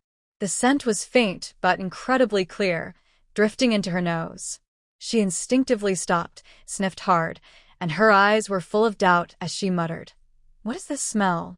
It feels like the smell of meat, but how could there be meat at home?" Her curiosity deepened, and her heartbeat quickened a little. She hurriedly ran into the room, looked around, but still couldn't find Sananai. Could she have gone out? Then she headed toward the kitchen. The closer she got to the kitchen, the stronger the smell of meat became. As soon as she entered the kitchen, she suddenly stopped, her eyes wide with disbelief. On the stove, neatly arranged, were several bowls of meat and ribs, shiny and tempting, with some wild green onions sprinkled on top. The meat looked glossy and oily. Mrs. Chen instinctively rubbed her eyes, thinking she must be seeing things. She blinked hard, looked again, and confirmed. Yes, there were indeed bowls of meat and ribs on the stove. Then she slowly stepped forward, her steps trembling, as if afraid this was all just a beautiful dream. With trembling hands, she picked up a bowl of meat, brought it close to her nose, and sniffed hard. The tempting aroma instantly made her stomach rumble. And the bowl was still warm. Everything felt so real. Suddenly, a loud bang broke the silence of the kitchen. Mrs. Chen shivered in fright, nearly dropping the bowl. She quickly turned her head and looked toward the source of the sound. The pot on the stove was steaming hot, with white steam constantly rising. It seemed something was being cooked, and the fire had just been turned off recently. Without thinking much, she quickly walked to the front of the pot. Carefully, she reached out and grasped the handle of the lid, then lifted it. Suddenly, a strong smell of pork fat hit her face. The rich aroma made her saliva flow uncontrollably. She looked closely and saw that the pot was filled with pork fat. At this moment, Mrs. Chun was standing in the kitchen, feeling dizzy as if the world was spinning. Her head felt like it had been hit hard, and she saw stars. The bowls of tempting meat on the stove made her feel like she was in a beautiful dream. Now, with a pot full of fragrant pork fat, she was completely stunned. Her mind went blank, and she couldn't believe her eyes. She rubbed her eyes hard until they turned slightly red and hurt, then opened them again. Carefully examining everything in front of her, she confirmed it was real and not a dream. Suddenly, like being struck by lightning, a bright idea flashed in her mind, and she felt a wave of joy. It must be that Eru and Sonny sold the bean sprouts. Otherwise, their family was so poor. Where did they get enough money to buy so much meat and fat? But then, a series of questions flooded her mind. How could they have so much money to buy all these things? That's not a small amount. And Sonny was really careless. How could she cover the pot while frying oil? That was so dangerous. She ignored her worries and doubts for now. Carefully, she carried the bowls of braised meat and ribs, afraid of spilling them on the ground. Then she slowly walked to the main room. Afterward, she returned to the kitchen and carried the large pot of pork fat. Step by step, she steadily made her way to the main room. Finally, she managed to bring the meat and pork fat into the main room. Mrs. Chin sat down heavily on a stool, gasping for breath. Sweat beads rolled down her face. She wiped her forehead with the back of her hand, feeling uneasy again. Where could Sonny have gone? The chaos just now almost made her forget that Sonny was still missing. Thinking about it, a wave of fear suddenly rose in her heart. Now, the house has so much meat, pork fat, and the precious green seedlings. San and I actually ran out without closing the door. How bold and careless this child is. Just as she was about to get up and go look for San and I, she caught a glimpse of some items still placed in the box selling bean sprouts on the ground. Suddenly, she became very curious. What are these? She stepped forward, gently opened the paper wrapping of the steamed buns. When she saw the white, steaming buns and dumplings inside, her eyes lit up immediately. Each bun emitted a tempting wheat aroma. Her mouth unconsciously curved into a smile, a long-lost smile. But before the smile could stay on her face for long, she quickly wrapped the paper back up, picked up the buns and dumplings, and hurried inside to hide them. Then, Mrs. Chin looked at another paper-wrapped package nearby. She squatted down and gently opened that paper as well. When she saw what was inside, she felt her legs go weak, her knees buckled, and she sat down heavily on the ground. "Oh my goodness!" She couldn't help but exclaim, her voice full of shock and happiness. It turned out that the paper wrapping contained brand new clothes. Thinking about her family, these past years, life had been very hard, and she hadn't been able to buy new clothes for years. The children wore old clothes that no longer fit, patched after patch. Now, she suddenly had so many new clothes. How much money would that have cost? Tears welled up in Mrs. Chen's eyes, and tears shimmered in her eyes. She hurriedly wrapped the clothes again, clumsily got up, and then tightly hugged the clothes. She quickly went inside the room, covered the clothes with a quilt, and then locked the main door outside. Only after that did she hurriedly return to the yard. She originally planned to go out immediately to find San and I, but when she saw the tender green seedlings in the yard, she stopped again.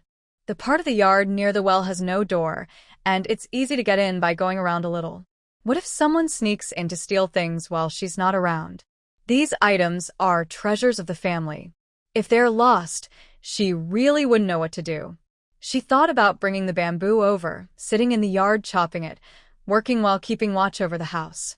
However, her hands trembled uncontrollably at this moment, and she felt both angry and anxious inside.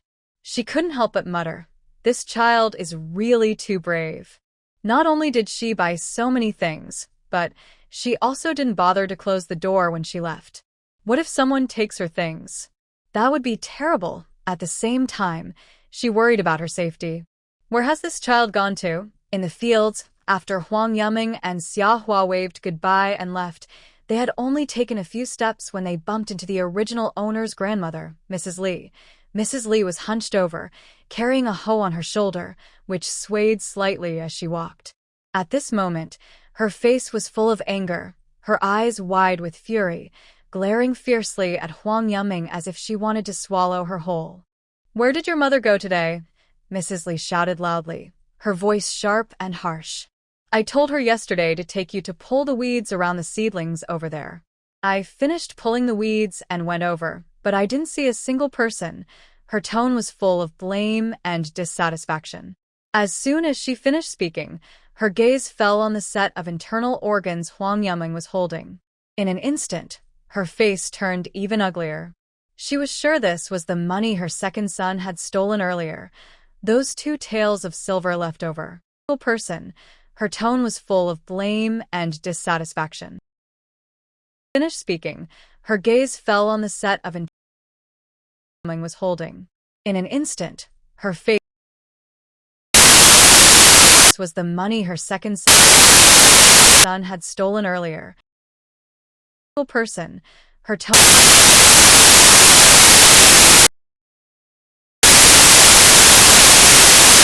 gaze fell on the set of an instant, her face was the money her second. Not only was her grandmother mean-hearted, but she also thought she was always right. Now that they had already divided the family, she still came to snatch things. This was simply too much. Huang Yuming tightly clenched the internal organs in her hand, her gaze firm as she looked at Mrs. Li, speaking calmly and confidently. "Old lady, if you steal things in broad daylight, you'll be caught by the authorities." Her voice was clear and loud, echoing in the air. Mrs. Li, unable to grab the items, turned red with anger. She quickly took down the hoe from her shoulder, held the handle with one hand, and forcefully pressed it into the ground, causing the tool to sink deep into the soil. "How can you talk like that?" she shouted loudly, her voice so loud it hurt people's ears. "I'm your grandmother. Am I an old person? A little respect for elders is fine, but stealing food is not right. Even if the government comes, I'm not afraid." Her rude and unreasonable attitude made people feel both angry and helpless. Huang Yuming looked at the unreasonable grandmother with a cold gaze. Her dislike for her surged like a wave. She really wanted to slap her, but what would happen after that? Her family might get into trouble again, and her parents could be affected. So she held back her anger. She tried to speak calmly and respectfully, saying, "Grandmother, true respect from younger people is given willingly. It's not about taking things by force like you do. This food was earned through hard work by me and my family. Why should I give it to you, for no reason? Where do you get the nerve?" Hearing this, Li Shi suddenly became furious, her eyes wide like copper bells. This girl is no longer naive. How can she be so eloquent now? Then, she suddenly raised the hoe with both hands and swung it wildly in the air. The hoe cut through the air in a sharp arc, accompanied by the sound of rushing wind. She made a fierce gesture as if to hit someone, shouting nonstop, "You ungrateful girl! You're out of control. How dare you talk back? Back then, you ate my food and drank my water. Now that you're grown and have wings, you even dare to scold me. Today, I've decided to take back what's mine." After saying this, she, like an out-of-control wild ox, charged fiercely at Huang Yuming again. Seeing this, Huang Yuming couldn't help but think, this old lady is too fierce. That's a hoe. Why does she start fighting at the slightest provocation? She quickly sidestepped and cleverly avoided Li Shi's aggressive attack.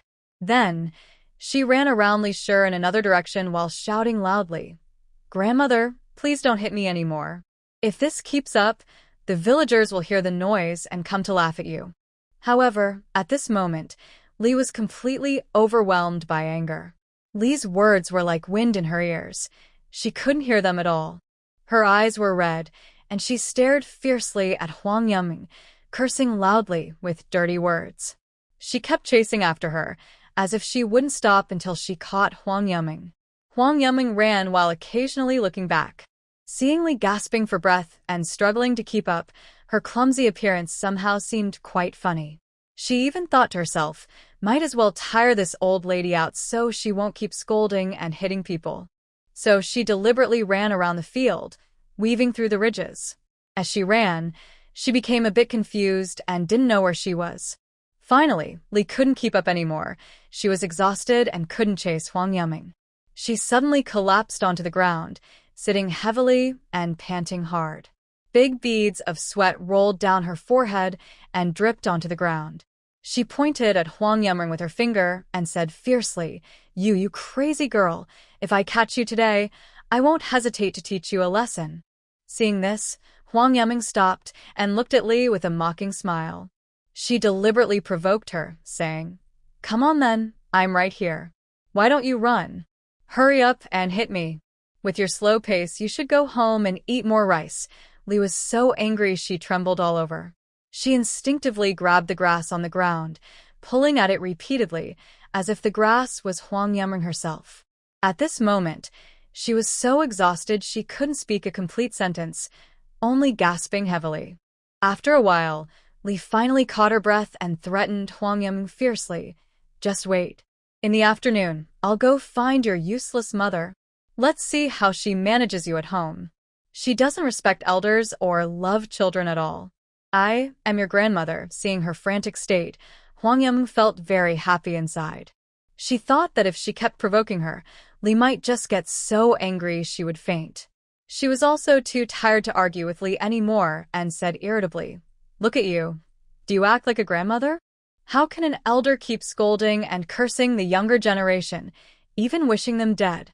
And now you want to hit people too? I don't have a grandmother like you." After saying this, Huang Yaming no longer paid attention to Li Shi. She looked around, ready to go home. At that moment, she saw 3 people coming from the east, carrying baskets on their backs. Upon closer look, it seemed to be her second brother and 2 younger children. She didn't care that Li Shi was still sitting on the ground, furious, and immediately ran over. Just as she was about to reach them, a clear, cheerful shout came from nearby. She recognized it as Huang Wuni. "Third sister, are you here to find us? Look, we caught a lot of red shrimp. The baskets are full." Huang Wuni jumped happily, her face shining with a bright smile. Huang Yaming walked quickly toward Huang Wuni, her face gentle with a warm smile. She gently patted Huang Wuni's head and softly said, "Yes, third sister came to see you. I made a lot of tasty food today, just waiting for you to come back and eat together." Hearing this, Huang Wuni immediately thought of the delicious meat bun she ate when she left home today. Thinking about the tasty food she would have soon, her eyes lit up, and her face turned red with excitement. She couldn't wait and grabbed Huang Yaming's hand, ready to run home, saying, "Third sister, let's go quickly. I'm so hungry I could die. My stomach keeps growling." "Wuni, walk slowly, don't fall," Huang Yaming advised, then turned her gaze and saw Huang's eyes from a short distance. He was carrying a basket of red shrimp, his small body bent under the weight, with beads of sweat on his face, sliding down his cheeks. Seeing this, Huang Yaming hurried forward, took the basket from Huang Sai's hands. "Sais, you just need to bring the internal organs for third sister. I'll carry this basket." Huang Sais wanted to refuse, saying he could manage, but he was exhausted, with sore arms and pain. After hesitating for a moment, he nodded gently and said, "Okay, third sister, you carry it." Huang Eru, carrying a heavy basket of red shrimp, looked down and walked forward with big steps. As he walked, he wiped the sweat from his forehead with his sleeve and said, "Third sister, when we were catching red shrimp just now, Xiaoyu came over and asked me if the shrimp are really edible. He also said you told him that, and I told him yes." Huang Yaming nodded and replied, "Second brother, I was the one who said it. They are a good brother and sister. Just now, when I was washing the internal organs by the river, they were worried I might fall in, so they came over to help me wash. Also, today we sold a batch of red shrimp and many people saw it. This news will probably spread quickly. I thought I should tell them to stock up on some red shrimp early." After hearing this, second brother Huang Eru sighed slightly and said, "Xuyu's family is actually quite poor. Grandma Gu raised her 2 grandchildren alone. Sometimes, they pick extra wild vegetables. Grandma Gu takes them to the county to sell and get some rice to eat. Then, thinking of Xia Hua, his tone was full of pity. Since her parents passed away, Xia Hua is almost of marriage age. It's not that no one has come to ask for her hand, but she refuses. She says if she leaves, what will happen to the old and the young at home? Hearing about Xia Hua's family, Huang Yaming felt very emotional. She secretly thought that if she had the ability in the future, she would help her more. This girl is really too kind. The three of them kept talking as they walked, and soon they reached home. From afar, they saw Mrs. Chen sitting at the door, looking worried. As soon as she saw the children, she stood up quickly and hurried over. When she reached them, she took the basket from Huang Yaming and said, "San and I told you. Why didn't you lock the door at home after finding your second brother and the others? You can't be so careless anymore. Before, there wasn't much at home, so it wasn't a problem, but now the seedlings can't be lost." Hearing this, Huang Yaming suddenly remembered that she hadn't locked the door. She felt a bit embarrassed and scratched her head with a smile. "Mom, I understand. I thought I had locked it." As soon as they entered the yard, Huang Wuni immediately smelled the rich aroma of lard. Her eyes lit up, and she quickly let go of Huang Yuming's hand and ran toward the kitchen. She looked around in the kitchen but couldn't find any meat, so she ran back to the yard. With a worried face, she asked, "Third sister, do you smell the scent of lard?" Huang Yuming smiled and said, "Of course I smell it, because it's the lard I render myself." When Huang Wuni heard this, she was so excited she jumped up immediately, recalling past New Year celebrations. She remembered how her mother would secretly give her a piece of pork fat to taste, a flavor that stayed in her memory forever. She looked eagerly at Huang Yaming and asked, "Third sister, can I also eat pork fat? I really want to eat it." Huang Yaming smiled and replied, "Of course, you can eat as much as you want later." At this moment, Mrs. Chen had already locked the courtyard door from inside and then opened her own door. Huang Wuni was the first to rush inside. When she saw the braised pork and ribs on the table, her eyes widened, and she seemed unable to look away. Her small hands moved instinctively, wanting to grab a piece right away, but she held back and looked at Mrs. Chen. Seeing her youngest daughter drooling with desire, Mrs. Chen quickly said, "Go wash your hands first, then come to eat." She then carefully placed some bowls of food aside, muttering, "This meat is precious. We should save it to eat slowly." Suddenly, she seemed to remember something and hurriedly pulled Huang Yaming aside, looking puzzled. "San and what's going on with these meats, oils, and the things at home? Is this from some kind of miracle?" Huang Eru, after washing his hands, smiled and said, "Mother, this is earned from selling bean sprouts and red shrimp tails." He took out the remaining copper coins from his pocket and placed them on the table. Mrs. Chen looked at the coins and couldn't believe her eyes. There were so many coins left, almost a tael of silver. Huang Eru then explained in detail how they sold the items. Mrs. Chen was even more surprised. She hurried to go outside, saying as she left, "Stay home and watch the house. No one is allowed to open the door. I'm going to catch some red shrimp now." Huang Yaming quickly stepped forward and held Mrs. Chen, saying, "Mother, don't worry. Let's eat first." But Mrs. Chen couldn't bring herself to eat. The thought of selling the red shrimp for 2 taels of silver was almost too much to believe. A poor farmer's family might earn less than 5 taels of silver in a year, yet this little red shrimp could sell for 2 taels. She couldn't imagine it. At this moment, she had no appetite for the abundant meal on the table.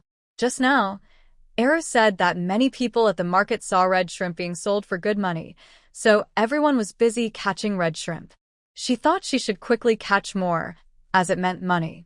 "San and I really can't eat right now. You all eat quickly and watch the house." Huang Yaming didn't want to see Qinsher so tired. She wanted her to eat first. Earning money wasn't something that could be done in a day. Suddenly, she remembered the original owner's grandmother, Li. "Mom, I just met Grandma when I was washing the internal organs. She asked why you didn't go to the rice seedling field to pull weeds and said she would come find you later." When Qinsher heard Huang Yuming's words, she became even more worried. If her mother-in-law found out there was meat and green seedlings at home, it would be trouble. She didn't feel comfortable leaving the children alone at home, but could only sigh helplessly. Then she went inside to tell the children, "Just ignore Grandma's voice if you hear it." After that, she went to the yard to deal with the red shrimp she had just collected. Huang Yumeng was a bit speechless. She grabbed Chinshur again and said, "Mom, eat some food first." There's no rush to finish the work. Chinshur looked at the dishes on the table, swallowed hard, and turned to say, "Mom isn't very hungry." "You all eat." Huang Yumeng pretended to be angry, loosened Chinshur's clothes, and said, "If you don't eat, we won't eat either." Chinshur looked at the children staring eagerly at the food on the table. Her heart softened, and she had no choice but to sit down. Huang Yumeng looked around but didn't see any steamed buns, so she asked, "Mom, did you hide the buns?" "We're all hungry." Chinshur took out the wrapped buns and steamed buns from inside. Huang Wuni couldn't hold back anymore when she saw so many buns and steamed buns. She reached out and took one, asking, "Mom, can I eat now?" Chinshur looked at her youngest daughter and smiled. "Of course, eat up. Leave some for your dad." Huang Wuni tightly gripped her chopsticks and eagerly reached for the bright red braised pork. She picked up a piece, and the juice dripped from her chopsticks. She opened her small mouth, put the meat in, and her eyes immediately squinted into a slit. She mumbled vaguely, "Wow, it's so delicious." Sister San's cooking is even better than Grandma's during the New Year at her house. Cheeks puffed up as she ate happily. Huang's eyes looked at the meat on the table with some disbelief. He picked up a piece, chewed carefully, and the delicious aroma spread on his tongue. Usually quiet, he couldn't help but praise, "Third sister, this meat is really so tasty." Huang Eru's eyes fixed on the plate of meat, and his throat moved involuntarily. He eagerly reached out with his chopsticks, picked up a trembling piece of braised pork. He opened his mouth wide, put the meat in, and chewed happily. In no time, he swallowed the meat in 3 bites.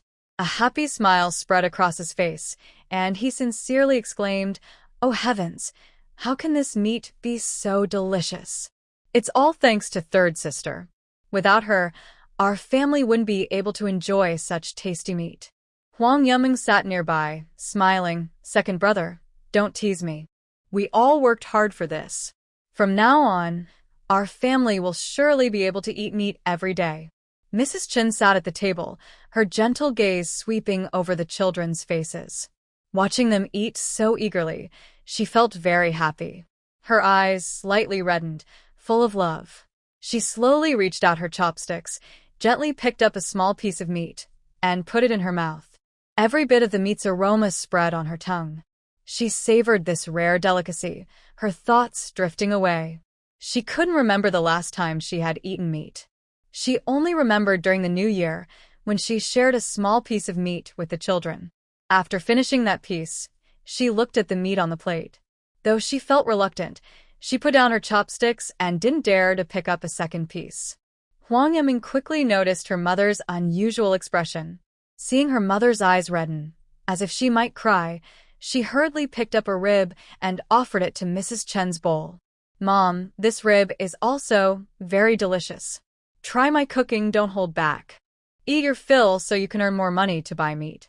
Hearing this, Mrs. Chen's tears finally couldn't be held back and flowed freely. She gently wiped her tears with her rough sleeve, then showed a faint smile. "All right, I'll eat now." At this moment, Huang Wuni finished eating the meat in her mouth and looked at Huang Yumeng with anticipation. She smiled and asked, "Third sister, are we going to catch red shrimp this afternoon? I still want to eat such delicious meat." Huang Yumeng gently patted Wuni's head and replied, "Yes, I will go with you later." After everyone finished eating, Huang Yumeng put down her chopsticks and spoke to Mrs. Chen. "Mother, today the bean sprouts sold very well, but I forgot to buy soybeans and green beans. Can I buy some from other families in the village?" Mrs. Chen swallowed her last bite of bun and smiled. Wang Ant's family has quite a bit. They plan to sell it at the county after they finish their work. "I will take your second brother to buy from her later." Huang Yumeng said, "Mother, thank you and second brother for your trouble." Mrs. Chen waved her hand and said, "It's not trouble at all. As long as you can eat well and stay warm, I am happy." After saying that, She quickly stood up and added, I need to go work now. You three stay home and handle the red shrimp. I and your second brother will go buy soybeans and also need to quickly enclose the backyard with bamboo. As she spoke, she urged, Eru, hurry up. Huang Eru responded, Mother, we're leaving now.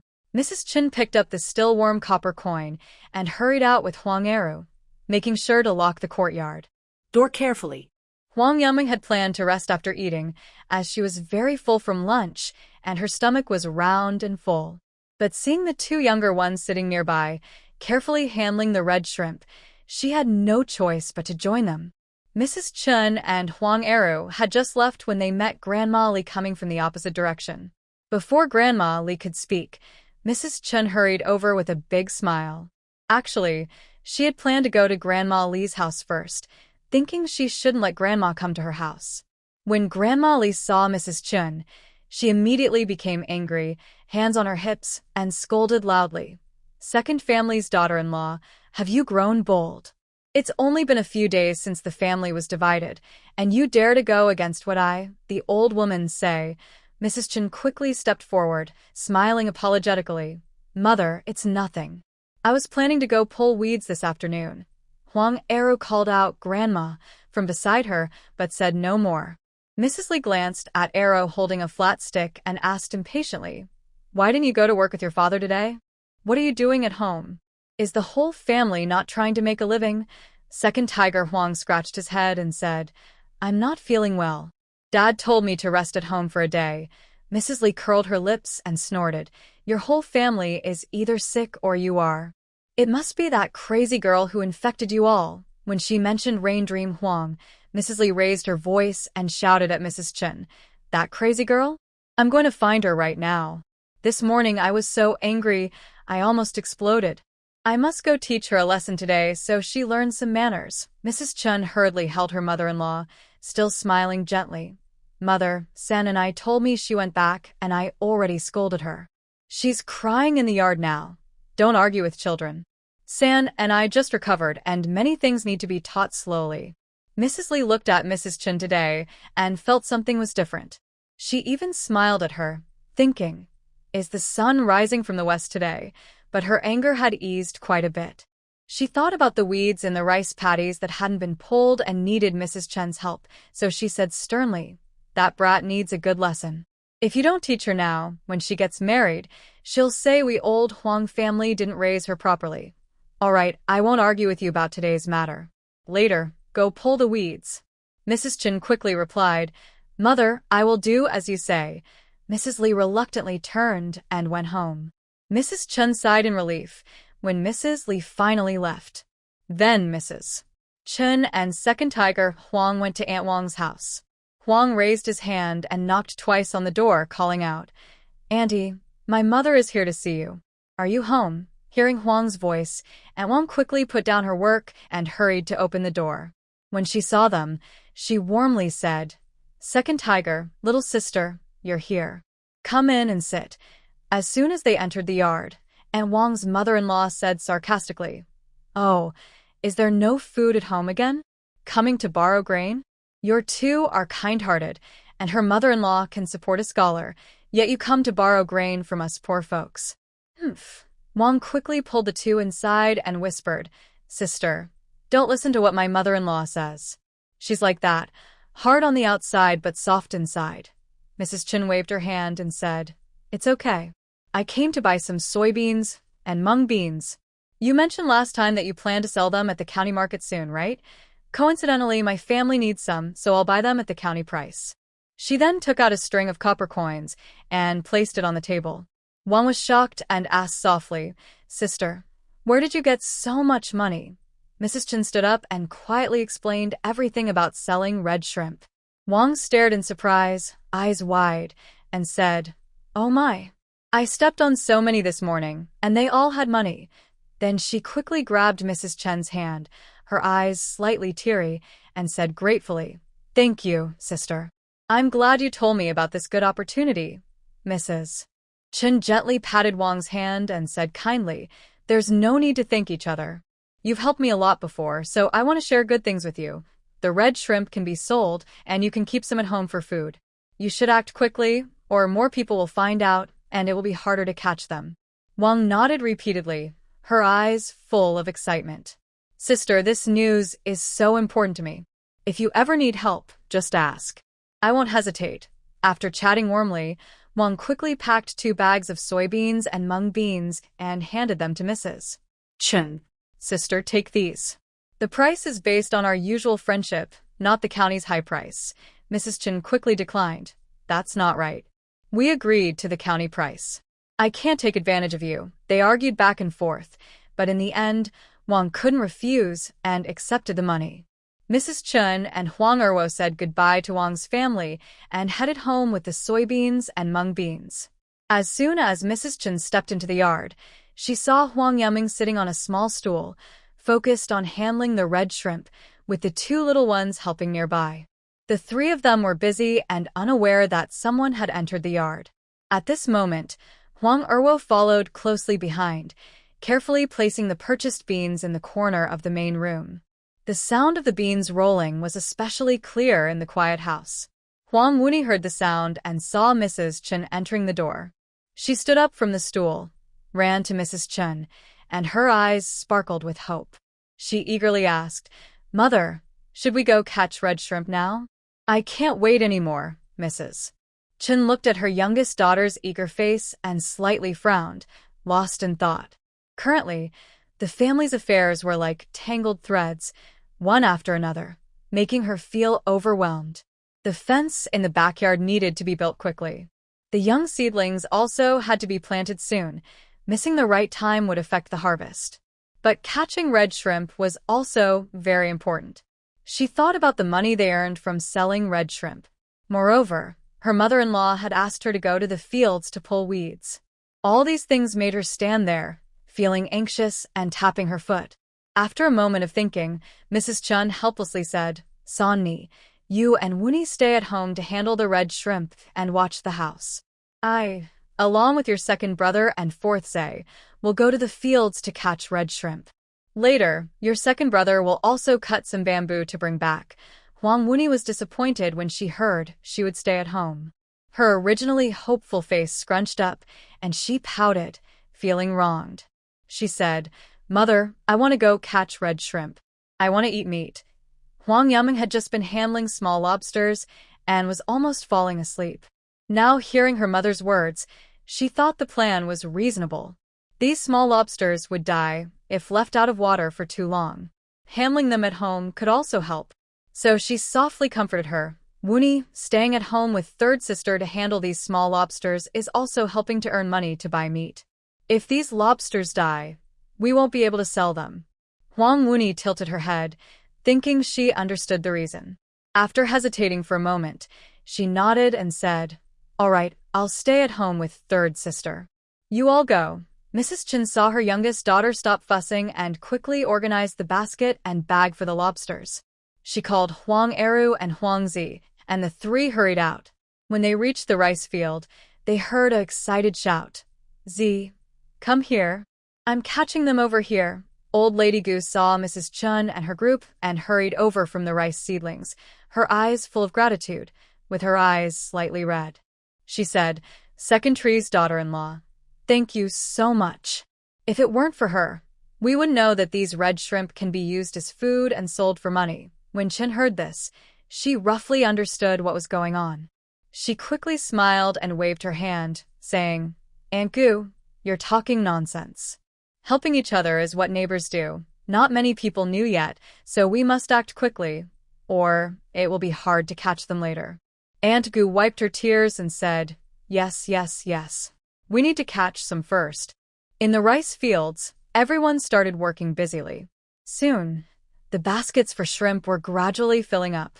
In the yard, Huang Yum looked at the half-filled basket of lobsters. Her hands had been pinched several times, and blood was seeping from the wounds, making her shake her hands in pain. Next to her, Huang Wuni was removing the tails from the shrimp. She was yawning non-stop, her eyelids drooping, feeling sleepy. Huang Yuming said with concern, "Wuni, go take a nap. 3rd sister doesn't want to do this anymore. When you wake up, we can keep working." Huang Wuni was eager to eat meat and refused to sleep, stubbornly saying, I'm fine, third sister. I'm not sleepy, Huang Yumeng patiently advised. Wuni, earning money doesn't happen all at once. We still have meat at home. You need to rest well so you can do more work. Wuni was really sleepy now. After hearing Yumeng's words, she had no choice but to obediently go to sleep. After Wuni fell asleep, Yumeng wanted to rest too, but thinking of her family working hard outside, she felt she couldn't slack off. However, the pain in her hands made her reluctant to touch the small lobsters again, so she decided to soak some beans first. She looked at the beans she bought, estimating they weighed about 100 jin in total. She found 2 large basins, filled each with beans, picked out the bad ones, and carefully washed them by the well. After washing and soaking the beans, she went to her vegetable garden. Walking around, she looked at the lush green seedlings and thought, now that I have oil and salt, maybe I can make a simple wild vegetable salad tonight. Suddenly, she clapped her forehead and exclaimed, I almost forgot. I haven't cooked my pig's internal organs yet, but she was in a dilemma. Without enough seasoning, cooking the organs would make them very fishy and inedible. She had bought too little seasoning. What should she do? She thought for a moment, then quickly went back to get a small shovel and a basket. She decided to go up the mountain to dig some wild scallions and see what seasonings she could find. As she reached the yard, she saw second brother Huang returning with 2 cloth bags. He put down the bags, wiped the sweat from his forehead, and said to Huang, third sister, why don't you close the door when you're at home? If mother finds out, she'll scold you again. While speaking, he took a large bamboo basket from the yard and poured the small lobsters into it. The bottom of the basket was just covered after pouring them in. Second brother Huang didn't rest. He hurriedly grabbed a pole and the bags, saying, third sister, quickly close the door. Before Huang could say anything, second brother Huang had already left again. Huang helplessly shook her head, closed the yard door, and headed toward the back mountain. On the back mountain, she surprisingly found something valuable. She discovered lemongrass. She had eaten lemongrass stir-fried chicken before, and the taste was incredibly delicious. After returning home, she looked up the seasoning and bought it online a few times. She stepped forward, plucked a small bunch, and sniffed it. The familiar lemon scent immediately filled her nose. There are actually 2 types of lemongrass. Only the fragrant kind is edible. The ordinary roots are thicker and lack this special aroma. Huang carefully dug out some, then also dug a little scallion, happily heading back home. Once home, she first boiled the pig intestines and lungs in water. After cleaning them thoroughly, she added seasonings and started braising. While braising the organs, she also had to find time to handle the small lobsters. One thing after another kept her busy and overwhelmed. After more than an hour, fifth sister, Huang, woke up. A strong aroma drifted into her nose. She immediately got out of bed, followed the smell to the yard, and excitedly asked, third sister, what delicious thing are you cooking now? I can smell the aroma. Huang stood up, washed her hands, and smiled. Third sister's braised organs should be ready to eat. Fifth sister, Huang looked confused. Third sister, what are organs? Huang wiped the water from her hands, pulled fifth sister Huang to the kitchen, and opened the clay pot lid. Instantly, a richer aroma filled the air. Yellow Yumeng used chopsticks to pick up the large intestine and looked at it. The intestine was already very soft, the soy sauce color was just right, and the unique smell of lemongrass made it smell very tempting. Huang Wuni was excited and jumping, shouting, third sister, I want to eat. I want to eat. This internal organ smells so good. Yellow Yumeng picked up a piece of sliced pig lung with her chopsticks and held it near Wuni's mouth. Eat this pig lung first. The intestine can wait until it cools down and then be sliced. Wuni couldn't wait and took a bite, chewing and nodding while saying vaguely, delicious, third sister. This lung is really tasty, crunchy. It's not as good as meat, but it's still very delicious. Yellow Yumeng smiled and asked, which one do you like more? Wuni grinned and said happily, they're both delicious, third sister. Anything you make is super tasty. Hearing Wuni's praise, Yumeng felt very happy. She patted Wuni's head and said, you're so sweet-tongued. Eat slowly, don't choke. Yumeng also took a piece of pig lung with her chopsticks and put it in her mouth. It tasted pretty good. It would be even better if she added some star anise. Just as they were enjoying their food, a noisy sound of footsteps and talking came from outside the yard. Yumeng stood up and went to the gate. When she opened it, she saw Chen-shi, Huang Eru, and Huang Zi had returned. They each carried heavy bags, their clothes soaked with sweat, but their faces showed satisfaction after their hard work. "Mom, you're back. Wow, you caught so many red shrimp." Yumeng ran over and took one of the bags from Chen-shi. Chen-shi smiled and nodded.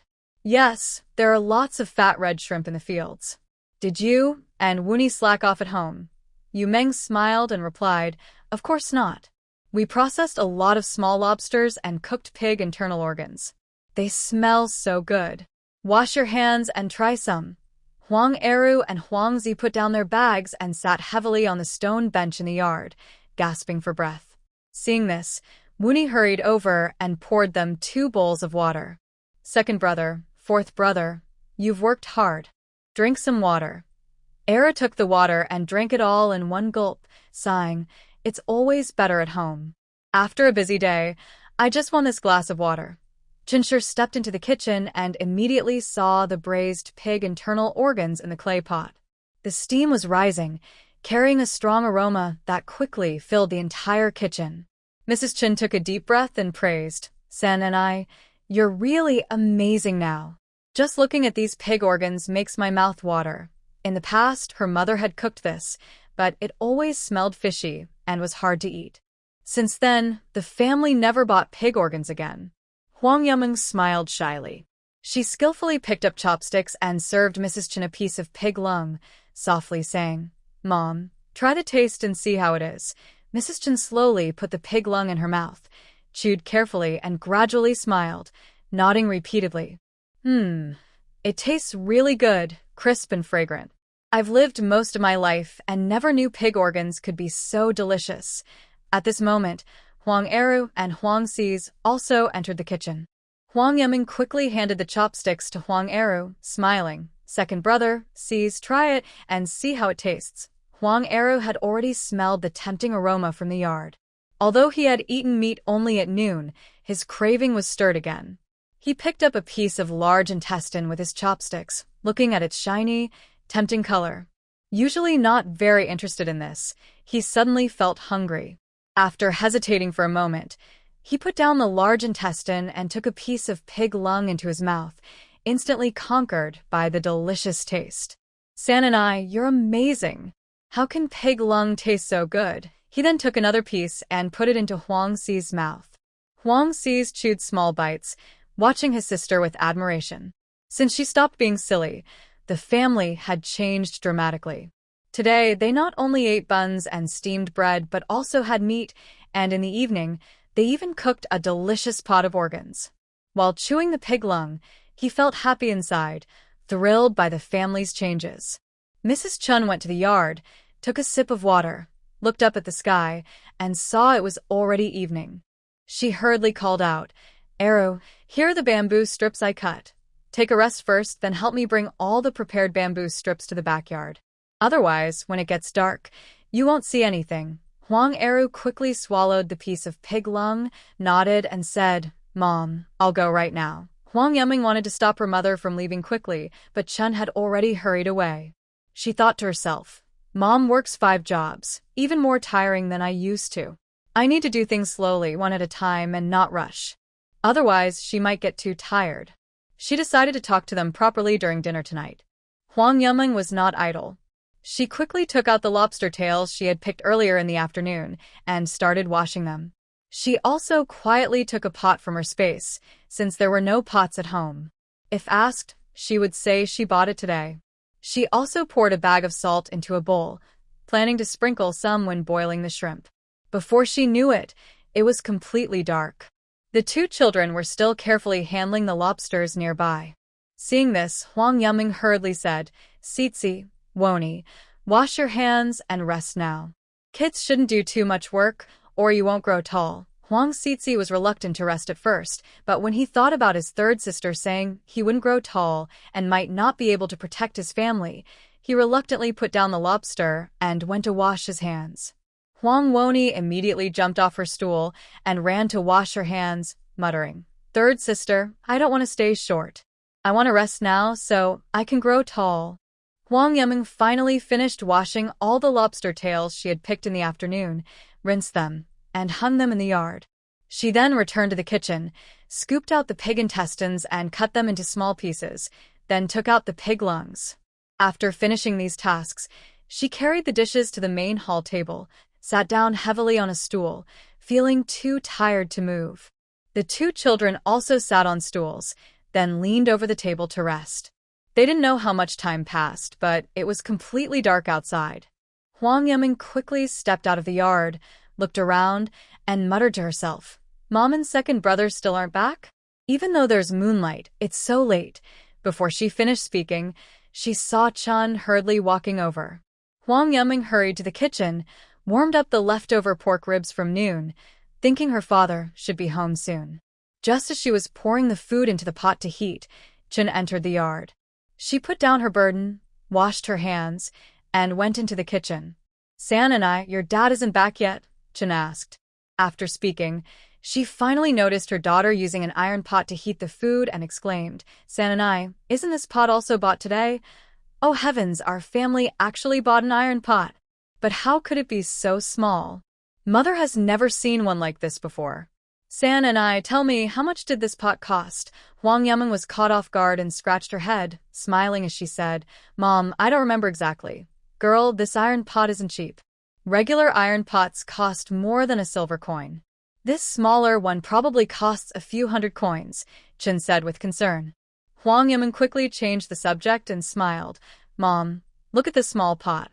Is it good quality?" She picked up the handle and handed it to Chun. Chun took the pot, examined it carefully by the oil lamp, and liked it more and more. The pot was light to hold, and the handle was easy to grip. "San and you bought such a good pot. Mom has never seen one like this before."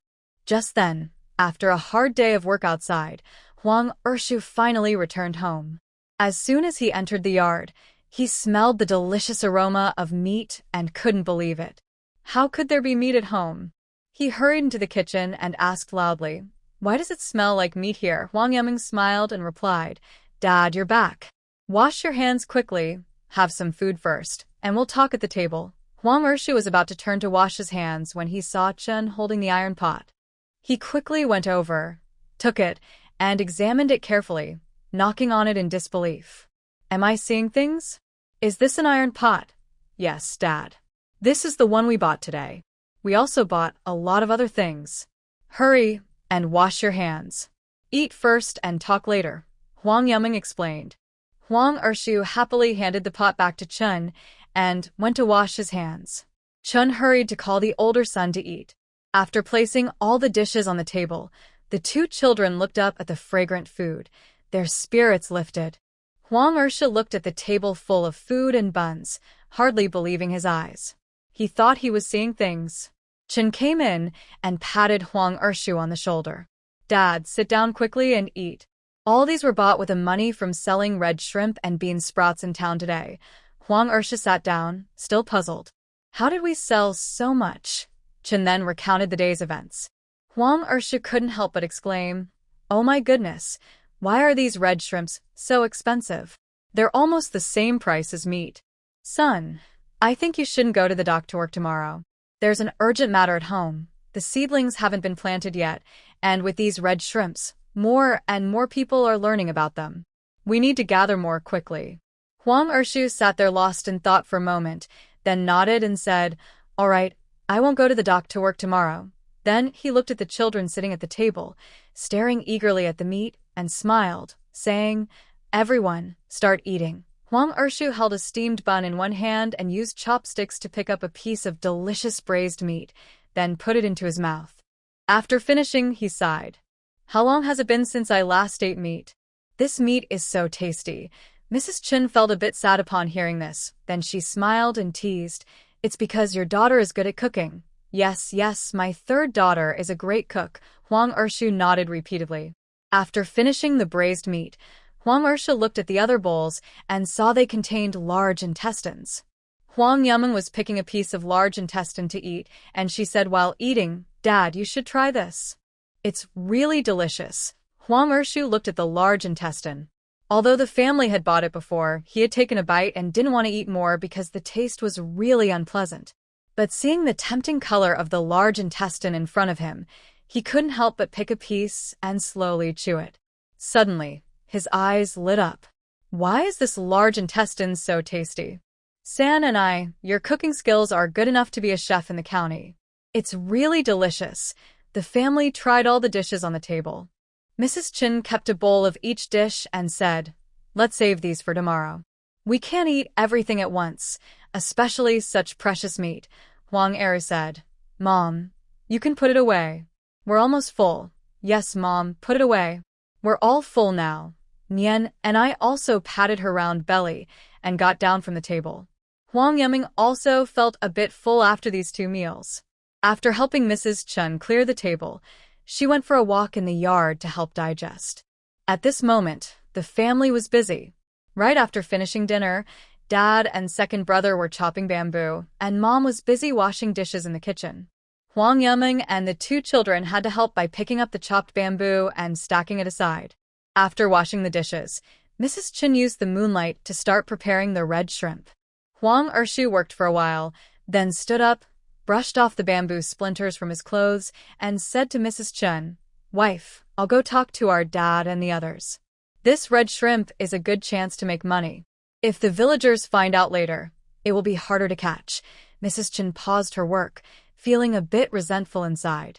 She thought, "My mother-in-law treats our family like this, and when something good happens, our husband eagerly rushes to join in." But she also knew her husband was always very respectful, so she decided to tell him. It didn't matter if her family didn't give anything in return. She smiled and said, "Husband, you go ahead. I was planning to tell my mother-in-law today, but she probably wouldn't believe me. I was waiting for you to come back tonight so you could tell her." "Okay, I'll go talk to them now," he replied. After that, Huang Ershu left the courtyard. The houses in the village were scattered, and Huang Ershu hurried through the dim light toward his old home. He raised his hand and knocked on the slightly old wooden door, calling out anxiously, "Dad, open the door. I have something to tell you." Inside the old house, Huang Laohan's family was sitting around the dining table eating. The room was dimly lit, and their faces appeared faint in the glow. When they heard the second son's voice, Huang Laohan put down his bowl and chopsticks and said to his eldest daughter-in-law, Lin, "Eldest daughter-in-law, go open the door for Ershu." Lin was eating happily when she heard this. She frowned slightly and looked a bit reluctant. She put down her chopsticks and muttered, "It's so late, and there's no extra food for him." She muttered as she slowly got up and headed toward the courtyard door. With a creak, the door was opened. Lin saw Huang Ershu, and her expression was a bit cold. Huang Ershu ignored her attitude and went straight into the main room. Huang Laohan saw his second son and showed concern on his face. He asked, "Second son, have you eaten? Come sit and eat with us." Then he told Lin, "Go bring a bowl of porridge." His steps paused briefly, and his face suddenly looked worse, but he still managed to respond with a sound and then walked into the kitchen. Second brother Huang quickly spoke to stop him. "Dad, I've already eaten. I want to talk to you about something." He then took a small stool and sat down beside the dining table. Mrs. Lin heard this, and the gloom on her face immediately disappeared. She smiled and sat down to continue eating. Old man Huang put down his chopsticks and looked at his second son. "Second son, what is it?" Just as second brother Huang was about to speak, he was interrupted by big brother Huang. Big brother Huang put down his chopsticks and looked at second brother Huang. "Second brother, are you here to borrow money? You know your eldest nephew is studying, and we don't have extra money to lend." Second brother Huang waved his hand. "Big brother, you misunderstood. I'm not here to borrow money. I came to give you some money." Mrs. Lin's eyes lit up instantly. She happily put down her chopsticks. "Second brother, you say you're giving us money? Hurry and take it out. Look at this family every day eating plain food. It's still second brother who is filial, sharing his wealth even after dividing the family. Old man Huang looked confused. Why does second son suddenly have money to give us? Huang, fifth son, hearing this, stood up directly from his stool, looking at second brother Huang with disbelief. Second brother Huang cleared his throat and said, Dad, these past few days, third sister accidentally found out that these red shrimps can actually be eaten. We caught some these days, dried them, and took them to the county, and surprisingly sold some for money. Now many people in the county know that these red shrimps are edible. I'm here to tell you in advance. Either catch some and sell them, or keep them for yourselves. Otherwise, the more people know, the harder it will be to catch them later. Everyone at the table was stunned after hearing this, and they hurriedly asked, These red shrimps can actually be eaten? Aren't they poisonous? Old man Huang also frowned, showing some doubt, but he knew in his heart that his second son wouldn't lie. Sell them, or keep them for yourselves. Otherwise, the more people know, the harder it will be to catch them later. Everyone at the table was stunned after hearing this, and they hurriedly asked, These red shrimps can actually... Old man Huang also frowned, but he knew in his heart lie. Otherwise, the more people know, the harder it will... Eru and the others didn't tell me when they came back. They just said they sold it and kept the money. I didn't ask for details. First, let me tell you, when catching the red shrimp, only the tail at the back is needed and the shrimp line should be removed. Then, you need to boil them in a pot and after that, dry them in the yard. Otherwise, they will spoil. All right, father, mother, you eat first. I have to go back and take care of something. Mrs. Lee wouldn't let him leave. She quickly held on to the second son. Mother will go with you to see. Also, I want to ask how much Eru sold the red shrimp for. Mrs. Lee was already scolding her grandson and granddaughter in her mind. These two ungrateful children. Today, one said he was sick, and the other dared to tease her. And that eldest daughter-in-law, she even dared to hide things from her mother-in-law. Just wait and see how she will teach them a lesson now. Huang Ersha listened and refused to let his mother go. He quickly said, It's so late, mother. You shouldn't go. He reached out and gently separated her hand. Mrs. Lee insisted on going to see her son's house. Seeing the scene, Huang Wushu knew his second brother didn't want their mother to go. He hurriedly stepped forward and held Mrs. Lee's arm. Mother, it's so late, you shouldn't go, and the road is difficult to walk. We'll go back and see how the red shrimp is being processed, and then tell you. He then quickly pulled Huang Ershu out of the yard. Walking on the road, the moonlight shone on them. Huang Wushu, still a bit curious, asked, Second brother, can these red shrimp really make money? No wonder I didn't see Era today. He must have been catching red shrimp at home. Huang Ersha replied, Can my second brother lie to you? And yes, you can make a lot of money. You know I can't tell the truth to mother. Huang Wushu didn't ask how much money they made. As long as it was enough to earn, that was fine. He still hasn't saved enough money to get married. He wants to save some for the future, so when they split the family, he can give his wife and children a stable life. But now, he hasn't saved a single coin. All the money he earns each day has to be handed over to his mother. Soon, the two of them entered the yard. Huang Wuni, holding a bamboo stick, saw them immediately.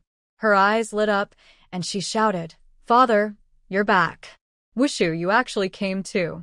I haven't seen you in a long time. She threw the bamboo stick on the ground and happily ran over, hugging Huang Wushu's leg. Huang Wushu crouched down and gently picked up Huang Wuni, holding her high in the air. Then he softly put her down, smiling as he said, Uncle Wu also misses my Wuni. Huang Eru and Huang Zi both called out, Uncle Wu. Huang Yiming looked at the young man in front of her. Under the moonlight, a tear mole on her left eye was clearly visible. His face was a bit dark, but he looked like a pure-hearted boy. He had a gentle smile at the corner of his mouth, making people feel warm and happy. Huang Yiming also wanted to call out Uncle Wu, but she was actually about 10 years older than him, so it felt a little awkward. Huang Ershu saw that Huang Yiming was staring intently at her uncle and patted her shoulder. San and I, this is your Uncle Wu. Huang Yiming had no choice but to scratch her head and softly say, "Hello, Uncle Wu." This was the first time Huang Wushu heard San and I call him Uncle Wu, after realizing she wasn't silly. He felt a little excited. He stepped forward, placing both hands on Huang Yiming's shoulders, still smiling. "Come on, San and I, say Uncle Wu again." "Let me hear it." Huang Yiming felt speechless but forced herself to say again, "Uncle Wu." Huang Wushu's gaze was fixed on Huang Yiming. When her clear voice rang out, a warm feeling flooded his heart. Thinking back, he still remembered how silly she looked before. At that time, he thought she might live her whole life like that, feeling both regretful and helpless. Now, his niece's eyes are lively, and her actions are normal, no longer any sign of silliness. His heart was filled with joy, not only because of Huang Yiming's change, but also because he was genuinely happy for his brother's family. Huang Wushu reached out a rough, thin hand and gently patted Huang Yiming's head. "San and I, Uncle Wu is really happy to see you doing well. You don't know, when you were still silly, I worried about you all the time." Then he shyly scratched his head. "San and I didn't bring you any treats this time. But once I have more money, I will buy you and Wuni the prettiest hairpins, so you two will be the most beautiful girls in the village." Huang Yiming smiled, revealing two small dimples, as she looked at the young man in front of her. The lively girl cheerfully said, "That's good, Uncle Fifth." "Both Wuni and I remember now." Huang Wushu looked at his niece's clear and organized words, and his eyes filled with more surprise. He kept looking at Huang Yiming and nodded happily, laughing loudly. "Oh, San and I, you speak so confidently now." Uncle Fifth is truly happy from the bottom of his heart. "If you need anything in the future, just tell Uncle Fifth. Whatever I can do, I will do without hesitation." Mrs. Chen sat nearby, carefully picking lobster tails in the faint moonlight. While busy, she turned to look at Huang Yiming and smiled. "San and I, your Uncle Fifth really cares about you. When you were still naive, whenever he had something tasty, the first person he thought of was you, and he would happily bring it to you." Huang Wushu, hearing this, shyly touched his head and blushed. He grinned and said, "Second sister-in-law, don't say that. We are family, and caring for San and I is only natural." Huang Ershu, standing beside them, also smiled and waved at Huang Wushu. "Fifth brother, go inside first. Second brother has prepared some good food for you, so you won't go hungry." Huang Wuni immediately grabbed Huang Wushu's hand and jumped happily, pulling him toward the house. As soon as they entered, they saw Huang Ershu had already placed a tempting bowl of braised pork and 2 large steamed buns on the table. "Hurry up and eat, fifth brother. You just finished your meal and came over, so you must be hungry," Huang Ershu urged with concern. Huang Wushu looked at the big bowl of meat, shiny and with a good mix of fat and lean, and the 2 plump steamed buns. His throat involuntarily moved, and he swallowed a few times. He quickly waved his hand and declined. "Second brother, let the kids eat first." "I'm not hungry." Huang Yiming stood at the door, quietly watching the boy inside. The food on the table was what he had been craving so much. Although he was very eager, he still chose to leave the meat for his nephew and niece. Just this act of kindness was enough to move people. Huang Yiming stepped forward a few steps and smiled as he spoke. "Uncle Fifth, we've already eaten. You should eat quickly. The food is still hot.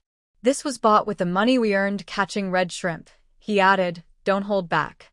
If we catch more red shrimp in the future, we can eat meat every day." Huang Wushu had long been tempted by this delicious food. During his usual simple and plain days, he couldn't remember the last time he ate so much meat. After hearing his niece speak, he no longer hesitated.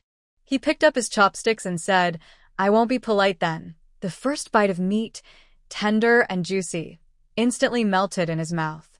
Huang Wushu almost couldn't bear to swallow it. The taste was so wonderful, it touched his heart. Then he took a big piece of meat and offered it to Huang Ni's mouth. "And I here have a piece." Huang and I said, "Uncle, we're already full, we can't eat more." "You go ahead and eat." Huang Yiming agreed nearby. "Yes, Uncle, we're all stuffed." "You eat quickly." "All right, Uncle has never eaten so much meat since I can remember.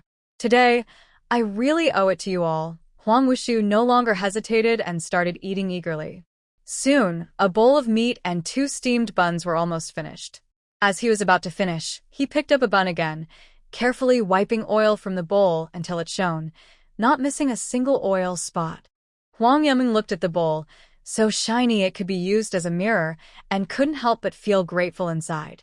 After finishing, Huang Wushu stood up, looking satisfied, and said to Huang Ershu, "Second brother, if there's any work to do at home, I'll help." Huang Ershu wanted his younger brother to rest, but thinking of the mountain of chores at home, he had no choice but to say, "Fifth brother, help me finish splitting these bamboo first.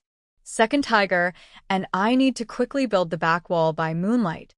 Huang Wushu looked a bit confused and asked, "Second brother, why suddenly want to build a wall in the backyard?" Huang Ershu looked at the young plants in the yard, pulled Huang Wushu closer and told a small lie.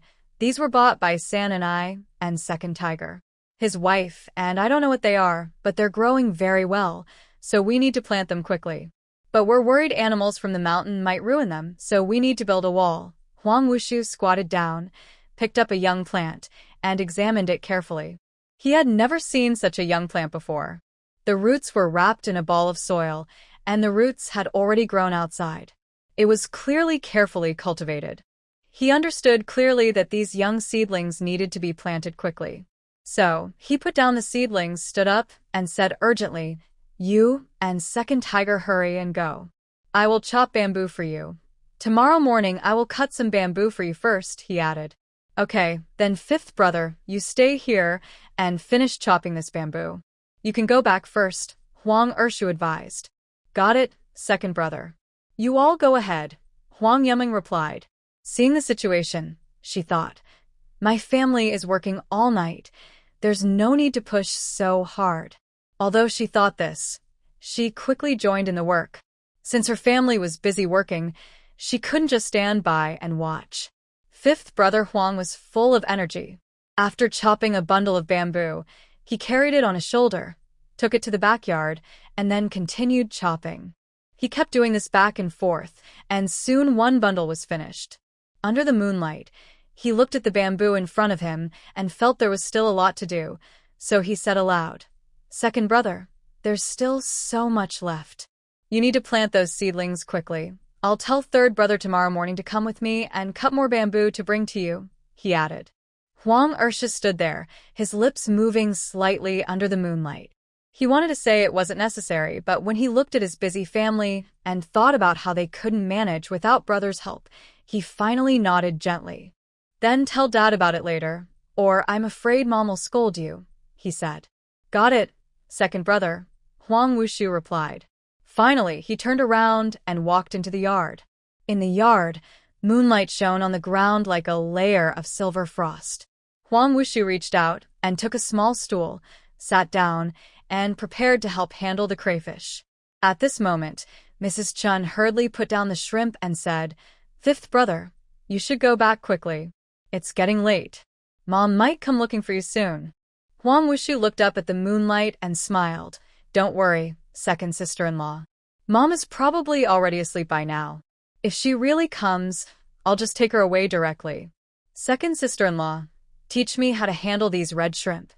Mrs. Chun had no choice but to bend down, pick up a red shrimp from the basin, and demonstrate.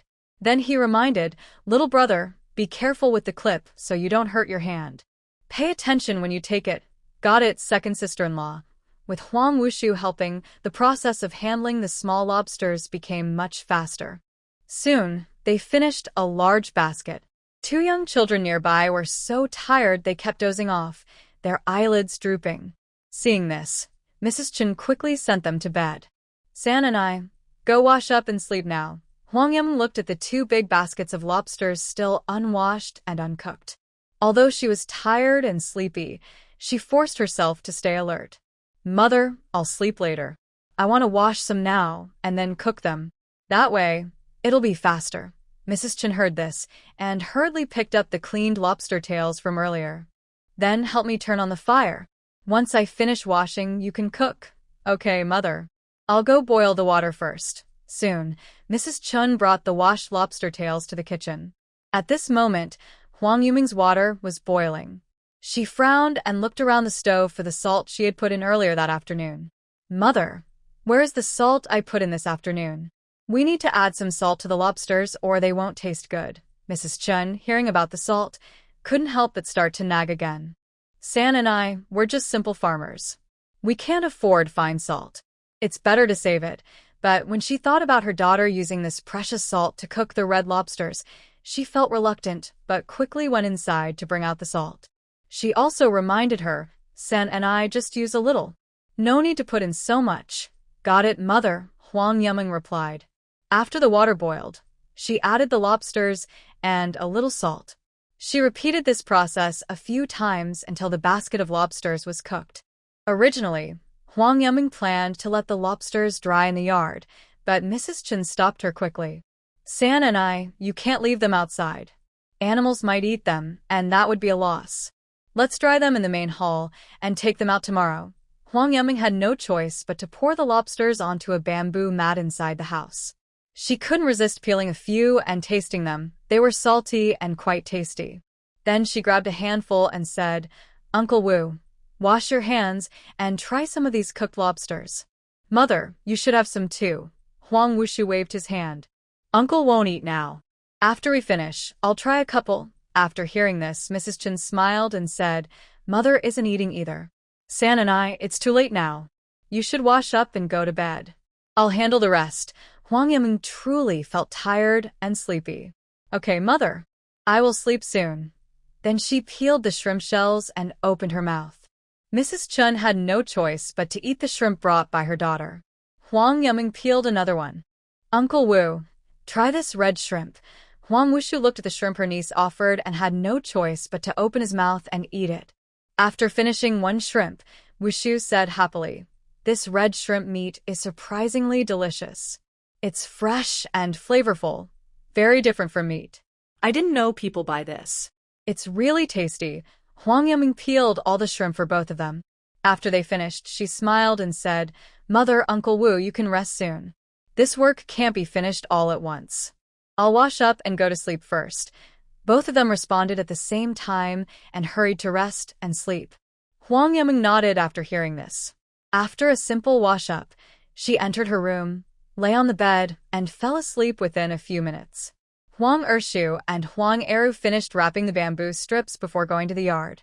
Huang Ershu saw that Wushu hadn't returned yet and hurriedly said anxiously, Fifth brother, you should rest now. It's already midnight. Wushu heard this and responded with a smile. Second brother, it's fine. There's just a little more to do. They worked together again to finish the last of the red shrimp. Huang Ershu looked at Wushu and said, Fifth brother, don't go back now. Sleep with Eru. You can go back tomorrow morning.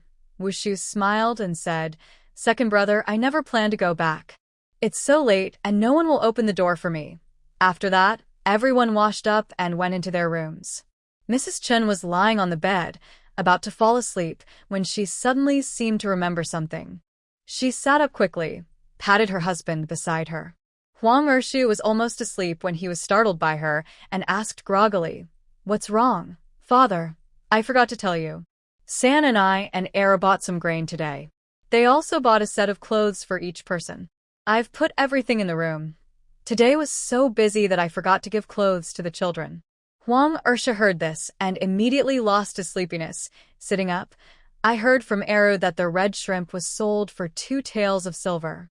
Why did we buy a pot, food, meat, clothes, and still have leftover money? How could we have so much money? Mrs. Chen added. We also bought a big bowl of fine salt. Huang Ershu became even more anxious and then thought of something. Could it be a fairy? Mrs. Chen thought for a moment and said, Maybe. Look, the green seedlings in the yard have grown more. It must be a fairy giving them to San and I. Huang Ershu was so happy he almost couldn't sleep. A fairy blessing San and I like this. We shouldn't hold her back. In the future, we should do more good deeds.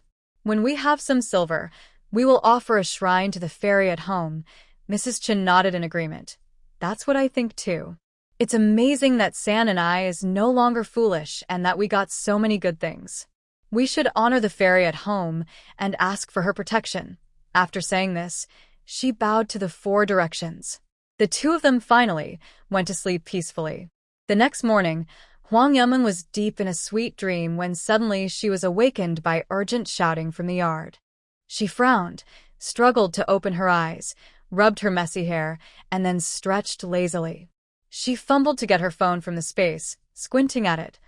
Wow, it was already 9:30. Although her head was still foggy and she wasn't fully awake, she knew she couldn't stay in the warm bed any longer and had to get up quickly. She put on her shoes and hurried out of the room. She saw her father holding a flat pole steadily in one hand and gripping 2 bundles of thick rope in the other. Seeing his daughter come out, Huang Ershu hurried over with a slightly anxious tone. "San and I, you stay at home and watch over things. Your mother and everyone are catching red shrimp in the field. Dad is going to cut some bamboo, and we'll be back soon. Your mother said there's porridge left in the pot for you. If you're hungry, just eat some." Huang Yumeng rubbed her still sleepy eyes and softly replied, "Okay, Dad. Take your time." After saying that, she went to the well to wash up. The cool water splashed on her face, instantly easing some of her drowsiness. After washing up, she looked up and saw that the backyard was already piled with bamboo. Huang Yumeng couldn't help but gasp and thought to herself, "Wow, did her parents get up so early to work? They are really hardworking." After finishing her wash, she quickly went to her room to check the beans she soaked yesterday. The beans looked swollen and full. She carefully rinsed the beans again and covered them up. She wanted to hang them outside to dry, but the yard was full of red shrimp tails, and she couldn't find a clear spot. So, she had no choice but to move the beans to a sunny corner in the backyard. The beans she soaked yesterday. The beans looked swollen and full. She carefully rinsed the beans again and covered them up to dry, but the yard and she couldn't find a clear spot. No choice but to move the beans to a sunny corner. The beans she soaked yesterday. She carefully rinsed the beans again and covered them up to dry, but the yard and she couldn't find. She saw there was still a bowl of ribs left. The pork fat and pork fat scraps had already been properly stored by her mother. An idea popped into her mind. Maybe she could make pork fat rice? She could add fragrant ribs on top, then stir-fry yesterday's pork lungs and pork intestines with wild scallions. She searched her room for a while and finally found the rice she bought yesterday under the bed. She scooped out 3 big bowls of rice, thinking to herself, "This clay pot can only cook this much." Next time, she decided she must buy all the necessary pots and utensils, or it would be too inconvenient to use. She rinsed the rice well, poured it into the clay pot, added some water, and also added half a bowl of pork fat scraps and pork fat. Then she turned on low heat and slowly cooked it. Soon, the water in the pot boiled, and a rich aroma quickly filled the entire kitchen. Huang Yumeng took a deep breath, a satisfied smile appearing on her face. When she lived in a rented place before, sometimes she didn't have money to buy vegetables, so she often cooked like this. The smell was incredibly delicious. As the rice was almost ready, she poured a bowl of ribs over the rice and covered the pot. Then she turned off the fire, worried that the rice might burn, and decided to let it simmer slowly. Then, she washed and chopped the wild green onions, planning to cook them when her family returned.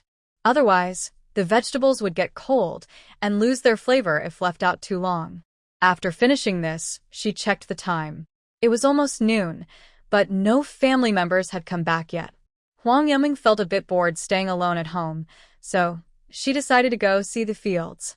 She closed the yard gate carefully and checked it once more. Then, she walked cheerfully toward the fields to find her family.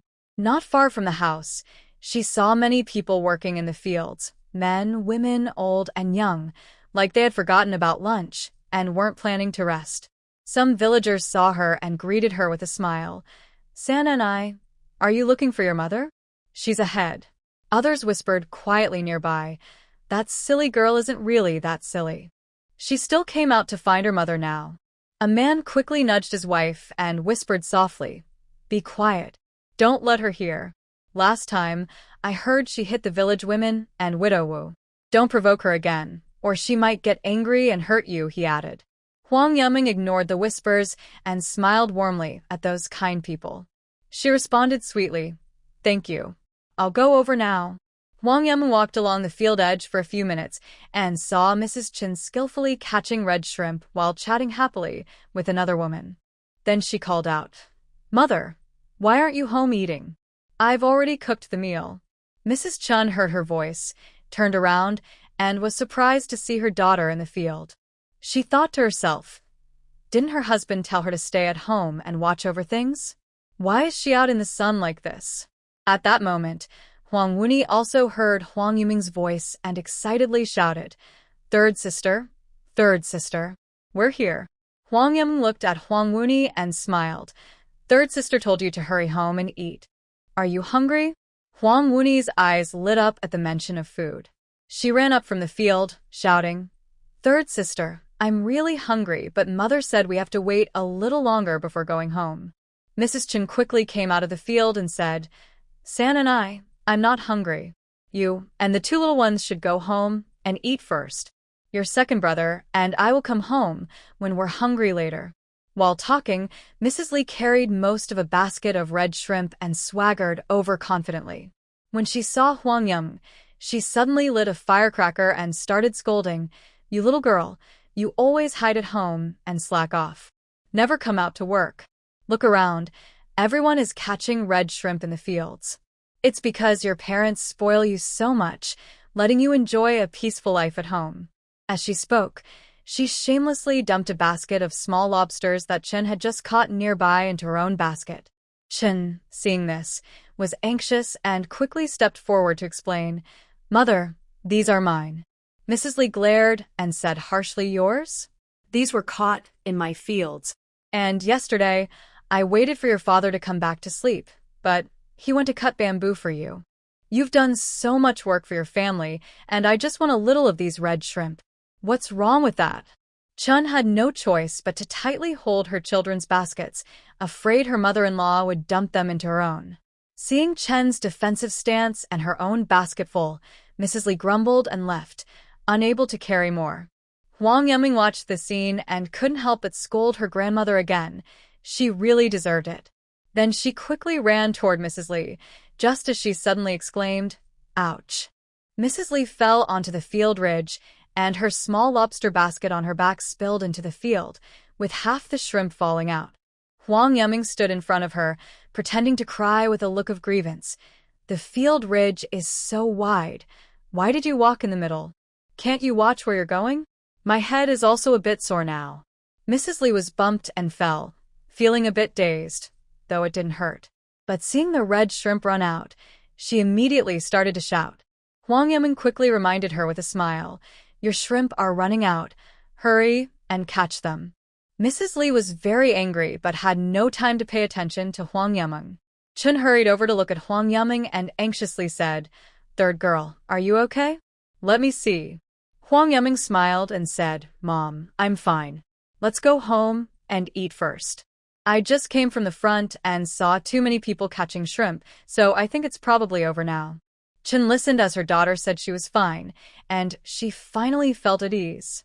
Then she remembered her daughter mentioning that she had worked all morning and only managed to gather 2 big baskets. There was still 1 bag not full. If it had been yesterday, it would have been full by now. She knew well that catching shrimp was becoming harder and harder. Thinking that her mother-in-law might take the shrimp she caught later, she called out, "Eru, let's go home. Otherwise, your grandma might take the shrimp again." At this moment, Huang Eru was standing in the rice field, watching what just happened, and he felt resentful toward Li again. Then he wiped the sweat from his forehead and said, "Mom, I'll wash my feet and come up." Chen nodded quickly.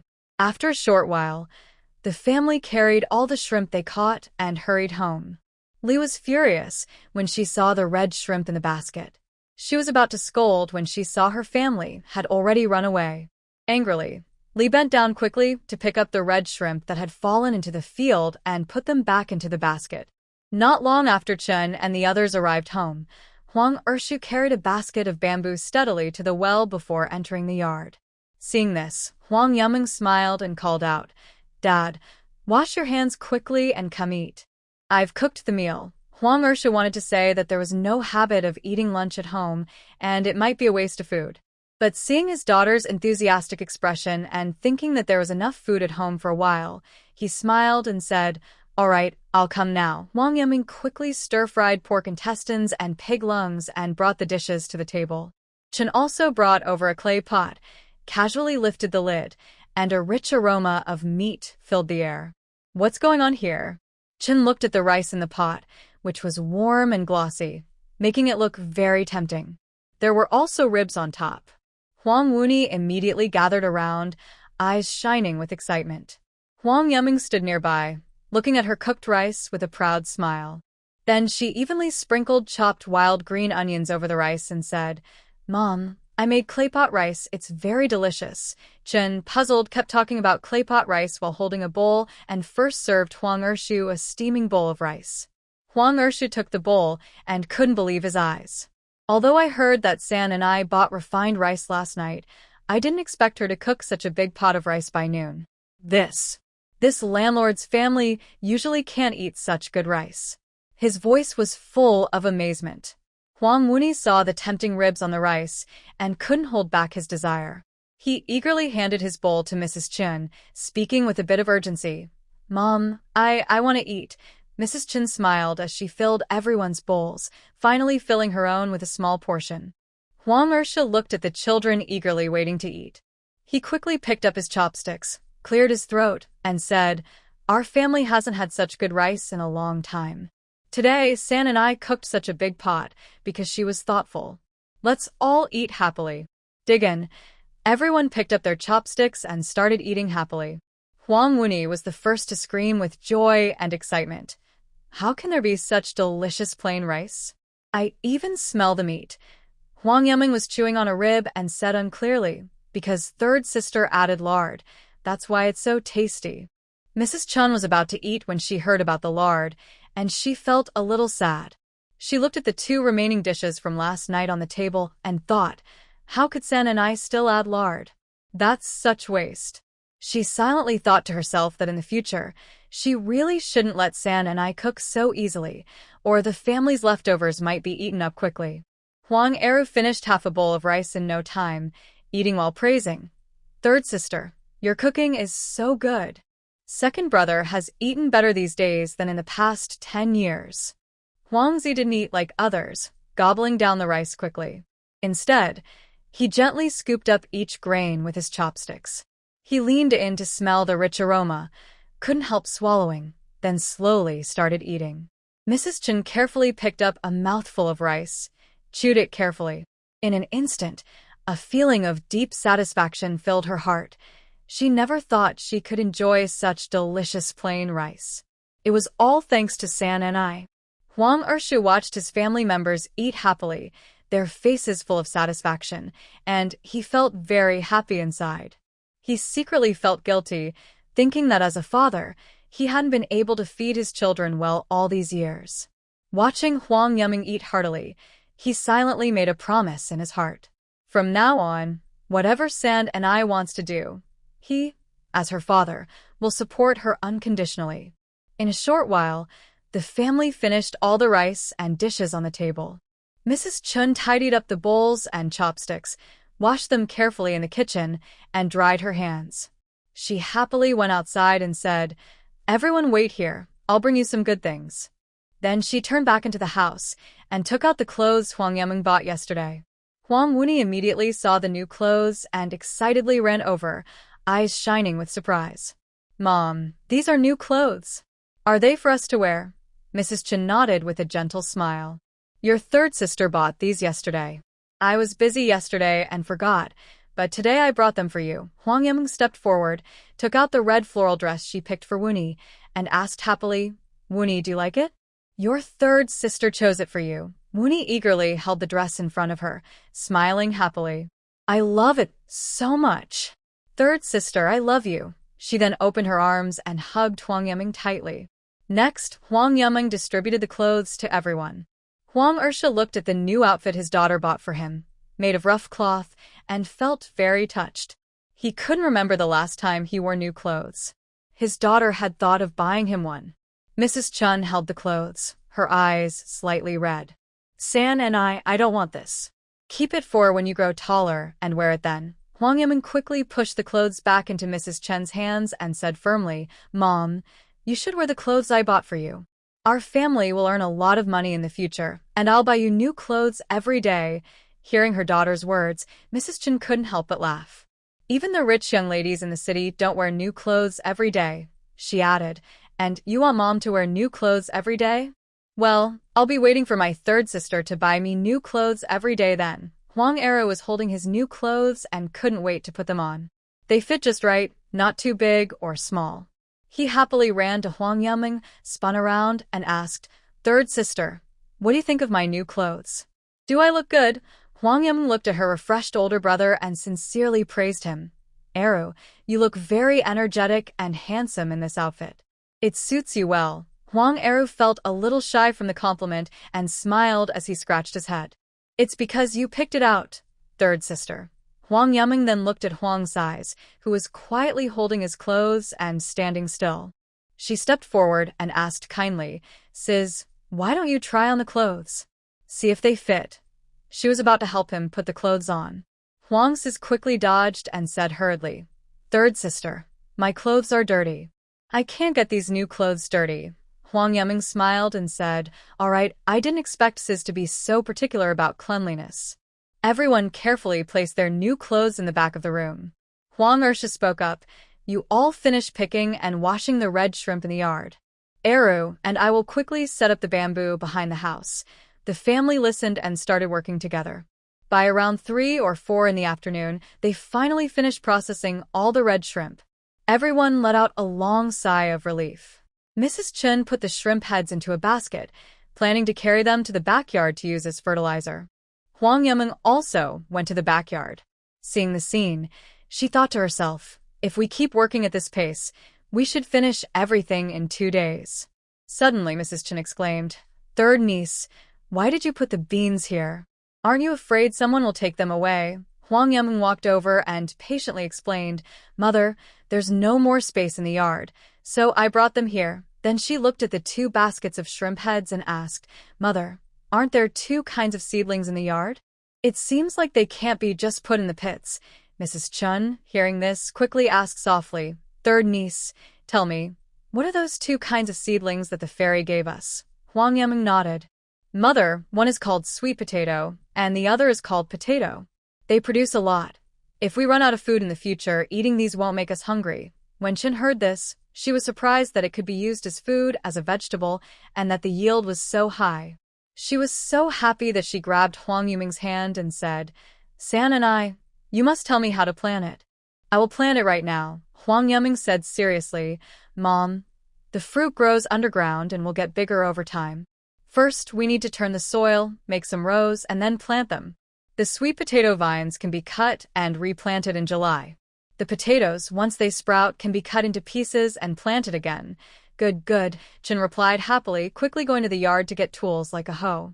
She chose a spot with few stones, held the large hoe tightly with both hands, and started digging.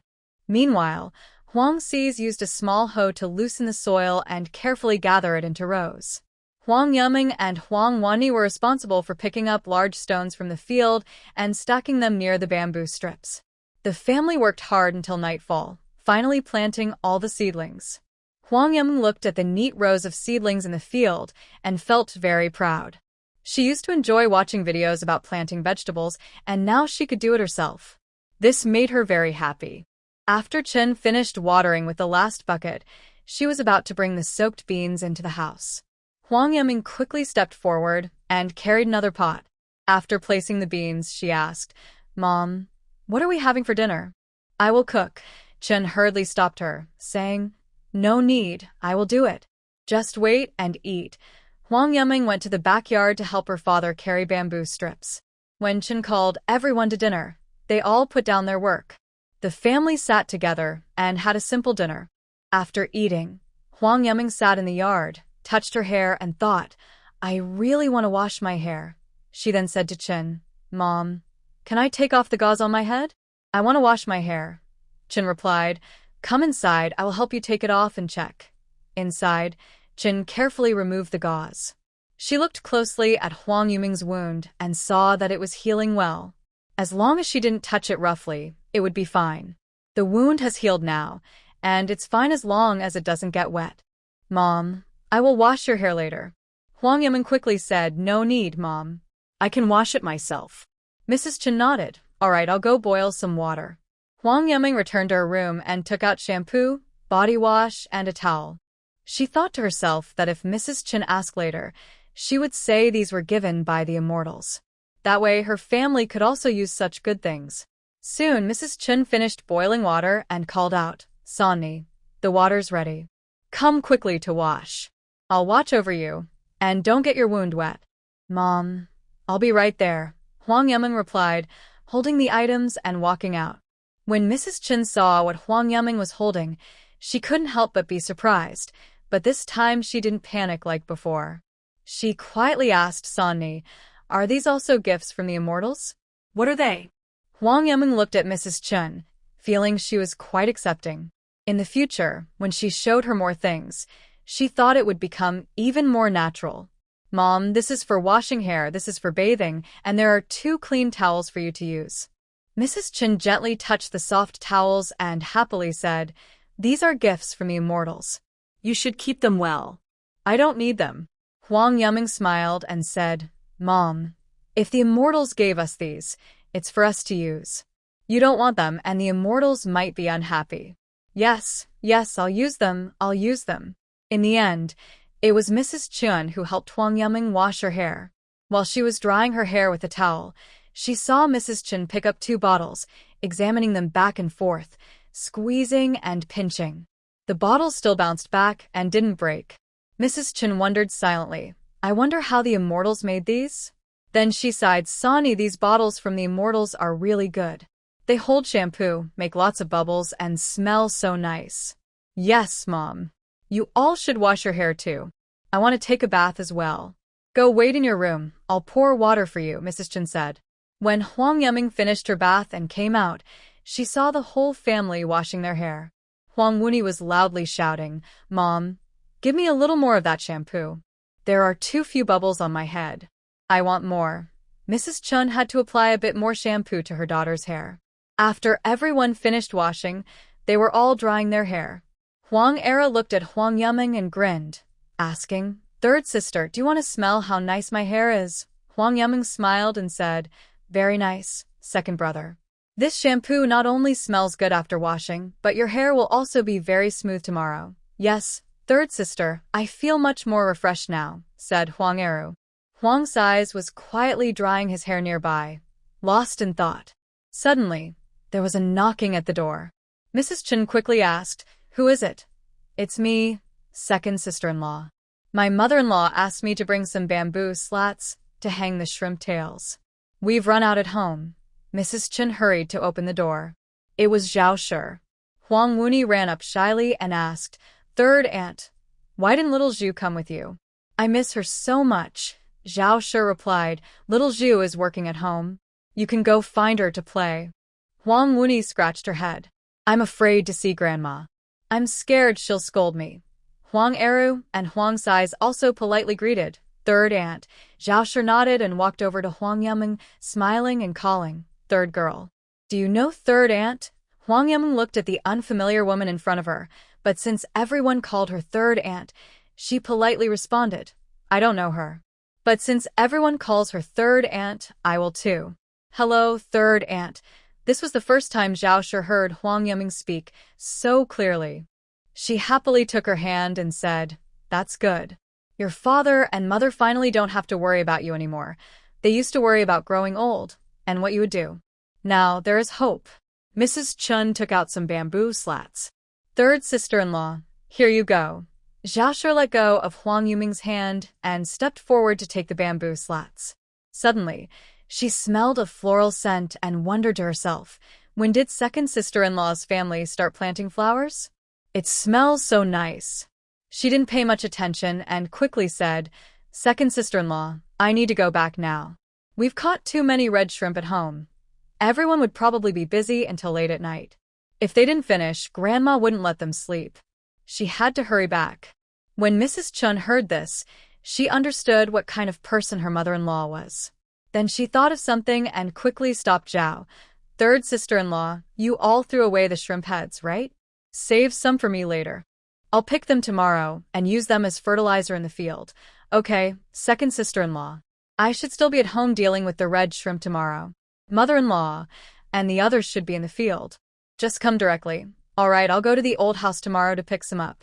After seeing Zhao off, Mrs. Chen told the children, all of you little ones, go to bed quickly. You've been working hard these past few days. Second brother Huang wanted to help his father cut bamboo, but Mrs. Chen shooed him into the room. There's only this much bamboo left. Your dad and I will finish it soon. You all rest well tonight. Second brother Huang had no choice but to obediently go to sleep. Nothing happened overnight. Yuming Huang woke up naturally and saw it was already past 9. She quickly got up, looked around the yard, and saw her family busy in the back garden. She thought about how they hadn't gone to catch red shrimp today. Yuming Huang went back to the main yard, washed up, and then headed to the back garden. Mrs. Chun was watering the vegetables and fruits. Mom, I'll help you. Mrs. Chun placed a bucket on the ground, smiling. My girl is finally here. Then help me water this bucket and I'll pull the weeds over here. Yuming Huang casually asked, Mom, why didn't you go catch red shrimp today? Mrs. Chun sighed after hearing this. I didn't go. Now everyone in the village knows that red shrimp are edible, so they don't let us catch them in the rice fields anymore. Your grandma's fields also don't allow us to catch. I thought I'd just come back and water these young seedlings. Yuming Huang was surprised and said, in just one day, every family's fields are off limits. That's impressive. After watering the bucket, Yuming Huang walked a few meters up the mountain. Mom, do we need to enclose the bamboo here too? Mrs. Chen looked in her daughter's direction. Definitely. Your dad and second brother didn't go to work today. They planned to enclose the entire backyard.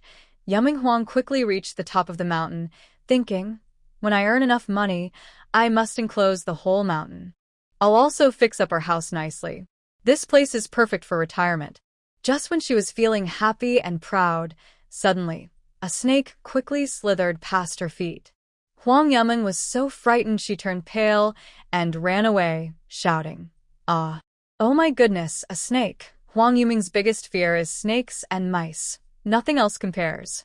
She hurriedly ran to Chen's side, panting, and said, Mother, I just saw a snake. It scared me to death. Chen looked at her daughter, who was clearly frightened and remembered the past. She said, Sanni, before, when you saw a snake on the ground, you would just catch it happily and bring it home. You even made Wuni cry every time. She didn't expect that after she recovered from her illness, she would become afraid of snakes herself. Huang Yuming listened to Chen's words, steadied herself, and said, Mother, I was sick then, so I didn't know anything. Now that I am better, I am definitely afraid. Don't be afraid. Next time you see a snake, just find a stick and poke it away. Sanni, go play for a while. Mother needs to go to the old house to pick out some shrimp heads. Huang Yuming heard this and thought, I haven't even visited the ancient house since I arrived here. It's a good chance to see what it looks like. She quickly grabbed Chen's arm. Mother, I want to go see too. I don't remember what the old house looks like. I want to get to know it. Chen thought that her mother-in-law was not at home anyway, so she said, Then you can go with me. Huang Yuming followed Chen for a while and arrived at the old house. At this moment, the courtyard gate was partly open. Chen walked inside, calling loudly, Third aunt, are you home? A voice responded immediately. Yes, I am home. Second sister-in-law. I am picking red shrimp tails. Huang Yuming also stepped into the yard. She saw a neat row of 4 houses on the left. In front were 2 rooms, one of which was probably the main hall for meals. On the right was a kitchen with a room right next to it. The side of the kitchen was enclosed, and inside, a group of chickens was being raised. The whole yard looked a bit crowded, but it was much better than her own house. The ground floor of the house was about 1 meter high, built with blue bricks, making it look very sturdy. Huang Yuming couldn't help but wonder why her own family had to live separately.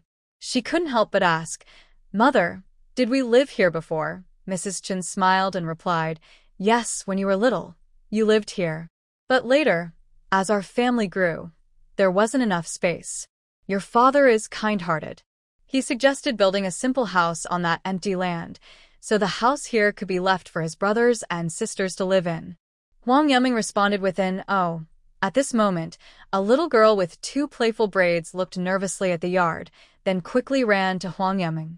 She looked up with an innocent face and said, "Third sister, I heard from mother that you're better now. I have an egg I secretly hid. You should take it. I've always wanted to find you, but I was afraid Grandma would see and say I was lazy, then scold me, so I didn't come." Huang Yuming looked at the girl in front of her, who was about the same height as Cize. Mrs. Chun hurried forward and gently placed the egg she was holding back into the girl's arms. She said softly, "Xiaozhu, you can eat it secretly. Second aunt still has eggs at home." Then she introduced to Huang Yuming, "San and I, this is your third uncle's daughter, Xiaozhu." Huang Yuming looked at Xiaozhu. The girl had bright eyes, her clothes were old but very clean, and she wore a pair of slightly worn straw sandals. The moment Huang Yuming saw her, she liked her from the bottom of her heart. She thought to herself that if she had a piece of candy now, she would give it all to Xiaozhu. "Hello, Xiaozhu." Huang Yuming greeted with a smile. Xiaozhu immediately grabbed Huang Yuming's arm excitedly and said, "Third sister, you called me. That's so great." As she spoke, her eyes welled up with tears, and it seemed she was about to hug Huang Yuming's arm and cry. Zhao looked at the 2 sisters and smiled. "Xiaozhu, your third sister being better is a big happy event. Why are you crying? You should be happy." "Mother, I'm just so happy I can't help but want to cry." Huang Yuming gently hugged Xiaozhu. The little girl was really adorable.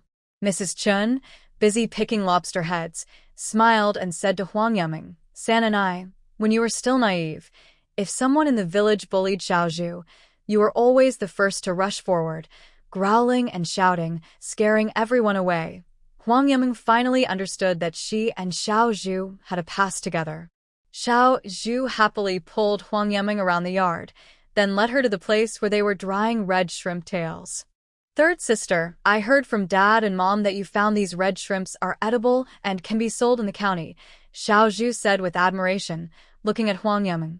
Huang Yuming held Xiaozhu's hand, feeling happy inside. Having such a little sister was truly a blessing. She smiled and replied, "Yes, these red shrimps are not only good to eat but also sell well." Then, Huang Yuming took 2 dried shrimps from the bamboo rack, planning to peel one and taste it. Seeing this, Xiaozhu quickly stood behind Huang Yuming, wrapping her tightly and whispering, "Third sister, you should eat quickly. I'll block for you. If Grandma sees, she might get angry." Huang Yuming chuckled softly and gently put a peeled shrimp into Xiaozhu's mouth. "Try it and see if it tastes good." Xiaozhu quickly shook her head. "Third sister, I won't eat. Yesterday, Mom secretly gave some to me and my brother. I already ate them." But in the end, after Huang Yuming's insistence, Xiaozhu finally ate the shrimp. Huang Yuming also tried one and found it wasn't salty, but it was very clean. Then she looked at Zhao and smiled, calling out, "Third aunt, when you cook the shrimp, you should add some salt. It will taste better." Zhao sighed helplessly and said, "Salt is so precious. Grandma wouldn't take it out to put in." Huang Yuming could only respond helplessly, "All right, I was overthinking." Then she said to Xiaozhu, "Xiaozhu, if you want to eat red shrimp, go to third sister's house. Eat as much as you like. She has caught a lot of red shrimp." Xiaozhu's eyes lit up instantly, but then she shook her head and said, "Third sister, no need. Grandma said these red shrimps are very valuable. If we eat them, it's just wasting money." Huang Yuming frowned at this. She gently placed her hands on Xiaozhu's shoulders and said seriously, "Don't listen to that old lady. If you want to eat, just eat.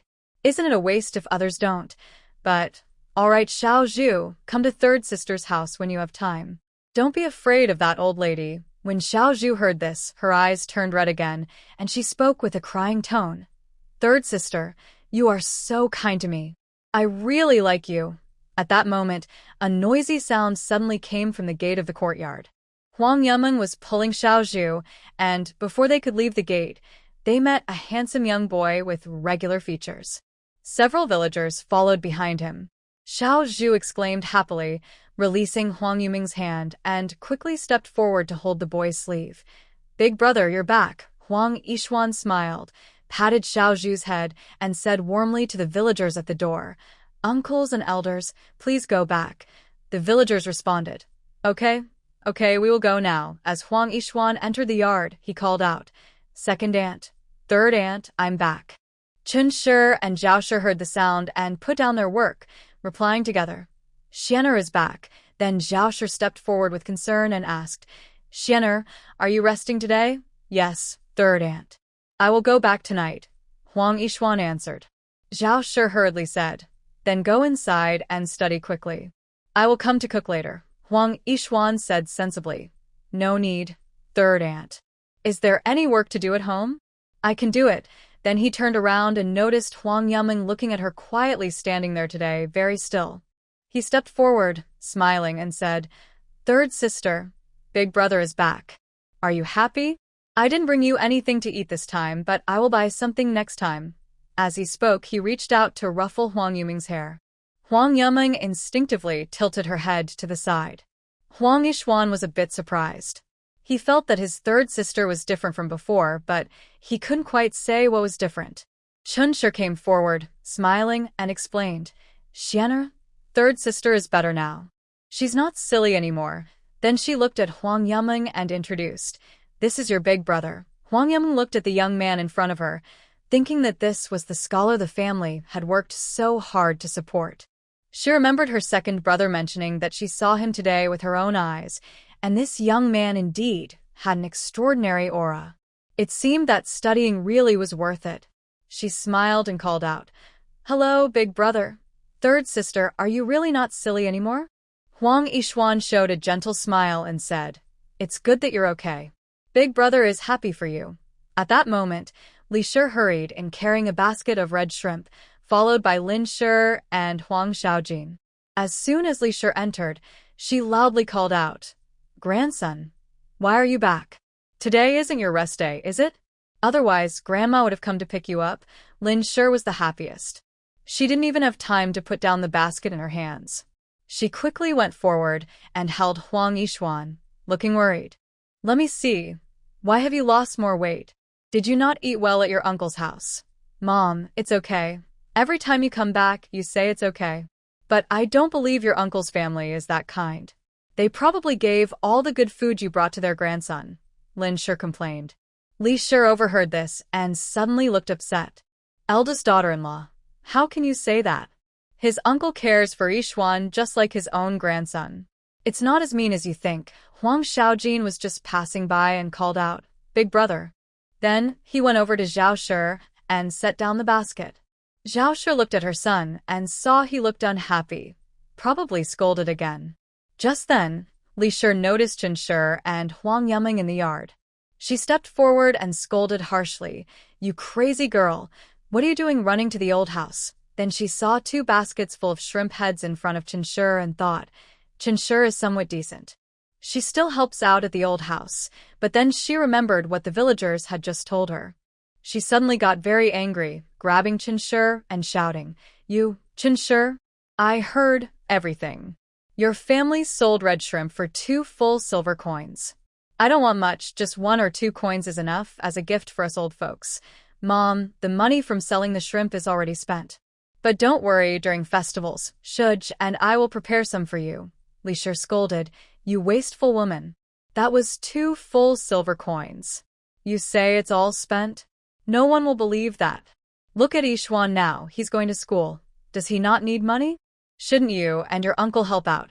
From now on, Xianer, if he passes the imperial exams, won't he benefit your family?" Lin Shi had already heard about this on the way and had scolded the second family all along the road. She stepped forward and looked at Chen Shi, shouting fiercely, "His second sister-in-law, the old lady is right. If our Xianer passes the exams, your family will definitely get some benefits. And when you earn money, first, you should respect your elders. You hide things from us everywhere. Does that have any brotherly affection at all?" Huang Yuming couldn't stand listening to this family anymore. She thought to herself how strange they were. And this so-called eldest aunt, She and that old woman are just the same. Now she's glad she doesn't live in the same yard with them. Otherwise, they'd probably be arguing every day.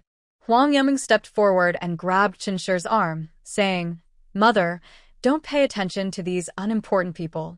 They can say whatever they want." Hearing this, Lin Shi was instantly furious. She pointed at Huang Yiming, ready to scold her. Huang Yiming quickly moved her hand aside and said, "Don't point at me. If I hit you later, don't say I don't respect elders." Lin Shi couldn't believe her eyes. This crazy girl used to be so scared when she scolded her, she would run away. Now, she dares to open her hand. "You crazy girl, are we unimportant people? You even dare to hit me," Lin Shi said, about to hit Huang Yiming. Huang Yishuan quickly pulled Lin Shi back. "Mother, stop causing trouble, okay? I just got back, and now you're making a fuss." Lin Shi, holding her son, said with a grievance, "Do you think I want to cause trouble? It's your second uncle's family who earned money and didn't think about the family first. They hide things from us everywhere." Did I say something wrong? Huang Yiming was truly speechless at her unreasonable behavior. She could make black seem white. She couldn't help but loudly ask, "Who? You're so good at talking. First, we've already separated the households. The money we earn, we can give or not give. Don't use morality to pressure us. Second, on the day we sold the shrimp, didn't my father come to tell you that the red shrimp was ready to eat? Isn't that ignoring brotherly affection?" Mr. Lin was so angry that he couldn't speak clearly and stammered, You. Mrs. Li looked at Mr. Lin, who was so upset by Huang Yimou that she couldn't say anything. She stepped forward and shouted, "What's wrong with splitting the family? If we earn money, we still have to give some. I'll go ask your father later, if he dares to refuse."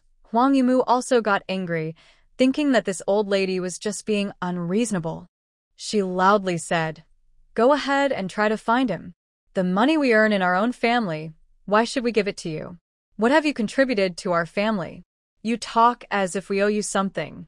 Are you here to make trouble?" Mrs. Li, hearing this, was so angry that her finger trembled. She made a move as if to take off her shoe to hit Huang Yimou. Seeing this, Huang Yimou understood that if they really fought, hitting elders would be wrong. So she grabbed Chen and ran outside. Mrs. Li held a shoe in one hand and chased after them from behind. She was still cursing. "You crazy girl, if you have the guts, don't run away from me. If I don't hit you this time, I'm not Mrs. Li." After Huang Yimou brought Chen into her own yard, Chen quickly locked the door from inside. Then she pulled Huang Yimou into the room. Worried, she said, "Third girl, why are you arguing with your grandma? You know what kind of person she is. If she wants to talk, let her. Stay here and don't go out.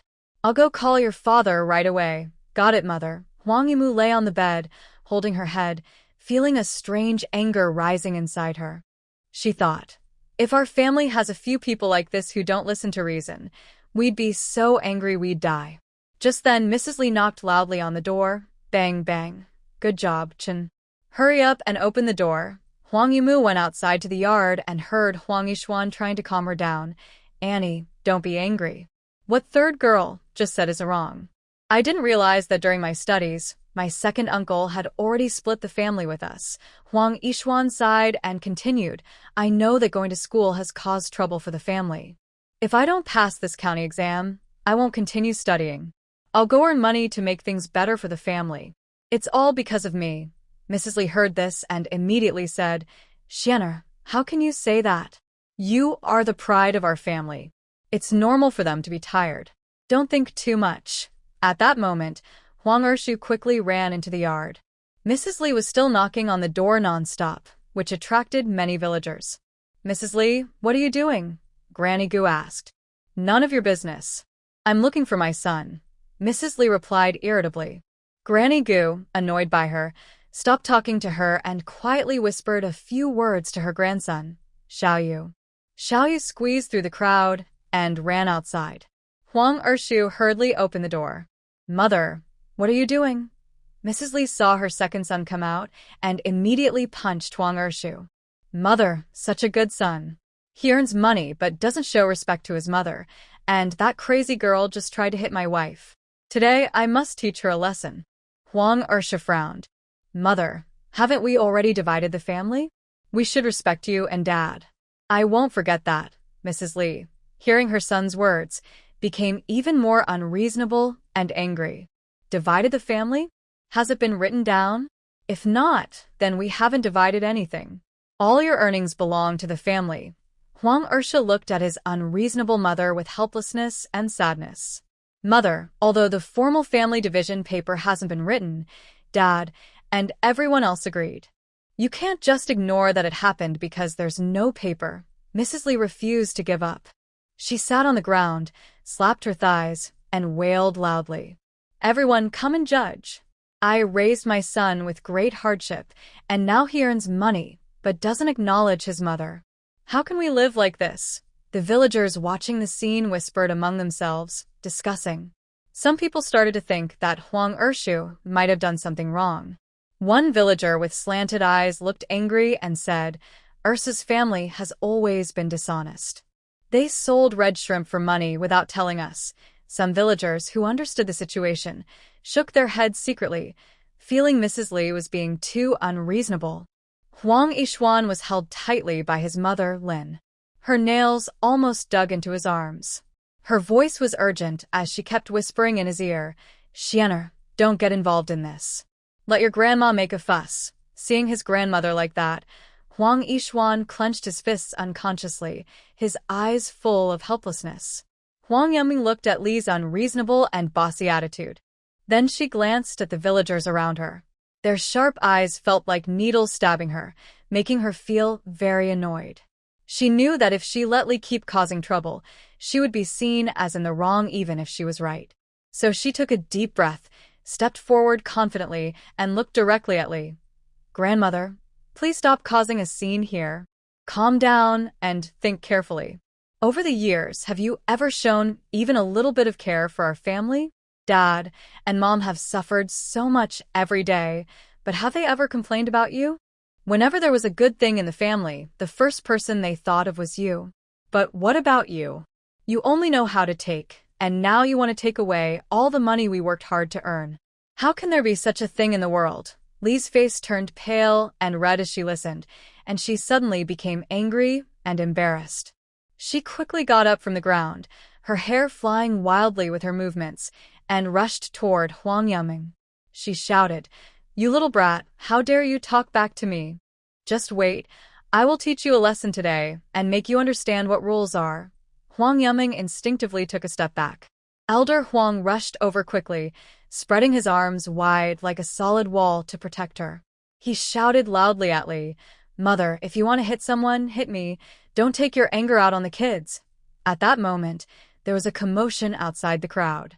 It turned out that the village chief had been called over. Xiaoyu followed behind the village chief, squeezing through the crowd with effort. As soon as she saw Huang Yuming, she hurriedly greeted her and playfully winked. Huang Yuming also smiled back, thinking to herself that Xiaoyu probably went to call the village chief.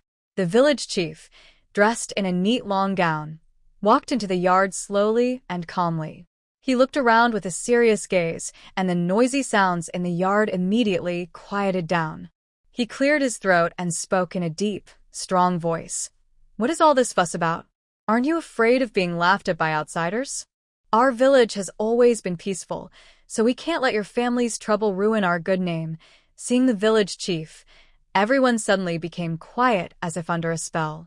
Li immediately started her act again, tears streaming down her face as she cried and sniffled loudly. She described herself as a poor, wronged person. Village chief, you must stand up for me. Why is my life so hard? The village chief listened quietly to her words, then his face darkened as he looked at her and said, Your family's separation matter has already been discussed with me by Brother Huang. He said that once Xianer returns, he will prepare the official documents. Although the documents haven't been written yet, the verbal agreement is still valid, and everyone must follow it. Since your second son has already separated and is living on his own, the money he earns is his own. If you really need something, talk to the children nicely. Don't cause trouble or act stubborn. If this gets out, our village's reputation will be ruined. Li Shi wanted to argue a few more words, but seeing the serious expression on the village chief's face, she could only mutter quietly, I didn't mean that. Seeing this, Huang Ershu quickly stepped forward and said, Village chief, don't worry. We will definitely give respect to father and mother. But I also hope mother won't make things difficult for us anymore. And today, Xianer just came back and you're here too. Why not write the documents now? It will save trouble later. The village chief nodded and then looked at Huang Yuma gently and said, Girl, don't be angry with your grandmother. No matter what, she is an elder. Li Shi heard that her son wanted to write the documents now, and her heart tightened. She thought her son really wanted to cut ties with her. She was so angry her face turned red and shouted loudly, Just write it. Who's afraid of whom? The village chief turned around and immediately looked at Huang Yishuan, a happy smile appearing on his face. In the village, Huang Yishuan was the only scholar, carrying the hopes of everyone. Thinking of this, he stepped forward kindly and asked, Xianer, are you taking a day off today? Huang Yishuan quickly bowed respectfully to the village chief and said, Yes, uncle. The village chief nodded slightly and said, It's rare that you're home today. Let's follow your grandfather's plan and have you write the separation documents. Everyone moved inside. The room wasn't very bright, but was kept tidy. Huang Ershu quickly and skillfully wiped the table clean. At this moment, Huang Yishuan quickly returned to the old house, not long after. He hurriedly carried paper, ink, brush, and inkstone, beads of sweat forming on his forehead. Mrs. Li was still angry, her chest rising and falling heavily, occasionally glaring fiercely at Huang Ershu and his family. But under the watchful eyes of the village chief, she could only suppress her anger and not lash out again. She muttered quietly in complaint, words unclear. Huang Yuming stood nearby, quietly watching her father busy at work. She understood that this document could clearly define property boundaries on paper. But the family bond flowing in their blood, how could it be cut off by just a few sheets of paper? She only hoped that after the separation, there would be fewer disputes and arguments at home. After sitting down, Huang Yishuan took a deep breath, ground the ink, and then smoothed the paper on the table. He picked up the brush and began writing. Huang Ershu stood beside him, clearly reading the agreed terms aloud. Huang Yishuan listened carefully and wrote earnestly. Huang Ershu's family will share the western dry land of 1 acre, including a small hill and a house below the hill. Every year, they must provide 100 jin of millet to the elders. If there is a bad harvest and no grain, they will give 1 tael of silver instead. During festivals and special days, they should show respect with a small gift. As each item was read aloud, everyone in the house listened very carefully, watching Huang Yishuan write. Although they didn't recognize the characters, their enthusiasm was undeniable. Suddenly, some murmurs arose from the crowd. That's so unfair. Only 1 acre of dry land and that small hill. What use are they? A villager frowned and said, Yeah, I didn't expect old Huang to be so biased. Many villagers echoed this, and the atmosphere in the house became a bit tense. Seeing this, the village chief immediately shouted, Everyone be quiet. This is Ursha's choice. Don't gossip here. Just mind your own business and don't interfere in others' affairs. Hearing this, everyone shut their mouths, and the house became quiet again. Huang Yishuan picked up the completed document, and the village chief stepped forward, carefully reviewing it. After checking, he straightened up, nodded, and confirmed there were no mistakes. Huang Yuming stood nearby, watching Huang Yishuan write in regular script. The strokes were strong and firm, the structure neat, almost like carved into stone. Her impression of Huang Yishuan improved a little. She thought to herself that, after spending so much money, it was finally worth it. Huang Ershu first pressed his handprint on his signature area. Then the document was handed to Mrs. Li. She looked at the document her son brought, her hands trembling slightly. A trace of sadness flickered in her eyes. She silently thought, this really is a separation from her son. It's true, children grow up and leave their mothers. Now, she also heard from the villagers that her second son's share was small. But what could she do about it? Her eldest grandson was studying, and that didn't cost money. Now, She only hoped he could pass the exams and gain fame. After hesitating for a moment, she slowly reached out and pressed her handprint on the document. From then on, the matter of dividing the family was settled. The village chief folded the document carefully, handed it to Huang Ershu, and said seriously, "This document has 3 copies. One for you, one for me to keep, and one for your mother to take home. If there are any disputes in the future, use this as proof. No more fighting, please." Huang Ershu solemnly accepted the document with both hands and nodded in thanks. After finishing the matter, the village chief stood up to leave. Huang Ershu's family hurried to see him off. As he was about to leave, the village chief looked at Mrs. Li again and said earnestly, "Old sister-in-law, the children are all obedient. In the future, don't cause too much trouble. Enjoy a peaceful life, and don't let the family be disturbed again." Mrs. Li turned her head without replying, but her stubbornness had softened a little. Her expression also eased. After seeing the village chief off, the yard returned to silence. Huang Ershu looked at Mrs. Li and softly said, "Mother, whether or not we divide the family, you are still my mother. But I hope you won't have such a strong bias against Sand and I in the future. The children are growing up, and they understand things now. If you treat them well, they will remember.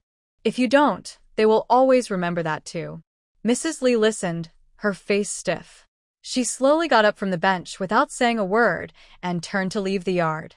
Lin Sure saw this and wanted to follow, but at that moment, she caught sight of the red shrimp tails drying on the bamboo board. The bright red color immediately caught her attention. A hint of greed flickered in her eyes. She couldn't help but step forward quickly, reach out, and grab 2 big handfuls of something before running away swiftly. Huang Yishuan watched his mother's actions, feeling his face flush with embarrassment. He hurriedly cupped his hands and apologized. "Second uncle, I'm sorry. I will bring what my mother took to you later." Huang Ershu patted Yishuan's shoulder kindly and said, "Yishuan, you are a good boy. If your mother took something, just let it go. Small things in a family aren't worth arguing over. Come, have dinner at second uncle's house tonight." Yishuan quickly waved his hand and said, "No need, second uncle. I have to go back to the county later." Huang Ershu looked a bit puzzled and asked, "You usually go in the morning. Why do you want to go back right after coming home this time?" Yishuan looked troubled and hesitated before saying, "The director asked me to come back and settle the unpaid school fees." Huang Ershu was even more surprised and asked, "Weren't they already paid when school started? Why are they still unpaid?" Yishuan sighed helplessly and explained, "It's my uncle. He didn't finish paying. He told the director that our family is too poor to pay all at once and asked to delay. When the director found out, he extended the deadline until now. Today, he told me about it and I just found out." Huang Ershu thought about his brother's family and felt worried. He had told his mother many times not to trust his brother too much. But every time, she handed everything over to him and always said, "What do we villagers know? Your uncle is from the city. He knows more than you." He sighed and said, "Yishuan, second uncle won't keep you for dinner. You should go and get busy." "Okay, second uncle." Then, Yishuan went over to Huang Sai's side and said apologetically, "Today, Big Brother doesn't have time to teach you. You need to review what you learned before. Big Brother will test you next time." "Got it, Big Brother." After saying goodbye to everyone, Yishuan turned and left the yard. Huang Yumeng watched his figure gradually disappear at the gate. Filled with doubt, she hurried a few steps and caught up with Huang Ershu, who was heading into the house. "Dad, why did Big Brother ask Uncle to handle the school fees?" Huang Ershu paused, a look of helplessness on his face. "Your older brother eats and lives at your uncle's house, so even when the school asks for money, your grandmother has him pass it on." "Oh, then why doesn't my older brother eat at the school? Why does he eat at Uncle's house?" Huang Yumeng asked, puzzled. Huang Ershu explained, "Your uncle's house is right in the town, and your older brother's cousin from your uncle's family also studies at the same school. Eating at the county school costs 20 coins a day, and staying there costs 5 coins a day.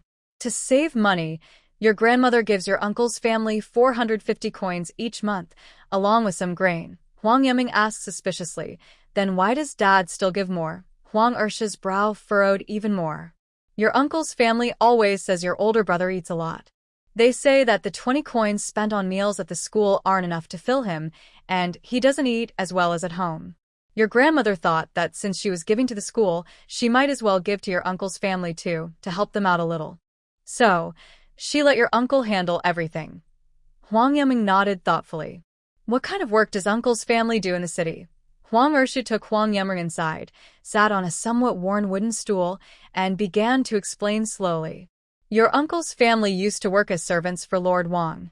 Once, your uncle's family saved Lord Wang's life by accident. Grateful, Lord Wang brought them to the county, gave them a small courtyard, and let them live there. At first, your cousin did well working for Lord Wang, but over time, he started to feel resentful. He kept saying that his father had saved Lord Wang's life and that they were just servants. Unfortunately, Lord Wang's wife overheard this, and that very night, she fired your uncle's family. She said they had been kind enough, given them the house in the county, and repaid the life-saving favor. When your uncle found out, he beat your cousin badly, but what could he do? After leaving the village, they sold their land and property, and couldn't go back. Plus, since the grandson needed to go to school, they had to stay in the city, living by doing odd jobs to get by. Huang Yiming listened and finally understood the whole story. I see. Just then, footsteps sounded from the yard. Zhao carried 2 baskets of shrimp heads into the house, followed by Huang Xiaojin and Huang Xiaozhu. Mrs. Chen heard the noise and hurried out to greet them. Third sister-in-law, why did you bring these over? I was just about to ask the child's father to go pick some later. Zhao put down the pole, wiped the sweat from her forehead, and said, Mother-in-law, the eldest sister-in-law went to the county with the eldest nephew. No one is at home, so I brought them here. Then she sighed and added, Sigh, I told my child's father from the start. His uncle's family always asks us for money every month. Look, the eldest nephew has become much thinner this time. I wonder if they can eat enough at his house. Now, they haven't even paid the full amount for the break, and from your expression, I think you're a bit upset. I think it would be better if the eldest nephew stayed at the school and ate there. That way, we know exactly how much we spend each month. Now it feels like his uncle's family is being supported by us. If this keeps up, we might have to split the family. The children are growing up, working hard every day but still not full, and I don't know how we'll manage in the future. Mrs. Chen listened quietly, unsure how to comfort her, and quickly pulled Zhao inside. Come into the house and sit down for a while. Rest a bit, since mother-in-law isn't home. Zhao waved her hand, refusing her sister-in-law's help. Then she picked up the pole again. Look where I should put this. I'll carry it over for you. Mrs. Chen had no choice but to take Zhao to the backyard. Zhao looked at the lush green seedlings in the yard and couldn't help but ask happily, Second sister-in-law, what are you planting here? They look so lively. Mrs. Chen smiled and replied, I don't know what these are either. All these were bought casually from the county after San and I sold some red shrimp. I asked her what they were, but she didn't know either. I thought they looked good, so I decided to plant them. After placing the baskets down, Zhao started examining the vegetable garden. Second sister-in-law, this looks like a radish. Aren't radishes usually planted in August or September? And what is this? She pointed at the green seedlings she had never seen before. Mrs. Chen wore a gentle smile and said, I also asked San and I about this. She said the boss told her that what grows here can be eaten as vegetables or rice. Plus, after some time, these seedlings can be replanted. Zhao's eyes were full of admiration as she looked at the lively green seedlings in the garden. The more she looked, the more she liked them.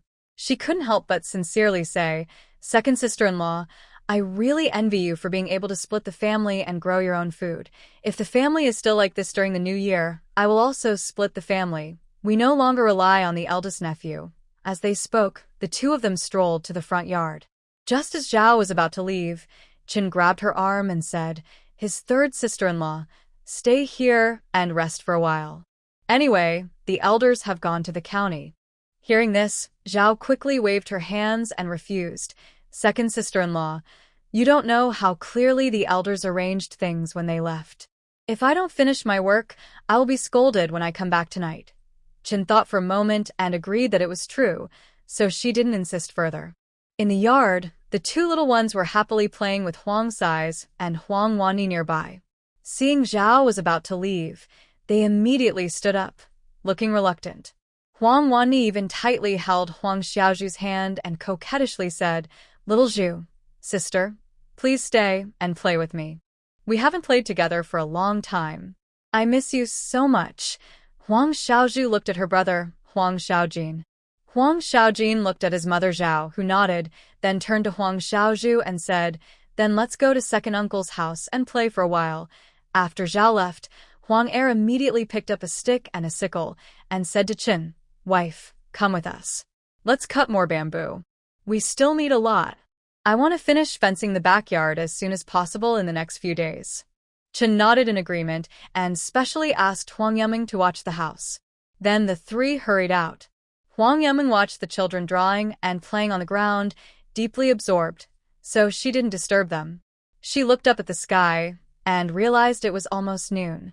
She thought, it's time to cook something for them. After a moment, she remembered that the meat from yesterday was already finished.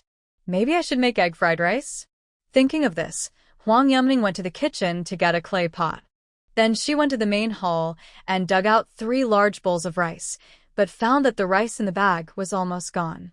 She hesitated for a moment, but quietly poured all the rice from the space into the bag, thinking to herself, this probably won't be noticed. Then she picked up the remaining eggs from last time and went to the kitchen. Huang Wuni turned her head and saw her third sister carrying a pot into the kitchen. Her eyes lit up immediately.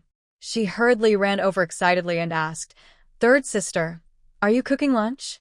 What delicious food will you make?" "Third sister is making egg fried rice for you all today." Huang Wuni kept saying, "Egg fried rice," and asked curiously, "Third sister, do you eat eggs with rice?" "You're very clever, Wuni. When it's ready, you can try it and see if you like it." A few little kids heard about cooking and all ran over.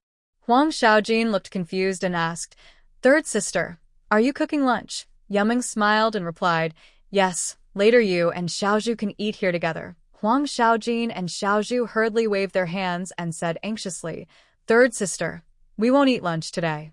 Yuming gently patted Xiaozhu's head and said softly, "Since it's already made, we should eat together." The two little kids felt a bit shy and scratched their heads. Then Huang Xiaojin said, "Third sister, we want to help you cook." Seeing their sensible expressions, she initially wanted them to go play nearby. But seeing their eager and hopeful faces, she couldn't bear to refuse. So she smiled and arranged, "Cici, take Xiaojin to dig some wild scallions. Xiaozhu and Wuni, help me start the fire." Huang Cici immediately pulled Xiaojin, grabbed shovels and baskets from the yard, and ran out. Xiaozhu skillfully started the fire. Soon, warm flames flickered in the stove, lighting up her small face. Yuming placed the washed rice on the stove and occasionally stirred it gently with a spoon. Before long, the aroma of rice floated out. Xiaozhu sat beside the stove, eyes wide open, almost unable to believe it. She couldn't remember the last time she had such white rice. She thought to herself, "Third sister has cooked a big pot of pure white rice."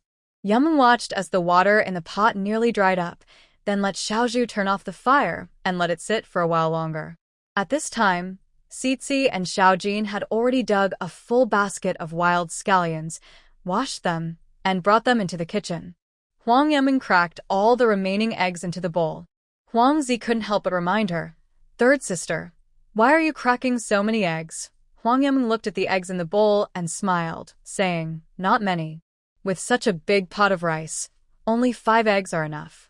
Huang Xiaojin and Huang Xiaozhu listened nearby, feeling worried because eggs are usually rare. Grandma never liked giving them eggs to eat. She always sold them in town to make money. Huang Yuming brought down the cooked rice and, during her free time, chopped some green onions. She then picked up the wok, placed it on the stove, added some firewood, and scooped in 3 big spoonfuls of lard.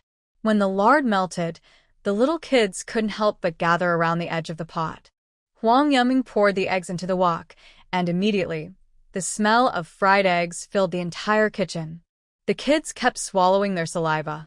Next, Huang Yuming added the cooked rice into the wok, sprinkled a little salt, and kept stirring. Soon, A fragrant plate of egg fried rice was ready. She added chopped wild green onions and gave it a quick stir. The kids stared eagerly at the fried rice in the pot. Huang Yuming looked toward the yard and saw that her father, mother, and brother hadn't returned yet. But since the kids looked hungry, she smiled and said, "You can start eating first." Huang Zi quickly waved his hand, saying, "Third sister, I'll eat later." Let them eat first. The three kids didn't want to eat first either. Seeing their determined faces, Huang Yuming could only smile and say, "All right, we'll eat together later." They played in the yard for a while, but their minds were on the fried rice. Just then, they heard sounds outside the yard gate. Huang Wuni ran to the gate and saw her parents and brother returning, jumping happily. She hurried over and said excitedly, "Mother, you're finally back. Third sister made some delicious food. We've been waiting to eat with you." Mrs. Chen heard that Wuni had cooked lunch again and felt a little heartache. They carried the bamboo baskets to the backyard. Huang Yuming took the pot to the main hall, and the kids brought their bowls and chopsticks, setting them neatly.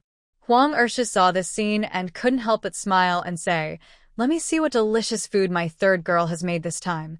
Huang Wuni pulled Huang Ershu to sit on a stool and said affectionately, "Dad, third sister made very delicious food again." Huang Eru, watching his younger sister, couldn't help but smile. After Mrs. Chen finished washing her hands, she saw Huang Yuming serving rice nearby and quickly reached out. "Third sister, let me do it." "You go sit down." Then she saw the eggs and plain rice in the pot, feeling a pang of sadness in her heart. She couldn't help but say, "Third sister, as farmers, we can't eat good meals every day at noon." Huang Yuming picked up 2 bowls of rice and replied as she walked, "Mom, from now on, we will eat lunch every day. In the past, we were too poor to eat well, so we didn't eat much. But now we have enough, so we should eat better." Mrs. Chen felt a bit sad but also knew that if her daughter hadn't found the red shrimp to sell, they wouldn't be able to enjoy such good food. She turned around and smiled, saying, "Just saying, if we can eat lunch every day, I will really wake up smiling from sleep." Huang Wuni was even happier, sitting at the table and loudly saying, "Great, Great. From now on, we will have food every day at noon, and we won't go hungry anymore." Huang Ersha sat on a stool, listening to the conversation between the 2 girls. Seeing how happy the children were, he also felt pleased. But he couldn't help but worry. Although the red shrimp was sold once, he didn't know if they could sell it again. Mrs. Chen filled 2 full bowls of rice and brought them to Huang Xiaojin and Huang Xiaozhu, speaking kindly, "Eat quickly, you two. It's rare to eat at Uncle and Annie's house." Huang Xiaojin and Huang Xiaozhu looked at the large bowls of egg fried rice in front of them and swallowed hard. Huang Xiaojin hurriedly pushed his bowl toward Huang Ershu. "Second uncle, you eat. I can't finish so much. Auntie just gave me a little less. I'm not hungry." Huang Ersha saw the rice in front of him and pushed it back. "Eat what Auntie gave you. There's still a whole pot. Eat your fill first, then I'll serve more." Huang Xiaojin's eyes turned slightly red. He had never eaten such good white rice before, with pork fat and eggs, and it was a big bowl. Huang Ershu saw everyone's bowls were full and said with a smile, "Eat up." When everyone heard this, they eagerly picked up their chopsticks and started eating. Huang Eru almost fainted from the delicious egg fried rice. After swallowing a bite, he couldn't help but praise, "Third sister, you are really amazing. This rice is so good it could be sold at Yungui Lu. It's truly delicious." Huang Ersha looked at his older brother's high praise for the rice and couldn't resist smelling it. The aroma of lard, eggs, and green onions was so tempting that he also started eating eagerly. In no time, he finished a bowl of rice. Mrs. Chen looked at the rice in her bowl, feeling both proud and a little worried. She thought that the family's meals these days could rival those of wealthy landowners. When she took a bite of the egg-fried rice, her eyes narrowed happily. "San and I, this rice is really delicious. Next time, I'll ask you how to make it." Huang Yuming had already eaten half a bowl. She was surprised that the fried rice with wild green onions and free-range eggs was so fragrant. Hearing her mother, she took a sip of water from the bowl on the table and smiled.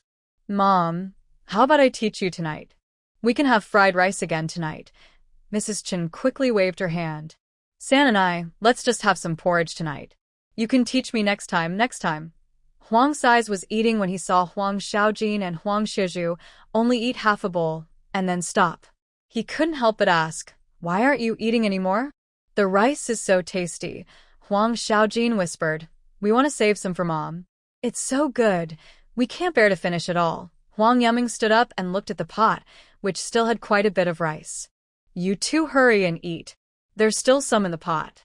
Later, you can make a bowl for Mom." The two little ones didn't want to eat and take at the same time, and their faces turned red. Huang Ershu put down his chopsticks. "Xiaojin, Xiaozhu, hurry and eat. I'll ask Auntie Air to make a bowl and set it aside. Later, after you finish, just bring it to Mom. In Uncle's house, there's no need to be so polite. You know that, right? As long as Uncle's family has it, you can eat as much as you want." The two little ones finally relaxed and said together with a smile, "Got it, second uncle." During the meal, the whole family ate happily. After getting off the stool, Huang Wuni wiped her mouth and said contentedly, "I am really so happy. I've eaten my fill, and the food is so delicious." Then, she suddenly hugged Huang Yuming's legs and said sweetly, "Third sister, I like you the most." Huang Yuming tugged her small braid and smiled. "Third sister also likes you. Later, you should do more chores for third sister. If not, third sister won't make delicious food for you." Huang Wuni quickly promised, "Got it, third sister. I will definitely do more chores in the future." Chinshi cooked 2 bowls of egg-fried rice and handed them to Huang Xiaojin, saying, "Hurry up and take this to your mother. The rice is still hot."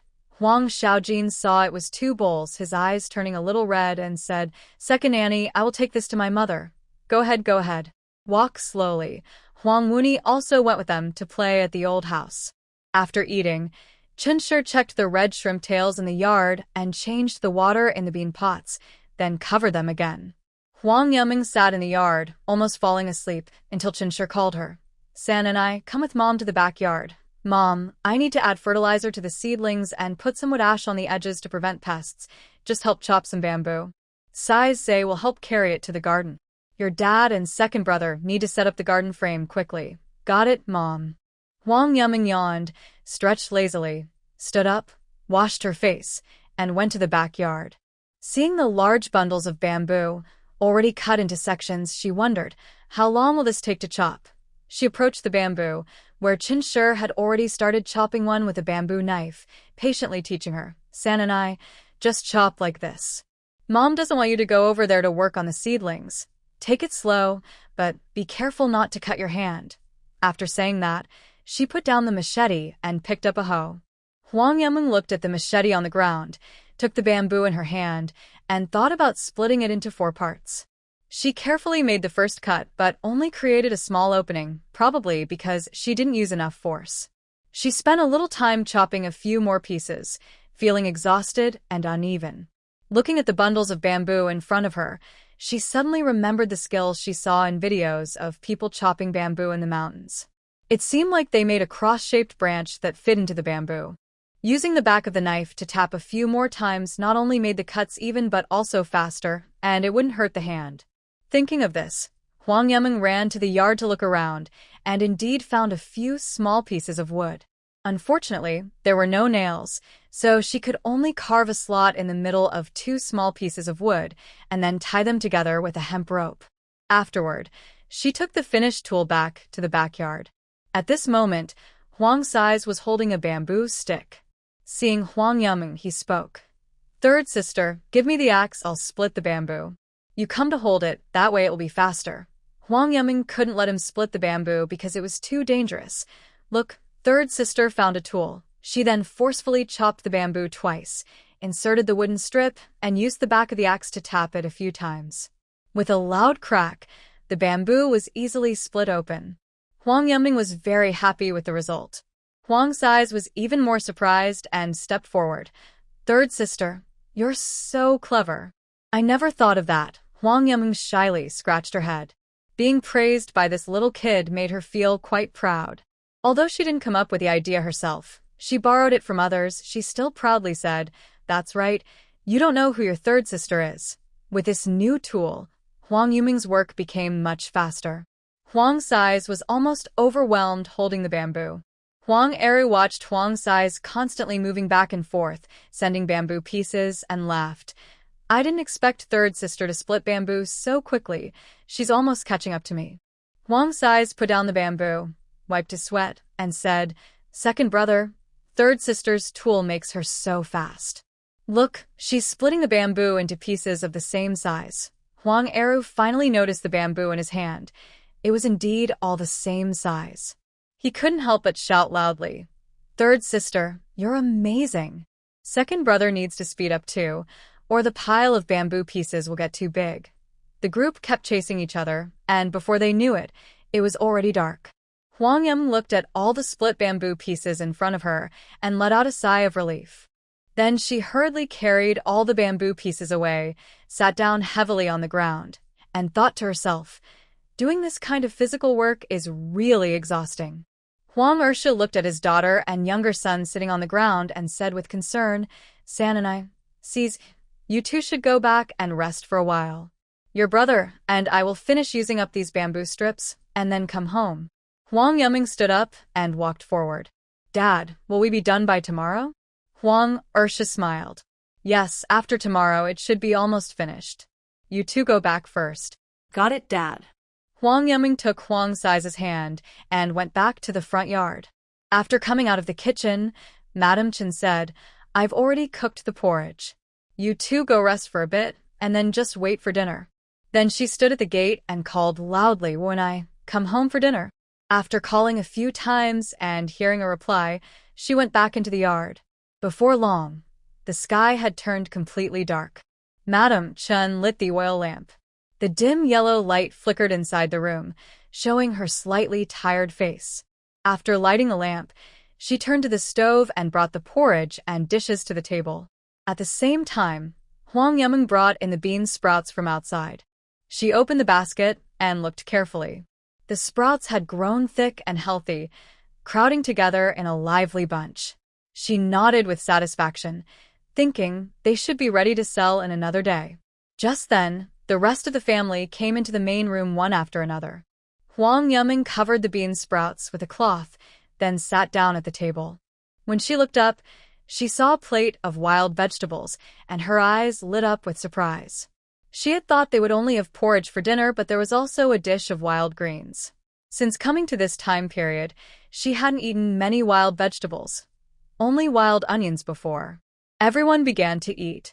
Huang Yiming picked up some wild greens with her chopsticks and put them in her mouth. But after just 2 bites, a strong bitter taste spread across her tongue, almost making her spit it out. It tasted like raw bitter melon, and she barely managed to swallow it. Looking around, she saw that her family didn't seem to mind the taste at all.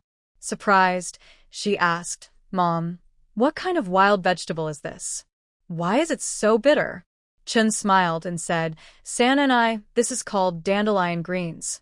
You used to love eating this dish." Huang Yiming heard the words dandelion greens and immediately thought of dandelions. She picked up another one and looked at it carefully under the oil lamp. Yes, it was definitely a dandelion. Suddenly, she remembered eating dandelion dumplings before. The delicious taste still seemed to linger on her tongue. So good. But why does boiling dandelion greens taste so bitter? Could it be that they weren't washed well enough? Next to her, Huang Sai's put down his chopsticks. "Sister, that's just how this dish tastes. Mom added some oil and salt this time, so it's much tastier." Huang Yiming felt she couldn't eat another bite, but the flavor of the dandelion dumplings kept coming to her mind. She suddenly really wanted to eat them. Thinking about it, there was still some flour and oil residue at home. If she used those ingredients to make dandelion dumplings, they would surely be delicious. With this thought, she happily asked, "Mom, where did you dig the dandelions? I want to eat some tomorrow." Chen smiled and said, "Right next to our bean field. There are more weeds there, and not many people go to dig wild vegetables, so there's still a large patch. If you want, I'll go dig some for you tomorrow." Hearing this, Huang Yiming knew exactly where she meant and quickly said with a smile, "Mom, no need. I'll go dig some myself tomorrow." Chen thought for a moment and agreed. "All right, then you can take the 2 little ones to dig some tomorrow." After dinner, the family sat in the yard to rest. Suddenly, the door was knocked. The clear sound of knocking echoed in the quiet night. "Second brother, Open the door. Huang Ershu heard it was his third brother's voice and responded, I'll come right away. Huang Eru quickly stood up and opened the door. Third uncle, why are you coming so late? Huang Eru asked with some confusion. Third uncle, smiling, came in holding 2 bowls. I brought you some bowls. Chen hurried to meet him, took the bowls, and turned to place them in the kitchen. Huang Ershu sat down on a nearby stool, with Huang Sanshu. After sitting, Huang Sanshu couldn't help but smile and said, Second brother, your lunch was really delicious. When I went back, my wife took me into the room. I saw the large, white rice in the bowl with eggs inside, and I was very surprised. I quickly told the children to eat, but they said they had already finished. So I hurried to secretly finish eating it, worried that my mother and sister-in-law would find out. Second brother, I didn't expect that just a few days after you moved out, you could live so well. I feel a little jealous.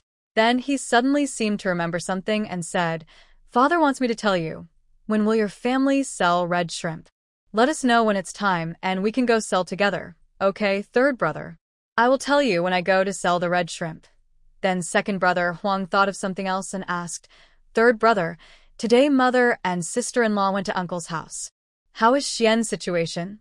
Huang third brother heard this and sighed. Mother went to see him, but it was no use. Uncle kept pretending to be poor.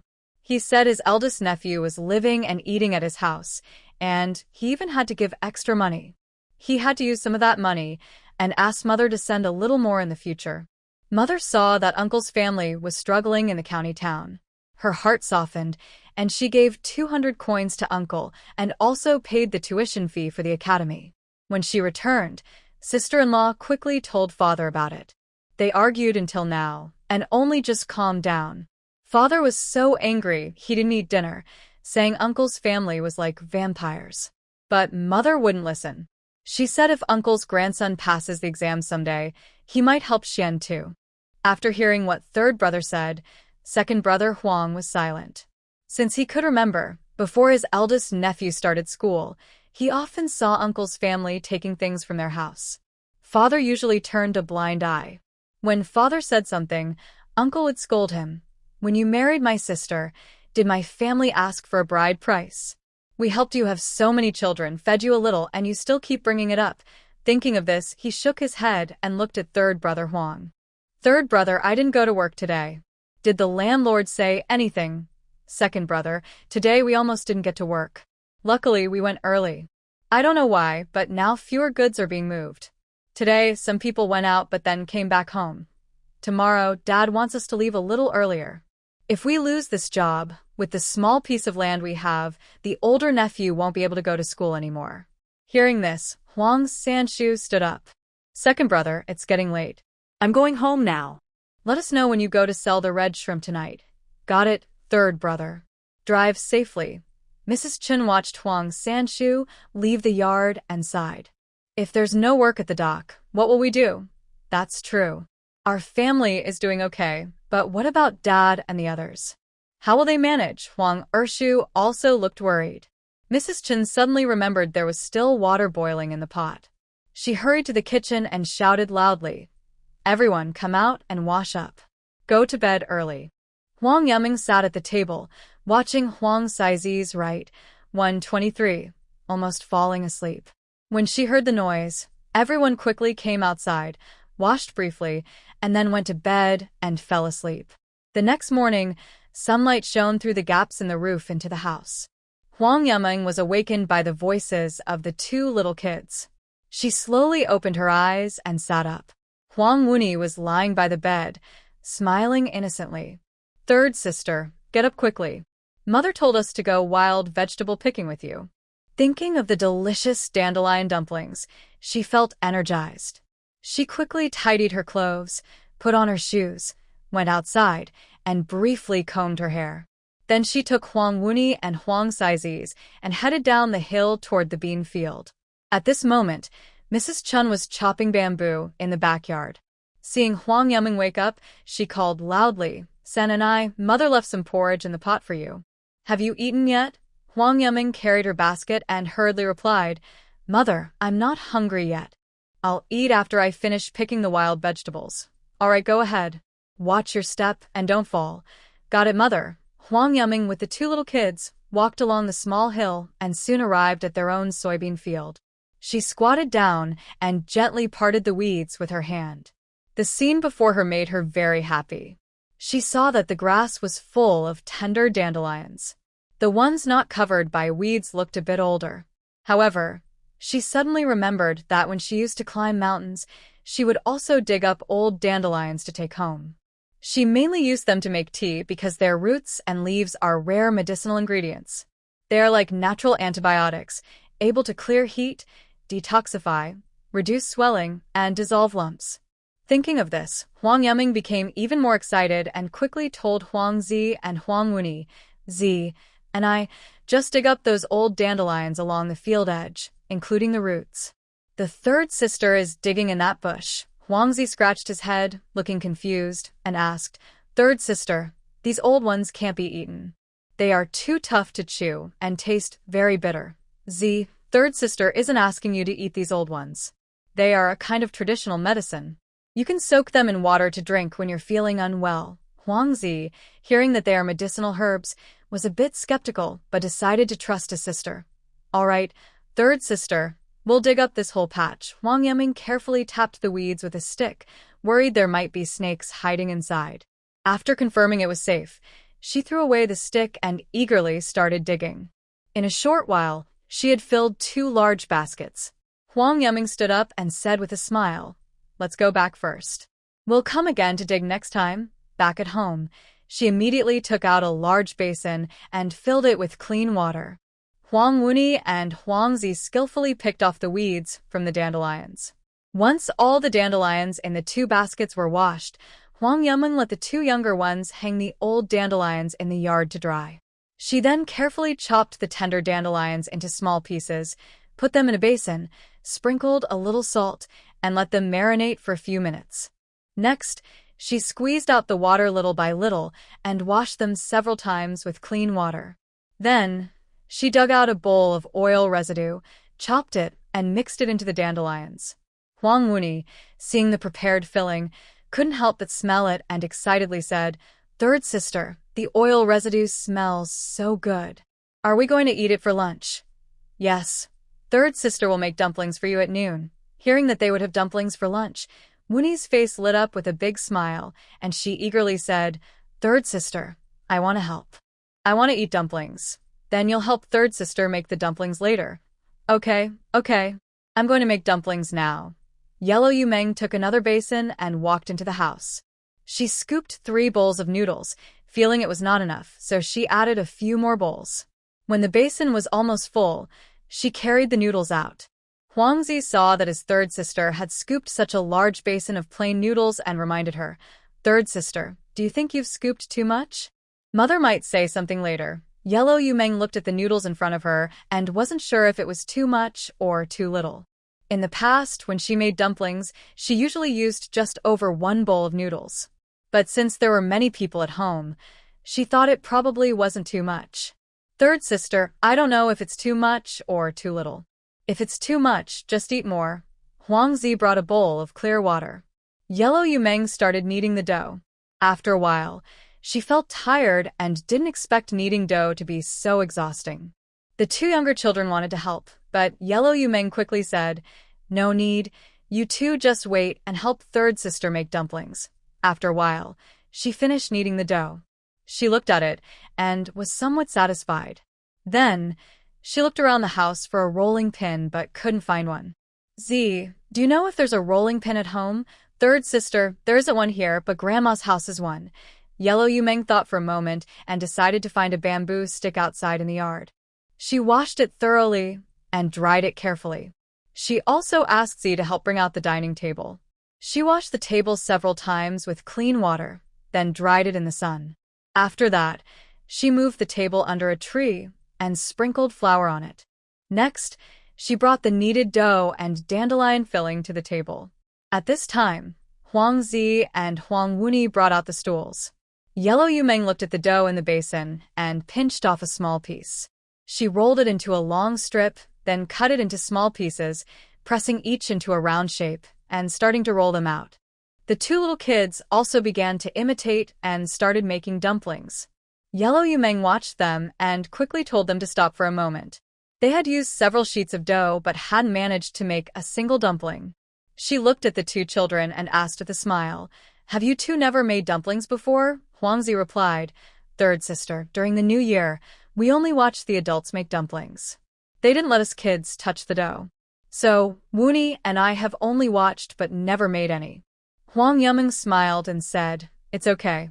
Come, third sister will teach you how to make dumplings." Soon, both children learned how to make dumplings.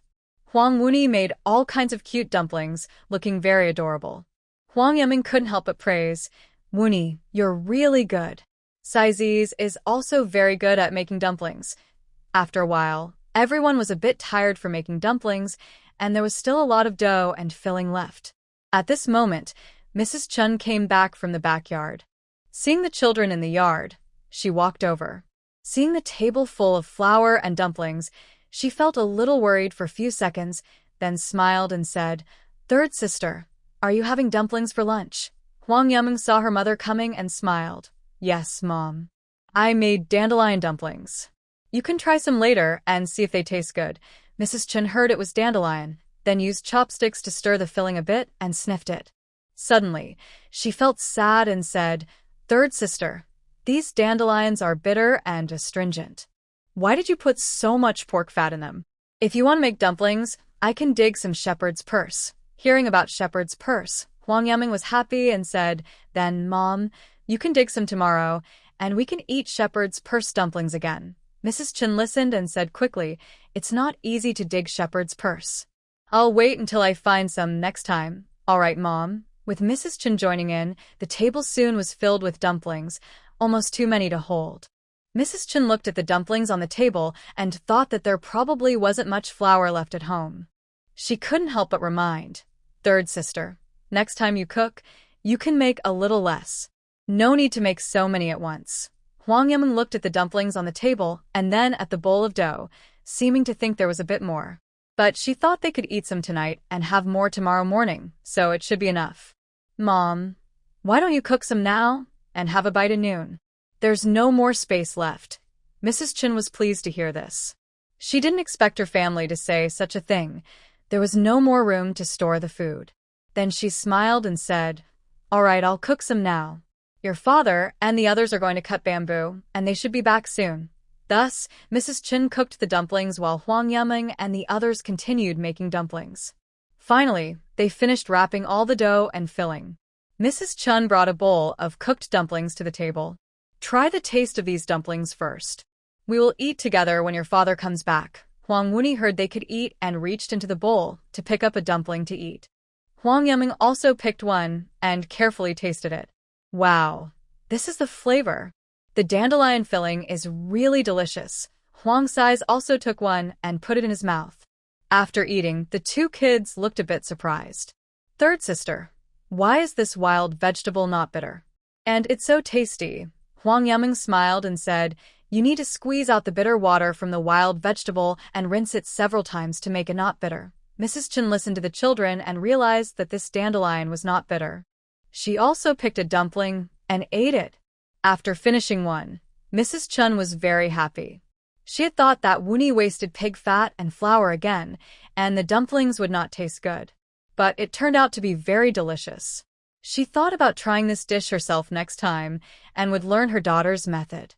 Just then, the door of the yard was pushed open. Huang Ershu and Huang Eru carried 2 bundles of bamboo into the yard. Mrs. Chun hurriedly said, "Dad, Eru, put down the bamboo and come to eat." Huang Eru looked at the dumplings on the table and smiled. "Mom, are we eating dumplings for lunch?" "Yes, lunch is dumplings. They're already cooked." Soon after, Mrs. Chun gathered the uncooked dumplings from the table onto a bamboo tray and took them inside. She also brought the cooked dumplings to the table. Huang Eru washed his hands and sat down eagerly. Huang Ersha sat down and looked at the large bowls of plain dumplings in front of everyone. He felt like he was dreaming.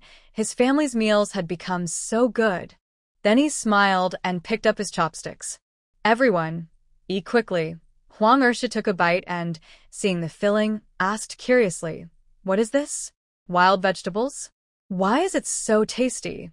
Mrs. Chen smiled and said, It's the dandelion dumpling filling your sister made. I couldn't believe it at first.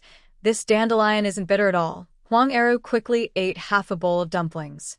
I think anything third sister makes is delicious. I've never had such tasty dumplings before.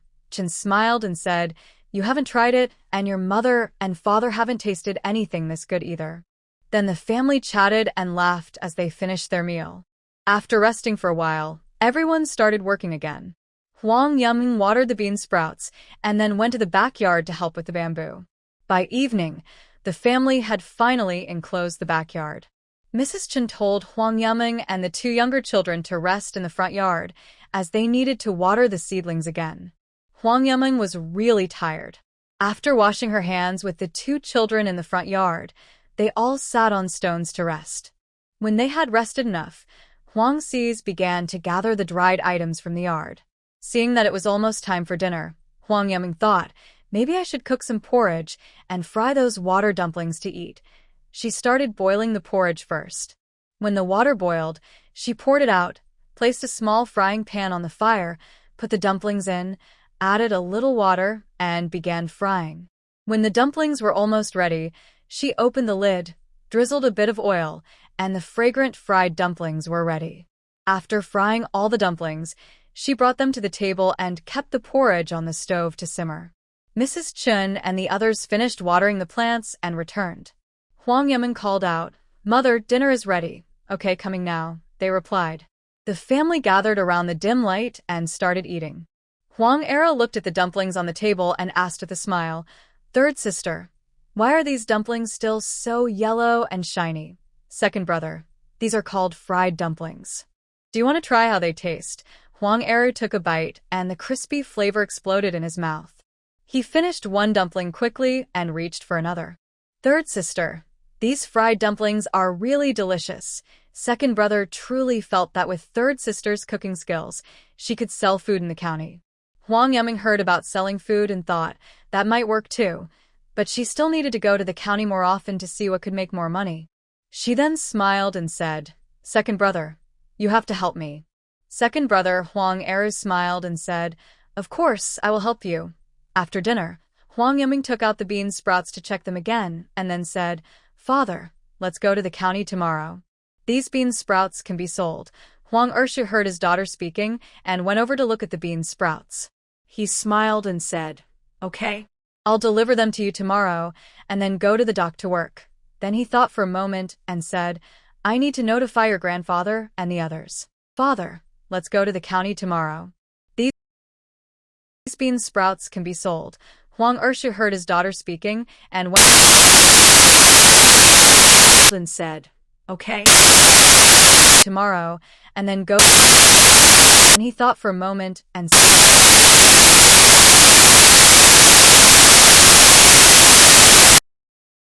these bean sprouts can be sold. Huang Ershu heard his daughter speaking and went. Is this how you spoil her?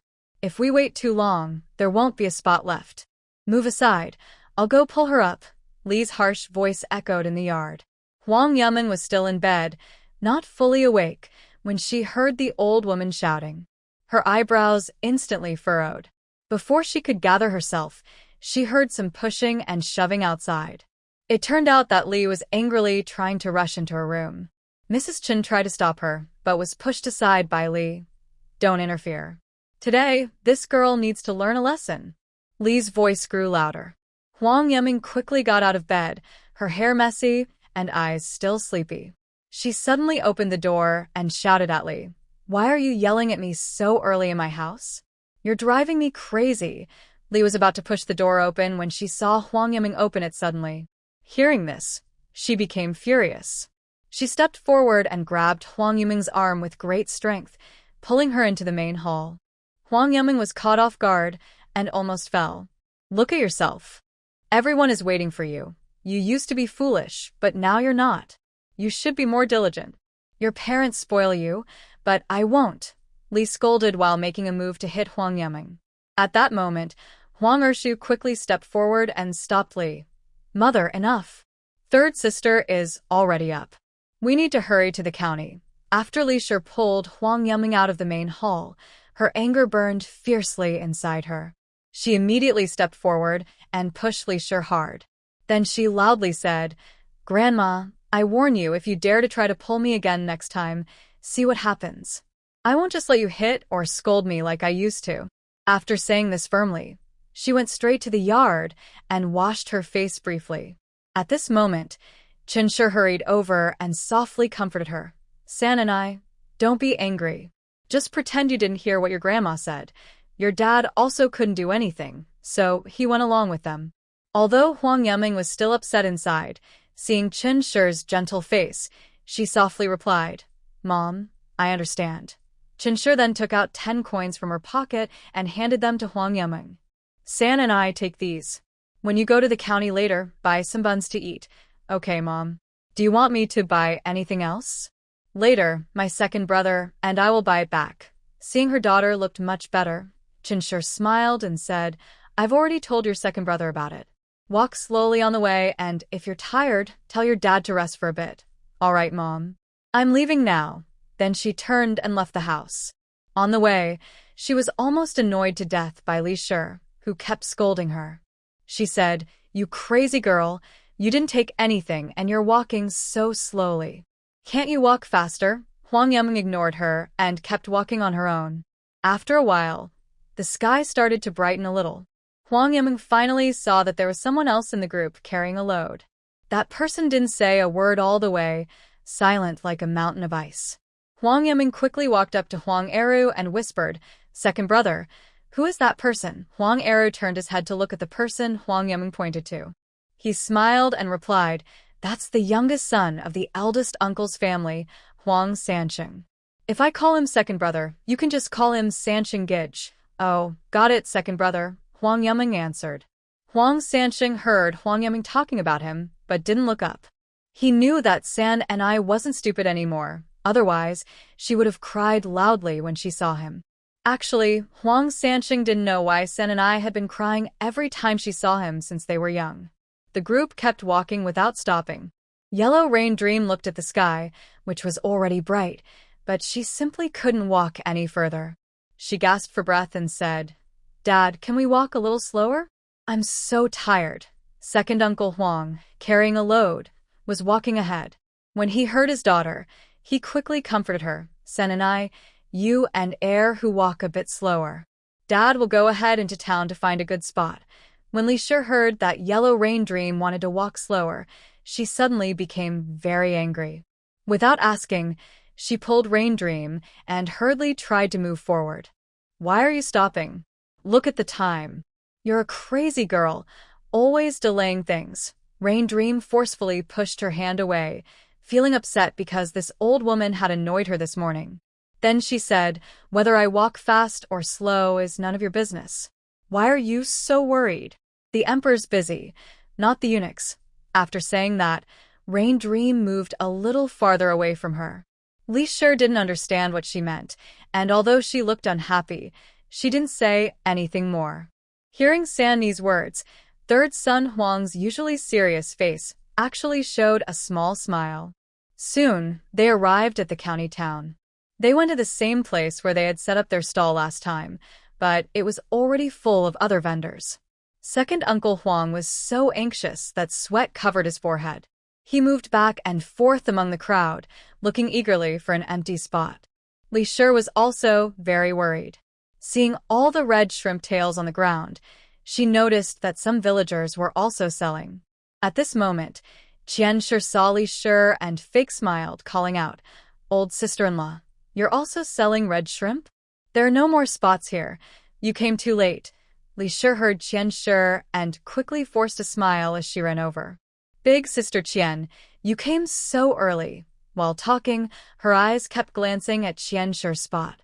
Then she grabbed Qianshi and said, "Big sister, I see there's still a little space. Please give me some room. I'll let San Sheng bring the red shrimp over, and then we can chat together. There is still some space here, but others haven't brought their items yet. It probably won't be enough. You and Sanqing should look elsewhere. Surely, there are better spots." Li looked around at her. understanding that the Qian family clearly didn't want her to sell red shrimp here. She felt some resentment toward the Qian family, but still smiled and said, "All right, let's look somewhere else." Huang Yaming went to a stall and looked at the red shrimp tails for sale. From a distance, she could smell a strong, fishy odor that made her wrinkle her nose. A woman saw Huang Yaming staring at her shrimp tails and quickly offered warmly, "Young lady, try my red shrimp. They are fat and fresh, and you'll want to eat more once you try them." Huang Yaming picked one up and sniffed it again, almost fainting from the strong smell. It was clear that the shrimp hadn't been cooked. They were just dried in the sun, not fully dried yet, and were being sold raw. Huang Yaming frowned and said, "Auntie, these shrimp are spoiled.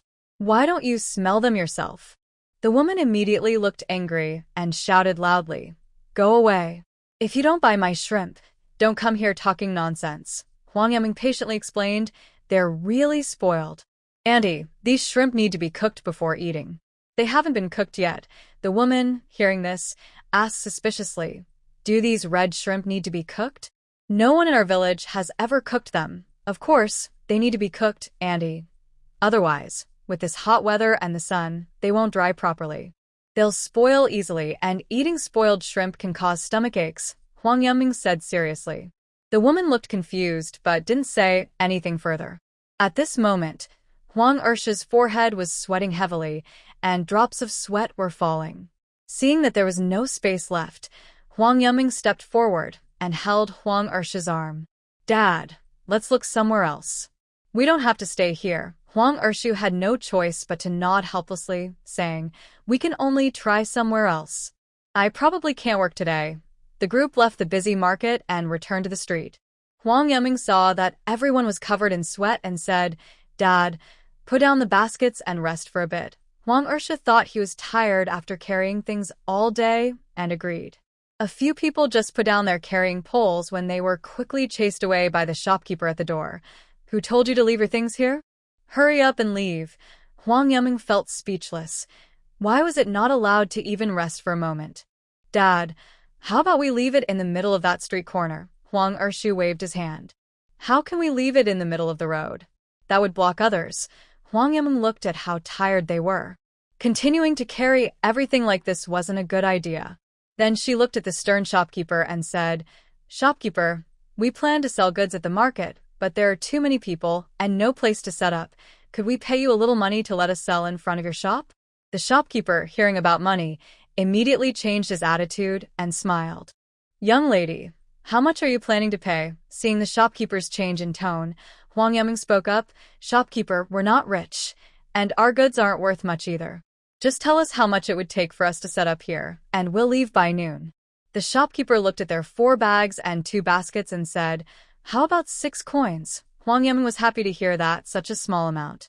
This street has a lot of people passing by, mostly selling food and daily necessities. Li Shi, hearing about paying 6 coins, felt heartbroken. She immediately started arguing, "You crazy girl. I've never heard of having to pay to sell things. You're just a spendthrift.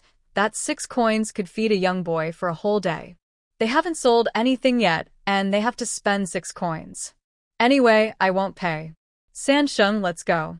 Huang Yaming thought it was better to leave. She didn't want to see that old woman anymore.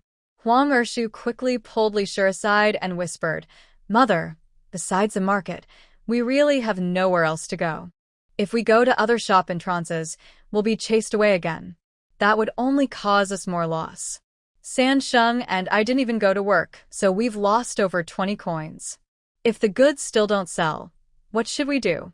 Just tell San and I to talk to the shopkeeper. You don't need to worry. We'll pay for it later." Li Shi, hearing this, kept a stern face and said nothing. The shopkeeper looked at Li Shi, who was making noise, and his face darkened. "Stop making trouble at my shop entrance. If you don't pay, get out." Li Shi didn't dare to speak again after being scolded. Huang Yaming smiled and said to the shopkeeper, "Shopkeeper, don't be angry. 6 coins is 6 coins. We will pay you now."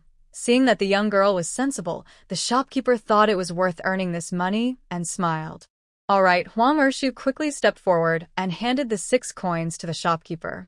He smiled and said, "Thank you, shopkeeper. No problem, no problem. Your daughter is very sensible. The old man was kind-hearted. Otherwise, you wouldn't be able to stay here all morning with just 6 coins. Just don't block my door. That's all. Got it. Thank you, shopkeeper, Huang Ersha said. Everyone hurriedly arranged the bean sprouts and red shrimp. Soon, a kind-looking lady came to the stall, smiling. Little girl, you finally set up your stall. My grandson ate your bean sprouts last time, and still wants more. He keeps asking to eat bean sprouts every day. Please give me 2 jin, about 1 kilogram. Huang Yimeng looked at the woman in front of her, the same one who asked first last time, and smiled. Ma'am, how many days will it take for the bean sprouts to grow? Sometimes I can't come. Then, Huang Yimeng picked up a handful of red shrimp. Ma'am, since you didn't buy the red shrimp last time, try the taste today. Mrs. Lin was a bit hesitant but politely took some. She whispered, Little girl, I haven't been to the county these days, so I tried other stalls' red shrimp. They really taste bad, fishy, and stinky. Huang Yimeng smiled and said, Ma'am, smell this red shrimp of mine. It's definitely different from others. Mrs. Lin carefully brought it to her nose and sniffed. She smiled. You're right, I don't smell anything bad. Then, she peeled one and put it in her mouth. It was salty and tasty. After eating, she smiled and said, Little girl, weigh me 2 jin of this red shrimp. No, 3 jin. Okay, ma'am. I'll weigh it for you now. Huang Yimeng looked around at all the shops. Where could she borrow a scale? Then she looked at the shop behind her, which seemed to sell furniture. She turned to Granny Lin and said, Granny, please wait a moment. I'll ask the shop owner if they have a scale. Granny Lin smiled and said, No rush, no rush. Take your time. Huang Yimeng entered the shop, looked around, and asked, Shopkeeper, do you have a scale here? The shopkeeper was sitting on a chair drinking tea. Seeing the young girl walk confidently into the shop, he took a sip and said, Yes, I do have a scale, but it's not cheap. A single scale costs 2 taels of silver. Huang Yimeng was happy to hear they had one. She quickly stepped forward and smiled, asking, Shopkeeper, what's your surname? Old Zhang, he replied. Shopkeeper Zhang, would this work? Could you lend us the scale to use for a while? Once we sell our goods and get the money, we'll buy this scale from you. Shopkeeper Zhang was surprised that Huang Yimeng really wanted to buy the scale. He smiled and said, Little girl, do you have that much money? Can you make the decision? This scale costs 2 taels of silver. Shopkeeper Zhang, I can make the decision. When I have the money, I will definitely buy this scale. But first, you need to lend it to us. Shopkeeper Zhang thought to himself, even though he runs a shop, he only earns about 2 taels of silver each month, sometimes losing money, and the shop is almost closed. Selling this scale could earn him a few hundred coins, big business. He smiled and said, All right, I'll lend you an old scale to use first. Huang Yimeng took the scale in her hands, but she didn't understand it at all. Shopkeeper Zhang stepped forward and pointed at the scale's rod. This 16-ounce scale is for 1 jin. Huang Yimeng followed along and soon learned how to use it. No wonder people say half a jin, 8 ounces. They're talking about this scale. At that moment, Huang Ershu hurried into the shop. Sonny, did you manage to borrow it? There are many people outside wanting to buy red shrimp. Father, I got it. I'll be right there. Huang Yimeng replied. At the same time, shopkeeper Zhang also came out and was surprised to see so many people gathered at the door. Huang Yimeng first weighed 3 jin of red shrimp for Granny Lin, then 6 jin of bean sprouts. Granny, that's 95 coins in total. Granny Lin paid the money. Then she smiled and asked, When will you come again? Huang Yu dreamed for a moment and said, Annie, in 3 days, still here. Okay, I'll come by after I finish eating, Granny Lin said, and then left. Mrs. Li saw the 95 cents Huang Yu was holding and felt a bit uncomfortable. If the family hadn't split, this money would all be hers. At this time, many people gathered around. When they heard the price was too high, some just left directly. Mrs. Li felt a little unsteady. She had just wanted to lower the price to sell, but that stubborn girl refused. Now, since everyone had left, she only sold a few items. Looking at the dozens of copper coins in her hand, Mrs. Li felt some resentment, but she was also a little happy. She didn't expect the red shrimp could really sell for money. Then she stepped forward and looked at the bean sprouts in the basket, asking, Second son, what are you selling? There were so many people just now, I didn't have time to ask. Mom, this is called bean sprouts. It's a kind of vegetable, said Huang Ershu. Mrs. Li pinched a bean sprout, looked at its fresh appearance, and thought that it was sold for 5 cents per jean, which was quite valuable. She quickly puts them in her bag. Where did you get these vegetables? Mom, I've never seen them before, she asked. Huang Ershu smiled and said, Mom, this was thought up by San and I. It's made from beans. Mrs. Li then looked at Huang Yumeng. Since this crazy girl was no longer foolish, she had become quite eloquent. Now she even looked like she knew how to do business. Huang Yumeng looked at the half bag of small lobsters she had just sold and felt a bit anxious about the time. So she loudly shouted, Buy red shrimp, get bean sprouts free. Miss today, there won't be another chance tomorrow. Huang Ershu heard his daughter shouting and also called out loudly. Soon, more people gathered around. Huang Yumeng let them taste the red shrimp first, then introduced the bean sprouts. A middle-aged man held a handful of red shrimp, eating and asking, Young girl, your red shrimp are really delicious. How much are you selling them for? And how many do you give with the free bean sprouts? Huang Yumeng smiled and said, Uncle, the red shrimp are 25 cents per jean. Buy 3 jean, and I'll give you 1 jean of bean sprouts for free. Plus, these bean sprouts are only available here. If you miss out, there won't be another chance. She continued, you can enjoy the red shrimp as a snack with wine, or cook them together with fish and shrimp. They're very tasty. Also, these bean sprouts cooked with meat are very delicious. Chef who is eating the red shrimp and getting more excited. Can I buy a little more and get some bean sprouts for free? Of course, sir. If you buy 6 jean, I will give you 2 jean of bean sprouts, and so on, Huang Yumeng replied. Then give me 30 jean of red shrimp. Li stood nearby, watching Huang Yumeng talk business without blinking. A strange feeling arose in his heart, and his dislike for Huang Yumeng lessened a little. This crazy girl, she looks annoying normally, but when she does business, her manner and words are quite impressive. When Chef Hu said, Give me 30 jean of red shrimp, Li's eyes widened, and he couldn't close his mouth for a while. Don't worry, sir. You are my big customer. I will make sure you get the best deal, Huang Yumeng said confidently. Huang Ershu quickly and skillfully hung the scale on the bag and started weighing. Huang Sansheng and Huang Eru quickly tied the bean sprouts into bundles. Young lady, how much is the total? Chef Hu asked, looking at the neatly arranged goods. Huang Yumeng replied, Sir, it's 750 coins. I will also give you 2 jean of bean sprouts for free, making a total of 12 jean. Chef Hu looked at Huang Yumeng with admiration. This girl is not simple. She calculates quickly and accurately, and her manners are generous, not petty at all. The more he looked at her, the more he thought she was special. Then he took out a few coins and said, Please give me a little more. Huang Yumeng happily took the coins, smiling warmly, and said cheerfully, Sir, please wait a moment. I will weigh everything for you right away. Soon, she finished weighing all the items and placed them together. Huang Ershu looked at Chef Hu with a smile and said enthusiastically, Brother, how about I deliver these things for you? I was just about to ask that. Just help me deliver it to Yun Gui Lu and say it's from Chef Hu, he replied. Huang Ershu heard this, knowing it's the biggest restaurant in town, and quickly responded, Okay, brother. I'll deliver it right away. A.